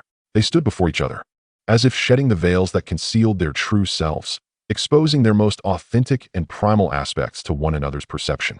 As time progressed, their mastery over the flames and comprehension of the path of fire soared rapidly. Such stirring activity could not escape Feng Xianhuang's notice. Upon sensing that Xiao Ming and Jiang Xinying were not merely cultivating together but engaging in a fusion of flames, she nearly leapt to her feet in moral outrage. As a master and a senior brother, how could they so brazenly engage in such intimate practices in the presence of their junior sister? What a disgraceful display. In the next moment, Feng Xianhuang opened her eyes and glared fiercely at Xiao Ming, her heart swelling with anger and indignation. It was clear they had made prior arrangements. As the other party refined the heavenly flame, she approached to merge their flames, seeking to comprehend the mysteries of the chaotic true fire. Unexpectedly, in the midst of this, Jiang Xinying summoned her to refine her body and temper her flesh. In the blink of an eye, he had already engaged in discourse with their master. What distinction is there from a scoundrel? No, this emperor cannot passively observe as he grows stronger. Why should he be allowed to engage in flame merging with the master while I must stand idly by? If I do not wish to be outmatched, I must take part. With this thought firmly rooted, Feng Xianhuang cast aside her hesitations and immediately split a fragment of her consciousness, directing the phoenix true fire to join in. After all, it was merely an exchange of flames, not an act of shameful intent. If they dared to do so openly, why should she refrain from participating? What of the dignity of an empress, the pride of a sovereign? All of that could be cast aside. If Xiao Ming were to grow stronger while she lagged behind, how could she bear the comparison in the future? After a moment of inner persuasion, Feng Xianhuang released her inhibitions and directly inserted herself between the two. This startled both Xiao Ming and Jiang Xinying. They had been engaged in a fruitful exchange, and this junior sister unexpectedly intruded. Just as Xiao Ming was contemplating inviting Feng Xianhuang into the fold, her proactive approach saved him considerable effort. He quickly made room for her, pulling her in to partake in the exchange. Although a hint of awkwardness lingered among the three, they remained silent, as if this shared space held no significance. Yet, neither Feng Xianhuang nor Jiang Xinying realized that even the mightiest of structures can crumble from a single ant's hole. This coexistence would plant a seemingly insignificant seed in their hearts. Once that seed germinates, even the most egregious of occurrences could be gradually accepted by them. As the night deepened, the narrative beckoned readers to express their appreciation with a gesture of free gifts, promising further updates after the evening's endeavors concluded. Chapter 54. The emergence of demonic prodigies from various forces, the threat from Yi's Island. Time slipped away swiftly, as Xiao Ming and the others immersed themselves in their triad. The body refinement and flame merging persisted for nearly 12 days. During this span, the great factions of the North Xin realm witnessed the metamorphosis of their prodigies. Deep within the forbidden land of the Tai Holy Land, Xiaoren suddenly opened his eyes. A terrifying aura erupted from him, causing the entire blood pool cavern to tremble violently. The supremacy of the flesh, the spirit's metamorphosis devouring souls. Who in this world can rival me? Xiao Ming, upon this expedition into the Ghost Sha's secret realm, this holy sun shall surely consume you. Feeling the immense power contained within his physique, Xiaoren's confidence surged to unprecedented heights. With the aid of the old ghost in the fire clouds, his shattered body was not only fully restored, but the supreme bone had also perfectly integrated with his form. Now, his flesh had undergone a complete transformation into a supreme body. Every inch of his body was imbued with supreme runes, and even his innate divine abilities underwent a remarkable transformation. Remarkably, without the utilization of true essence, he possessed enough sheer physical strength, derived solely from his supreme physique, to contend with formidable adversaries at the 9th level of the celestial realm. Not to mention, after devouring the majority of the holy soul power from the ancient fire cloud specter, his soul strength surged to the level of the celestial realm. It is not an exaggeration to assert that, aside from his cultivation remaining at the 9th level of the spiritual sea realm, his physical and soul strength surpassed that of an ordinary celestial realm expert. With such formidable prowess, should he encounter Xiao Ming again, he genuinely pondered how he might face defeat. Meanwhile, at the Yaoquan Holy Land, the foremost among the 5 dominant powers of the northern Xian realm in the eastern domain, the quantity of strong practitioners and the overall heritage of Yaoquan Holy Land vastly eclipsed that of the other 4 sacred lands. As a golden light soared from within the Yaoquan Holy Land, a young man clad in white emerged from the altar like a celestial deity. Within this radiant golden aura, an ethereal Kunping spirit could be seen soaring to great heights, occasionally transforming into a golden-winged rock or the mythical Baiming Kun. The majesty of this presence was akin to that of a saint descending. Truly, this generation of prodigious talents from Yaoquan Holy Land is unparalleled. Not only does he carry the ancient bloodline of the Kunping, but he also possesses the rare dual pupil constitution. Even the recently risen young supreme from the Fuyo Holy Land could never hope to rival you. Upon the emergence of this young man from the forbidden area, the lord of Yaoquan Holy Land erupted into raucous laughter. The youth was named Yun Feiping, the most esteemed disciple of the Kunping lineage from Tianyao City, and he was celebrated as the most gifted individual in the past millennium at Yaoquan Holy Land. With his dual pupils and the ancient Kunping blood, he could certainly contend with the imperial sons and daughters. It is no exaggeration to say that if the young supreme of Fuyo Holy Land possesses the potential of an emperor, then this prodigy from Yaoquan Holy Land is endowed with the potential of a great emperor. The young supreme of Fuyo Holy Land is merely a stepping stone for me to ascend as the supreme of the eastern domain. Hearing the words of the lord of Yaoquan, Yun Feiping exhibited a hint of disdain, despite having heard of Xiao Ming's remarkable victory over Xiao Ren. Even from a distance of 1,000,000 miles, he remained unfazed, for he alone understood the extent of his own prowess at the same realm. Should they meet within the ghostly fiend's secret realm, he would ensure that Xiao Ming comprehended who the true young supreme was. On the other side, at the 9 Nether Demon sect, a terrifying surge of blood energy erupted from the depths of the forbidden area, and a gaunt youth emerged from a blood pool. With each movement he made, the bones surrounding him shattered like dry twigs, creating a scene of chilling terror. Cackling with glee, the being possessing the blood fiend's sacred body proved worthy of its lineage, capable of enduring the refining trials of the abyssal blood pool and inheriting a trace of the imperial bloodline of the Bloodslaughter Demon clan. With your involvement in the upcoming expedition to the ghostly fiend's secret realm, those self-proclaimed righteous sects of the 4 great holy lands shall find no fortune within. Accompanied by a piercing laugh, a gaunt youth emerged from the blood pool, lifting his head to reveal a sinister grin. His pallid visage bore no hint of color, and with his chiseled features, he resembled a vampire. This individual, known as Xiao Ming, is the master of the 9 Nether Demon sect, retrieved from the mass grave, and is the most extraordinary talent of this generation. That fellow has finally inherited a fragment of the Bloodslaughter Demon clan's bloodline. During the forthcoming journey into the ghostly fiend's secret realm, you must closely follow this young one. Should the opportunity arise, you must devour him. If you are able to consume his Bloodslaughter Demon clan bloodline and absorb the essence of his blood fiend's sacred body, the ancient demon bloodline within you will awaken. At that time, you shall transform into the next generation of demonesses, causing the many prodigies of the eastern domain to tremble in fear. Sensing the stirrings from the depths of the 9 Nether Demon sect's forbidden land, a woman with an enchanting visage laughed heartily from another peak within the sect.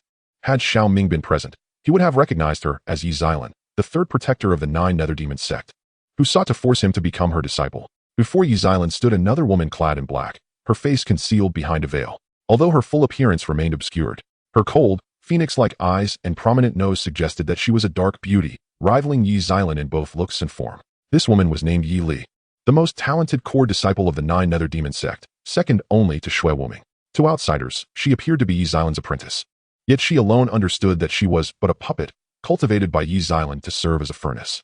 Once the ancient demon bloodline within her awakens, she risks being seized or refined by Yi Xilan. Remember, should opportunities arise within the ghostly fiend's secret realm, do not hold back. Additionally, If you encounter that rascal Xiao Ming from the Fuyo Holy Land, you may eliminate him within the realm, extracting his flesh and essence for your own use. The plaything I cherish must be destroyed if it cannot be obtained. Furthermore, my master despises betrayal above all. Do not act foolishly like your senior sister. Otherwise, upon your return from the secret realm, I shall have no choice but to cleanse the ranks. Observing the flicker of determination in Yi Li's gaze as she contemplated her next move, Yi Xilan's voice echoed ominously. This caused a shadow of melancholy to pass over Yi Li's gaze, and she could only respond indifferently. The disciple will obey the master's command. Her consciousness was ensnared by the soul bug implanted by Yi Xilan, who merely needed to conjure a thought to render her life a torment worse than death. Her senior sister had sought to free herself from Yi Xilan's control, but ultimately met a fate of disintegration. As for the Qian sacred dynasty, among this generation's princes and princesses, none possessed particularly extraordinary talents. Although the ninth prince was said to have a pristine sword heart and was expected to become the next sacred king of Qian, he paled in comparison to figures such as Xiao Ren. Thus, even with the impending opening of the ghostly fiend's secret realm, the Qian sacred dynasty remained remarkably subdued, showing no inclination to promote any of its exceptional heirs.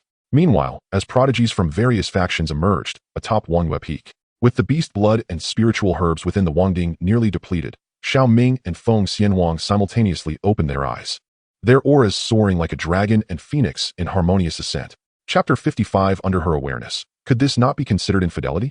The physical body rivaled the ninth level of the cave heaven realm. Perceiving the surge of power within him, a glimmer of brilliance flickered in Xiao Ming's eyes.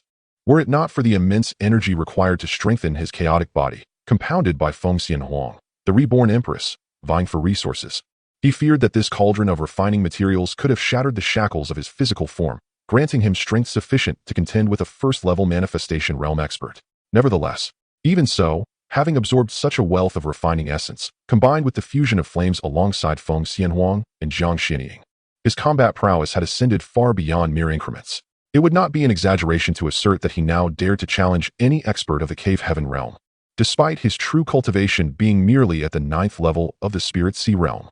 Is this the true phoenix body refinement technique? Has your physical strength also reached the ninth level of the cave heaven realm? As Xiao Ming marveled at his own strength, he cast an astonished glance at Feng Xianhuang. Following his gaze, he beheld crimson lines, reminiscent of blood-drawn phoenix feathers, adorning Feng Xianhuang's snow-white skin, radiating a terrifying aura of vitality that was hardly inferior to his own. Truly, the reborn empress was indeed formidable, possessing genuine prowess. The ancient phoenix bloodline flows within me. The true phoenix body refinement technique is more suited to me than the great wilderness divine refinement art. Of course, should the two be combined, complementing each other's strengths and compensating for weaknesses, the advantages would become even more pronounced. Observing Xiao Ming's astonishment, as if marveling at her ability to keep pace with his cultivation speed, Feng Xianhuang offered a nonchalant explanation. However, despite her words, she felt a tinge of frustration within.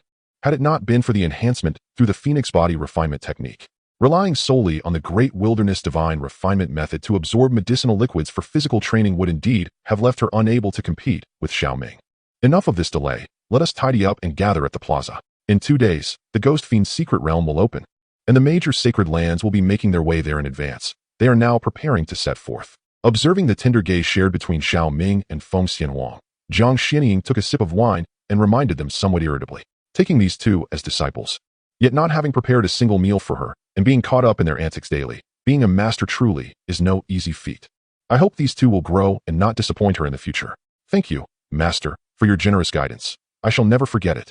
Upon hearing Jiang Xianying's words, Xiao Ming and Feng Xianhuang leaped from the wild cauldron, their true essence surging to cleanse the grime from their bodies, and they bowed to Jiang Xianying in perfect harmony. It must be said that Jiang Xianying treated them exceptionally well, generously providing not only techniques and powers, but also ample training resources. Such a good master is indeed rare to find. I will not accompany you on this journey, so do take care of yourselves. These two wild fangs have been meticulously crafted by me, sealing within them a strand of my desolate true fire. Should you encounter a life and death crisis, activating them will ensure your survival. As she spoke, 2 exquisite beast tooth pendants, resembling crescent moons, floated before them with a wave of Jiang Xianying's hand. Thank you, master. Xiao Ming and Feng Xianhuang exclaimed, their eyes sparkling as they accepted the gift without hesitation. Jiang Xianying, being at the 9th level of the Sacred King realm, wielded a strand of desolate true fire that, once unleashed, would possess terrifying power. Not only would it make even the Sacred Realm experts tremble, but lower-level Sacred Kings would also regard it with trepidation. Now, go, and remember to return alive, Jiang Xinying said, waving her hand to retract the wild cauldron before turning and vanishing from sight. Observing this, Xiao Ming and Feng Xianhuang ceased their hesitation, transforming into streaks of light as they dashed from Wangyue Peak, heading towards the Sacred Land Plaza. Meanwhile, at the Sacred Land Plaza, the area was bustling with activity, teeming with spectators eager to witness the events unfolding. Look, that senior brother Li Qingyang, ranked 5th among the previous generation of disciples. I've heard he has already broken through to the 8th level of the Cave Heaven realm. Who would have thought he would regress in cultivation to participate in this Ghost Fiend's secret realm expedition? Not only him, even senior brother Qin Pingji and Holy Sun Zhanghao are set to regress in their realms to venture into the Ghost Fiend's secret realm. What? Senior brother Qin Pingji was ranked 2nd among the last generation of disciples, having already reached the 9th level of the Cave Heaven realm. How could he bear to lower his own cultivation? And Zhanghao, he is the direct disciple of the Sacred Lord, having ascended to the 856th step of the ascending stairway, the most dazzling prodigy of the previous generation. Why is he also making such a reckless choice? As the sound resonated, an uproar erupted in the square. The Sacred Land of Fuyo conducts assessments every 3 years, while the Ghost Fiend's secret realm opens only once every decade, making it a rare opportunity for each generation of disciples. In the past, when the Ghost Fiend's secret realm was accessible, a few disciples from previous generations attempted to regress in their cultivation to re-enter the realm and refine their Dantian realm. However, very few dared to take such a risk. After all, it requires years of arduous training to reach the 8th or 9th level of the Dantian realm. And just as one is ready to break through to the Fashang Jing, to choose to regress and start anew is not only a waste of countless efforts, but also a potential risk of being surpassed by peers. Thus, unless one feels their foundation is precarious, few prodigies would be foolish enough to pursue such an endeavor. Indeed, the quality of the Dantian realm forged from the absorption of the world's malevolent energies is undeniably more potent than breakthroughs achieved through earthly treasures. Yet, for those prodigies on the verge of entering the Holy King realm, failing to find malevolent energies of at least 5 colors would render the pursuit a gamble fraught with peril. You may not be aware, but this time the Ghost Fiend's secret realm marks the 3rd millennium cycle of its opening. The malevolent energies within the realm will not only intensify, but may also trigger large-scale tidal waves of these energies. At that time, it is not merely the 5-colored energies that may manifest, but even 7-colored energies could emerge. Upon hearing an informed individual elucidate this, another wave of astonishment rippled through the square. Within the Ghost Fiend's secret realm, the malevolent energies are categorized into inferior, medium, superior, and exceptional grades. Inferior being of 1 color, medium 3 colors, superior 5 colors, and exceptional 7 colors. If one could forge their Dantian realm from 5-colored energies, even if their prior foundation had certain flaws, it would suffice to rectify it, granting them the potential of a Holy King, or even the capability to challenge the quasi-imperial realm. Should one acquire 7-colored energies to forge their Dantian realm, they would undoubtedly possess the potential of an emperor. No wonder the prominent disciples of the previous generation exhibited such audacity. They were all striving for those 7-colored energies. Sister, your betrothed has yet to arrive. Is he perhaps sneaking off to indulge in infidelity? Amidst the clamor, Yunling cast a teasing glance at Su Qingyue from the viewing platform. Brother Xiao Ming is far too dedicated for such frivolities, Su Qingyue replied, rolling her eyes at Yunling, unperturbed by the provocation. As the opening of the Ghost Fiend's secret realm approached, she was certain Xiao Ming was diligently cultivating, with no time to stray. Even if he did, given his compatibility with Feng Xianhuang and her awareness of their relationship, it was likely more ambiguous than that of mere siblings. In her understanding, it could hardly be deemed infidelity. Moreover, she no longer considered herself Xiao Ming's fiancée. She felt she had no standing to define such matters. Sister Yunling, have you truly made up your mind to enter the Ghost Fiend's secret realm with me? After a brief internal lament, Su Qingyue shifted the subject. A trace of concern involuntarily crossed her face. Yunling, a paragon among the previous generation of disciples, had already reached the 7th level of the Cave Heaven realm. If she were to enter the Ghost Fiend's secret realm and fail to successfully locate the 5-color fiend for forging the Cave Heaven, this expedition would be a considerable loss. Alas, I had hastily advanced before, resulting in some imperfections in the Cave Heaven refinement. This time, entering the Ghost Fiend's secret realm could merely be a gamble of fortune. Moreover, if one could hunt down a sufficient number of Ghost Fiend's spiritual entities, absorbing the Ghost Fiend's spirit crystals could swiftly restore one's cultivation. Yunling waved her hand dismissively, seemingly unconcerned. Meanwhile, as the two conversed, a figure appeared in the void like a radiant sun, gracefully approaching Su Qingyue and Yunling. With the 3rd update delivered, after reading, remember to click on a free gift for a little motivation for little fish. Further updates will follow, and here comes Little White. Chapter 56, The Radiant Sun and the Dark Moon. We are a match made in heaven. Ah, it is Zhang Hao, the Holy Sun. He has truly come. Born with the radiant sun's sacred body, endowed with the potential of a sacred king, he has now reached the 9th level of the Cave Heaven realm. Who would have thought he would participate in the Ghost Fiend's secret realm expedition? What of the sacred king potential? A prodigy like Zhang Hao undoubtedly aims to vie for the title of emperor. Oh, why is Zhang Hao heading that way? Is that not Su Qingyue of the Jade Maiden Peak? Could it be that the previous rumors were indeed true? Upon seeing the extraordinarily handsome figure in the Void Land directly before Su Qingyue in the plaza, a stir arose among the many disciples present. Since half a year ago, when Su Qingyue joined the Fuyo Sacred Land and became a disciple of the Jade Maiden Peak, Zhang Hao had visited the Jade Maiden Peak multiple times. It was evident to perceptive onlookers that this holy son had taken a liking to Su Qingyue, the embodiment of celestial beauty.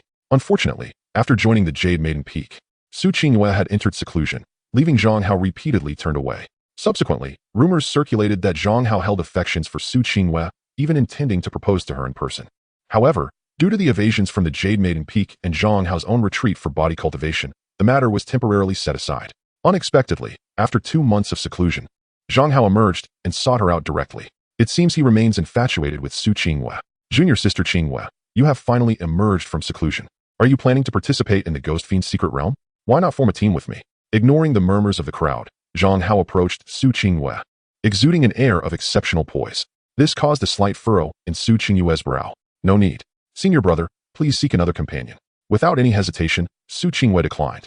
However, Zhang Hao appeared unfazed, merely smiling as he inquired, is this because of Xiao Ming? I have heard that he is not only a recently risen prodigy of the Fuyo Sacred Land, but also your childhood sweetheart, with a marriage pact between you? As he spoke, Zhang Hao's gaze flickered uncontrollably, a trace of unwillingness and profound jealousy glimmering in his eyes. Recently, during a confrontation between 2 formidable Saint Kings within the sacred grounds, the cataclysmic energy fluctuations jolted him from his meditative state. Upon emerging, he discovered that 2 prodigies had unexpectedly emerged from the Fuyo Sacred Land, each possessing the potential of an emperor. To his dismay, one of them was none other than the betrothed of the woman he admired, leaving Zhang Hao feeling as though he had just ingested something distasteful.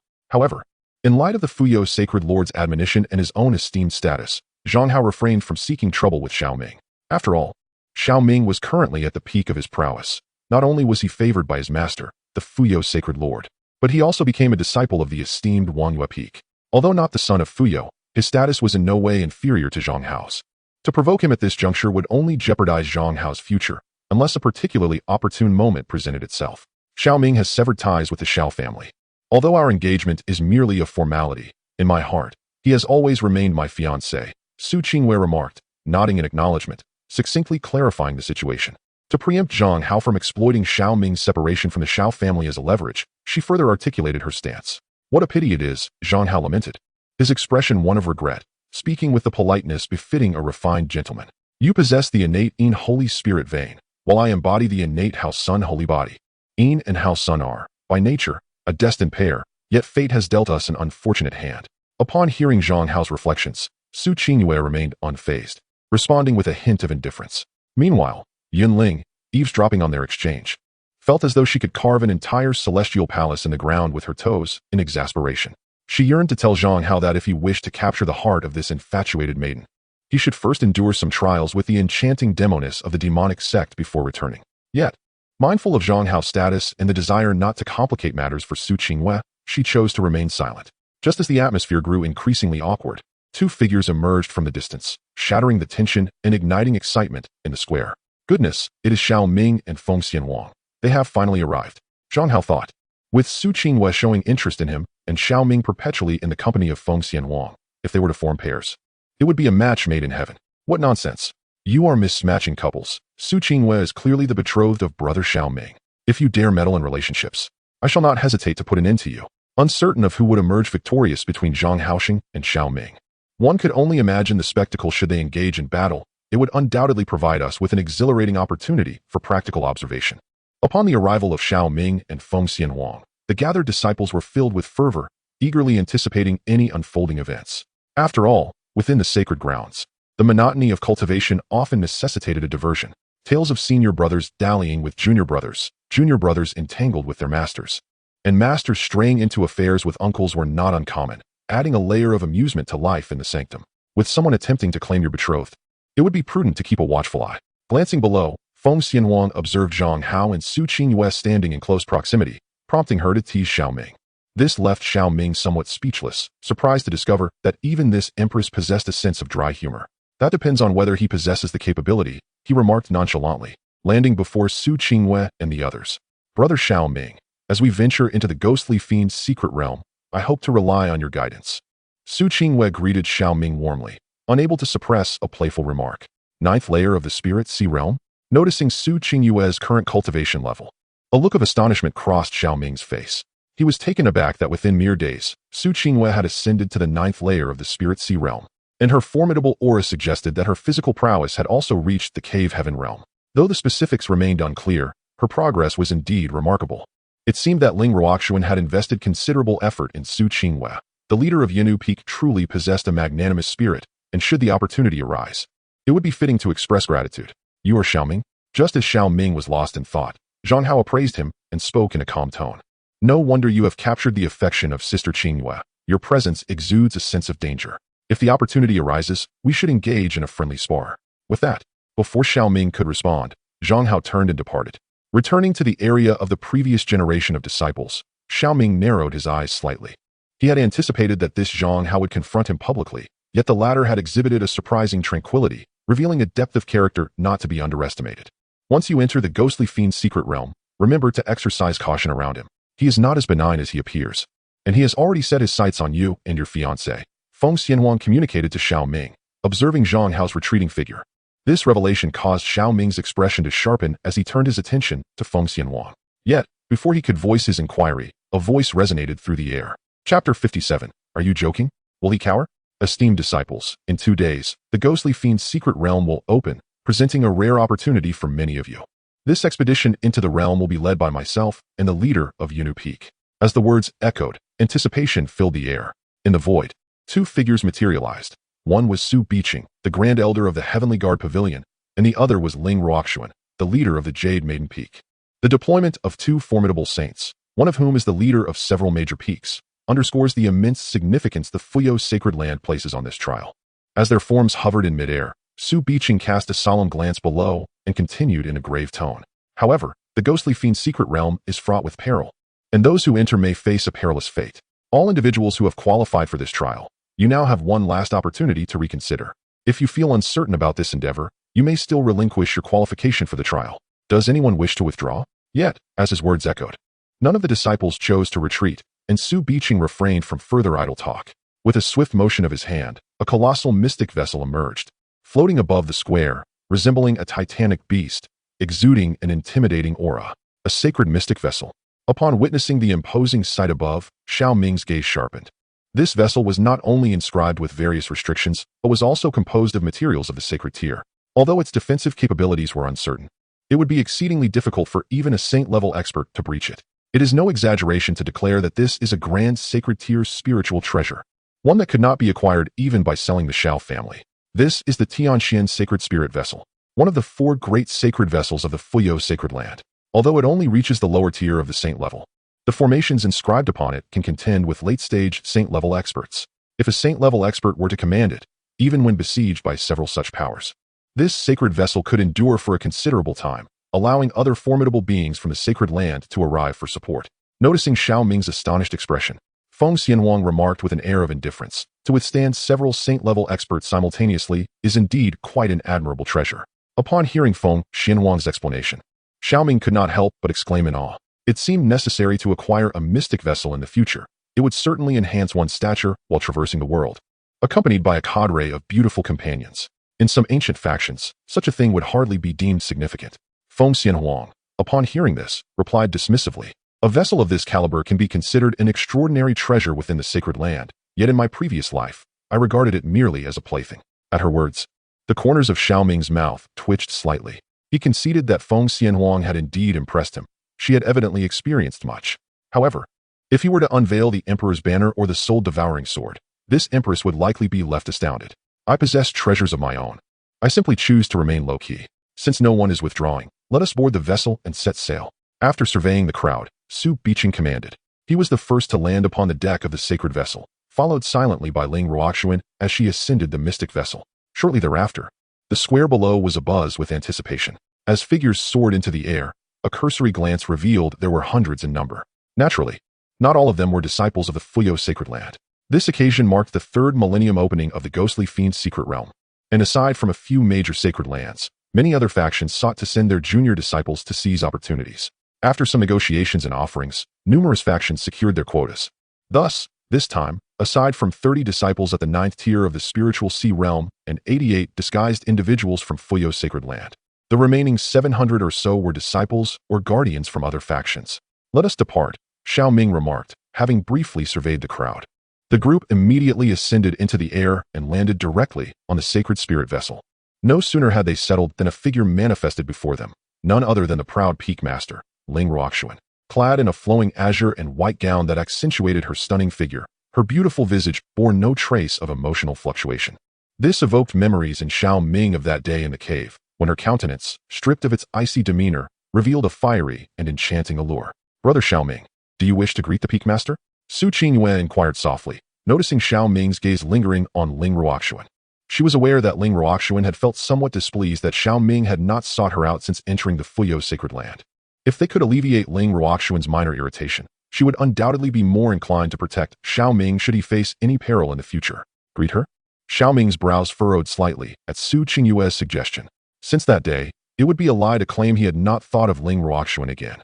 Especially after entering the Fuyo sacred land, she frequently occupied his thoughts. Yet, he remained uncertain of her feelings toward him and what demeanor she maintained, which made him hesitant to approach her. After all, she was a formidable figure at the Saint Realm, capable of effortlessly suppressing him with a mere gesture.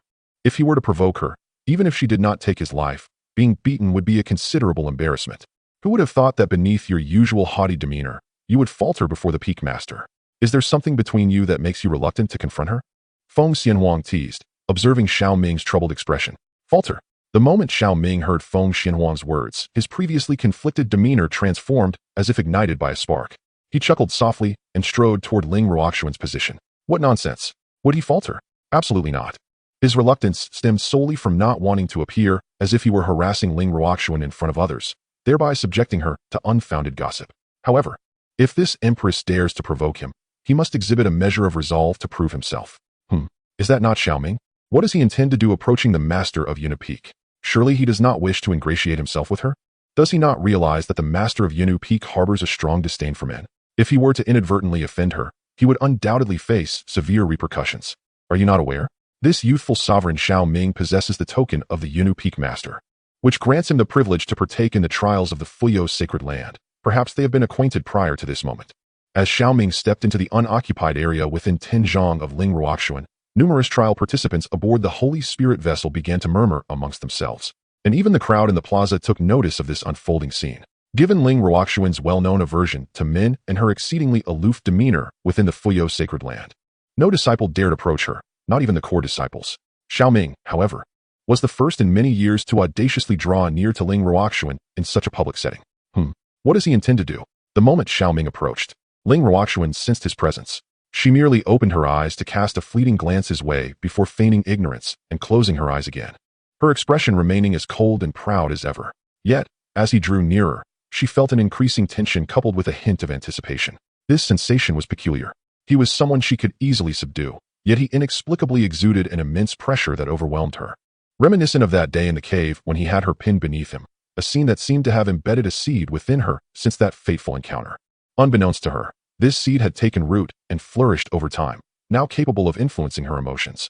Through countless mountains and rivers, a bond had formed.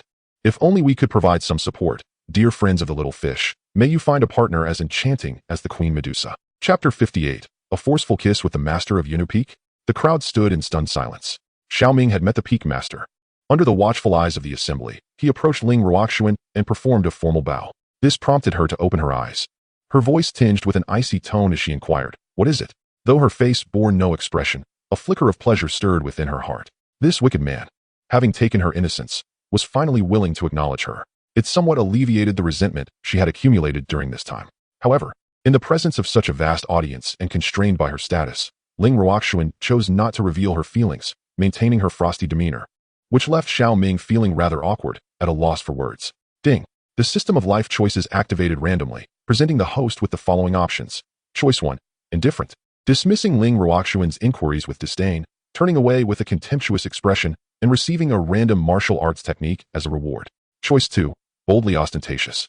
Flashing an alluring smile at Ling Ruoxuan and publicly teasing her with words, yielding a random supernatural ability as a reward.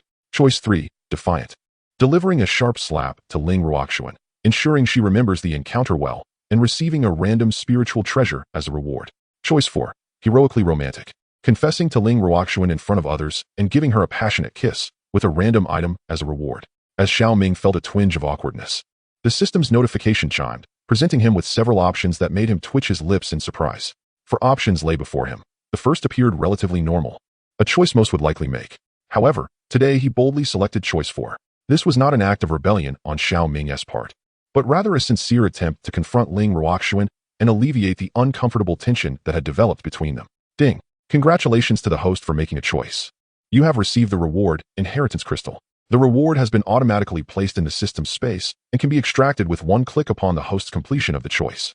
Inheritance Crystal, a unique treasure containing the memories of inheritance. It holds fragments of array knowledge from the Elder of Annihilation, which, once refined, allows for the automatic acquisition of related array techniques. To his astonishment, the reward was a memory inheritance crystal related to array formations. This was indeed an unexpected outcome.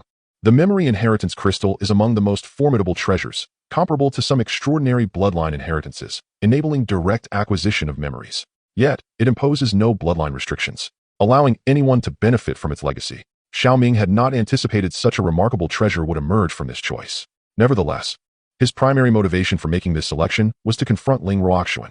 The reward was merely a supplementary bonus. What truly mattered to him was whether he and Ling Ruoxuan could establish a relationship today.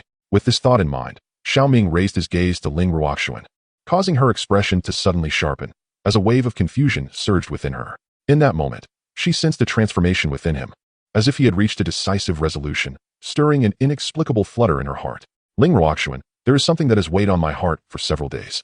After much contemplation, I have decided to lay my feelings bare.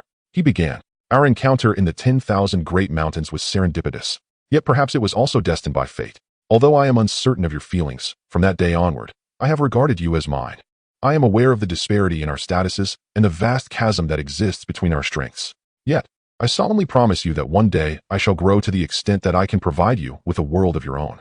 If you are willing to wait for me, I shall proclaim to the world that Ling Ruoxuan is indeed my woman. Should you choose not to wait, from this day forth, I shall cease to disturb you. In uttering these sentiments, and out of consideration for Ling Ruoxuan's feelings, Xiao Ming chose to communicate through a whisper, leaving those around them oblivious to his words. Although such an approach might jeopardize his current choice, Xiao Ming refrained from using pressure to compel her decision. Regardless of whether the woman with whom he has shared a connection chooses to be with him in the future, he intends to offer her the respect she deserves. Thus, he was unwilling to leverage a system reward to confess his feelings in front of so many, especially when he was uncertain of Ling Ruoxuan's intentions. If she were disinterested, his confession would not be one of affection but rather a moral coercion, irrevocably cooling their relationship. As Xiao Ming's deep voice resonated in her ears, Ling Ruoxuan felt as though her mind was engulfed in a thunderous roar. She stood frozen, her breath becoming erratic. She never anticipated Xiao Ming would be so forthright, laying bare his feelings so directly. Despite her status as the leader of the Jade Maiden Peak and her formidable cultivation at the 8th level of the Sacred Realm, she felt a surge of panic, utterly uncertain of how to respond. What was happening? Ling Ruoxuan's expression indicated a shift in her composure, her aura wavering in turmoil. Could it be that this fellow, Xiao Ming, held leverage over her? Was he threatening her? Absurd. A mere spirit sea cultivator threatening someone of the Sacred Realm? Surely, one must be out of their mind to think that. If Xiao Ming were confessing to her, I would be inclined to eat my words. Observing the exchanged gazes between Ling Ruoxuan and Xiao Ming, the surrounding crowd buzzed with whispers, sensing an unspoken story between them. Avoiding confrontation, refraining from anger, and remaining silent, then I shall interpret your silence as acquiescence. Noticing Ling Ruoxuan's demeanor, a subtle smile graced Xiao Ming's lips as he began to understand her heart. She indeed harbored feelings for him. Had there been no affection, she would have either exploded in fury or issued a warning before turning away indifferently, rather than standing there like a bewildered child. At this juncture, he could only assist her in breaking through the final barrier. Upon hearing Xiao Ming's words, Ling Ruoxuan was immediately alarmed. Before she could utter a word, Xiao Ming abruptly grasped her hand, his voice resonating deeply across the expanse. Esteemed guests, I am Xiao Ming. Today, I am here to announce a momentous occasion. The master of Yunu Peak, Ling Ruoxuan, and I share a profound connection. Today, we shall pledge ourselves to one another as partners in the Tao. I implore you all to be our witnesses." As he spoke, Ling Ruoxuan's expression turned bewildered, her pupils involuntarily widening. In an unexpected turn of events, Xiao Ming enveloped her in his arms, capturing her lips with his own. In that instant, a thunderous sound seemed to echo in Ling Ruoxuan's mind, causing her pupils to constrict sharply as she stiffened in Xiao Ming's embrace. Not only was Ling Ruoxuan taken aback, even Feng Xianhuang, Su Qingyue, Yun Ling, Su Biqing, and the others gazed wide-eyed at the spectacle before them, resembling ducks whose necks had been grasped. They were rendered speechless, merely staring at this absurd scene. The entire Fuyo sacred land fell into an eerie silence, as if that kiss had frozen time itself. Later, there would be 2 more updates, and I kindly ask everyone to consider sending a small gift to celebrate Xiao Ming's audacious act. Chapter 59. Tears soaked the Yanshan noodles. Vowing not to be deceived by men. What in the world is happening? Am I hallucinating, or has this world gone mad? I can't believe I just witnessed the master of Unipeak being forcefully kissed. How could this be? Isn't Xiao Ming betrothed to Su Qingyue from Unipeak? How could he so swiftly turn his affections to Ling Ruoxuan? This Xiao Ming truly embodies the essence of a scoundrel. He already has a junior sister and a fiancée. Yet he dares to pursue the master of Unipeak? When will we, the sisters, awaken from this folly? Someone should slap him twice and bring him to justice. This is what a true man does. He kisses the woman he desires, unlike those who are timid and overly sentimental, lacking any understanding of romance. Sisters, there is a foolish man barking here. I sense a wave of melancholy washing over me. Let us go to the law enforcement hall and file a complaint against him. After a brief moment of stunned silence, the atmosphere erupted into an uproar, the entire Fuyo sacred land igniting with fervor. The intensity of the reaction rivaled that of the uproar during Xiao Ming's earlier confrontation with Xiao Ren. After all, one was a recently ascendant youthful sovereign, while the other was a long-established, aloof peak master. Had they not witnessed the two engaged in a kiss, they would hardly have believed that such a connection existed between them. It was utterly revolutionary to their worldview. How could this be possible? Isn't he the betrothed of Sister Qingyue? Why does he dare to act in such a manner before her? Observing the couple locked in their embrace from a distance, Zhang Hao was equally stunned, his expression a mixture of shock and confusion. Yet, the next moment, a surge of elation washed over his face.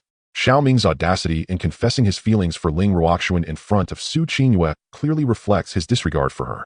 Upon witnessing this, Su Qingyue must be utterly disheartened and devastated. If he were to exhibit the grace expected of a man, offering her a shoulder to cry on and whispering sweet words of comfort, he might seize the opportunity to win the affections of this junior sister. With this thought in mind, Zhang Hao glanced towards Su Qingyue's position, only to be struck dumb the next moment. He saw Su Qingyue covering her mouth in astonishment, yet her expression bore no trace of heartbreak. Instead, it was illuminated by admiration, affection, envy, surprise, anticipation, and desire. This bewildered Zhang Hao to the point of near explosion.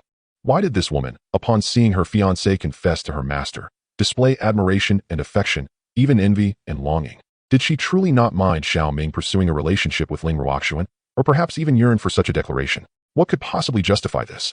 Amidst his confusion and humiliation, Zhang Hao's expression turned somewhat sinister, his eyes flashing with a hint of malice, though he concealed it almost immediately. At that moment, he found himself powerless to confront Xiao Ming, and thus he had no choice but to endure. Meanwhile, amidst the crowd's uproar, Ling Ruoxuan regained her composure. However, she did not immediately expel Xiao Ming. Instead, she pinched his waist sharply before vanishing like a wraith from his embrace. Only her cool voice echoed through the air of the Fuyo Square. "Elder Su, it is time to leave." With her words, Su Biqing snapped back to reality. He stomped his foot and activated the mystical vessel. The Tianxian sacred spirit vessel transformed into a streak of light, distorting space as it carried numerous trial participants towards the 10,000 Great Mountains. Once again, the Fuyo Holy Land erupted in astonishment. Who would have thought that after pursuing her for so long without success, they would be outdone by a junior? Truly, fate is capricious. As they watched the Tianxian sacred spirit vessel depart, several figures in the void wore expressions of complexity, each exuding a formidable aura.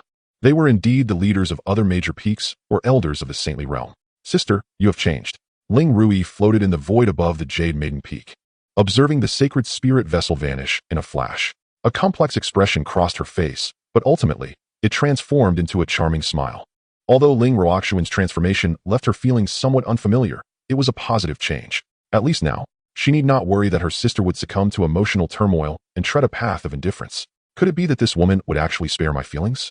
Feeling a twinge of pain at his waist, Xiao Ming's lips curled into a subtle smile, and his affection for Ling Ruoxuan surged once more. After their fervent kiss, He had feared she might unleash her wrath and cast him aside like refuse. To his surprise, Ling Ruoxuan merely pinched him before retreating to the pavilion of the Holy Spirit boat, clearly considering his dignity and feelings. Indeed, he had not misjudged her character. As he pondered these thoughts, the cool voice of Feng Xianhuang reached his ears. Turning his head, he noticed Feng Xianhuang and Su Qingyue had approached him. The former wore a frown, her expression one of disdain, revealing her palpable irritation. "Are you jealous?" Xiao Ming asked, raising an eyebrow, his tone somewhat audacious. "Humph, your entanglements are of no concern to me. I merely feel pity for your fiancé, for you are nothing but a scoundrel, brazen and unworthy of admiration." Feng Xianhuang retorted sharply. While her haughty demeanor suggested disdain for Xiao Ming, her instinctive urge to assert her superiority hinted at some inner turmoil. In truth, Xiao Ming was not intentionally entangling himself. He was simply too exceptional and too kind-hearted to disappoint others. After Feng Xianhuang's words, Su Qingyue interjected in his defense, nearly causing Feng Xianhuang and Yun Ling to choke on their outrage. Unbelievable. How can she still make excuses for such a brazen fiancé? They thought, their disbelief palpable. It seemed absurd that if Xiao Ming were caught in an indiscretion with Ling Ruoxuan, Su Qingyue would not only remain unscathed, but might even lend her support. What had Xiao Ming done to captivate this extraordinary woman so thoroughly? "Ah, my dear Qingyue, you truly understand me," Xiao Ming thought, his heart swelling with gratitude. Unable to contain his emotions, he seized Su Qingyue and kissed her passionately in front of Feng Xianhuang and Yun Ling. "Let it be known, I am indeed a scoundrel," he declared, determined to embrace his true self and become a responsible man. "Xiao Ming, you." Su Qingyue was momentarily stunned, her face visibly flushed. A delightful shiver coursed through her, nearly causing her to collapse into his embrace. Xiao Ming had finally kissed her. Was this the sensation of being loved? Indeed. It felt overwhelmingly blissful. Goodness, is this what it means to be the young supreme? Having just confessed and passionately kissed the revered leader of the Jade Maiden Peak, he swiftly found himself in an embrace with the peak's celestial beauty. Is it truly the case that being handsome and possessing the potential of a great emperor allows one to act with impunity? If life could be thus, I would have no regrets. My fellow sisters, remember our motto: tears dampen the Yangchun noodles, and we vow not to be deceived by men.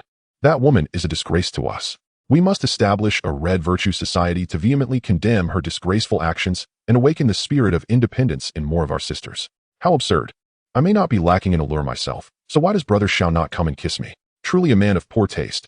I wish to join the Red Virtue Society.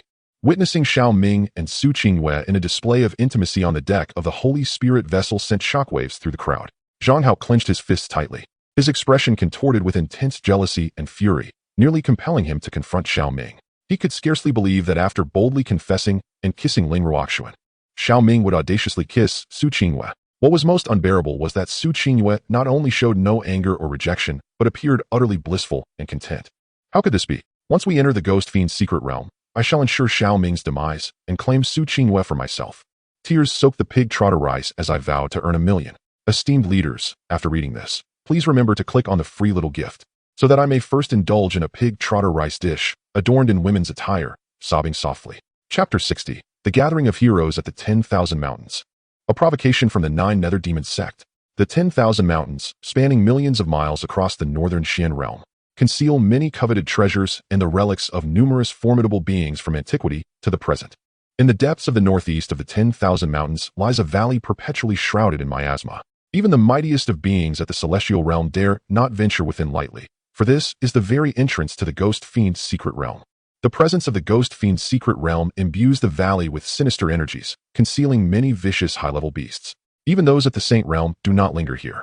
Yet, on this day, as a ripple of spatial energy spread across the valley, a silver-white celestial vessel emerged, resembling a colossal beast. A terrifying pressure, akin to a tsunami, instantly enveloped the surrounding area for hundreds of miles, causing some beasts to instinctively emit low growls, their bloodthirsty gazes lifting from the shadows of the forest. Scram! As the myriad beasts prepared to launch an attack, a crisp voice echoed, instilling fear within their eyes. Driven by their survival instincts, they hastily retreated from the valley's vicinity.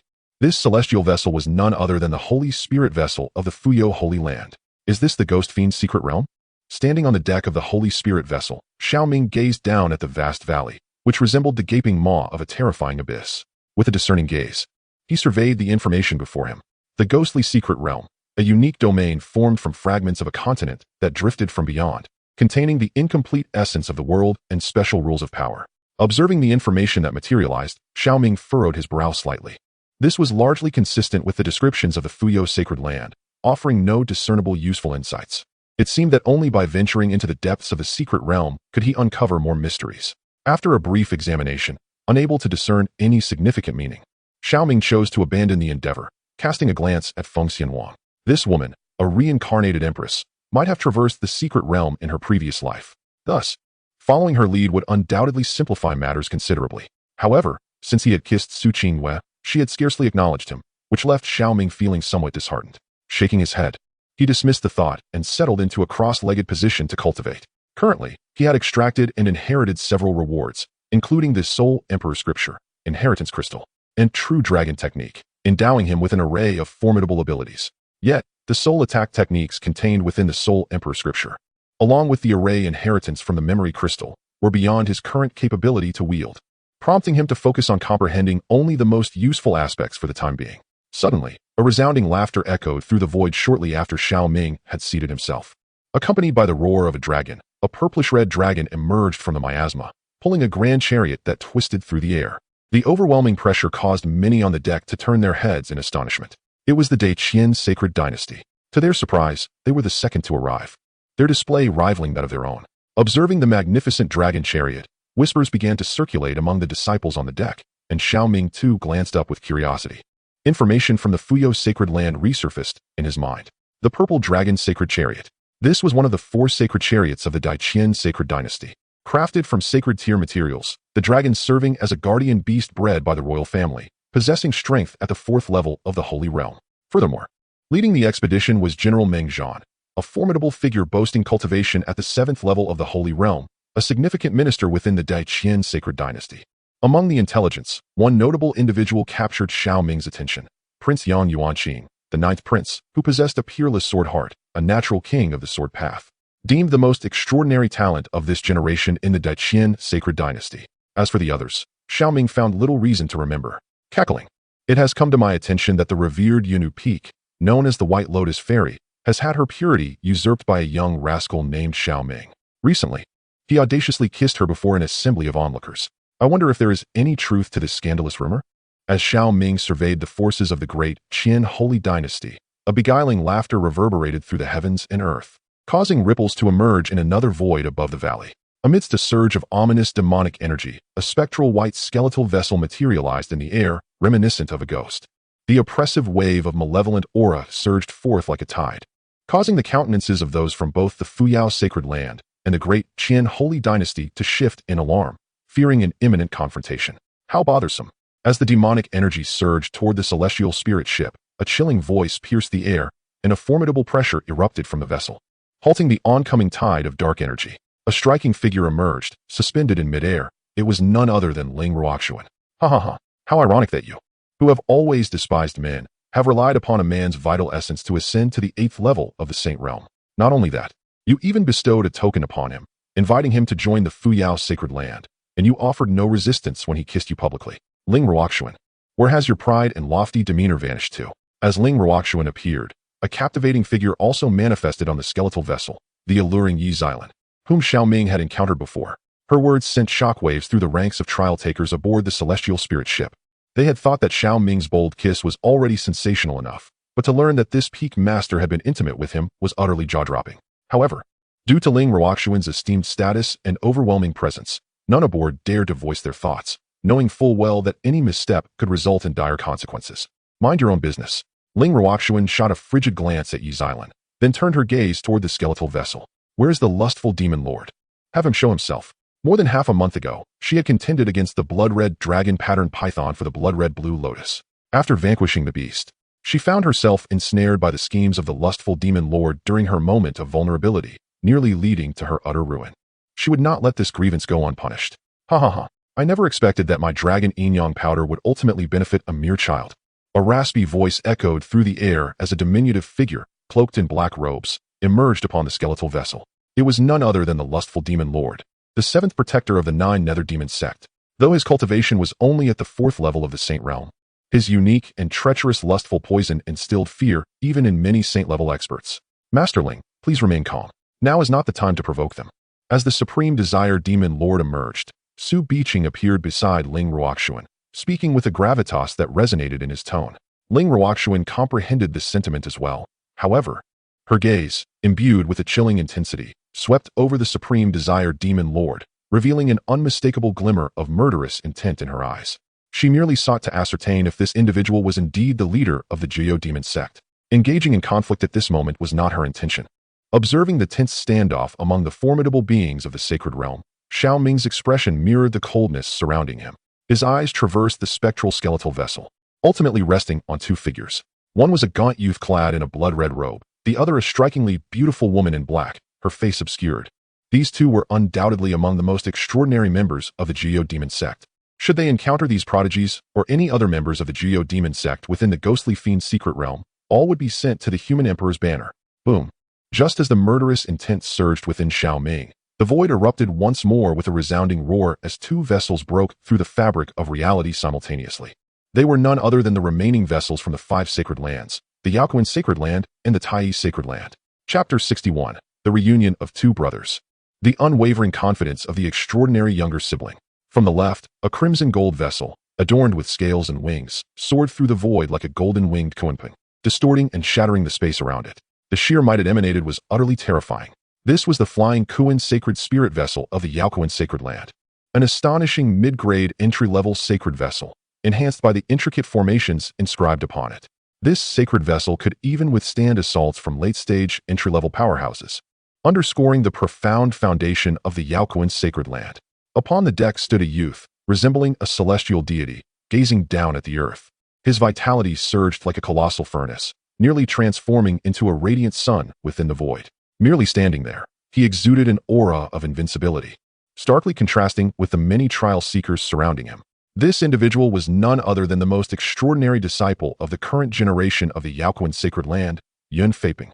To the right, another vessel loomed like a colossal sword, emanating a terrifying sharpness. Its body was a resplendent silver gray, intricately inscribed with numerous formations and restrictions, while 18 massive swords floated around it, serving as its protective wings. This was the celestial sword's sacred spirit vessel of the Tai Sacred Land, a treasure on par with the heavenly mysterious sacred spirit vessel. Once activated, the 18 swords could even transform into a sword formation. Should a late-stage entry-level powerhouse become ensnared by this formation, they would suffer grievous wounds, if not face death. A youth stood imperiously at the bow of the ship, exuding an aura of dominance, his vitality resonating with an overwhelming force akin to that of a true dragon. It was as if he were destined to be the sovereign of this world, compelling all peers to bow before him. This individual was none other than Xiao Ren. Behind him stood a formidable figure of the Holy Realm, Zhang Tianhong, who had made an appearance not long ago. Remarkably, he had recovered. Upon witnessing Xiao Ren aboard the heavenly sword spirit vessel, Xiao Ming's expression shifted to one of astonishment. On that fateful day, Xiao Ren's supreme bone had been shattered by him. Even the last holy king, who had ignited his royal will to fend off a strike from Xiao Ming's master, had only managed to transport half of Xiao Ren's body back. To Xiao Ming's perception, the shattering of the supreme bone had rendered Xiao Ren's physical form incapacitated. He did not anticipate that merely a dozen days later, Xiao Ren would have regained his strength. It seemed that the old ghost, Hui Yun, must have paid an excruciating price to assist Xiao Ren in reconstructing his body in such a brief span of time. The purpose behind this endeavor was likely to usurp Xiao Ren. This revelation led Xiao Ming to consider that the brother before him might not be the genuine article. At that moment, Xiao Ming activated his true eye and scrutinized Xiao Ren closely. His pupils involuntarily constricted. Astonishingly, he had not been usurped. What could this mean? Under the gaze of the true eye, the numerous mysteries surrounding Xiao Ren were laid bare before him.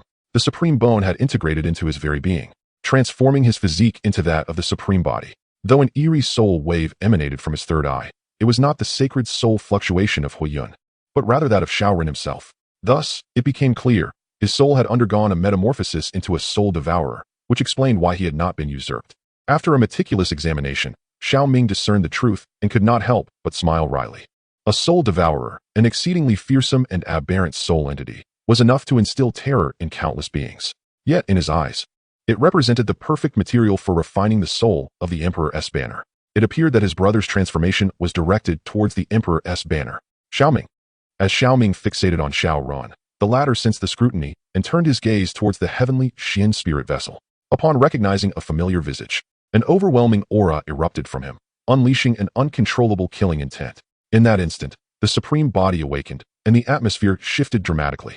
This spectacle elicited incredulous expressions from the other prodigies of various factions present. Even Yun Feiping regarded Xiao Ren with a grave and astonished demeanor, clearly taken aback by the terrifying surge of vitality and supreme essence emanating from the one who had been bested by his own elder brother. At last, we meet again. This time, I shall personally shatter every inch of your bones, compelling you to kneel before me, unable to seek life or death. The humiliation I endured a fortnight ago still haunts me, alongside the shadow of impending doom. Xiao Ren, resembling a fierce beast, growled with a twisted expression. Were it not for the last vestige of rationality lingering in his mind, he would have charged onto the celestial spirit vessel to annihilate Xiao Ming. Yet, it is merely the delusions of a defeated foe. Since I have triumphed over you once, I can surely do so countless times. This time, even if a powerful Saint King stands by your side, I will ensure your complete downfall. Observing Xiao Ren's contorted visage, Xiao Ming remained unfazed, as though gazing upon a mere jester. Ha ha ha, ensure my downfall. In our last encounter, you held a slight edge, but this time, I have undergone an unprecedented transformation, one that will instill despair within you. Upon entering the ghostly abyss secret realm, you shall comprehend the chasm that exists between us, as vast as the luminous moon against the night sky. Hearing Xiao Ming's words, Xiao Ren's expression twisted further, erupting into manic laughter. This left Xiao Ming somewhat speechless. It appeared this ambitious younger brother was so eager to defeat him that he had become somewhat deranged, deriving pleasure even from mere verbal sparring. To have such a brother was indeed a disgrace in his lifetime. Feeling indifference in his heart, Xiao Ming could hardly be bothered with his sibling and shifted his gaze to Yun Feiping. Not only did he possess the ancient bloodline of the Kunping, but he also bore a top-tier dual-pupil physique. This individual's strength would likely rival that of Xiao Ren. Dare he disregard me? Witnessing Xiao Ming's attention diverted towards Yun Feiping, Xiao Ren's forehead throbbed with veins, his gaze icy as he directed unmasked hostility towards Yun Feiping. How could he overlook his elder brother and scrutinize another? Did he believe this fellow was superior to him? If that were the case, once they entered the ghostly abyss secret realm, he would eliminate this individual first, allowing his elder brother to witness that not just anyone could compare to him. Sensing the murderous intent emanating from Xiao Ren, Yun Feiping's eyes narrowed, yet he met the gaze fearlessly. He recalled that he had not wronged this individual.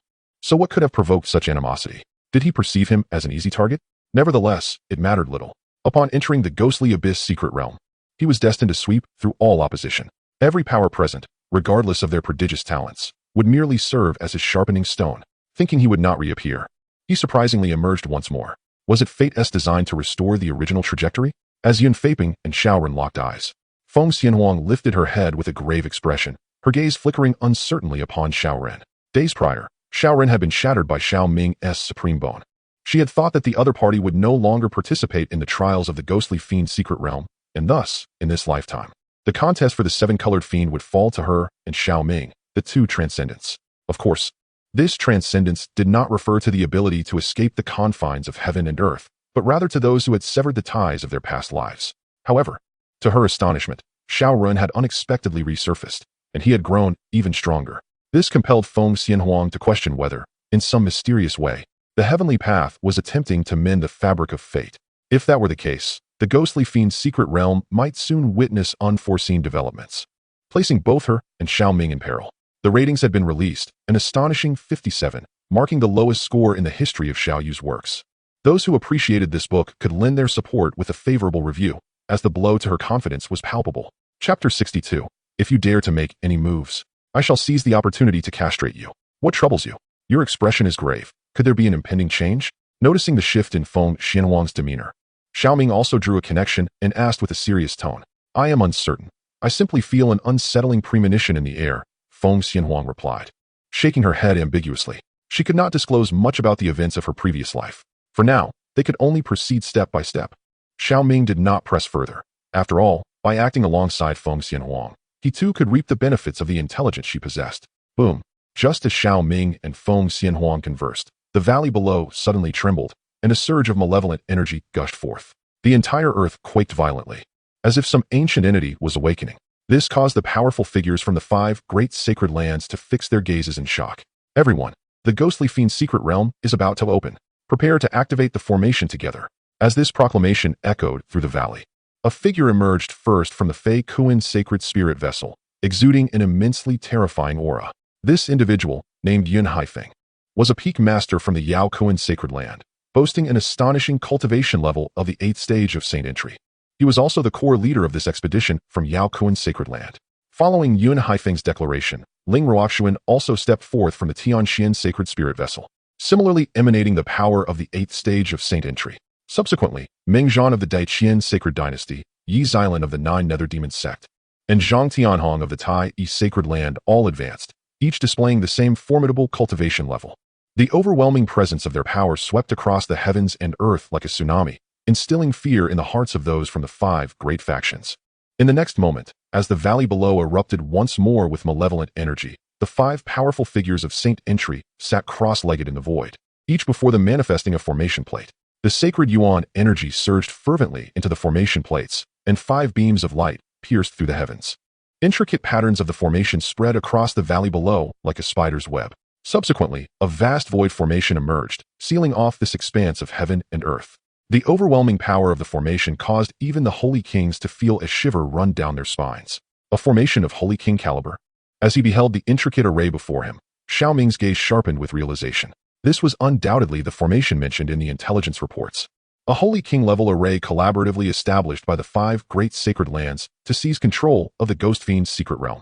Once activated, the formation would create its own realm, making it exceedingly difficult for even the mightiest of Holy Kings to breach from the outside. Not only would it secure the entrance to the Ghost Fiend's secret realm, but it would also prevent the myriad beasts of the 10,000 great mountains from creating chaos during the realm's activation. As the formation solidified, a resounding thunderclap echoed through the valley, heralding the 3rd eruption of the ominous energy within. This time, along with the surge of dark energy, a bizarre spatial vortex materialized in the valley, expanding to a size of over 100 feet in mere moments. Within it, continuous roars reverberated, seemingly harboring an unfathomable dread that instilled tension in the hearts of all present. The Ghost Fiend's secret realm, while brimming with opportunities capable of forging perfect celestial abodes, also concealed myriad dangers, with a mortality rate exceeding 70%. On one occasion, the fatality rate escalated to a staggering 90%. Yet, despite these perilous odds, each opening of the Ghost Fiend's secret realm drew numerous adventurers, for high risks often yield high rewards. Should one succeed in crafting a perfect celestial abode within, they would undoubtedly rise to prominence in the Eastern Domain. No prodigy could resist such a tantalizing temptation. Under the watchful eyes of the crowd, the 5 Holy Realm experts continuously altered their hand seals to stabilize the nascent entrance of the formation. Meanwhile, another 5 experts sat cross-legged in the void, serving as guardians for their counterparts while guiding the assembled prodigies into the realm. As time passed, the entrance vortex was thoroughly stabilized at the valley's mouth by the formation's influence. The expressions of the powerful figures grew serious as they commanded the gathered crowd. Enter the secret realm. Remember to adhere to its rules. Make sure to return alive. As the echoes of their words faded, several members from the various factions surged forth, akin to a swarm of locusts, plunging into the vortex. Xiao Ming, I shall await you within the realm. I hope you do not perish too soon. With a cold glare cast at Xiao Ming, Xiao Ren leaped into the vortex after uttering his warning, as thousands of individuals vanished into its depths in an instant. Xiao Ming merely cast a detached glance at Xiao Ren before grasping Su Qingyue's hand and turning to Feng Xianwang. Let us proceed. We shall enter now. Upon entering the secret realm, individuals would be randomly teleported to any location within, but as long as they held hands. A group of up to 5 would not be separated. This was a favorable rule for early-stage entrants seeking to band together. Feng Xianwang glanced at Xiao Ming before extending her delicate hand.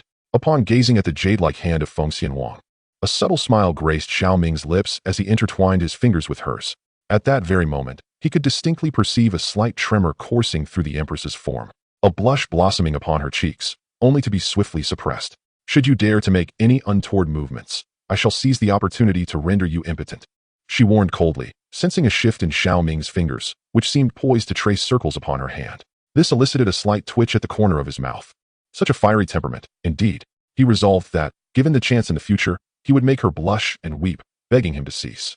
Let us proceed, he declared inwardly, a malicious satisfaction bubbling within him as he addressed Su Qingyue, who promptly took Yunling's hand. Without hesitation, the group plunged into the swirling vortex alongside others.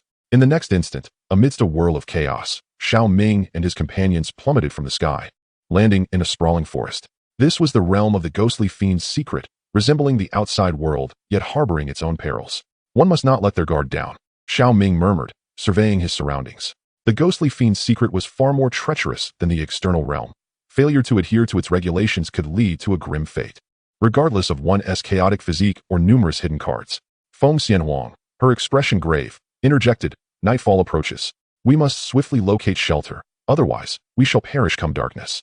A glance towards the horizon revealed a blood-red sunset, the encroaching night threatening to engulf the entire secret realm.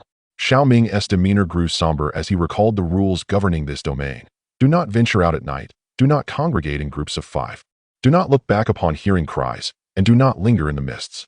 The admonition against venturing out after dark indicated that once night descended, the fiendish entities of the ghostly fiend's secret would emerge with renewed vigor, their strength amplified by the realm's enchantments, rendering them twice as formidable as in daylight. Meanwhile, any intruders would find their own prowess diminished by 30%.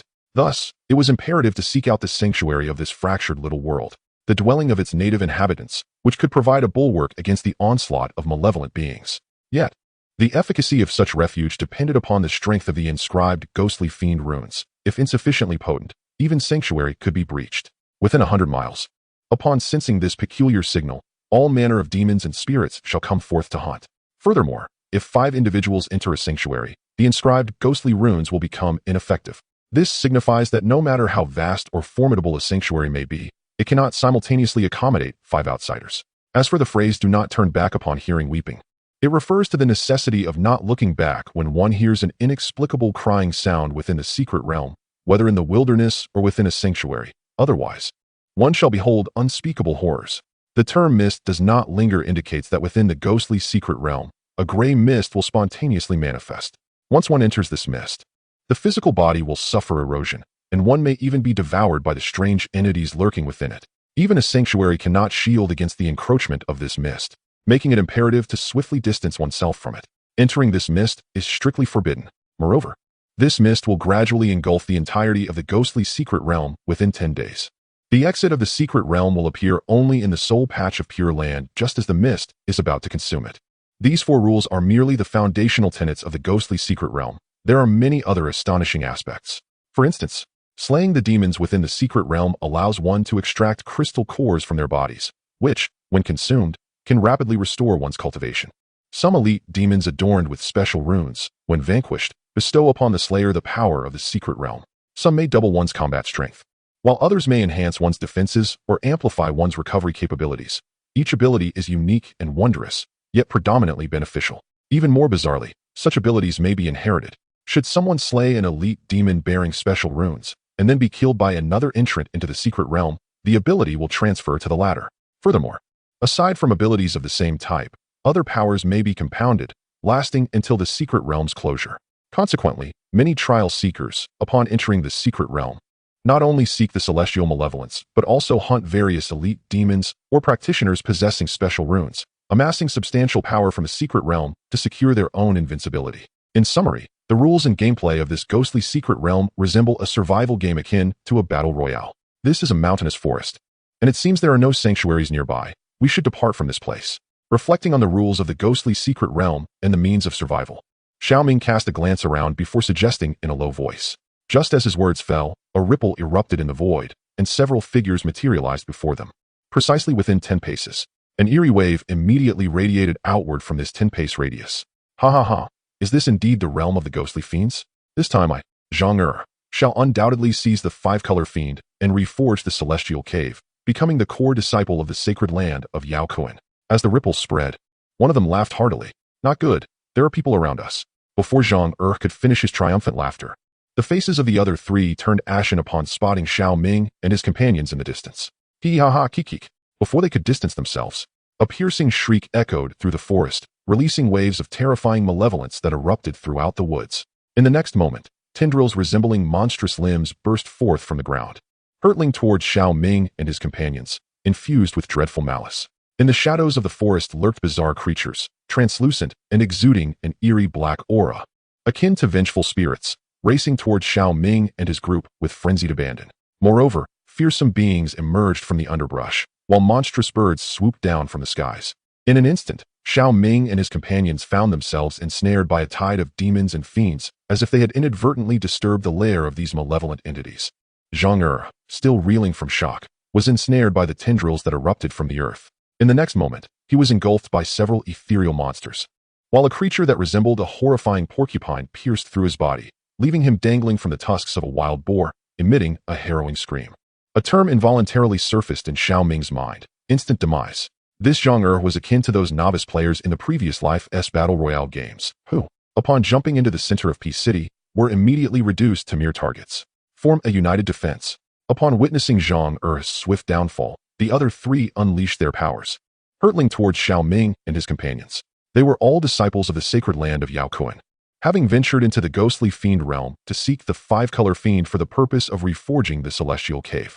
Little did they expect to encounter such peril upon entering the realm. Their luck was utterly wretched, akin to missing out on a feast while merely getting scraps. Get lost. Observing the actions of these individuals and the myriad of demons and fiends approaching, Xiao Ming's expression turned as cold as ice. With the utterance of that single word, the chaotic true fire, infused with his vital essence, transformed into a dragon of blood and chaos, sweeping through the surroundings with the ferocity of a dragon in battle. Numerous fiends were reduced to ashes upon collision, and even the three challengers were sent flying. Breakthrough. We must find sanctuary, as Xiao Ming unleashed the true dragon technique. Stepping forth, Feng Xianhuang activated the Phoenix True Fire, merging her vital essence to form a blazing red phoenix, engaging fiercely with the multitude of demons and fiends. The formidable strength of these malevolent creatures exceeds that of the cave heaven realm. Should they become ensnared by such numbers, the likelihood of being overwhelmed here is grave. As night descends, the power of these monsters will surge, potentially exhausting even the likes of her and Xiao Ming. Upon Feng Xianhuang's utterance, Su Qingyue and Yun Ling unleashed their cultivation, their vital essence merging with their blood to manifest as radiant sword light, joining the fray with a dual sword formation. They rallied around Xiao Ming, charging in a unified direction. Help us! The three prodigies from the Yao Kuan sacred land cried out in despair as they witnessed Xiao Ming and his companions attempting to flee, each one striving to match their pace. Yet, due to their insufficient strength, they were swiftly engulfed by the malevolent entities. They could not have anticipated encountering such terrifying monsters upon entering the Ghost Fiend's secret realm, nor being ensnared in a dire encirclement within mere moments. Even as esteemed inner disciples of the Yao Kuan sacred land, renowned across the North Xian realm, they could only succumb to these beasts. Finally liberated from their grasp, the Ghost Fiend's secret realm indeed proved to be sinister, with such circumstances arising immediately upon entry. After vanquishing over 100 fiends, Xiao Ming collected a multitude of crystal cores with a wave of his hand, retreating with his companions to a rocky crag, where they finally exhaled in relief. The weakest of these malevolent beings boasted strengths of the 4th or 5th level of the cave heaven realm, while the more formidable reached the 7th or 8th level. Were it not for his and Feng Xianhuang's extraordinary prowess, escaping such a deadly ambush would have been exceedingly difficult. What could be the cause? These monsters seem even stronger than in the previous life, exhibiting an unparalleled bloodthirst and ferocity. As Xiao Ming allowed himself a moment of respite, he noticed that Feng Xianhuang's expression was somewhat grim. In this lifetime, these fiends were far more potent than she had remembered, their numbers also significantly greater. Could it be that upon her rebirth, the trajectory of this world has deviated, leading to a myriad of changes? The Ghost Fiend's secret realm may have been altered in ways unforeseen. Xiao Ming, look over there. Isn't that a sanctuary? Su Qingyue suddenly exclaimed, pointing in a direction with a hint of excitement. Upon hearing this, both Xiao Ming and Feng Xianhuang were taken aback, promptly turning to follow her gaze. There, at the foot of the mountain, stood a small wooden cabin, emanating a gentle golden glow and adorned with numerous mysterious runes. Indeed, it is a sanctuary. Upon sighting the quaint cabin, Xiao Ming and Feng Xianhuang's eyes sparkled with hope, and without hesitation, they dashed towards it. As twilight deepens, the night prepares to engulf the earth. They can distinctly sense a mysterious force of regulation awakening, as though shackles have been ensnared upon them. Whether it be vitality, true essence, or soul power, under the influence of this regulatory force, they all begin to feel increasingly heavy and sluggish. Once the night fully descends, this force will completely revive, suppressing their overall strength by 30%, while simultaneously enhancing the power of demons and monsters by a factor of 2. In such a dire circumstance, should they encounter the previous tide of ghastly creatures, their survival would be nothing short of miraculous. In mere moments, Xiao Ming and Feng Xianhuang rushed to the foot of the mountain. Before them stood a modest wooden cabin, which, although small, could barely accommodate 4 individuals. What curious runes!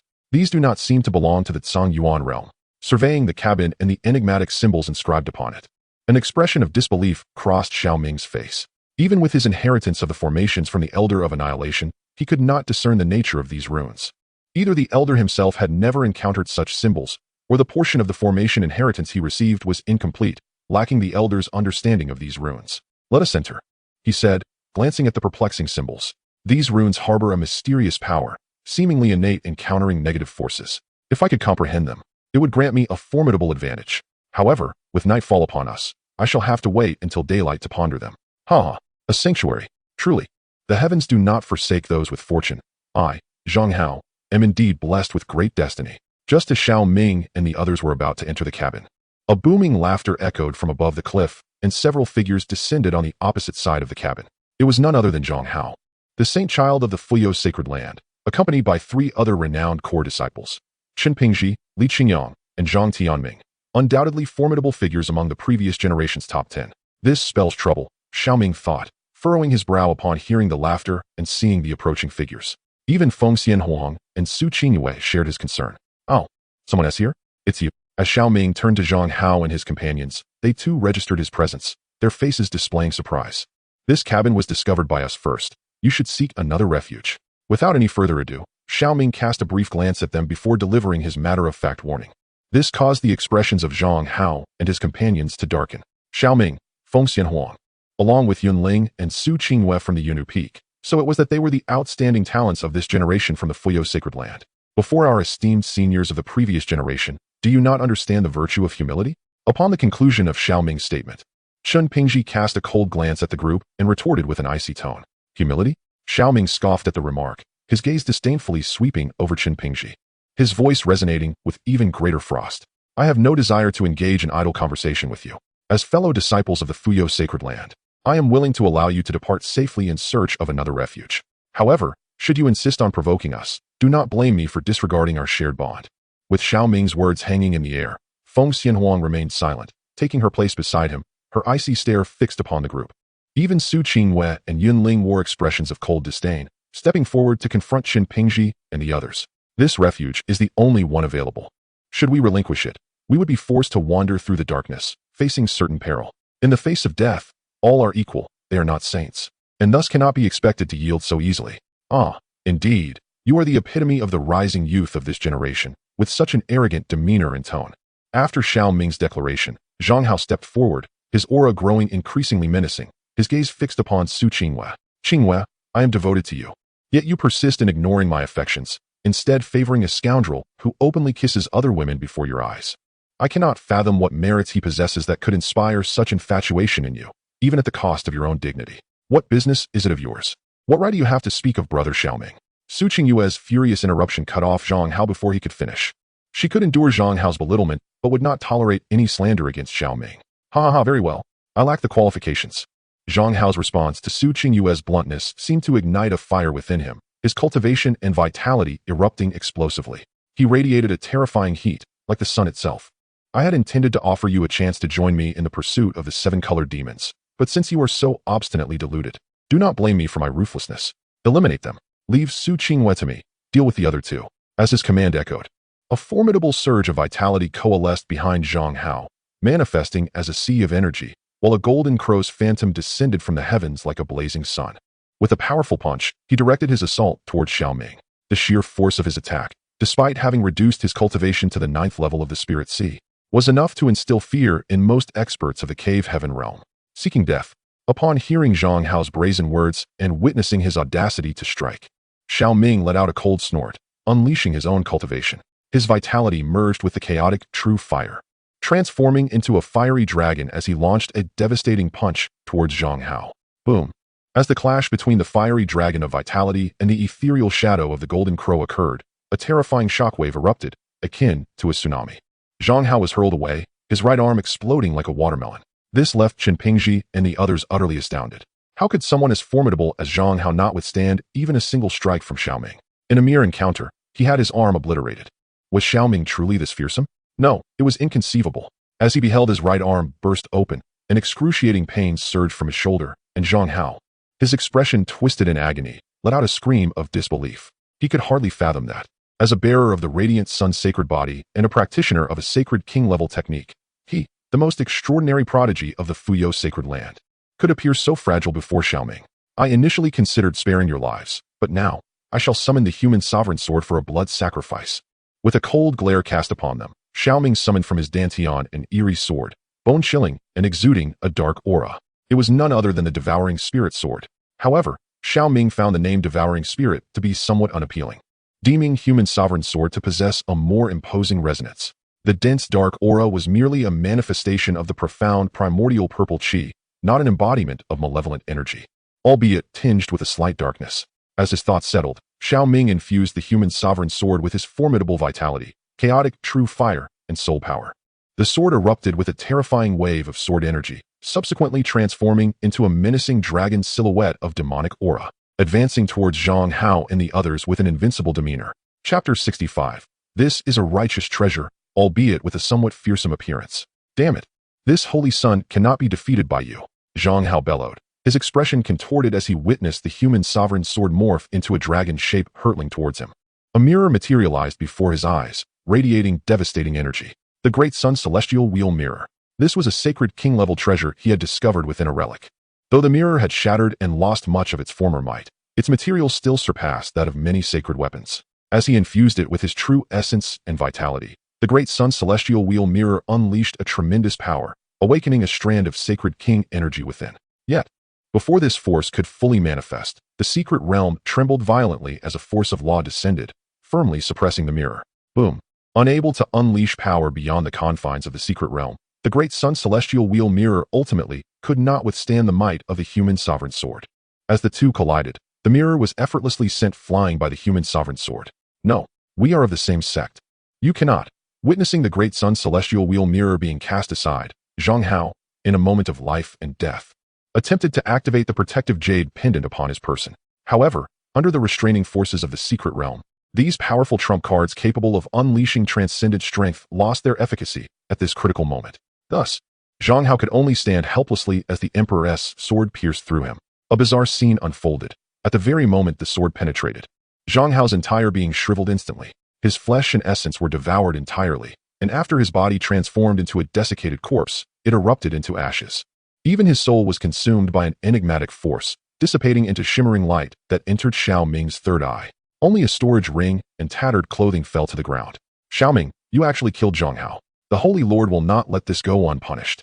Witnessing Zhang Hao's tragic demise within mere moments, leaving not even a hair behind as his corporeal form disintegrated into ashes, and his soul consumed by an unknown power, Qin Pingji and the others exclaimed in terror.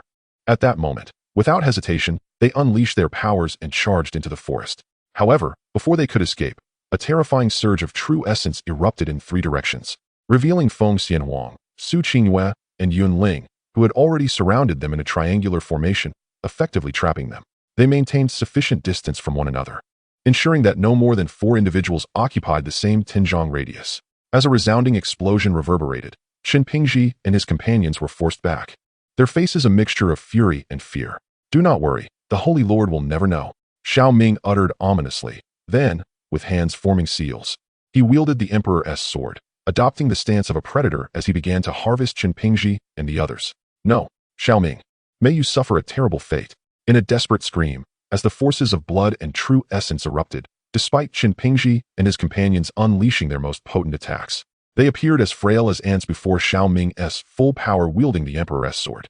In mere moments, with the sword's relentless strikes, the three were reduced to lifeless husks.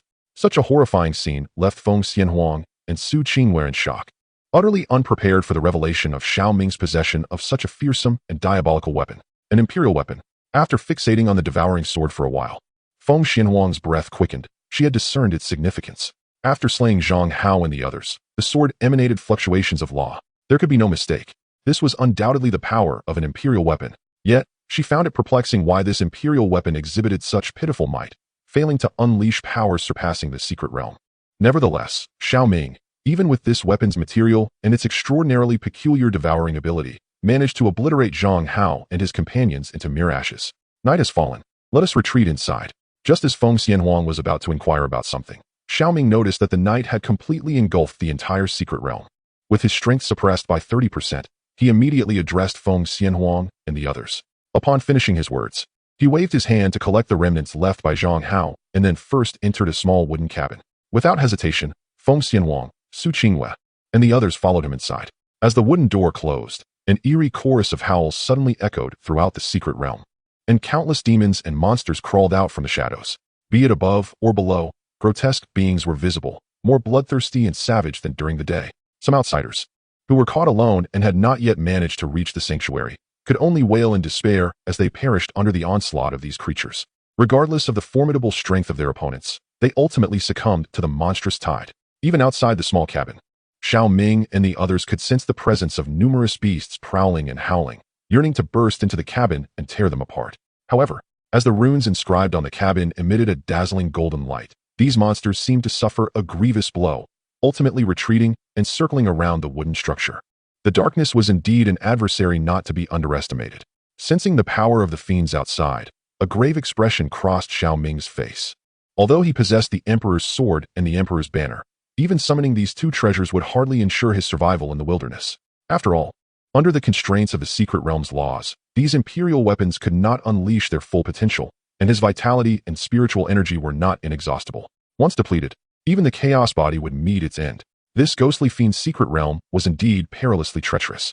Amidst his murmurs, Xiao Ming retrieved a luminous pearl, illuminating the small cabin, only to discover that it resembled a miniature tent, containing little more than a few blood-stained ropes. Feng Xianhuang and Su Qingwei gazed at him with uncertain expressions. What's wrong? Is there blood on my face? Seeing the look in the eyes of the three women, Xiao Ming touched his face and asked in confusion.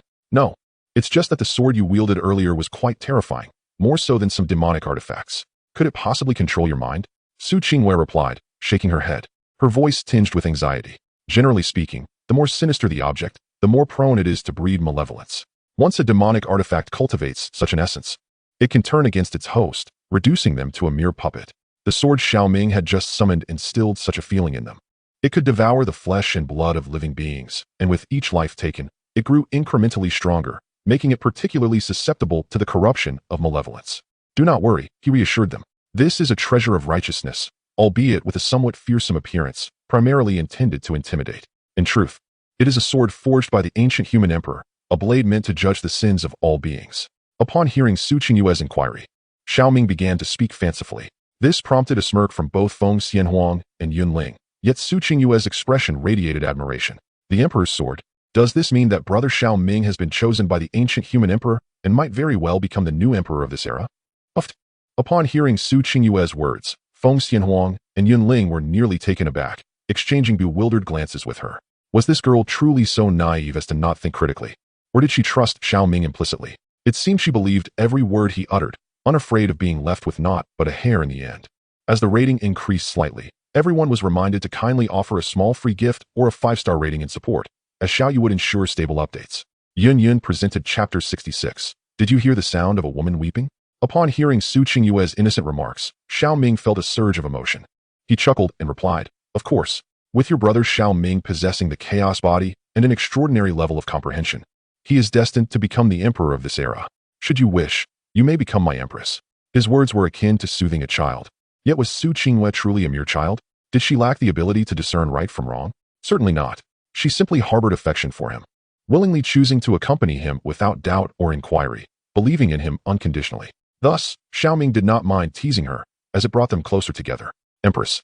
Upon hearing Xiao Ming's proclamation, Su Qingyue's cheeks flushed a deep crimson, her face aglow with happiness. The position of empress was far too lofty. She feared she could never attain it. However, her sister Xian or sister Xianhuang indeed possessed the potential to become empress. In a state of great satisfaction, Su Qingyue, almost whimsically, remarked. The final statement nearly caused Feng Xianhuang to blush with indignation. What did she mean? She was merely Xiao Ming's junior. When had she been considered for the role of empress? Did Su Qingyue secretly believe she had already secured that position? For Xiao Ming to have her as an empress, he would need to cultivate for 1,000 years.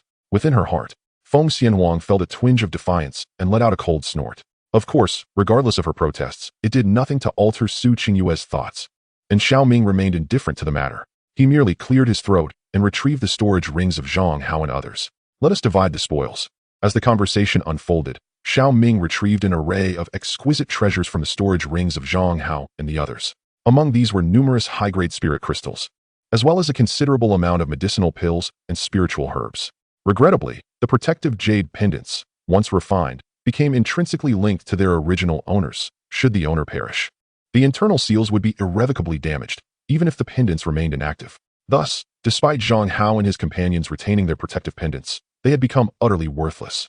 The only items of significant value left were the spirit crystals, the medicinal pills, some skill manuals inscribed on jade slips, and a few spiritual weapons. Brother Xiao Ming, since they are your kills, You should keep the spoils for yourself, Su Qingwei remarked, gazing at the multitude of treasures before her. She and her companions had merely intervened briefly, exerting minimal effort, while Xiao Ming had decisively eliminated them. Hence, it felt inappropriate for them to claim the loot. Not at all. We are all comrades here. There is no need for such formalities, Xiao Ming replied, waving his hand dismissively. Although he was not excessively generous, he would not be stingy with those who stood by him. Among the treasures, the large sun mirror in Zhang Hao's possession and the Holy King technique he practiced were of particular use to him, while the rest were relatively inconsequential. Of course, for Feng Xianhuang and Su Qingwei, certain items might hold considerable utility due to the attributes of their cultivation techniques. Well then, my sister Yunling and I shall take this crimson Yin Lingji and the heavenly cold jade, Su Qingwei proposed, her eyes glinting as she selected 2 treasures, swiftly placing one into Yunling's embrace. This action caused the corners of Yunling's mouth to twitch involuntarily. Junior sister, are you worried that I might inform the Holy Lord upon returning to the sacred land, which is why you are trying to entice me with these 2 treasures? Yunling inquired, a hint of exasperation lacing her tone. Upon hearing this, Su Qingwei felt a pang of embarrassment. To be honest, she had entertained such thoughts briefly, but it was not entirely unfounded. After all, Xiao Ming had slain Zhang Hao, the scion of the Fuyo sacred land and a disciple of its holy lord. Although she shared a good rapport with Yunling, she feared that her senior might not be entirely trustworthy. It would be prudent to either pull her into the scheme or ensure that Xiao Ming kept her under control. I truly feel I have wasted my efforts on you. I never imagined you would think this way, Yunling exclaimed, her irritation rising as she playfully pinched Su Qingwei. Over the past 6 months, she had devoted herself to this younger sister, only to find that the latter suspected her of betraying Xiao Ming. Indeed, in the presence of romantic infatuation, neither master nor senior sister could rival the allure of her beloved. Oh dear, senior sister, I merely entertained a fleeting thought. I know you are the best to me and would never engage in such trivialities, Su Qingwei quickly reassured her. I shall give you my share of the treasures, so please do not dwell on this matter. Seeing Yunling's irritation, Su Qingwei immediately adopted a charming demeanor, which left Yunling feeling quite helpless. After Su Qingwei finished selecting, Feng Xianhuang also made her choices without hesitation, picking 2 valuable treasures, all of which possess the fire attribute. Can we ascertain our current position within the Ghost Fiend's secret realm? After distributing the spoils, Xiao Ming waved his hand, sketching a map in the void, revealing the approximate boundaries of the Ghost Fiend's secret realm. This map was drawn by previous entrants who managed to survive after venturing into the realm. However, due to the vastness of the Ghost Fiend's secret realm and the limited number of individuals who made it back alive, the map could not provide precision within 10 miles. The realm sprawls across 100,000 miles, with each terrain differing significantly. Based on the landscape we observed during the day, we should be in the southern region known as Ghost Head Forest, Feng Xianhuang remarked, pointing to a specific location on the map. If that is indeed the case, then deep within the Ghost Head Forest lies a source of malevolent energy. There, we may encounter the 5-color fiend, along with elite monsters that possess unique runes. Upon hearing Feng Xianhuang's words, Xiao Ming's eyes sparkled with interest. While the 5-color fiend did not particularly captivate him, the elite monsters certainly did. These creatures were akin to the red and blue buffs in a certain game. Acquiring one would significantly enhance his combat prowess. This was an opportunity not to be missed. After all, as Han Exine famously stated, if he started with both buffs, he could effortlessly secure a pentakill. With his chaotic body and various abilities, if he could stack a few buffs, he would undoubtedly wreak havoc upon all opponents.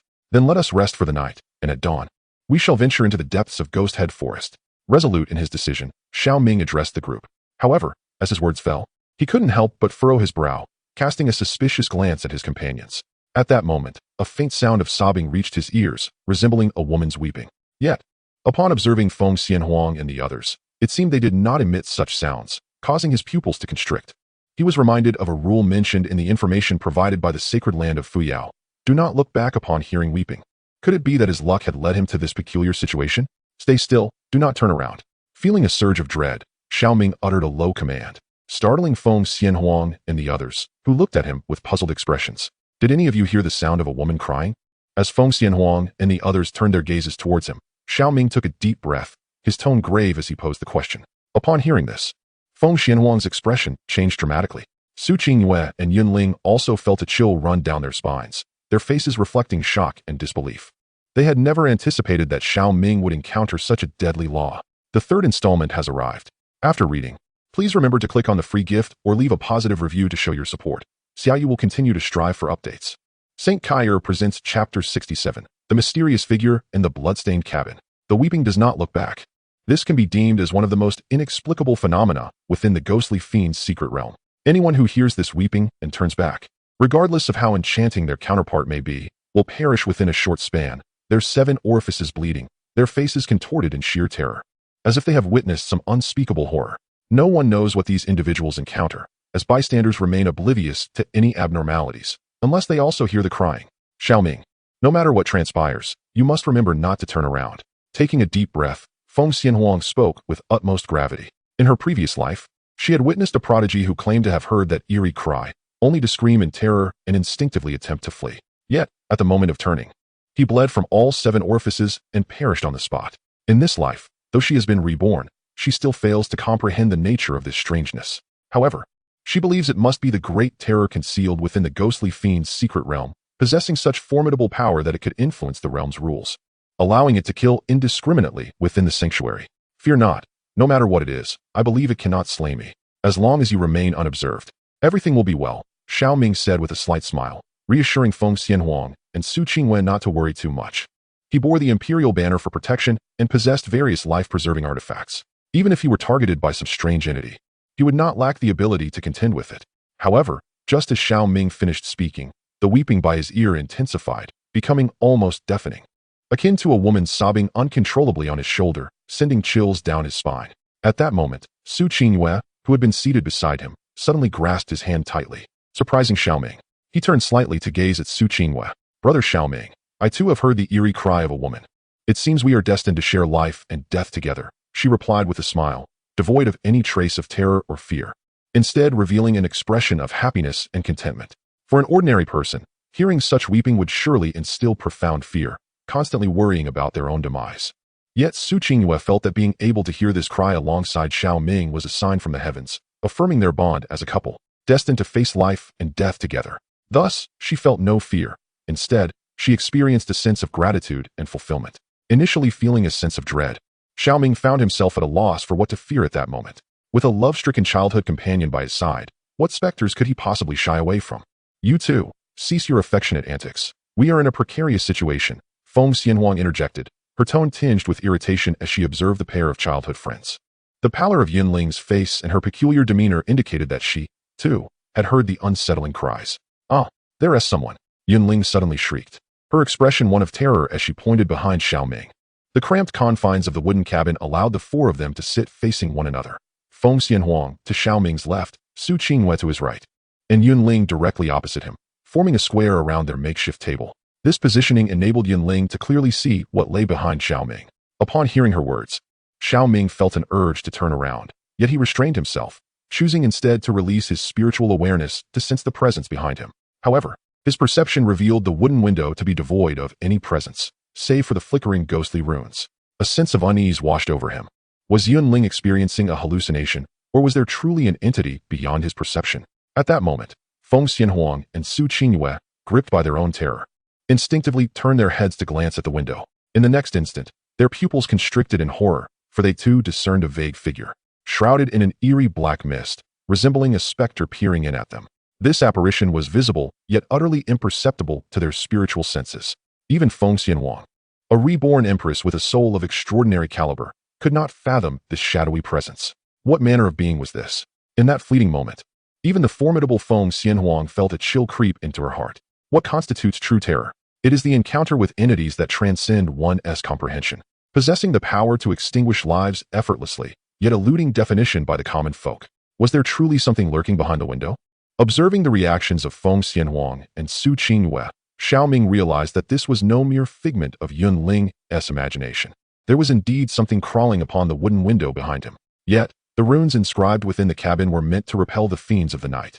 The fact that this entity could perch upon the window indicated its indifference to the protective runes. If that were the case, if this malevolent entity truly sought to annihilate them, it could simply enter and eradicate them without any pretense. Why resort to such elaborate theatrics to instill fear? In an instant, myriad thoughts surged through Xiao Ming's mind, igniting a desire to turn back and perceive the truth with his own eyes. Yet, recalling the terrifying rules of the secret realm, he ultimately dismissed this impulse. It has vanished.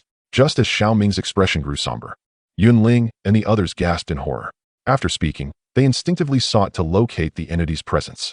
Do not move, do not look back. At that moment, Xiao Ming shouted sharply, awakening Yunling and the others from their stupor, causing them to break into a cold sweat. Thud, thud, thud, thud, thud.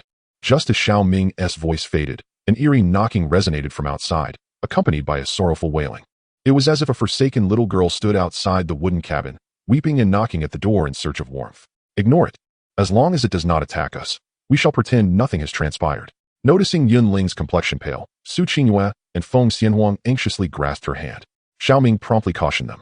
However, at that moment, the walls of the cabin suddenly began to decay, oozing dark red liquid reminiscent of blood. While the luminous pearl ominously flickered, Yunling's pupils involuntarily constricted, her hand trembling as she pointed in terror behind Xiao Ming. For at that instant, it appeared as if a head had sprouted from his back, a shadowy figure emerging slowly, its features obscured. Pale hands adorned with jet-black nails slithered down from Xiao Ming's shoulder, as if attempting to strangle him from behind. This sight sent chills down Feng Xianhuang and Su Qingyue's spines. Stop this charade. Get away from me. Seeing the reactions of Yunling and Feng Xianhuang, Xiao Ming realized that an unknown specter lurked behind him. He immediately unleashed a series of hand seals, channeling his vitality and the chaotic true fire, erupting with a force akin to that of a furnace, determined to reduce all malevolent spirits to ashes. Yet, a bizarre scene unfolded. Regardless of how ferocious the chaotic true fire and vitality were, that shadow remained completely unaffected, as if it lay upon Xiao Ming yet existed in an entirely different realm. The sensation was profoundly unsettling. Rating has reached 66. Thank you all for your support, though the rating still feels somewhat low. For those who enjoy this book and have not yet commented, please leave a positive review to show your support. Lu Sueki presents Chapter 68, Ghostly Offspring? A dark loli with a touch of Yandra? How could it completely disregard the vitality and chaotic true fire? As he gazed at the pair of arms dangling beneath his shoulders, a chilling, frost-like coldness surged from behind him. Xiao Ming's pupils involuntarily constricted. This was the first time he had encountered a fiend that was unperturbed by the chaotic true fire. Was his chaotic true fire too feeble? Or was this entity not an ordinary soul? Just as Xiao Ming felt a wave of dread, a voice whispered in his ear. The tone was ethereal and serene, devoid of warmth. After the utterance of these words, the small wooden cabin began to tremble violently. Several blood-stained red ropes that had been resting in a corner of the cabin writhed like worms, crawling restlessly within. Following this, under the gaze of all present, one end of these red ropes was fastened to the beams of the cabin, while the other end, like tentacles, ensnared the necks of Feng Xianhuang, Su Qingyue, and the others, lifting them off the ground. How could this be possible? As they felt the unavoidable grip of the red ropes, their vital energy and true essence were instantaneously suppressed. Feng Xianhuang's pupils dilated in horror, a profound sense of life and death crisis exploding within her heart. She had a chilling premonition that if they could not free themselves from this red cord within 3 breaths, they would be hanged to death here. In her moment of terror, a flicker of golden-red flame ignited in Feng Xianhuang's eyes, and a terrifying imperial might surged within her consciousness. However, just as she was about to employ her final resort, Xiao Ming erupted in that moment. No matter what malevolent entity you are, should you dare to harm them, I shall ensure your soul is shattered. As his cold words reverberated throughout the cabin, Xiao Ming summoned the human sovereign banner from his consciousness, unleashing a terrifying aura akin to a tsunami. Eerie black smoke billowed from the banner, transforming into flames that engulfed the red ropes, which immediately emitted a sharp, piercing scream. Like a worm scalded, they recoiled instantly. Even the pair of arms that had embraced Xiao Ming from behind emitted a sizzling sound, reminiscent of meat roasting. As they encountered the bizarre black flames of the human sovereign banner, the figure was compelled to release Xiao Ming, dissipating into black smoke that retreated into the shadows of the cabin. With a tinkling, bell-like laughter, the cabin door was forcibly flung open. The black smoke coalesced at the edge of the wooden latch, forming a figure with an extraordinarily peculiar gaze fixed upon Xiao Ming and the others. Her eyes were mismatched, one blue and the other red. A strange rune was etched upon her forehead, resembling a blood-red spider. Her exquisitely crafted features bore an otherworldly allure. Her skin reminiscent of bloodless mutton fat jade, accentuated by a pair of lips as red as blood. This woman possessed an eerie beauty, intertwined with a chilling sense of horror. This caused Xiao Ming's pupils to involuntarily constrict as fragments of information about the girl materialized before him. Qi Mei, the offspring of the ghostly matriarch, possessed a touch of the Yandra attribute, embodying a dark and enchanting loli. Qi Mei, the progeny born from the essence of the fallen ghost mother, had been trapped within the ghostly fiend's secret realm for over 3 millennia. Her personality was extreme, laced with a hint of obsession, and her strength was suppressed by the laws of the secret realm, fluctuating between the sacred and emperor realms. Upon witnessing the information manifest before him, Xiao Ming felt a shiver run down his spine. Could it be true? A terrifying being with strength surpassing the sacred realm had emerged from the ghostly fiend's secret realm? This was particularly alarming given the suppression imposed by the realm's laws. Her actual power could very well be at the peak of the Emperor realm. Nevertheless, Xiao Ming breathed a sigh of relief. Although this lowly appeared exceedingly formidable, as long as she was a sentient being, there remained a possibility for negotiation. Moreover, she seemed to harbor no genuine intent to strike at them. Her previous actions appeared more like a means to intimidate. Otherwise, with her strength, even with the human sovereign banner in his possession, it would be exceedingly difficult to withstand her assault, unless he were to sacrifice the chaos body or detonate the human sovereign banner. What do you truly intend to do? Taking a deep breath, Xiao Ming exclaimed coldly. The human sovereign banner hovered above him, continuously emanating dark smoke to shield the three women. Should this ghostly offspring dare to make any untoward move, he would have no choice but to unleash the human sovereign banner and fight with her to the bitter end. Hee, amusing, amusing. Following Xiao Ming's words, Qimei did not respond verbally, but instead let out a series of laughter, repeating her amusement. She appeared almost as if lacking in intelligence, causing Xiao Ming to furrow his brow in concern. Next time, little pot, I shall play with you again. Hee. The soul-binding banner is delightful. Just as Xiao Ming was about to speak again, Qimei erupted into laughter and vanished like a specter. The once decayed little wooden house, which had been oozing dark red blood, reverted to its prior state, as if all that had transpired was merely an illusion. This caused Xiao Ming's lips to twitch. Next time, she wishes to play with them? They had narrowly escaped peril. How could she even consider returning? Truly a troublesome guest. Who on earth is she? After Qimei's disappearance, Feng Xianhuang, still shaken, remarked, for the first time since my rebirth, I was pushed to such an extent that I nearly had to unseal the Emperor's consciousness within my mind. Brother Xiao Ming, are you all right? Su Qingwei, her face etched with concern, crawled over hastily to check if Xiao Ming had sustained any injuries. I am fine. Please look after your senior sister. She seems quite rattled. Xiao Ming replied, waving his hand dismissively as he retracted the human sovereign banner. Beside him, Yunling's complexion had turned unusually pale, indicating she had yet to recover from the shock. After all, just moments ago, she was on the brink of suffocation, the shadow of death looming ominously. Oh, Qingwei, I nearly met my demise, and you show no concern for me. As Su Qingwei turned to gaze at her, Yunling could no longer contain herself, embracing Su Qingwei like a child. Sister, it's all right now. Why are you so frightened? You were never this timid before. Noticing Yunling's tearful demeanor, Su Qingwei hurried to offer comfort. Timid? I've always feared ghosts, especially a ferocious female specter like that one, far more terrifying than the monsters outside. Upon hearing this, Yunling quickly retorted, rest assured, Brother Xiao Ming will protect us. That female ghost has already been driven away. We can sleep with him tonight. That's your brother Xiao Ming, not mine. Yunling replied, you are my sister, and as long as Brother Xiao Ming doesn't mind, I can share his sense of security with you. We can all cuddle with him tonight. What nonsense are you spouting? How absurd. Sister, you're blushing. It seems you also have feelings for Brother Xiao Ming. Hearing the conversation between Su Qingwei and Yunling, Xiao Ming couldn't help but feel a sense of disbelief. What merit did he possess to attract such affections? Not only had they urged him to pursue Ling Ruoxuan, but now they wished to include her sister in their nightly arrangements.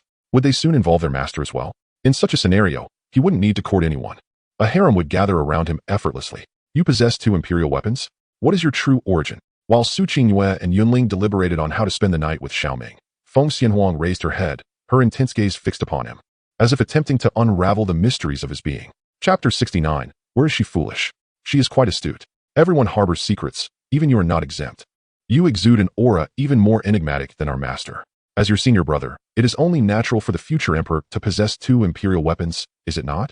Observing Feng Xianhuang's scrutinizing gaze, Xiao Ming's lips curled into a slight smirk, his tone playful and carefree. If you insist on probing further, once you become my woman, I shall reveal all to you. With the final words spoken, Feng Xianhuang's face flushed crimson, even the flames of the phoenix igniting around her. She could hardly believe that Xiao Ming would so boldly express his desire to transform her, his junior sister, into a woman. How audacious. Xiao Ming, do not presume that because you are my senior brother and just saved me from peril, you can toy with me. I am not your foolish childhood sweetheart. I won't easily conform to your whims. In a fit of indignation, Feng Xianhuang warned, unwittingly infusing her words with a hint of ambiguity. Su Qingwei, bewildered, turned to her, displaying a defiant expression. Where is she foolish? She is quite perceptive. As long as Brother Xiao Ming desires it, she will do everything in her power to procure it for him. This way, Brother Xiao Ming will not be swayed by others, and his affections for her, his childhood companion, will only deepen, perhaps even kindling a flicker of guilt within him. Feng Xianhuang clearly lacked an understanding of love. I never suggested transforming you into my likeness. If you possess the capability, you could equally mold me into your form. Upon hearing this, Xiao Ming chuckled heartily, responding with a hint of shamelessness. You scoundrel, you rogue. Feng Xianhuang gritted her teeth in irritation, dismissing Xiao Ming with a cold huff before settling down to meditate. Yet, internally, a tempest of thoughts surged. This brazen senior not only bore an extraordinary inheritance, but might have also unraveled the mystery of her origins. How else could he have uttered such words? Could it be that he truly attained the legacy of an ancient human emperor? She recalled that within the Xinyuan clan, there had once been an ancient human emperor who, to combat the Soul Tribe, crafted a soul-restraining banner, its quality reaching the pinnacle of imperial weapons. Once unfurled, it could refine the souls of myriad beings, imprisoning them as demons within the banner. This had incited a terrifying calamity in ancient times, one that even the Soul Tribe dared not confront. However, in the end, this powerful emperor had offended too many formidable beings of different races. Ultimately, he was ensnared by the Soul Tribe, plunging into the abyssal forbidden zone, thereafter vanishing from the annals of history. And this soul banner in Xiao Ming's possession could very well be that very artifact. Regardless, the immediate priority was to locate the seven-colored fiend and forge the perfect cave abode. With merely 10 days remaining until the next comparison, I cannot be outdone by this shameless individual. Shaking her head, Feng Xianhuang resolved to focus her mind. After deliberation, Su Qingyue and Yunling decided that Su Qingyue would embrace Xiao Ming while Yunling would cradle Su Qingyue beside her. This arrangement indirectly provided Xiao Ming with a sense of security. Such childlike antics left Xiao Ming feeling somewhat helpless, yet he made no objections, allowing Su Qingyue to nestle her arms around his, burying them within her snowy peaks. After all, such a naive childhood companion was a rarity, and he could not help but indulge her. A night passed in silence. The following day, as the first rays of sunlight graced the earth, countless demons and spirits retreated into the shadows. Once Xiao Ming and Feng Xianhuang adjusted their states, they surged forth from the wooden cabin into the depths of Ghost Head Forest. Was that mist? Shortly after their escape from the cabin, Xiao Ming noticed a grayish fog materializing behind them, slowly advancing to engulf their previous location. Before long, the little wooden cabin would be consumed by the mist. It seemed they would have to seek refuge anew this night. Casting a glance behind him, Xiao Ming felt no regret as he plunged into the Ghost Head Forest. With their entrance, the world around them began to shift. Hidden within the shadows of the mountains, the malevolent creatures surged forth like sharks, sensing the scent of blood. Their strengths varied, yet all were at least of the first level of the cave heaven realm, with some reaching the 6th or 7th levels. As they ventured deeper into the ghostly head forest, their power only intensified. However, in the face of the formidable alliance between Xiao Ming and Feng Xianhuang, these fiends proved to be insufficient adversaries. Each one met their demise at Xiao Ming's hands. Two would fall before him like a pair of fallen leaves. Su Qingyue and Yunling merely assisted by delivering the final blows or vanquishing the weaker foes. Wherever the four traversed, countless demons perished. By the end, Xiao Ming was consumed by bloodlust, wielding the human emperor banner and the human emperor's sword, resembling a deity of slaughter as he wreaked havoc. The flesh of the demons nourished the human emperor's sword, while the lingering souls of the monsters refined the human emperor banner. These two imperial weapons grew increasingly fearsome along their journey, a chilling aura of malevolence swirling like smoke. It truly seemed like they were courting calamity, instilling fear in Feng Xianhuang and the others, who dreaded that Xiao Ming might, in a moment of frenzy, sacrifice them to empower his imperial weapons. Fear not. I am quite lucid, there is no need for alarm. Noticing the wary expressions on Feng Xianhuang and Yunling's faces, Xiao Ming, clutching the human emperor's sword, and with the human emperor banner atop his head, managed a sinister smile, causing their lips to twitch in response. Throughout their journey, the number of demons slain by Xiao Ming was no less than 800, if not 1,000, and with each kill, his excitement only grew, leading them to fear he might succumb to madness. Ahead lay the depths of the ghostly head forest. Prepare for a fierce battle. After glancing at the map and surveying the path ahead, Feng Xianhuang spoke gravely. The ghostly fiend's secret realm harbored elite monsters endowed with special runes, typically existing at the 9th level of the cave heaven realm and further empowered by the secret realm's might. Thus, their combat strength was far more formidable than that of ordinary 9th level cave heaven beings. Some could even attain the level of the law manifestation realm. Therefore, even for her and Xiao Ming, encountering such foes would be challenging.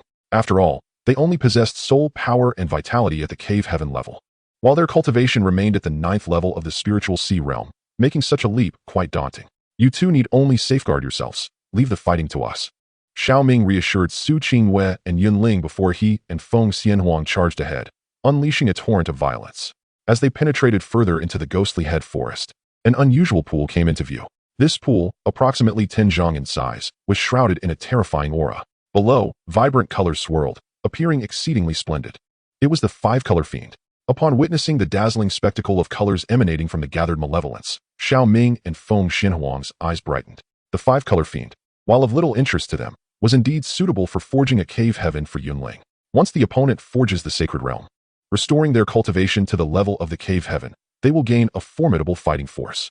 As for Su Qingyue, if conditions permit, Xiao Ming still hopes to have her, like himself, utilize the seven-colored malevolence for establishing the foundation of the cave heaven. At that moment, as Xiao Ming and Feng Xianhuang drew closer, a roar echoed, and a colossal figure leapt forth from the source of malevolence. The terrifying aura surged forth like a tsunami, darkening the expressions of Xiao Ming and his companions. The creature before them exuded an aura that was alarmingly close to the Dharma manifestation realm, its entire body radiating a crimson light as if it had entered a frenzied state. This was the Crimson Stone Statue Demon. Not only was it a fearsome existence at the half-step Dharma manifestation realm, but the crimson power it possessed could amplify its attack, doubling both its offensive capability and speed. In this state, the Stone Statue Demon had effectively attained the strength of a first-level Dharma manifestation. Although it would pose a challenge, if this were the only foe, we could prevail through our combined efforts. Observing the Crimson Stone Statue Demon, Xiao Ming spoke in a low voice to Feng Xianhuang. However, just as his words fell, another roar erupted, and yet another figure emerged from the source of malevolence. In contrast to the previous Stone Statue Demon, this one glowed with a blue light. The third update has arrived. After reading, please consider sending a small gift or giving a 5-star rating to support Xiaoyu, so that she may be further motivated. Here comes Yunqi. Chapter 70. A bloodless buff grab? Do you truly believe my jungler is merely a machine? The Azure Stone Statue Demon. It is yet another variant of the Stone Statue Demon, possessing a mystical power that enhances its recovery abilities and accelerates the casting speed of its supernatural abilities. Both its soul force and malevolence recovery capabilities are doubled. Even the speed of releasing its supernatural abilities is twice as fast as in its normal state. This indicates that the Azure Stone Statue Demon not only can unleash its ultimate move swiftly, but also does not suffer from any vulnerable period.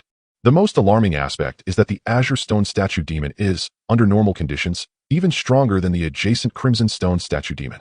The malevolence surged forth like a tumultuous smoke, its overwhelming pressure rivaling that of a cultivator in the Dharma manifestation realm. How intriguing, a dual buff of red and blue. Is this akin to my return to the realm of kings? Observing the two stone statue demons, Xiao Ming felt a surge of excitement. In his past life, he had dominated the leaderboards for several seasons, securing a place among the top 10 junglers. Now, having traversed to this alternate realm, he would undoubtedly reclaim his title as the unparalleled jungler. I shall take on the red one. You handle the blue. Qingwei and Yunling will fend off the lesser demons.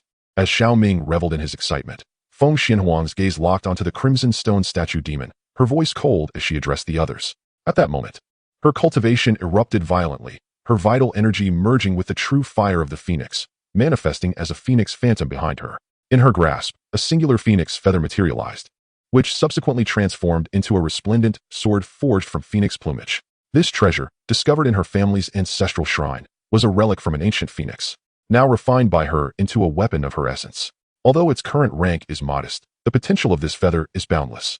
With the infusion of fiery materials and the nurturing of her phoenix bloodline, this feather may one day metamorphose into a divine weapon. As Feng Xianhuang unleashed her cultivation, the crimson and azure stone golems emitted fierce roars, causing the malevolent energy in the vicinity to surge violently. Demonic creatures surged forth from the shadows, pouncing upon Xiao Ming and his companions like ravenous wolves.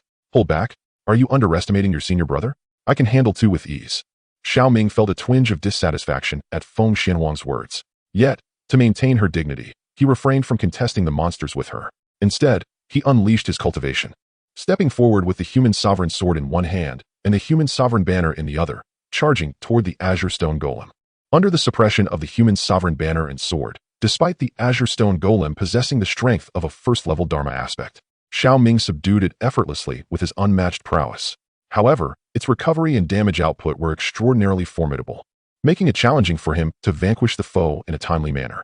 Nevertheless, with the passage of time, this azure stone golem was destined to be worn down. After all, he practiced an unparalleled technique and possessed the supreme physique of a chaotic body, with output and recovery capabilities that were indeed extraordinary by any standard. Moreover, he wielded two formidable artifacts, making the task of slaying a first-level Dharma aspect creature devoid of pressure. Witnessing Xiao Ming's ferocity, Feng Xianhuang felt invigorated. The true phoenix fire, combined with the phoenix feather sword, forcefully subdued the crimson stone golem, even as the colossal beast entered a berserker state, doubling its attack speed and power. It remained no match for this reincarnated empress. In mere moments, Feng Xianhuang inflicted numerous wounds upon the Crimson Stone Golem, and it was merely a matter of time before its demise. As for Su Qingwei and Yun Ling, although they did not face such a formidable elite monster, they were besieged by a multitude of demons. The two found themselves momentarily overwhelmed. However, as Xiao Ming activated the group's suppression ability of the Human Sovereign Banner, the power of the surrounding demons was significantly diminished. Working in unison, Su Qingwei and Yun Ling swiftly dispatched a number of these creatures, turning the tide of battle. As time elapsed, after a prolonged skirmish of 15 minutes, the Crimson and Azure Stone Golems were left gravely injured. Just as Xiao Ming and Feng Xianhuang prepared to deliver the final blow, a chilling voice suddenly echoed through the void. With a hearty laugh, I, Yin Feikuan, seized the opportunity presented by the two elite monsters and the source of malevolence.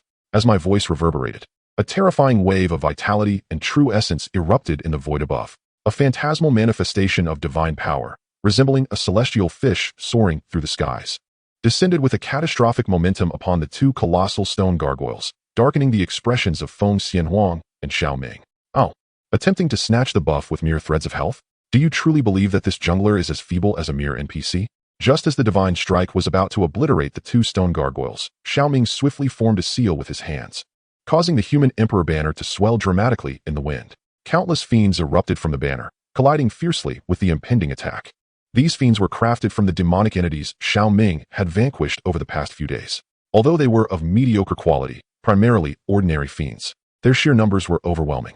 Accompanied by the thunderous cacophony of their clash, many fiends were reduced to ashes, yet the divine attack was successfully thwarted. The ferocity of the human emperor banner strike was so immense that it sent the two gargoyles careening away, their bodies splintering under the shockwave. Only two radiant lights, one red and one blue, surged toward Xiao Ming, causing Feng Xianhuang's lips to twitch involuntarily. Had Xiao Ming truly managed to slay the Crimson Stone Gargoyle she had painstakingly reduced to critical health? Within the secret realm, the one who delivers the final blow to an elite monster is granted the powers of the realm. Thus, Feng Xianhuang found herself entirely at the mercy of Xiao Ming's efforts. This is the power of the secret realm? How wondrous! As the red and blue lights entered his being, Xiao Ming instantly felt the enhancement from the realm, doubling not only his attack and attack speed, but also his recovery and output rates. This sensation bore a resemblance to the activation of his god-slaying talent. With one crucial distinction, this boon was bestowed by the rules of the secret realm and bore no adverse effects on his physical form. Ahem, in my moment of excitement, I lost control. I did not intend to usurp it. Should we encounter another elite monster, the buff shall be yours. Sensing Feng Xianhuang's resentful gaze beside him, Xiao Ming cleared his throat and brazenly stated. He vowed that his earlier action was unintentional and absolutely not premeditated. Feng Xianhuang's lips twitched at his words. She wanted to commend him on a job well done, but ultimately decided against quarreling with him. After all, this fellow possessed extraordinary combat prowess, and the power of the Crimson Stone Gargoyle would benefit the entire team. Let us first address the immediate predicament. After soothing herself internally, Feng Xianhuang calmly directed her gaze toward the one who had just attacked. Xiao Ming, upon hearing her words, refrained from prolonging the discussion, turning his attention toward the void ahead. Upon discerning the newcomers, his expression sharpened, for this time, there were not one, but a full 15 individuals. Every 3 individuals formed a team, maintaining a distance of several dozen paces between one another, creating a formidable encirclement around the mouth of the pool. To Xiao Ming's astonishment, a considerable number of these individuals possessed cultivation levels that had reached the realm of caverns. The most formidable among them had even attained the 7th level of this realm. It was evident that these individuals were pretenders who had feigned their cultivation to enter the secret realm, and within the first day of their arrival, they had already located the heavy, earthly malevolence to reconstruct their realms. They had launched a widespread hunt for demons and monsters, leveraging the cores of their foes to restore their power, presumably to assist the prodigies of their faction in seizing the 5-colored malevolence or the 7-colored malevolence. Thank you all for your support. The score is 69. However, the income is somewhat low. If everyone could spare a moment after reading to show a little love, it would help Xiao Yu gain some revenue. Chapter 71. This sword shall demand retribution from the gods. This sword shall behead the multitude of demons. Huh. To think you could withstand my full force strike, you truly deserve to be recognized as the most formidable prodigy of the Fuyo sacred land. And you are indeed qualified to contend with me. As Xiao Ming observed these individuals, Yin Feikuan stepped forth with a mocking smile. Qualified to battle with you? Who do you think you are? Xiao Ming's brow furrowed at the sight of the young man clad in white. This individual was not the one he had seen at the entrance of the secret realm, standing upon the Feikuan's sacred spirit vessel. It was perplexing how this fellow could possess such unwarranted confidence to speak so audaciously. You do not recognize me, the Holy Sun. Upon hearing Xiao Ming's words, Yun Feiquan's expression darkened, his eyes flashing with a terrifying cold light. He was the most prodigious genius of the Yao Kuan sacred land, a holy son of his generation, and a figure of great renown in the northern Xian realm. It was utterly shocking that this individual before him did not recognize him, a blatant act of disdain. Fool! Xiao Ming scoffed. He was disinclined to engage in further conversation with this imbecile. With a swift gesture, he formed a seal with his hands, and the emperor's sword transformed into a flying blade, commencing a massacre. The emperor's banner erupted with torrents of black flames, conjuring soul locks that shot forth. In that moment, having inherited the powers of two great stone gargoyles, the surrounding demons and monsters surged towards him like a frenzy, each eager to pounce. This was due to the fact that if a demon or monster were to slay a cultivator endowed with the power of the secret realm, they could inherit that power and evolve into an elite creature. Thus, to the myriad demons and monsters, Xiao Ming was undoubtedly a coveted prize. However, at this moment, bolstered by the two great secret realm auras, his combat prowess soared to unprecedented heights. Merely activating the Emperor's banner was sufficient to vanquish countless demons and monsters. While the Emperor's sword, imbued with a destructive aura, surged towards the Holy Sun, Yun Feiquan. Do you dare to distract yourself and strike at me while being targeted by these demons? You are courting disaster. Witnessing the Emperor's sword coalesce into the shadow of a black dragon, Yun Feiquan was consumed by a sudden fury, an overwhelming surge of vital energy erupting from his being. A terrifying Kuanping phantom materialized behind him, at times transforming into the golden-winged Great Pong, and at others into the northern underworld's Kuan. Indeed, he was not only a prodigious figure of his generation in the sacred land of Yao Kuan, but also the grandson of the Grand Elder of the Yun family in Tianyao City, possessing an astonishing purity of Kuanping bloodline within him. Although he had yet to reach the level of ancestral return, he remained a prominent figure within the Yun clan. Had it not been for the brilliance of his cousin, Yun Feiping, his own reputation in the northern Xian realm would be even more illustrious. As the Kuanping bloodline ignited within him, a bone spear materialized before his gaze. Instantly, a formidable force of wind and thunder radiated from his form. In addition to the Kuanping bloodline, he also possessed the rare wind-thunder sacred body. As the powers of wind and thunder merged with the vital energy coursing into the bone spear, it collided fiercely with the Emperor's sword. The resulting thunderous roar reverberated like a tempest, unleashing a cataclysmic force that erupted in the void. The bone spear summoned by Yun Feiquan was immediately sent flying by the Emperor's sword, cracks appearing upon its surface. This backlash left Yun Feiquan reeling, his body hurtling backward like a marionette, a mouthful of fresh blood spilling forth. Impossible. Form a formation and eliminate him for me. Amidst his shock, Yun Feiquan bellowed to the others, striving to stabilize his tumbling form. He had never anticipated that, empowered by the might of the two gargoyle relics, Xiao Ming's combat prowess would be so formidable. It is worth noting that even his cousin could not so easily inflict such grievous harm upon him at the same level. Could it be that the prodigy from the sacred land of Fuyao was even more terrifying than his cousin? As Yun Feiquan's voice fell, many other prodigies stepped forward, their vital energy and true essence surging forth simultaneously. A dozen individuals promptly scattered throughout the forest, each conjuring an array before them, rapidly coalescing into a formation. The Wind Thunder Howling Sun Formation. This was a formidable killing array of the Saint level, specifically prepared by Yun Feiquan for the secret realm. He had initially gathered 24 prodigies to cultivate this formation and had provided them with positioning compasses before entering the secret realm, enabling a swift assembly of forces to activate the great array upon entry. Though they had only united with this small group, their combined efforts could indeed challenge a practitioner at the second level of the law manifestation realm. As the formation took shape, Yun Feiquan steadied himself, commanding the array as a wave of destructive power swept through the heavens and the earth. Yet, at the moment this force erupted, the very fabric of the world trembled violently, a terrifying rule power beginning to awaken. It appears that the forces activated by Yun Feiquan and his companions through the formation are approaching the threshold of what the secret realm can withstand. Should they exceed this limit, the realm would retaliate violently, unleashing divine retribution to annihilate them. Just as the rules were about to descend, a peculiar laughter resonated from the depths of the void, gradually calming the ensuing turbulence. Although Yun Feiquan and the others were bewildered by this phenomenon, they were not about to let such a fortuitous opportunity slip away, immediately launching a devastating assault on Xiao Ming using the formation. I shall assist you. Upon witnessing the onslaught from Yun Feiquan and his group, Feng Xianhuang leaped into action, unleashing her cultivation to aid Xiao Ming. However, before she could fully intervene, Xiao Ming halted her. No need. They are merely a swarm of ants, daring to act insolently before me. Xiao Ming retorted sharply to Feng Xianhuang, then reached out for the human emperor's sword. Come forth. The human emperor's sword, which had been soaring through the void, bizarrely pierced through space, appearing directly in Xiao Ming's grasp. An overwhelming aura erupted from him, and a chaotic demonic figure materialized behind him. In the next moment, he raised his hand and struck at Yun Feiquan and his comrades with the sword. This sword demands the god's repentance. This sword shall behead the myriad demons. As the sword light collided with the formation, the wind and thunder roaring sun array shattered spectacularly, and the blade sliced through Yun Feiquan and his associates. It even left a profound, bottomless scar stretching 1,000 feet within the depths of the Ghost Head Forest. At that moment, the entire secret realm fell into an eerie silence. Feng Xianhuang and Su Qingwei gazed at Xiao Ming, their eyes trembling in disbelief. They had never anticipated that he could slay over 10 prodigies with a single strike. Such power was utterly terrifying, far beyond the realm of the cave heaven stage, rivaling even certain figures of the law manifestation stage. Trash, is that all? Xiao Ming remarked with a disinterested sneer, observing the lifeless form of Yun Feiquan before him.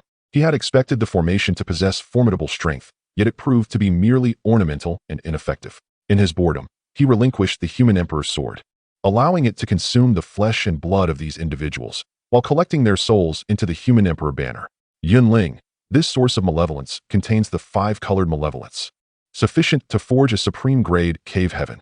Do you wish to craft the supreme-grade cave heaven here, or continue seeking the 7-colored malevolence with us? After initiating a funeral procession for Yun Feiquan and the others, Xiao Ming waved his hand to retrieve their storage rings, then turned to the stunned Yunling nearby and inquired. Chapter 72.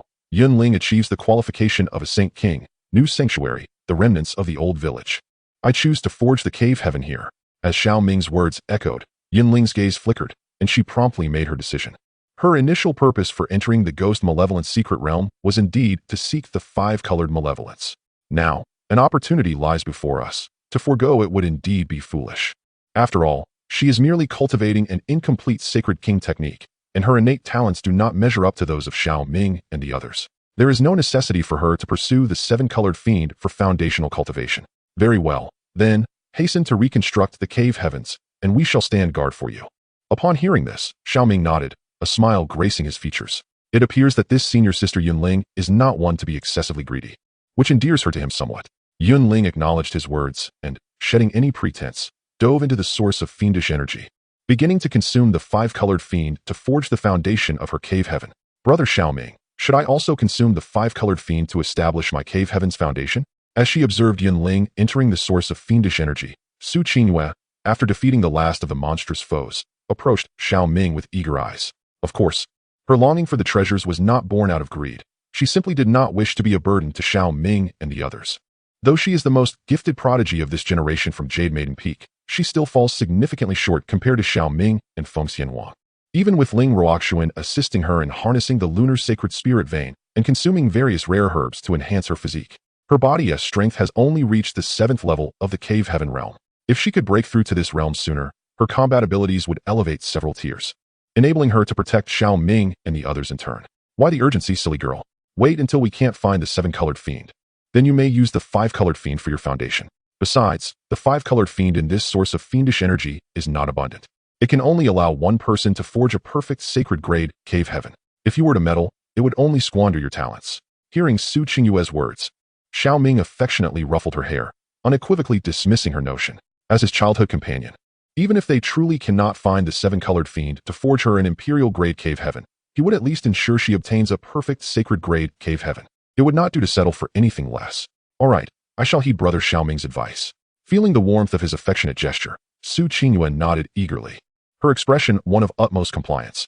Subsequently, she sat beside the source of fiendish energy, diligently safeguarding Yunling. Why are you staring at me so intently? Upon turning, Xiao Ming noticed Feng Xianhuang gazing at him unabashedly, leaving him somewhat perplexed, suspecting that perhaps this junior sister was feeling envious. Could it be that she too desired a touch of his affection? The reason you were able to strike that sword earlier must be due to the enhancement of the secret realm's power. It certainly was not a reflection of your innate strength. Absolutely not. Upon hearing Xiao Ming's inquiry, Feng Xianhuang muttered to herself, without waiting for his response. She seated herself nearby, striving to calm her mind. Indeed, this empress had received a blow to her confidence. Xiao Ming's earlier strike had completely surpassed her expectations. For even she, if she did not draw upon her past life's understanding of swordsmanship, even with the enhancement of the secret realm's power, it would be exceedingly difficult for her to replicate the elegance of that previous strike. Yet, Xiao Ming accomplished it. The extent of his progress was truly terrifying. Far beyond her expectations. If given a few more days of growth, she would undoubtedly find herself overpowered by him. How infuriating! With a somewhat speechless glance at Feng Xianhuang, Xiao Ming sat cross-legged in the void, continuing to slay monsters. Any demons that dared to approach were swiftly sent into the Emperor's banner. As time passed, the source of malevolence, the five-colored malice, was almost entirely consumed, and a rumbling akin to thunder echoed throughout the heavens and the earth. With a piercing cry, Yunling soared into the sky, a cave of heaven manifesting behind her, its internal realm expanding wildly. 1,000 zhong, 3,000 zhong, 10,000 zhong, 15,000 zhong. In the span of mere moments, the realm within the cave expanded from 1,000 to 15,000 zhong, and a terrifying surge of cultivation energy erupted from Yunling. She had reached the first level of the cave heaven realm. Of course, this was merely the initial phase following her breakthrough. As she continued to absorb the spiritual energy of heaven and earth to transform into true essence to fill the cave, her cultivation would experience explosive growth in a short time. After all, reaching 15,000 zhong in the inner cave had surpassed the peak level of the holy tier, marking her initial attainment of the imperial tier.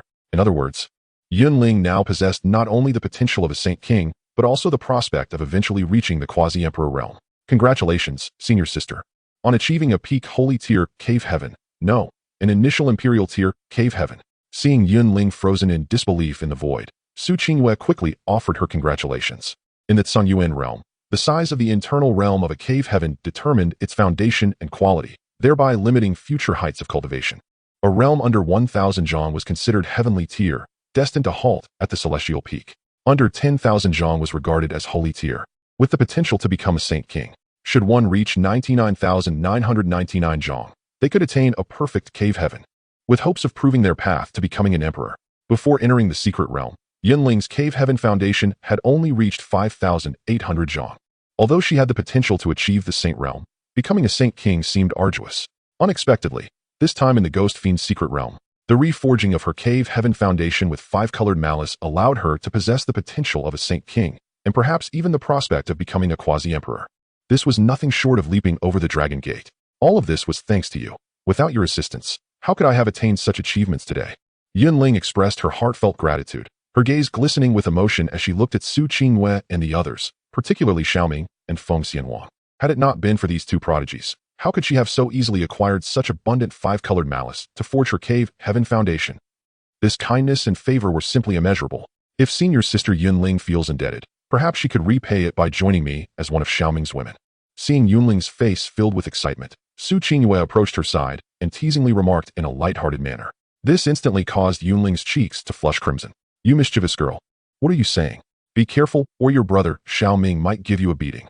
After playfully pinching Su Qingyue, Yunling cast a somewhat guilty glance at Xiao Ming. She suddenly realized that Su Qingyue's suggestion might indeed hold some merit. To have such an extraordinary prodigy as her partner would undoubtedly bring satisfaction to any woman. However, with Xiao Ming already having Su Qingyue as his betrothed and the formidable Ling Ruoxuan as his lover, not to mention the enchanting Feng Xianhuang as his junior, she felt somewhat ordinary in comparison. Would such a remarkable prodigy truly desire her? This is not the place to linger.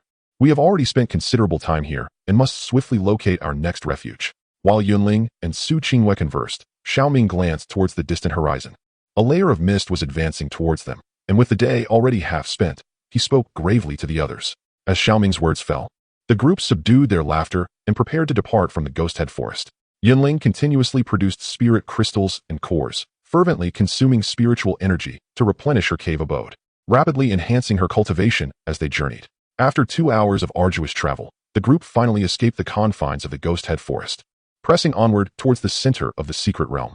Ahead lay an abandoned village, replete with numerous shelters. Yet, this place was fraught with danger, as other cultivators might be lying in wait. Gazing at a marked location on the map, Feng Xianhuang spoke gravely.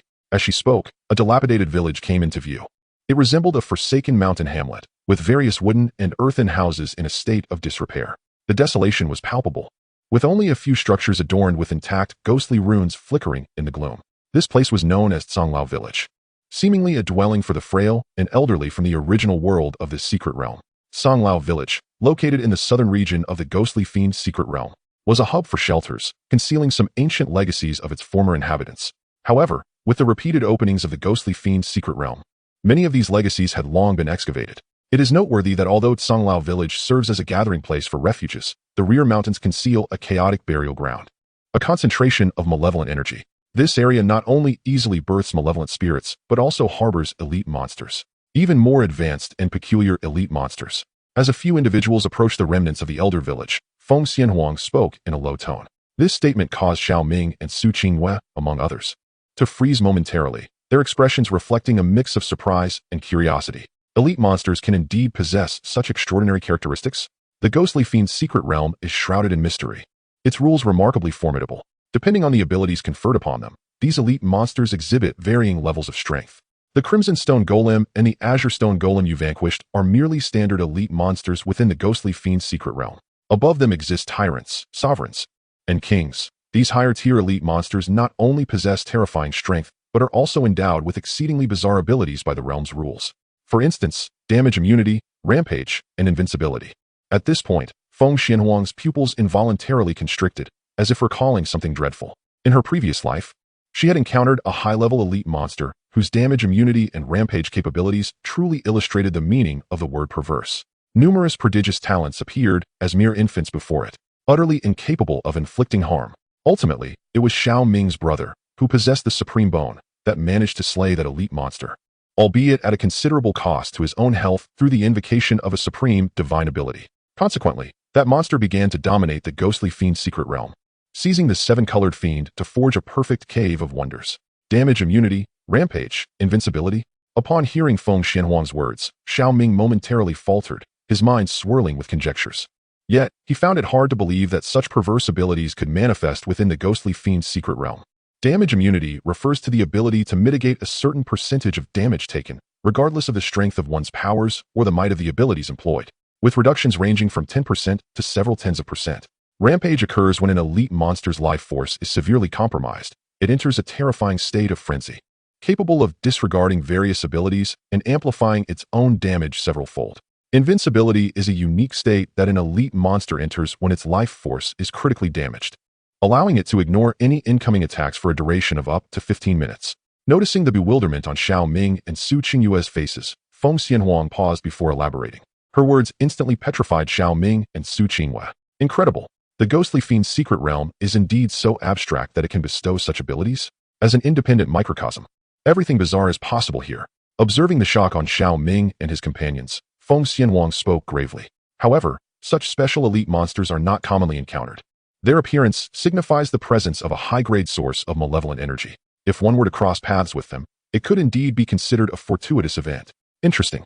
Hearing you say this, I am inclined to test just how formidable these elite monsters truly are. Upon concluding Feng Xianhuang's exposition, Xiao Ming's expression was imbued with a sense of exhilaration. The prowess of the Scarlet and Azure Stone Gargoyles was rather lacking. He had yet to engage in a satisfying battle within the Ghost Head Forest. Should he encounter these unique elite monsters, he would undoubtedly relish the opportunity to vent his pent-up combat fervor. He resolved to first enter the Village of the Aged. After locating a sanctuary to serve as a base, he planned to venture to the back mountain's mass grave for further exploration. Suppressing the burgeoning spirit of battle, Xiao Ming addressed his companions, then proceeded to lead Feng Xianhuang and the others into the village. The entrance to the village was a desolate pathway, marked only by a weathered stone tablet inscribed with peculiar characters and a charred, wilted wooden post standing forlornly beside it. The strange runes bore a resemblance to the ghostly evil runes, yet there were subtle distinctions. Most notably, the stone tablet evoked an unsettling sense of familiarity within him. Gazing at the dilapidated monument, Xiao Ming's countenance grew grave, and an inner tumult stirred within him. How did this resemble the stone tablet that Jiang Xinying had presented to them while imparting the great wilderness refining divine art? As these thoughts plagued his mind, Xiao Ming activated his true eye, a boundary-stabilizing stone tablet inscribed with ancient divine scripts, within which is sealed a fragment of the malevolent will of the Ghost Mother Celestial. Should it awaken, it could upheave the very fabric of the ghostly evil secret realm. Upon perceiving the information that materialized before him, Xiao Ming's pupils instinctively contracted. A boundary-stabilizing stone tablet? The Ghost Mother Celestial? Was she not the mother of the dark young girl he had previously encountered? The revelation that this stone tablet contained a fragment of her malevolent will sent a shiver down his spine, reminiscent of the terror he had felt from the Qimei. He instinctively recoiled from the stone tablet. If the malevolent will contained within were to be unleashed, even with the protection of the Emperor's banner, his survival would be precarious. What is it? Is there something amiss with the stone tablet? Noticing Xiao Ming halt abruptly, his gaze fixed intently on the tablet, even taking several steps back, Feng Xianhuang furrowed her brow and inquired with curiosity. It is nothing. I merely find this stone tablet exceedingly peculiar. Do not touch it, Xiao Ming replied, shaking his head. His tone grave as he cautioned them. This matter is of great significance. He deemed it unnecessary to divulge his concerns to Feng Xianhuang and the others, as revealing such information would only instill unnecessary fear in them. Unless a significant event transpired, he intended to keep his thoughts to himself. Suppressing his astonishment, Xiao Ming sought to step further into the village. However, as his gaze fell upon the charred wooden post nearby, his pupils once again constricted sharply. The remnants of a demon emperor's physical form, left behind after encountering a great calamity, contains a faint glimmer of life. Should life essence be infused within, there exists a possibility for rebirth. The demon emperor, before him lay a pitch-black object, reminiscent of a charred wooden post, which astonishingly turned out to be the remnants of a demon emperor from the demon clan. What manner of place is this ghostly secret realm? Not only does it harbor the formidable ghost mother, but it also conceals a demon emperor. What troubles you?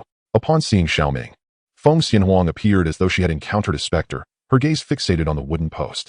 However, due to her emperor-level consciousness being sealed deep within her mind, despite her terrifying perception, she could not discern any anomalies without the probing of her imperial awareness. After all, this wooden post once belonged to an emperor, far surpassing Feng Xianhuang's former peak. Thus, it was entirely reasonable that she could not perceive its true nature. It's nothing. I merely find the existence of this wooden post here exceedingly peculiar. You would do well to keep your distance and refrain from touching it, Xiao Ming remarked. Shaking his head, his tone grave. The remnants left by a demon emperor, still harboring a trace of vitality, pose a perilous threat. Their strength is insufficient. Any rash attempt to make contact could precipitate a cataclysmic event. Just as Xiao Ming's words fell, a sudden notification from the system echoed in his ears. It should not be difficult to deduce whose incarnation this demon emperor is. Indeed, one of the beloved goddesses of national comics. Chapter 74. Do you truly harbor intentions toward this demon emperor? Ding. The selection system has been randomly triggered, and the host may choose from the following options. Option 1. Turn away, as if nothing had occurred, ignoring the remnants of the demon emperor. Reward. A random cultivation technique. Option 2. Reduce to ashes. Excavate the remnants of the demon emperor on the spot, and utilize all means to refine it. Reward. A random formation technique. Option 3. Provide timely assistance. Infuse vital blood into the remnants of the demon emperor to awaken a trace of life. Reward. A random spiritual treasure. Gazing at the system options before him, a serious expression crossed Xiao Ming's face. Of the three choices, the first and third appeared somewhat reasonable, while he promptly dismissed the second. To excavate the remnants of a demon emperor and refine it with all available methods? Insanity. Even in a state of near death, as long as a flicker of life remains, it is still an emperor. With his current cultivation level, even with 2 imperial weapons at his side, he would merely be courting death. As for the third option, it too carries its own risks. After all, who could ascertain whether this demon emperor is benevolent or malevolent? Should he awaken a trace of vitality, there is no guarantee of gratitude. If the entity turns out to be a treacherous wolf, he would not only deplete his own strength but also find himself in a perilous predicament. In summary, among the 3 options, the first is undoubtedly the most prudent. As the thought settled, Xiao Ming did not immediately make a choice. Instead, he cautiously approached the wooden post and crouched down to observe it. Although charred black, it appeared to be a willow post. Upon discerning the true nature of this demonic emperor's essence, Xiao Ming suddenly stood up and, in a somber tone, inquired of Feng Xianhuang, "Are you aware of which emperor among the demon clan ascended with the willow wood?" The term emperor was nearly mythological within the northern Xian realm. Even among the most formidable beings of the sacred lands, few possessed knowledge of the true identities of the emperors of the Tsungyuan realm. However, Feng Xianhuang, having once been an empress in her past life and having attained the 7th level of the imperial realm, was undoubtedly privy to many esoteric truths. "Why do you ask this?" she replied, casting a dubious glance at Xiao Ming. Yet, as if struck by a realization, her gaze fixed upon the willow post. "You can't possibly think this piece of wood is a remnant of some demonic emperor, can you? It looks like mere dead wood, devoid of any resonant laws or imperial might. Which demon emperor would leave behind such a thing? I merely made an association upon seeing this object, and thought you, with your vast knowledge, might have some insight," Xiao Ming explained. "If you're unaware, consider that I have said nothing." Upon hearing this, Xiao Ming felt a jolt of surprise as he regarded Feng Xianhuang, who possessed an acute intuition that nearly unveiled the truth. The demon emperors were numerous, yet only one could have ascended with willow wood, her. Feng Xianhuang, upon hearing Xiao Ming's words, let out a cold snort, her tone tinged with pride. This revelation brightened Xiao Ming's eyes. "You actually know of her?" "Of course. I have been well-read since childhood, delving into the vast tomes of knowledge. including the ancient texts of humanity, far beyond your comprehension, she declared, her head held high, relishing the astonishment on Xiao Ming's face. Having faced the relentless pressure from her formidable senior brother, witnessing his shock now filled her with a sense of satisfaction. Enough of your pride. Quickly tell me about this demon empress. I find myself intrigued by her, Xiao Ming urged, dismissing her vanity. You don't intend to seek her out one day and find a way to add her to your harem, do you? Feng Xianhuang scoffed, her disdain evident, nearly causing Xiao Ming to sputter in disbelief. Fortunately, she did not dwell on her suspicions and, after a brief moment of scorn, spoke in a more measured tone. The illustrious demon emperor, known as Lu Yunyun, originally existed as a mundane willow tree within the depths of the Zhangxian realm's Mount Luoshan.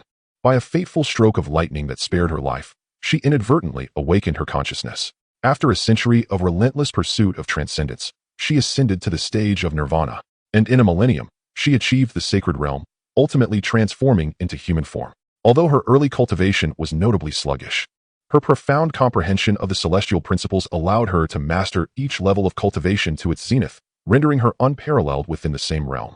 Upon her metamorphosis into human form, this demon emperor finally unleashed her latent potential, attaining the status of an emperor lord within a century and becoming the sovereign of her kind.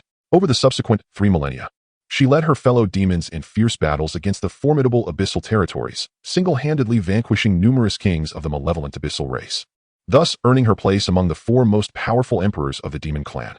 However, over 3,800 years ago, in a quest to glimpse the realms beyond the emperor and to unravel the mysteries surrounding the abyssal race's emergence in the Zhongyuan realm, she ventured alone into the abyssal domain, from which she subsequently vanished.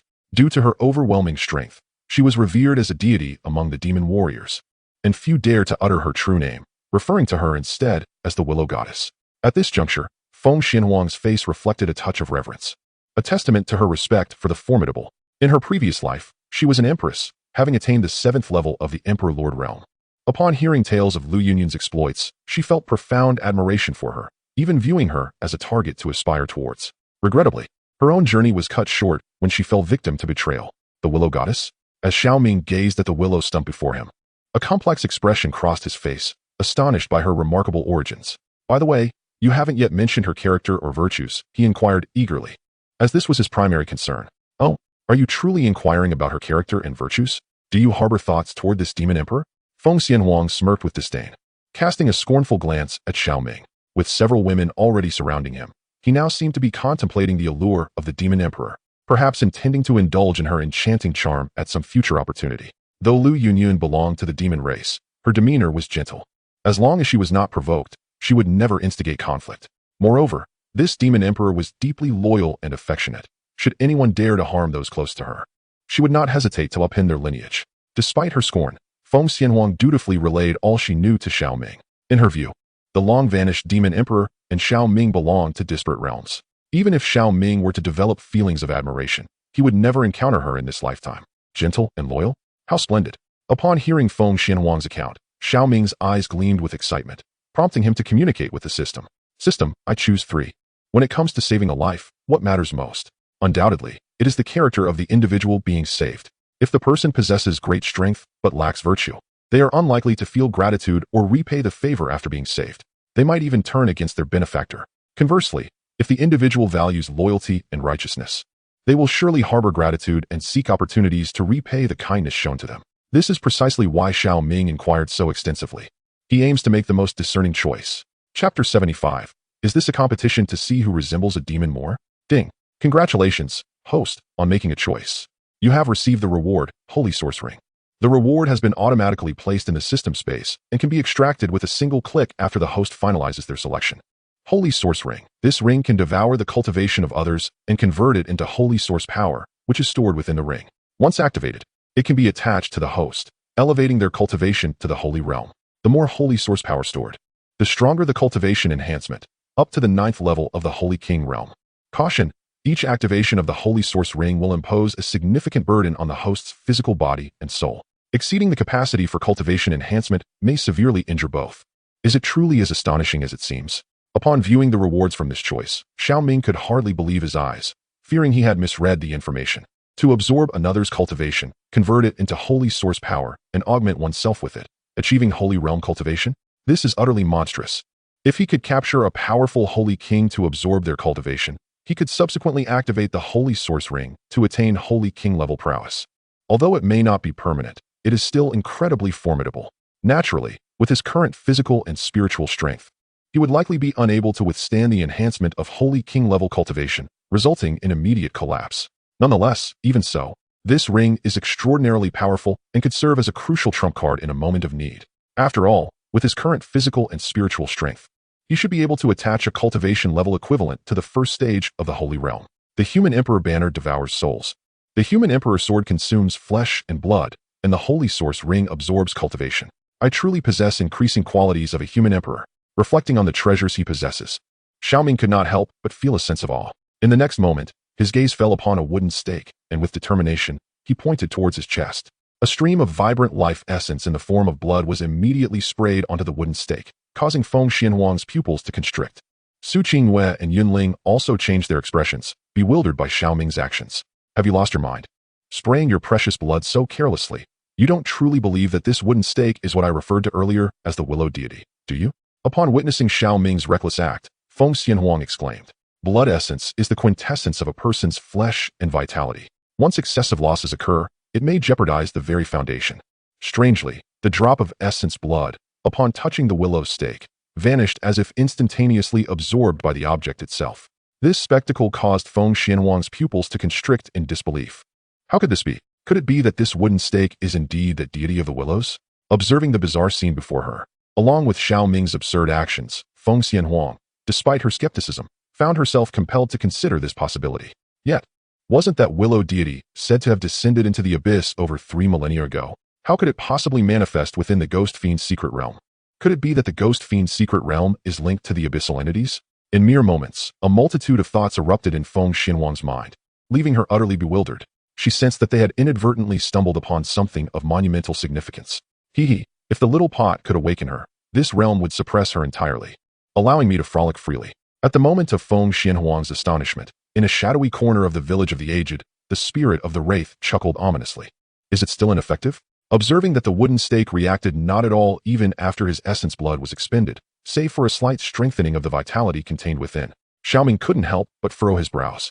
At this pace, it seemed improbable that even a complete blood sacrifice would rouse Lu Yunyun. Perhaps he should also contribute a drop? Noticing Feng Xianhuang's doubtful demeanor, Xiao Ming cleared his throat and suggested, "Can you truly ascertain that it is the willow deity?" Upon hearing Xiao Ming's words, Feng Xianhuang's exquisite eyes widened, and she immediately interrogated him through gritted teeth. It should be," Xiao Ming responded ambiguously. He was uncertain of the cost required to awaken the willow deity and deemed it unwise to be overly definitive with Feng Xianhuang. Hearing this, Feng Xianhuang's lips twitched, an impulse to strike Xiao Ming arising within her. After all, she bore the bloodline of the phoenix. Casually expelling essence blood would inflict great harm upon her. Even if this wooden stake were indeed the willow deity, she was not inclined to sacrifice her essence blood to awaken it. Such an act would be detrimental to her lineage. "Brother Xiao Ming, allow me." Hearing the exchange between the two, Su Qingyue stepped forward, eager to offer her essence blood to the willow stake. "Silly girl, what are you doing? You lack any special abilities. Depleting your essence blood would be arduous to replenish. Best leave this matter to me." Observing Su Qingyue's folly, Xiao Ming promptly restrained her. "Let us seek shelter in the village first. The most prudent course of action now is to employ the Emperor's sword to hunt down demons and malevolent spirits, or confront hostile cultivators within the secret realm. By extracting their flesh and blood, we may forge essence blood to awaken this willow deity." After Xiao Ming's pronouncement, the group proceeded into the village of the aged. The houses at the entrance of the village have fallen into a state of disrepair, the inscribed demonic runes now damaged, compelling the group to venture deeper into the dilapidated village. However, as they approached the heart of the village, an obscure aura of murderous intent enveloped them, causing Xiao Ming's eyes to narrow instinctively. An ambush was evidently in place, ready to unleash a massacre. Almost simultaneously with this realization, ominous energies erupted from the surrounding houses, and a bizarre formation swiftly enveloped the area. "Finally, prey has arrived at our doorstep. We have been waiting for this moment." The harsh voices reverberated through the air, as shadowy figures, emanating with malevolent energy, appeared like phantoms atop the dilapidated structures. The number of these figures reached nearly 30. Observing their attire and demeanor, Xiao Ming immediately recognized them as practitioners from the Nine Nether Demon sect. "Xiao Ming, is that you?" The young supreme from the sacred land of Fuyao, one of the prodigies marked for extermination by the 3 guardians. "Look at him. He is infused with the power of the secret realm." and it appears he possesses it in dual forms. Upon realizing the identity of the newcomer, the faces of the 9 nether demon sect practitioners shifted to one of astonishment, quickly followed by a glint of greed. If they could slay Xiao Ming, not only would they acquire the power of the secret realm, but they could also gain favor and accolades from Yi Xilan afterwards. It was truly a twofold gain. Form the array, eliminate Xiao Ming first, then deal with those 3 young ladies. With a thunderous command from their leader, the formation that shrouded the area erupted with overwhelming demonic energy. Sinister skulls materialized within the formation, surging forth with terrifying momentum towards Xiao Ming and his companions. Numerous practitioners clad in black unleashed their formidable powers, akin to those at the celestial realm, advancing menacingly towards Xiao Ming and his group. Ah, so you wish to compete in who embodies the true essence of a demon? Observing the onslaught from the demonic practitioners, a cold smile crept across Xiao Ming's face as he raised his hand to summon the Imperial Banner and the Imperial Sword. A dreadful black mist surged forth like a tsunami, and countless demons roared out from the Imperial Banner. The Imperial Sword conjured the phantasm of a black dragon, weaving through the throng with the grace of a swimming serpent. At that moment, the multitude of practitioners from the 9 nether demon sects stood in stunned silence, their expressions akin to that of a small ghost encountering the King of Hell, who truly represented the demonic essence here. How could this individual, upon making his move, appear even more sinister than they? Block it. The leader, feeling the overwhelming pressure emanating from the Imperial Banner and the Imperial Sword, shouted loudly to his comrades. A surge of pitch-black demonic flames erupted from his body, revealing his cultivation at the 7th level of the celestial realm without a doubt. Before him, a flag materialized, and a drop of vital blood was unleashed without hesitation.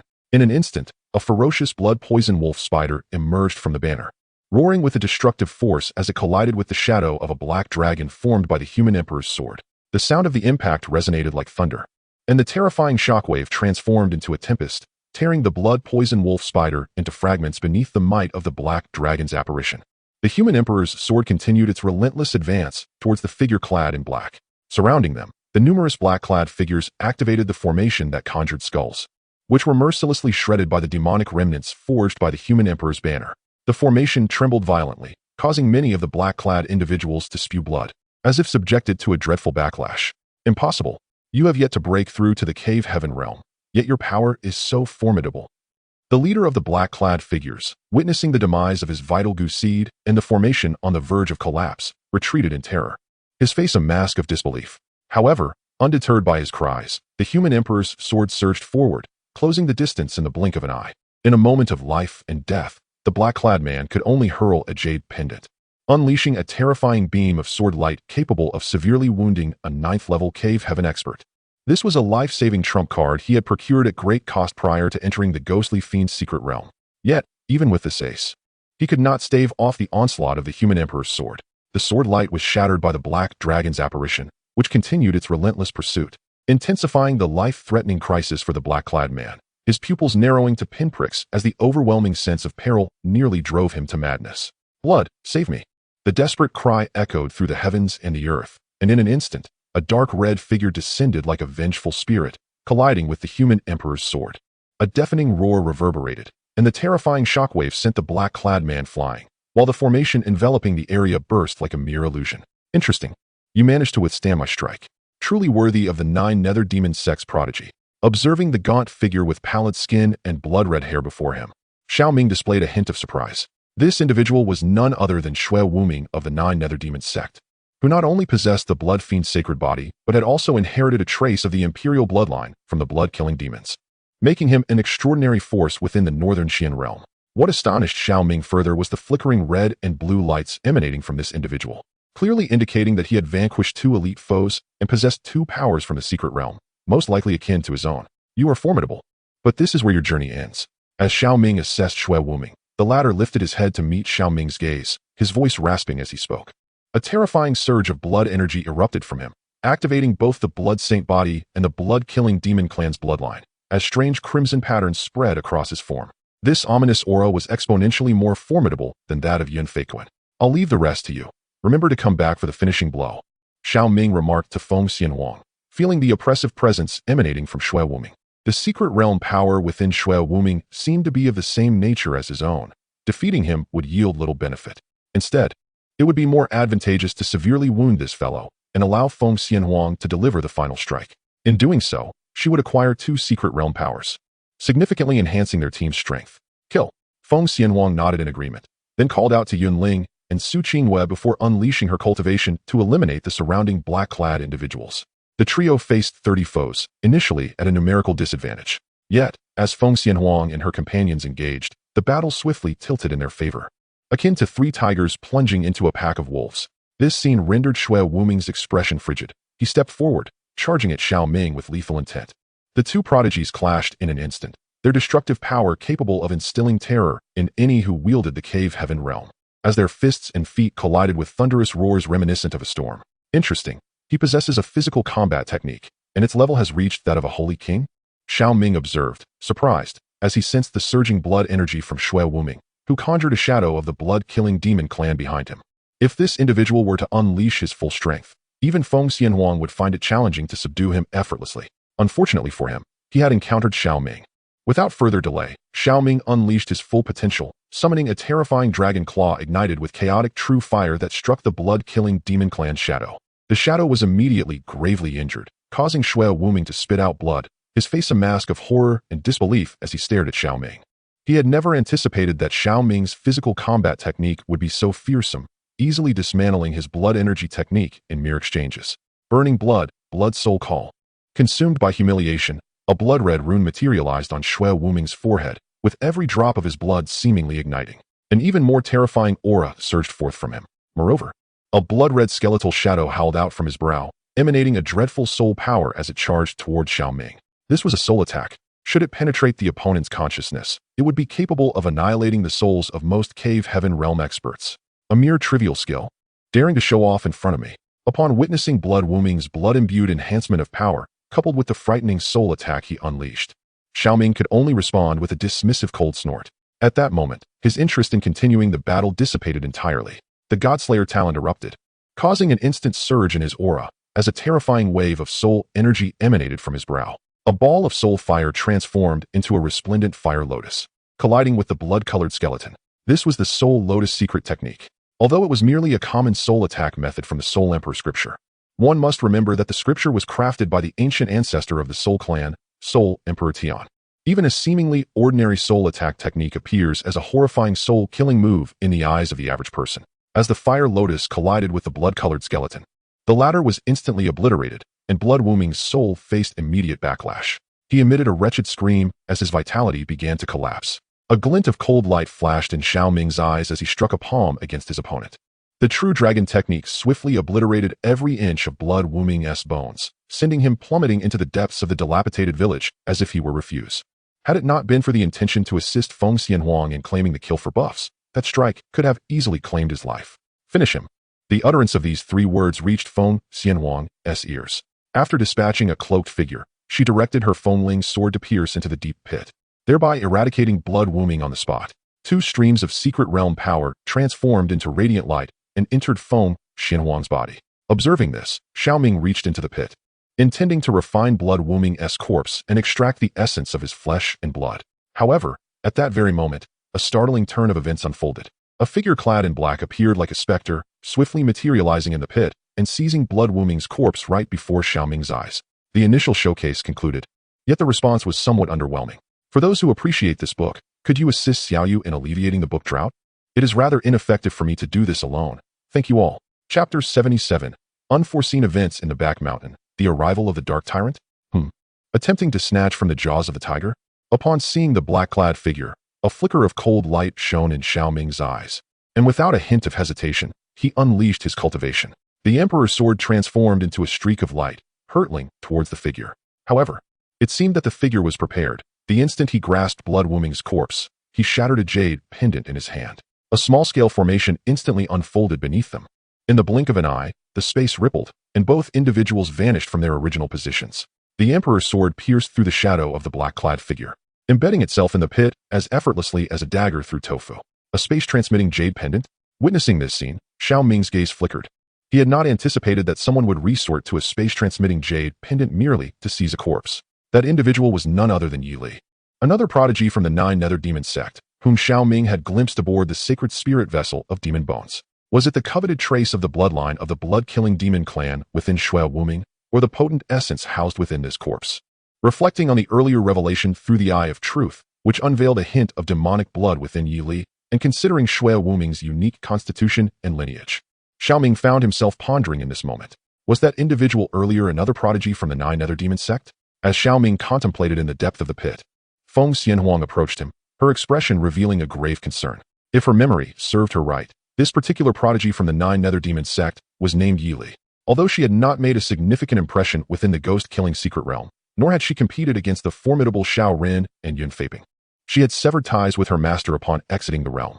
Subsequently, she defected from the Nine Nether Demon sect to join the ranks of the Demon Clan, becoming a figure that instilled fear in many talented individuals. Indeed, she had gained a slight advantage over her.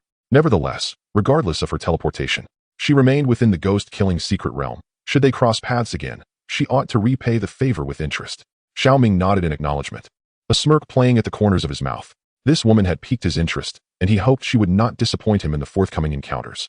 Do not underestimate her. She is far from ordinary. Feng Xianhuang cautioned upon hearing Xiao Ming's words. To have become a witch feared by the prodigies of the eastern region, this Yi Li must possess extraordinary capabilities. Should he dare to underestimate her, he would undoubtedly suffer the consequences. Rest assured, I will exercise due caution. Xiao Ming replied with a slight smile, turning to Feng Xianhuang with a playful glint in his eyes. You seem rather concerned for my well-being. At this remark, Feng Xianhuang's expression stiffened before flushing slightly. Do not flatter yourself. I am merely offering a kind reminder, considering you shared some of the secret realm's power with me. I have no concern for you. With a huff, she adopted a proud demeanor and ceased engaging with Xiao Ming. Meanwhile, as their conversation unfolded, the surrounding cloaked figures had been thoroughly vanquished by Su Qingyue and Yun Ling. At this moment, the remnants of the village returned to tranquility, with only the scattered corpses attesting to the brutal conflict that had transpired. Brother Xiao Ming, we have finished them all, Su Qingyue exclaimed with excitement as she approached him, seemingly seeking his approval and praise. Well done. You deserve a reward.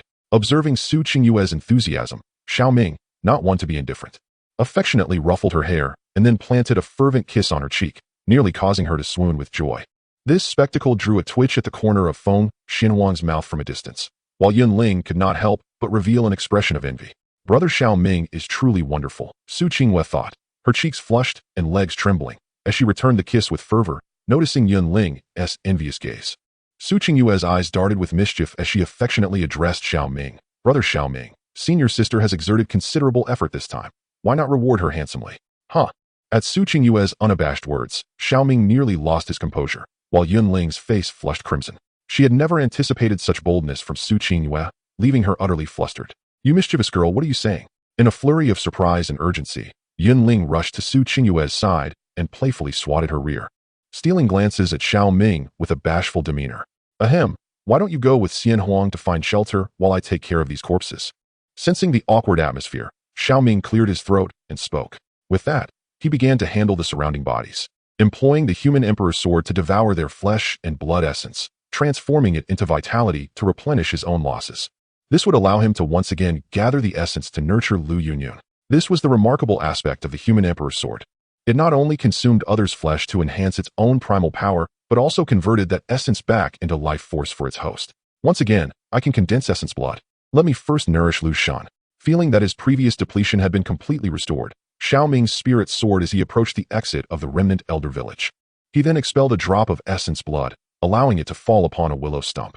However, as the essence blood was absorbed, the stump showed no significant change, merely gaining a slight enhancement in the vitality it contained.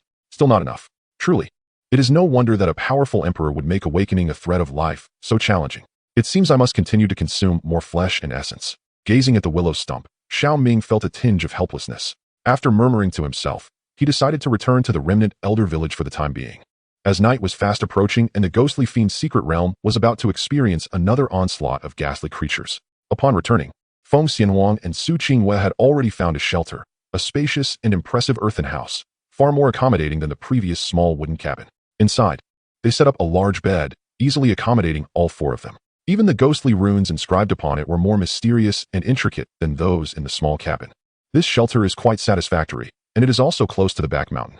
Let us rest well tonight and venture to the back mountain at dawn. As he looked at the marked location of the chaotic burial site on the map, Xiao Ming spoke with a hint of anticipation. Regrettably, it had been 2 days since entering the secret realm, yet he had still not encountered his younger brother. He wondered where that rascal had wandered off to.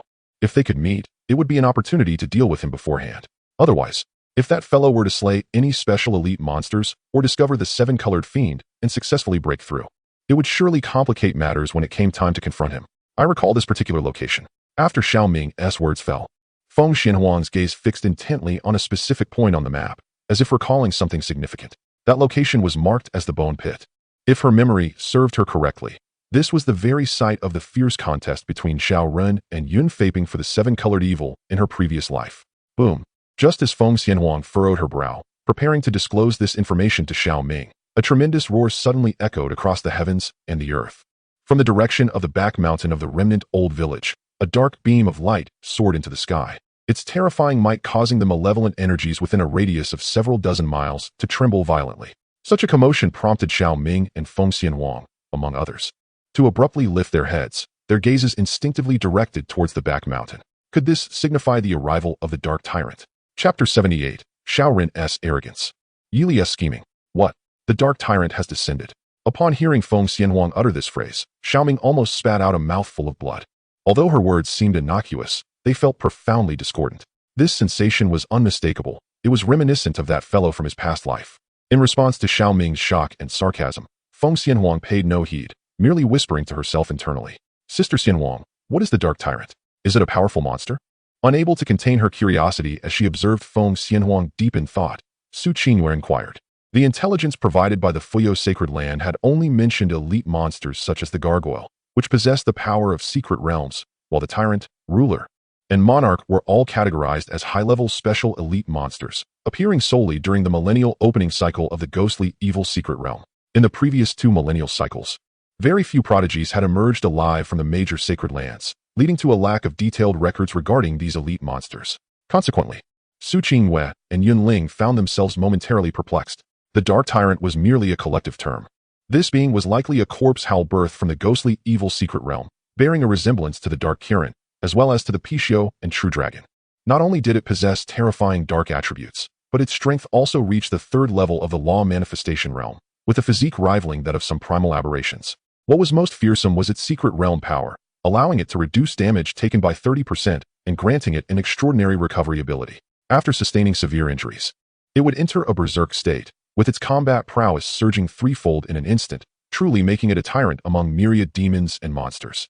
Hence, this formidable entity was dubbed the Dark Tyrant by certain practitioners who had ventured into the ghostly evil secret realm. Upon hearing Su Qingyue's question, Feng Xianhuang instinctively shared her knowledge, only to realize afterward that she had perhaps divulged too much. This information was not included in the intelligence from the Fuyo Sacred Land. Sister Xianhuang, you are incredible. You know so much. Su Qingyue exclaimed, her expression one of admiration. Meanwhile, Yun Ling, with an expression of peculiar curiosity, they gazed at Feng Xianhuang. How could this prodigy possess information that even the intelligence reports from the sacred land of Fuyao lacked? Could it be that her family had ancestors who survived the previous 2 millennial cycles? It sounded remarkably impressive. If one could inherit the power of the hidden realm that she possessed within this secret domain, one would practically become a harbinger of death. After hearing Feng Xianhuang recount the details about the Dark Tyrant, a glimmer of eager anticipation appeared on Xiao Ming's face. Yet, in the next moment, as if struck by a sudden thought, he inquired in a somber tone, by the way, you previously mentioned special elite monsters. Besides the tyrant, what abilities do the ruler and the sovereign possess? In addition to the Dark Tyrant, there are the Shadow Ruler and the Storm Sovereign. The Shadow Ruler, aside from having the same damage immunity as the tyrant, can withstand 30% of damage and possesses a formidable life recovery ability, with power equivalent to the 3rd level of the Dharma realm. However, when its life is gravely injured, it unleashes a unique divine ability to strike back at its foes and instantly recovers from its wounds. Meanwhile, the Storm Sovereign amalgamates the powers of the Dark Tyrant and the Shadow Ruler, capable of harnessing the forces of the hidden realm to summon heavenly tribulation thunder to assault surrounding enemies, and its strength reaches the 5th level of the Dharma realm. Upon Xiao Ming's words, Feng Xianhuang responded gravely. This revelation not only took Xiao Ming aback, but also left Su Qingyue and Yun Ling in stunned silence. Damage immunity, rampage, life recovery, and even the ability to summon heavenly tribulation thunder. What kind of monstrous beings are these? It was all too abstract. Could the creator of this hidden realm also be a traveler from another world? After absorbing the information about these unique elite monsters, Xiao Ming couldn't help but ponder whether they had encountered some predecessor from Blue Star. Otherwise, how could this hidden realm be so remarkably similar? Stay in the shelter. I intend to investigate further, Xiao Ming declared, suppressing the chaotic thoughts swirling in his mind as he addressed Feng Xianhuang and the others. With that, he resolved to venture out alone to explore the back mountain of the village. Let us go together. Our combat strength is formidable, and we can offer assistance should any trouble arise. Just as Xiao Ming was about to step outside, Feng Xianhuang spoke in a low voice. Su Qingyue and Yun Ling also wore eager expressions, clearly reluctant to remain alone in the shelter. Then, let us proceed together. Xiao Ming nodded in agreement.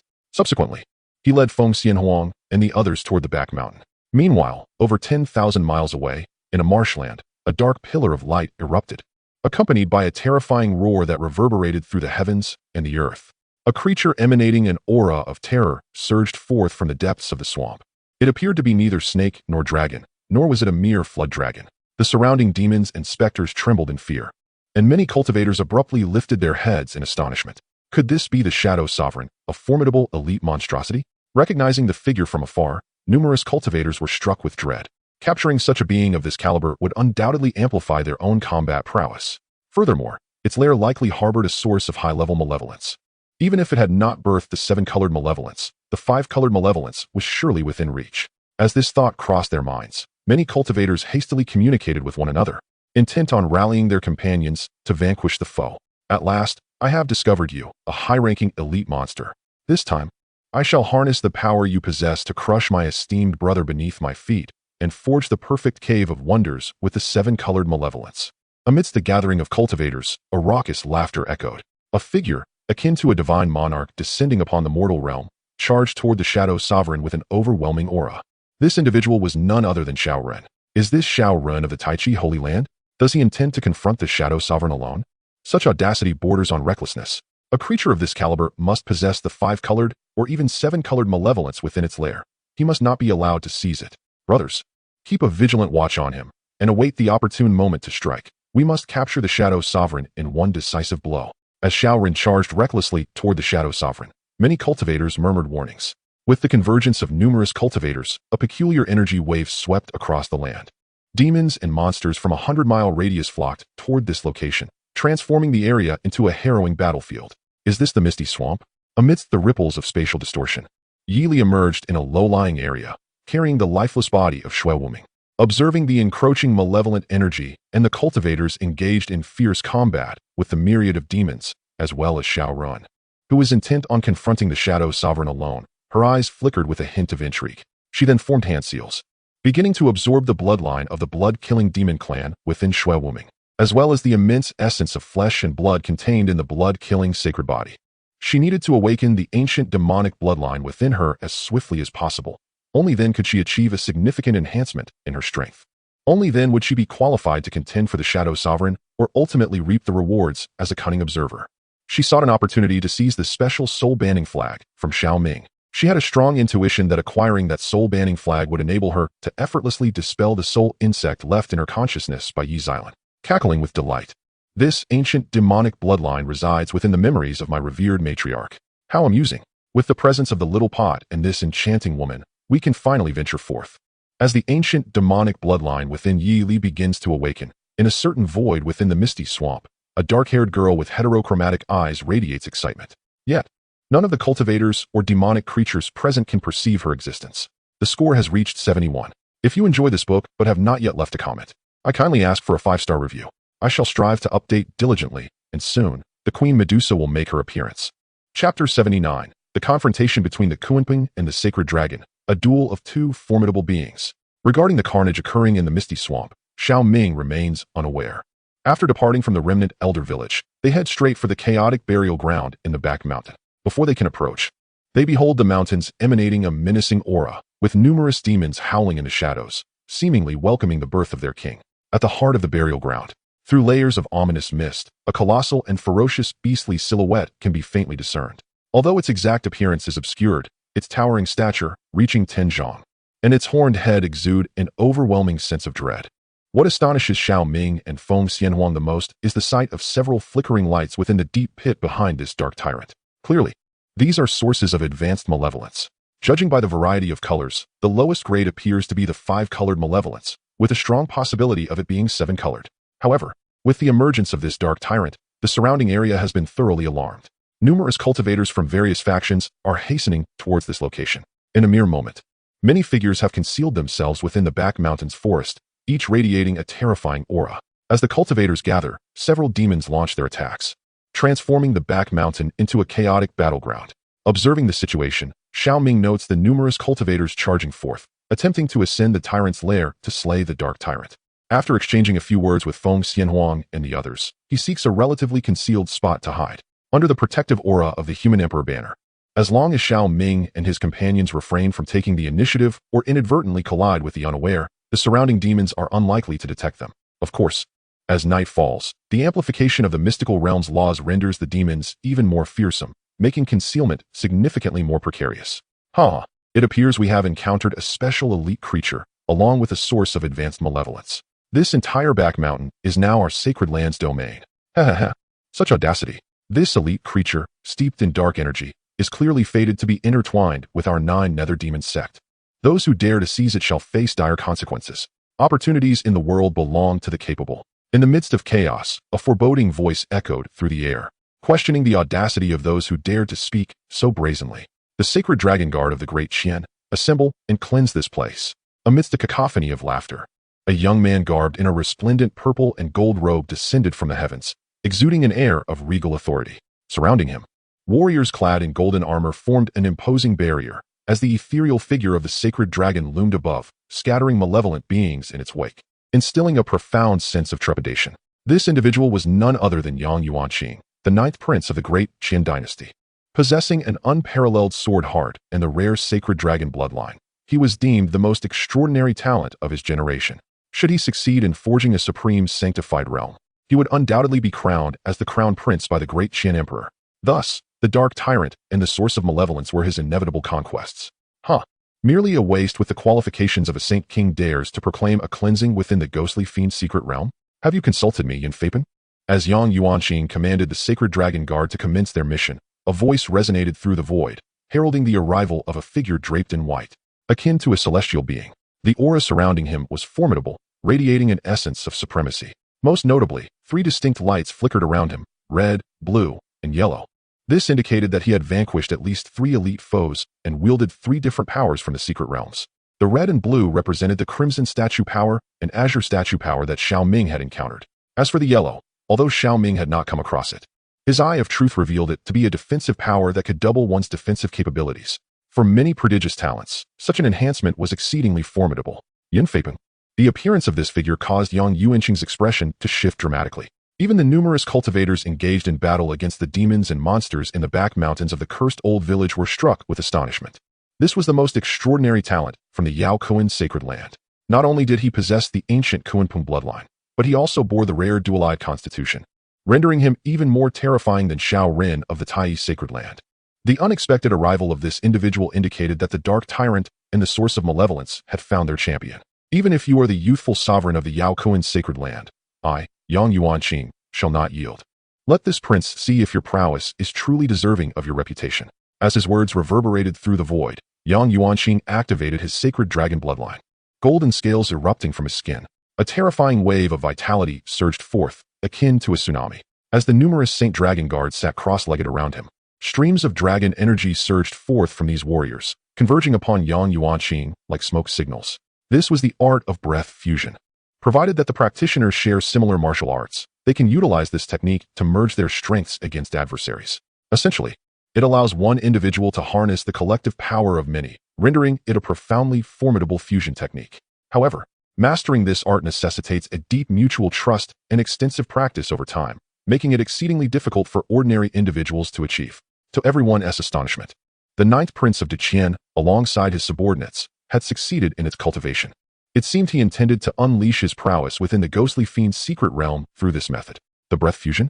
Observing Yang Yuanqing's steadily ascending aura, it was evident that he was nearing the capacity to challenge the dark tyrant. Yun Faping's heavy gaze flickered with disdain, and he stepped forward with the poise of an emperor. How could a mere leech, reliant on others' strength, dare to contest with this holy son?